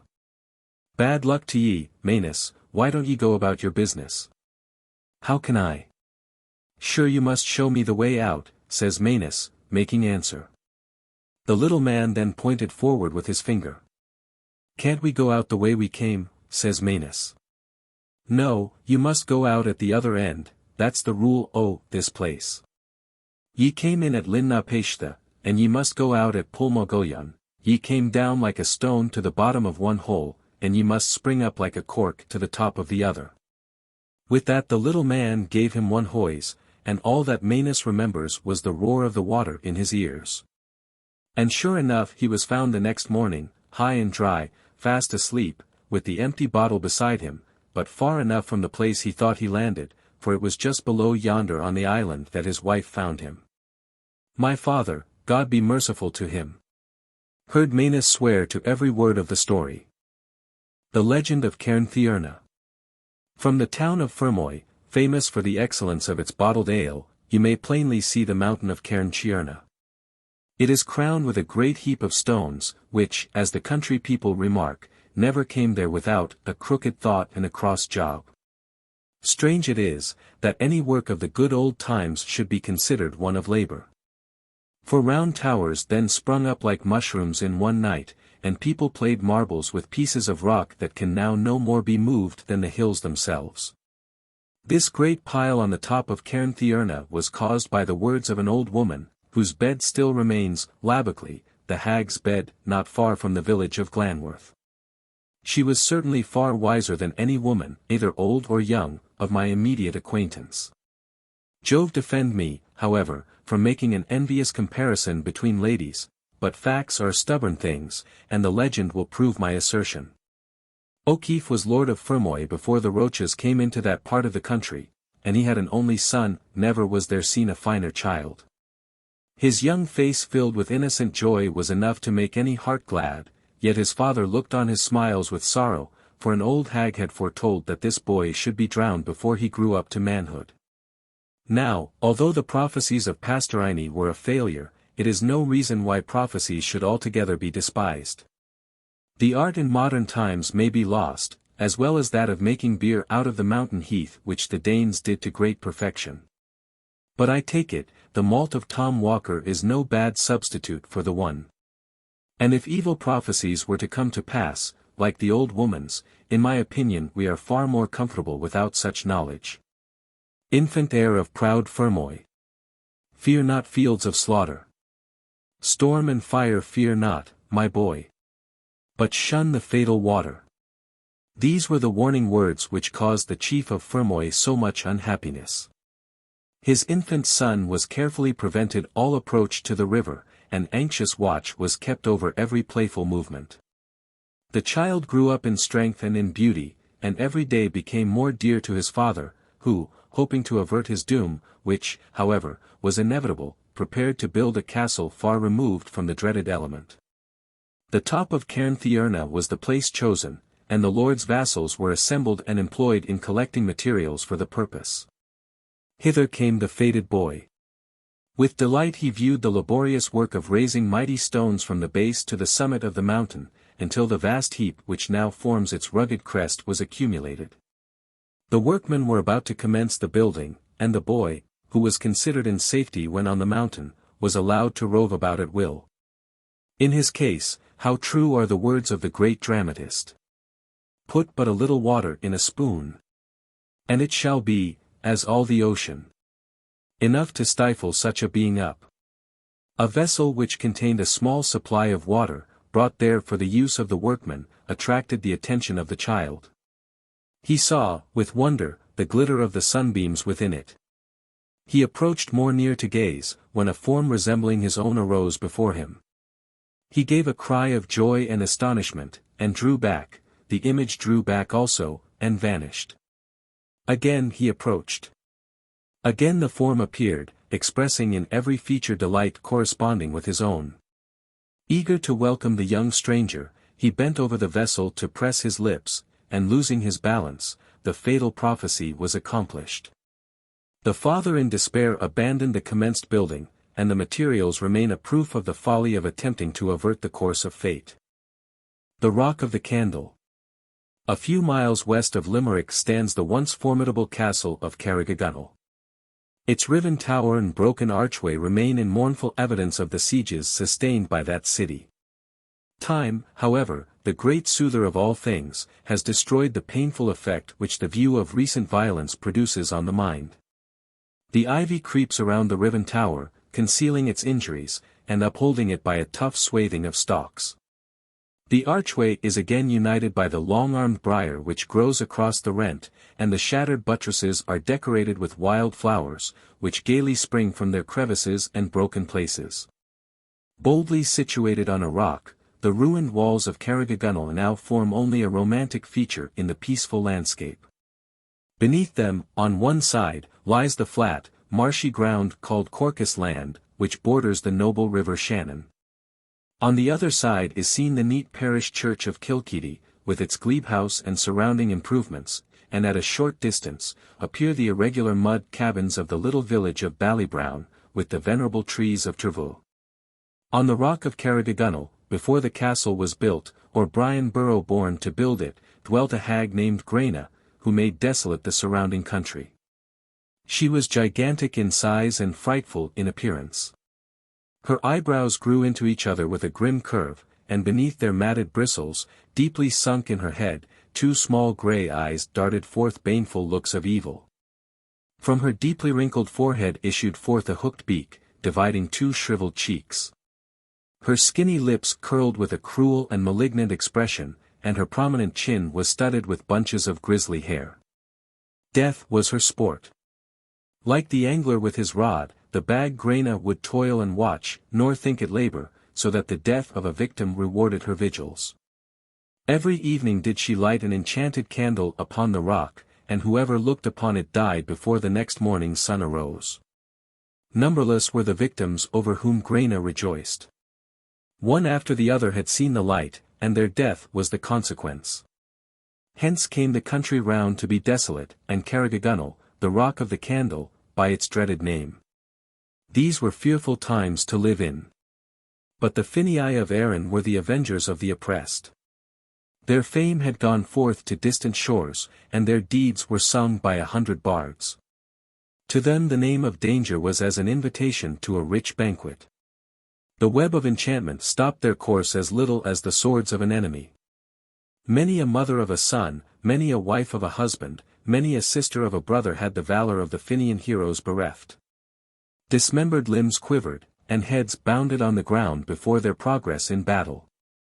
They rushed forward with the strength of the furious wind, tearing up the trees of the forest by their roots. Loud was their war, cry as the thunder, raging was their impetuosity above that of common men, and fierce was their anger as the stormy waves of the ocean. It was the mighty Finn himself who lifted up his voice, and commanded the fatal candle of the hag Grena to be extinguished. "Thine, Regan, be the task," he said, and to him he gave a cap thrice charmed by the magician Cuno of Lochlin. With the star of the same evening the candle of death burned on the rook, and Regan stood beneath it. Had he beheld the slightest glimmer of its blaze, he, too, would have perished, and the hag Grena, with the morning's dawn, rejoiced over his course. When Regan looked towards the light, the charmed cap fell over his eyes and prevented his seeing. The rock was steep, but he climbed up its craggy side with such caution and dexterity, that before the hag was aware, the warrior, with averted bead, had seized the candle, and flung it with prodigious force into the river Shannon, the hissing waters of which quenched its light for ever. Then flew the charmed cap from the eyes of Regan, and he beheld the enraged hag, with outstretched arms, prepared to seize and whirl him after her candle.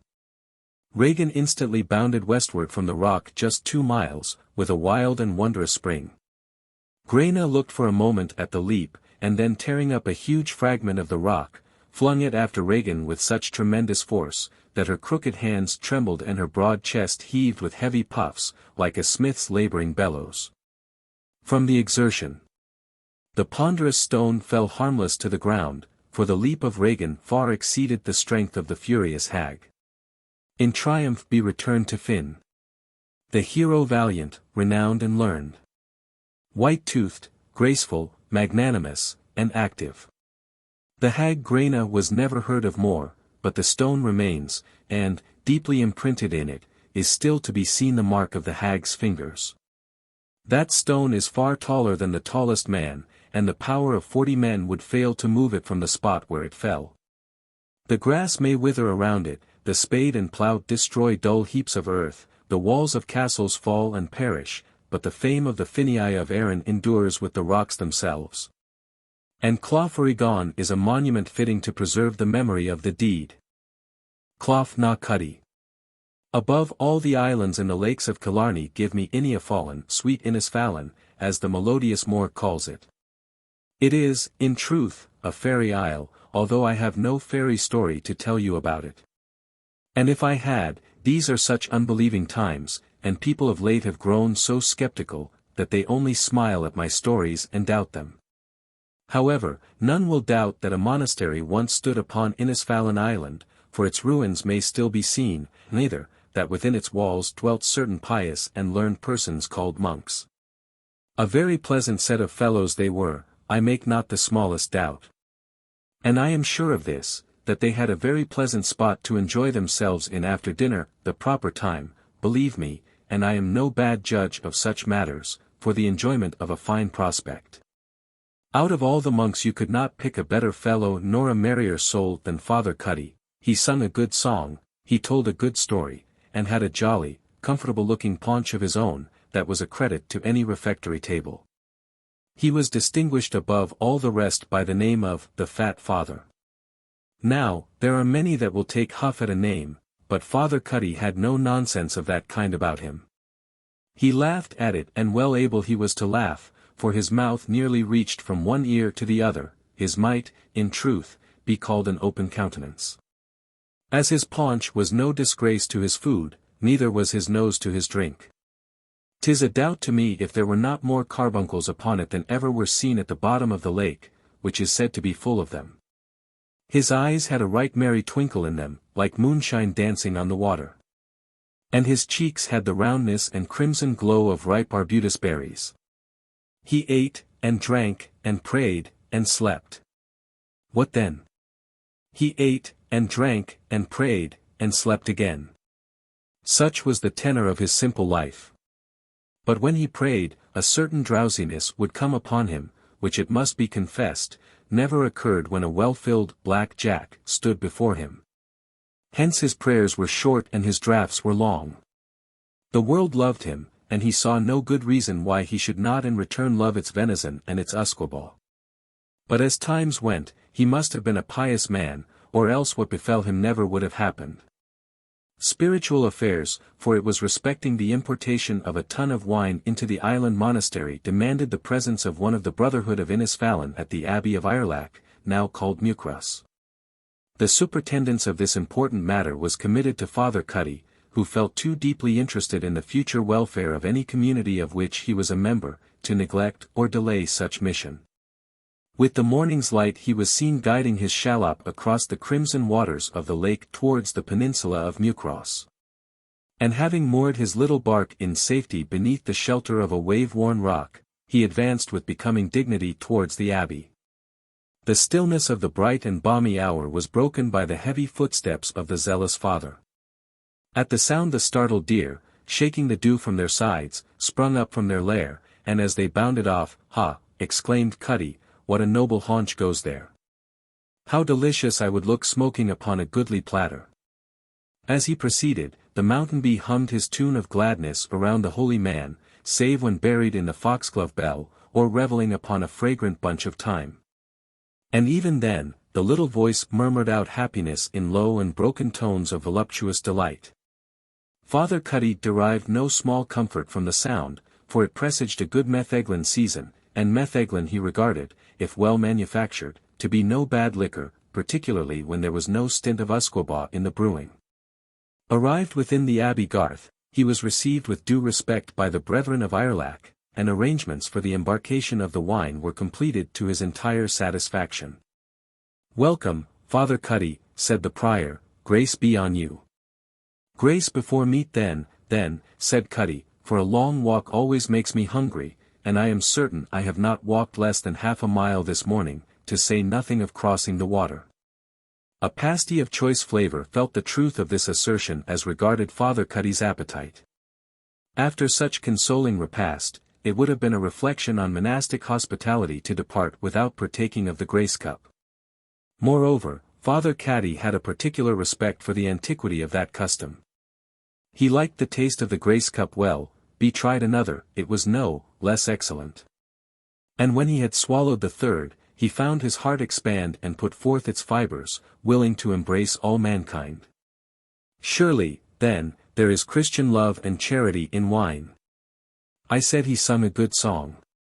Now, those psalms are good songs, and in accordance with his vocation, I did not mean to imply that he was a mere psalm singer.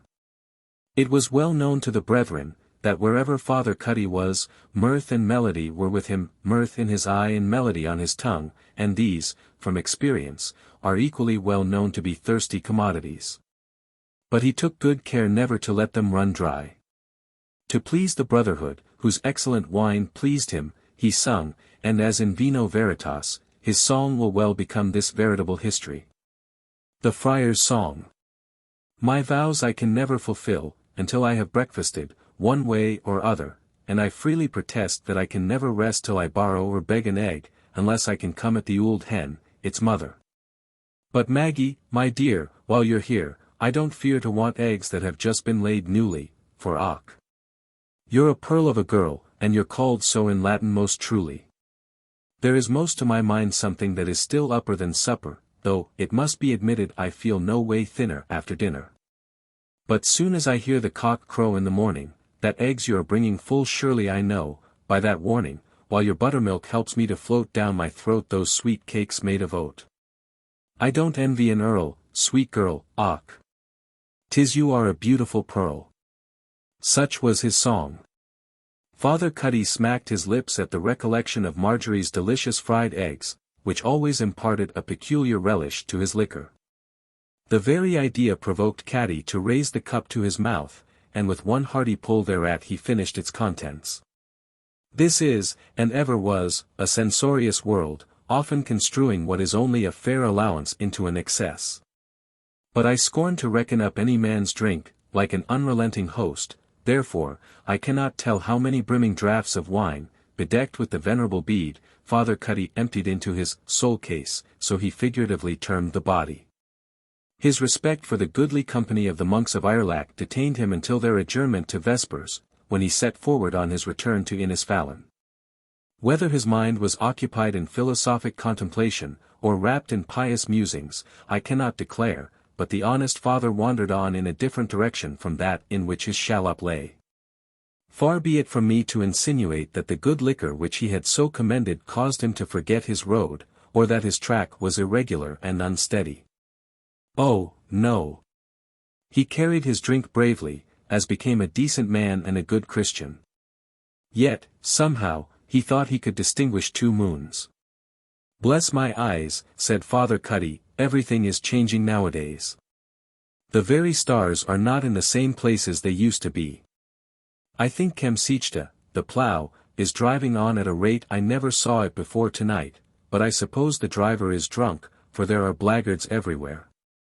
Cuddy had scarcely uttered these words when he saw, or fancied he saw, the form of a young woman, who, holding up a bottle, beckoned him towards her. The night was extremely beautiful, and the white dress of the girl floated gracefully in the moonlight as with gay step she tripped on before the worthy father, archly looking back upon him over her shoulder. Ah, Marjorie, Mary Marjorie! Cried Cuddy, you tempting little rogue! Flos valium harum! Decus puellarum! Candida Margarita! I see you, and the bottle. Let me but catch you, Candida Margarita. And on he followed, panting and smiling, after this alluring apparition. At length his feet grew weary and his breath failed, which obliged him to give up the chase. Yet such was his piety, that unwilling to rest in any attitude but that of prayer, down dropped Father Cuddy on his knees.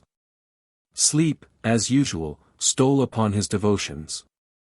And the morning was far advanced when he awoke from dreams, in which tables groaned beneath their load of viands, and wine poured itself free and sparkling as the mountain spring. Rubbing his eyes, Ho looked about him, and the more he looked the more he wondered at the alteration which appeared in the face of the country. Bless my soul and body! Said the good father, I saw the stars changing last night, but here is a change. Doubting his senses, he looked again. The hills bore the same majestic outline as on the preceding day, and the lake spread itself beneath his view in the same tranquil beauty, and studded with the same number of islands.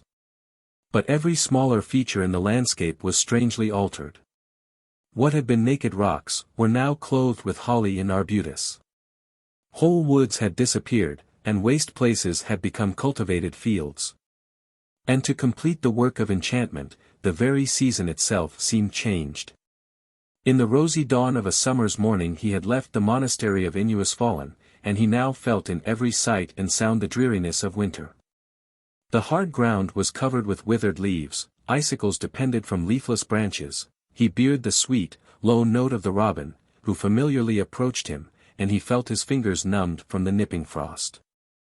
Father Cuddy found it rather difficult to account for such sudden transformations, and to convince himself it was not the illusion of a dream. He was about to arise, when lo! He discovered that both his knees were buried at least 6 inches in the solid stone, for notwithstanding all these changes, he had never altered his devout position. Cuddy was now wide awake, and felt, when he got up, his joints sadly cramped, which it was only natural they should be, considering the barred texture of the stone and the depth his knees had sunk into it. But the great difficulty was to explain how, in one night, summer had become winter, whole woods had been cut down, and well-grown trees bad sprouted up. The miracle, nothing else could he conclude it to be, urged him to hasten his return to Innisfallen, where he might learn some explanation of these marvelous events. Seeing a boat moored within reach of the shore, he delayed not, in the midst of such wonders, to seek his own bark, but seizing the oars, pulled stoutly towards the island, and here new wonders awaited him. Father Cuddy waddled, as fast as cramped limbs could carry his rotund corporation, to the gate of the monastery, where he loudly demanded admittance. "Holloa! Whence come you, master monk, and what's your business?" demanded a stranger who occupied the porter's place. "Business? My business," repeated the confounded Cuddy. "Why, do you not know me? Has the wine arrived safely?" "Hence, fellow," said the porter's representative, in a surly tone. "Nor think to impose on me with your monkish tales." "Fellow," exclaimed the father. "Mercy upon us, that I should be so spoken to at the gate of my own house." "Scoundrel," cried Cuddy, raising his voice, "do you not see my garb, my holy garb?" "Aye, fellow," replied he of the keys, "the garb of laziness and filthy debauchery, which has been expelled from out these walls. Know you not, idle knave, of the suppression of this nest of superstition, and that the abbey lands and possessions were granted in August last to Master Robert Collam, by our Lady Elizabeth, Sovereign Queen of England, and paragon of all beauty, whom God preserve." "Queen of England," said Cuddy. "There never was a sovereign Queen of England, this is but a piece with the rest. I saw how it was going with the stars last night, the world's turned upside down. But surely this is Innisfallen Island, and I am the Father Cuddy who yesterday morning went over to the Abbey of Irelac respecting the tun of wine. Do you not know me now?" "Know you?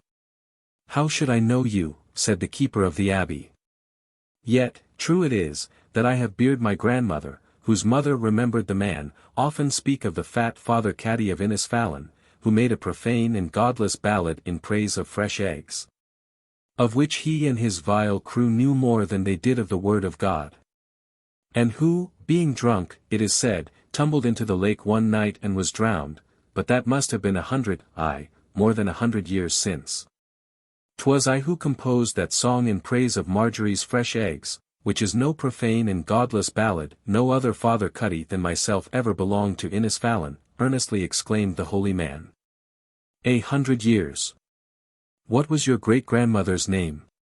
"She was a Mahoney of Dunlow, Margaret and I Mahoney, and my grandmother." "What? Mary Marjorie of Dunlow your great-grandmother," shouted Cuddy. "Saint Brandon help me! The wicked wench with that tempting bottle. Why, 'twas only last night 100 years. Your great-grandmother, said you? God bless us! There has been a strange torpor over me, I must have slept all this time." That Father Cuddy had done so, I think is sufficiently proved by the changes which occurred during his nap. A reformation, and a serious one it was for him, had taken place. Pretty Marjorie's fresh eggs were no longer to be had in Innisfallen. And with a heart as heavy as his footsteps, the worthy man directed his course towards Dingle, where he embarked in a vessel on the point of sailing for Malaga. The rich wine of that place had of old impressed him with a high respect for its monastic establishments, in one of which he quietly wore out the remainder of his days. The stone impressed with the mark of Father Caddy's knee may be seen to this day. Should any incredulous persons doubt my story, I request them to go to Killarney where Clough Na Cuddy, so is the stone called, remains in Lord Kenmare's park, an indisputable evidence of the fact. Spillane the bugleman will be able to point it out to them, as he did so to me. The Giant's Stairs. On the road between Passage and Cork there is an old mansion called Ronane's Court. It may be easily known from the stack of chimneys and the gable ends, which are to be seen, look at it which way you will. Here it was that Maurice Ronane and his wife, Margaret Gould, kept house, as may be learned to this day from the great old chimney-piece, on which is carved their arms. They were a mighty worthy couple, and had but one son, who was called Philip, after no less a person than the King of Spain. Immediately on his smelling the cold air of this world the child sneezed, and it was naturally taken to be a good sign of having a clear head, but the subsequent rapidity of his learning was truly amazing.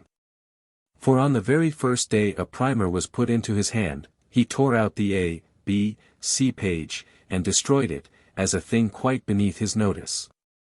No wonder, then, that both father and mother were proud of their heir, who gave such indisputable proofs of genius, or, as they call it in that part of the world, genus. One morning, however, Master Phil, who was then just 7 years old, was missing, and no one could tell what had become of him.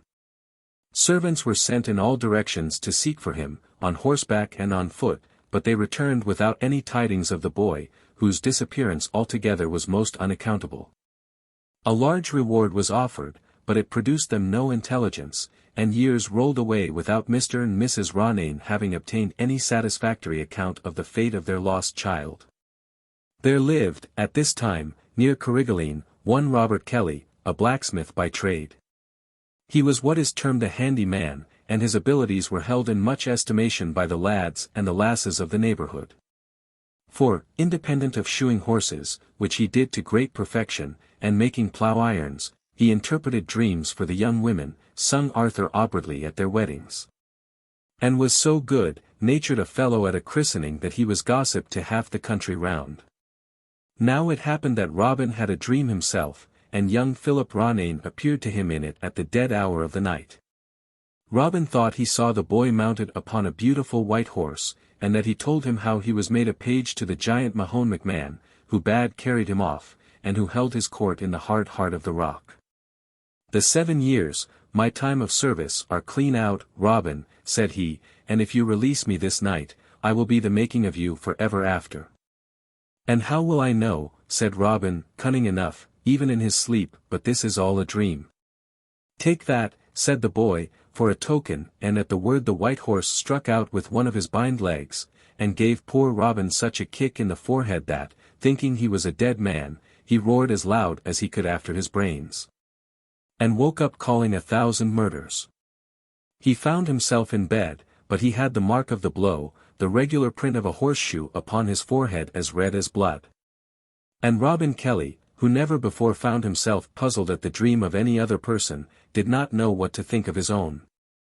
Robin was well acquainted with the Giant's Stairs, as, indeed, who is not that knows the harbour. They consist of great masses of rock, which, piled one above another, rise like a flight of steps, from very deep water, against the bold cliff of Carrigmahon. Nor are they badly suited for stairs to those who have legs of sufficient length to stride over a moderate-sized house, or to enable them to clear the space of a mile in a hop, step, and jump. Both these feats the giant MacMahon was said to have performed in the days of Finian glory, and the common tradition of the country placed his dwelling within the cliff, up whose side the stairs led. Such was the impression which the dream made on Robin that he determines to put its truth to the test. It occurred to him, however, before setting out on this adventure that a plough iron may be no bad companion, as, from experience, he knew it was an excellent knock-down argument, having, on more occasions than one, settled a little disagreement very quietly. So, putting one on his shoulder, off be marched in the cool of the evening through Clough Na Cuddy, the Hawk's Glen, to Monkstown. Here an old gossip of his, Tom Clancy by name, lived, who, on hearing Robin's dream, promised him the use of his skiff, and moreover, offered to assist in rowing it to the giant's stairs. After a supper, which was of the best, they embarked. It was a beautiful, still night, and the little boat glided swiftly along. The regular dip of the oars, the distant song of the sailor, and sometimes the voice of a belated traveller at the ferry of Carrigaloe, alone broke the quietness of the land and sea and sky. The tide was in their favour, and in a few minutes Robin and his gossip rested on their oars under the dark shadow of the giant's stairs. Robin looked anxiously for the entrance to the giant's palace, which, it was said, may be found by anyone seeking it at midnight, but no such entrance could be seen. His impatience had hurried him there before that time, and after waiting a considerable apace in a state of suspense not to be described, Robin, with pure vexation, could not help exclaiming to his companion, "'Tis a pair of fools we are, Tom Clancy, for coming here at all on the strength of a dream." "And whose doing is it," said Tom, "but your own?" At the moment bespoke they perceived a faint glimmering light to proceed from the cliff which gradually increased until a porch big enough for a king's palace unfolded itself almost on a level with the water. They pulled the skiff directly towards the opening, and Robin Kelly, seizing his plough-iron, boldly entered with a strong hand and a stout heart. Wild and strange was that entrance, the whole of which appeared formed of grim and grotesque faces, blending so strangely each with the other that it was impossible to define any. The chin of one formed the nose of another, what appeared to be a fixed and stern eye, if dwelt upon, changed to a gaping mouth, and the lines of the lofty forehead grew into a majestic and flowing beard. The more Robin allowed himself to contemplate the forms around him, the more terrific they became. And the stony expression of this crowd of faces assumed a savage ferocity as his imagination converted feature after feature into a different shape and character.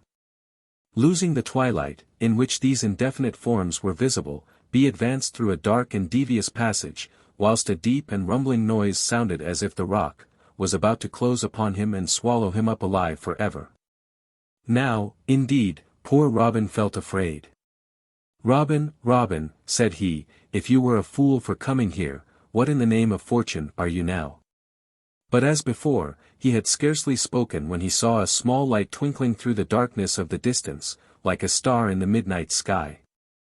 To retreat was out of the question, for so many turnings and windings were in the passage, that he considered he had but little chance of making his way back. He therefore proceeded towards the bit of light, and came at last into a spacious chamber, from the roof of which hung the solitary lamp that had guided him. Emerging from such profound gloom, the single lamp afforded Robin abundant light to discover several gigantic figures seated round a massive stone table as if in serious deliberation, but no word disturbed the breathless silence which prevailed. At the head of this table sat Mahone McMahon himself, whose majestic beard had taken root, and in the course of ages grown into the stone slab. He was the first who perceived Robin, and instantly starting up, drew his long beard from out the huge lump of rock in such haste and with so sudden a jerk, that it was shattered into 1,000 pieces. "What seek you?" he demanded, in a voice of thunder. "I come," answered Robin, with as much boldness as he could put on, for his heart was almost fainting within him. "I come," said he, "to claim Philip Ronayne, whose time of service is out this night." "And who sent you here?" said the giant. "'Twas of my own accord I came," said Robin. "Then you must single him out from among my pages," said the giant, "and if you fix on the wrong one, your life is the forfeit. Follow me." He led Robin into a hale of vast extent and filled with lights, along either side of which were rows of beautiful children all apparently 7 years old, and none beyond that age, dressed in green, and everyone exactly dressed alike. "Here," said Mahone, "you are free to take Philip Ronayne, if you will, but remember, I give but one choice." Robin was sadly perplexed, for there were hundreds upon hundreds of children, and he had no very clear recollection of the boy besought. But he walked along the hall by the side of Mahone as if nothing was the matter, although his great iron dress clanked fearfully at every step, sounding louder than Robin's own sledge battering on his anvil. They had nearly reached the end of the hail without speaking when Robin, seeing that the only means he had was to make friends with the giant, determined to try what effect a few soft words might have upon him. "'Tis a fine, wholesome appearance the poor children carry," remarked Robin, "although they have been here so long shut out from the fresh air and the blessed light of heaven. Tie tenderly your honor must have reared them." "Aye," said the giant, "that is true for you, so give me your hand, for you are, I believe, a very honest fellow for a blacksmith." Robin, at the first look, did not much like the huge size of the hand, and therefore presented his plough-iron, which the giant seizing, twisted in his grasp round and round again as if it had been a potato stalk. On seeing this, all the children set up a shout of laughter. In the midst of their mirth, Robin thought he heard his name called. And, all ear and eye, he put his hand on the boy who he fancied had spoken, crying out at the same time, "Let me live or die for it, but this is young Phil Ronayne." "It is Philip Ronayne, happy Philip Ronayne," said his young companions. And in an instant the hall became dark. Crashing noises were heard, and all was in strange confusion. But Robin held fast his prize, and found himself lying in the grey dawn of the morning at the head of the giant's stairs with the boy clasped in his arms. Robin had plenty of gossips to spread the story of his wonderful adventure, passage, Monkstown, Ringaskiddy, Seamount, Carrigaline, the whole barony of Carricurrahy rung with it. "Are you quite sure, Robin, it is young Phil Ronayne you have brought back with you?" was the regular question. For although the boy had been 7 years away, his appearance now was just the same as on the day he was missed. He had neither grown taller nor older in look. And he spoke of things which had happened before he was carried off as one awakened from sleep, or as if they had occurred yesterday. "Am I sure?" "Well, that's a queer question," was Robin's reply, "seeing the boy has the blue eyes of the mother, with the foxy hair of the father, to say nothing of the petty wart on the right side of his little nose." However Robin Kelly may have been questioned, the worthy couple of Ronayne's court doubted not that he was the deliverer of their child from the power of the giant McMahon, and the reward they bestowed upon him equalled their gratitude. Philip Ronayne lived to be an old man, and he was remarkable to the day of his death for his skill in working brass and iron, which it was believed he had learned during his 7 years' apprenticeship to the giant Mahone McMahon. And now, farewell. The fairy dream is o'er. The tales my infancy had loved to hear, like blissful visions, fade and disappear. Such tales Mammonia's peasants tell no more. Vanished are mermaids from the sea-beach shore. Checked is the Headless Horseman's strange career. Fir Darig's voice no longer mocks the ear. Nor rocks bear wondrous imprints as of yore. Such is the march of mind. But did the fays, creatures of whim, the gossamers of will, in Ireland work such sorrow and such ill, as stormier spirits of our modern days? O, land beloved! No angry voice I raise. My constant prayer may peace be with thee still. Letter from Sir Walter Scott to the author of the Irish Fairy Legends. Sir, I have been obliged by the courtesy which sent me your very interesting work on Irish superstitions, and no less by the amusement which it has afforded me, both from the interest of the stories and the lively manner in which they are told. You are to consider this, sir, as a high compliment from one who holds him on the subject of elves, ghosts, visions, etc., nearly as strong as William Churns of Staffordshire, who every year can mend your cheer with tales both old and new. The extreme similarity of your fictions to ours in Scotland is very striking. The Cluricon, which is an admirable subject for a pantomime, is not known here. I suppose the Scottish cheer was not sufficient to tempt to the hearth either him, or that singular demon called by Heywood the buttery spirit, which diminished the profits of an unjust landlord by eating up all that he cribbed for his guests. The beautiful superstition of the Banshee seems in a great measure peculiar to Ireland, though in some Highland families there is such a spectre, particularly in that of Maclean of Lochby. But I think I could match all your other tales with something similar. I can assure you, however, that the progress of philosophy has not even yet entirely pulled the old woman out of our hearts, as Addison expresses it. Witches are still held in reasonable detestation, although we no longer burn or even score above the breath. As for the water bull, they live who will take their oaths to having seen him emerge from a small lake on the boundary of my property here, scarce large enough to have held him, I should think. Some traits in his description seem to answer the hippopotamus, and these are always mentioned in Highland and Lowland story. Strange if we could conceive there existed, under a tradition so universal, some shadowy reference to those fossil bones of animals which are so often found in the lakes and bogs. But to leave antediluvian stories for the freshest news from fairyland, I cannot resist the temptation to send you an account of King Oberon's court, which was verified before me as a magistrate, with all the solemnities of a court of justice.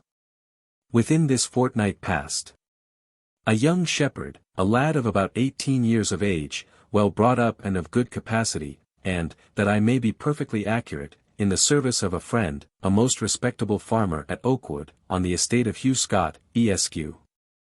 of Harden, made oath and said, that going to look after some sheep which his master had directed to be put upon turnips, and passing in the grey of the morning a small copsewood adjacent to the river Etterick. He was surprised at the sight of 4 or 5 little personages, about 2 feet or 30 inches in height, who were seated under the trees and apparently in deep conversation. At this singular appearance he paused till he bad refreshed his noble courage with a prayer and a few recollections of last Sunday's sermon, and then advanced to the little party. But observing that, instead of disappearing, they seemed to become yet more magnificently distinct than before, and now doubting nothing, from their foreign dresses and splendid decorations, that they were the choice ornaments of the fairy court, he fairly turned tail and went to raise the water, as if the South Ron had made a raid. Others came to the rescue, and yet the fairy cortege awaited their arrival in still and silent dignity. I wish I could stop here, for the devil take all explanations, they stop duels and destroy the credit of apparitions, neither allow ghosts to be made in an honorable way or to be believed in, poor souls, when they revisit the glimpses of the moon. I must however explain, like other honorable gentlemen, elsewhere. You must know, that like our neighbors, we have a school of arts for our mechanics at O, a small manufacturing town in this country, and that the tree of knowledge there, as elsewhere, produces its usual crop of good and evil. The day before this avatar of Oberon was a fair day at Selkirk, and amongst other popular divertissements was one which, in former days, I would have called a puppet show, and its master a puppet showman. He has put me right, however, by informing me, that he writes himself artist from Vauxhall, and that he exhibits Fontaccini, call them what you will, it seems they gave great delight to the unwashed artificers of G. Formerly they would have been contented to wonder and applaud, but not so were they satisfied in our modern days of investigation, for they broke into Punch's sanctuary forcibly, after he had been laid aside for the evening, made violent seizure of his person, and carried off him, his spouse, and heaven knows what captives besides, in their plaid nooks, to be examined at leisure. All this they literally did, forcing a door to accomplish their purpose, in the spirit of science alone, or but slightly stimulated by that of malt whisky, with which last we have been of late deluged. Cool reflection came as they retreated by the banks of the Etterick, they made the discovery that they could no more make Punch move than Lord could make him speak. And recollecting, I believe, that there was such a person as the sheriff in the world, they abandoned their prisoners, in hopes, as they pretended, that they would be found and restored in safety to their proper owner. It is only necessary to add that the artist had his losses made good by a subscription, and the scientific inquirers escaped with a small fine, as a warning not to indulge such an irregular spirit of research in future.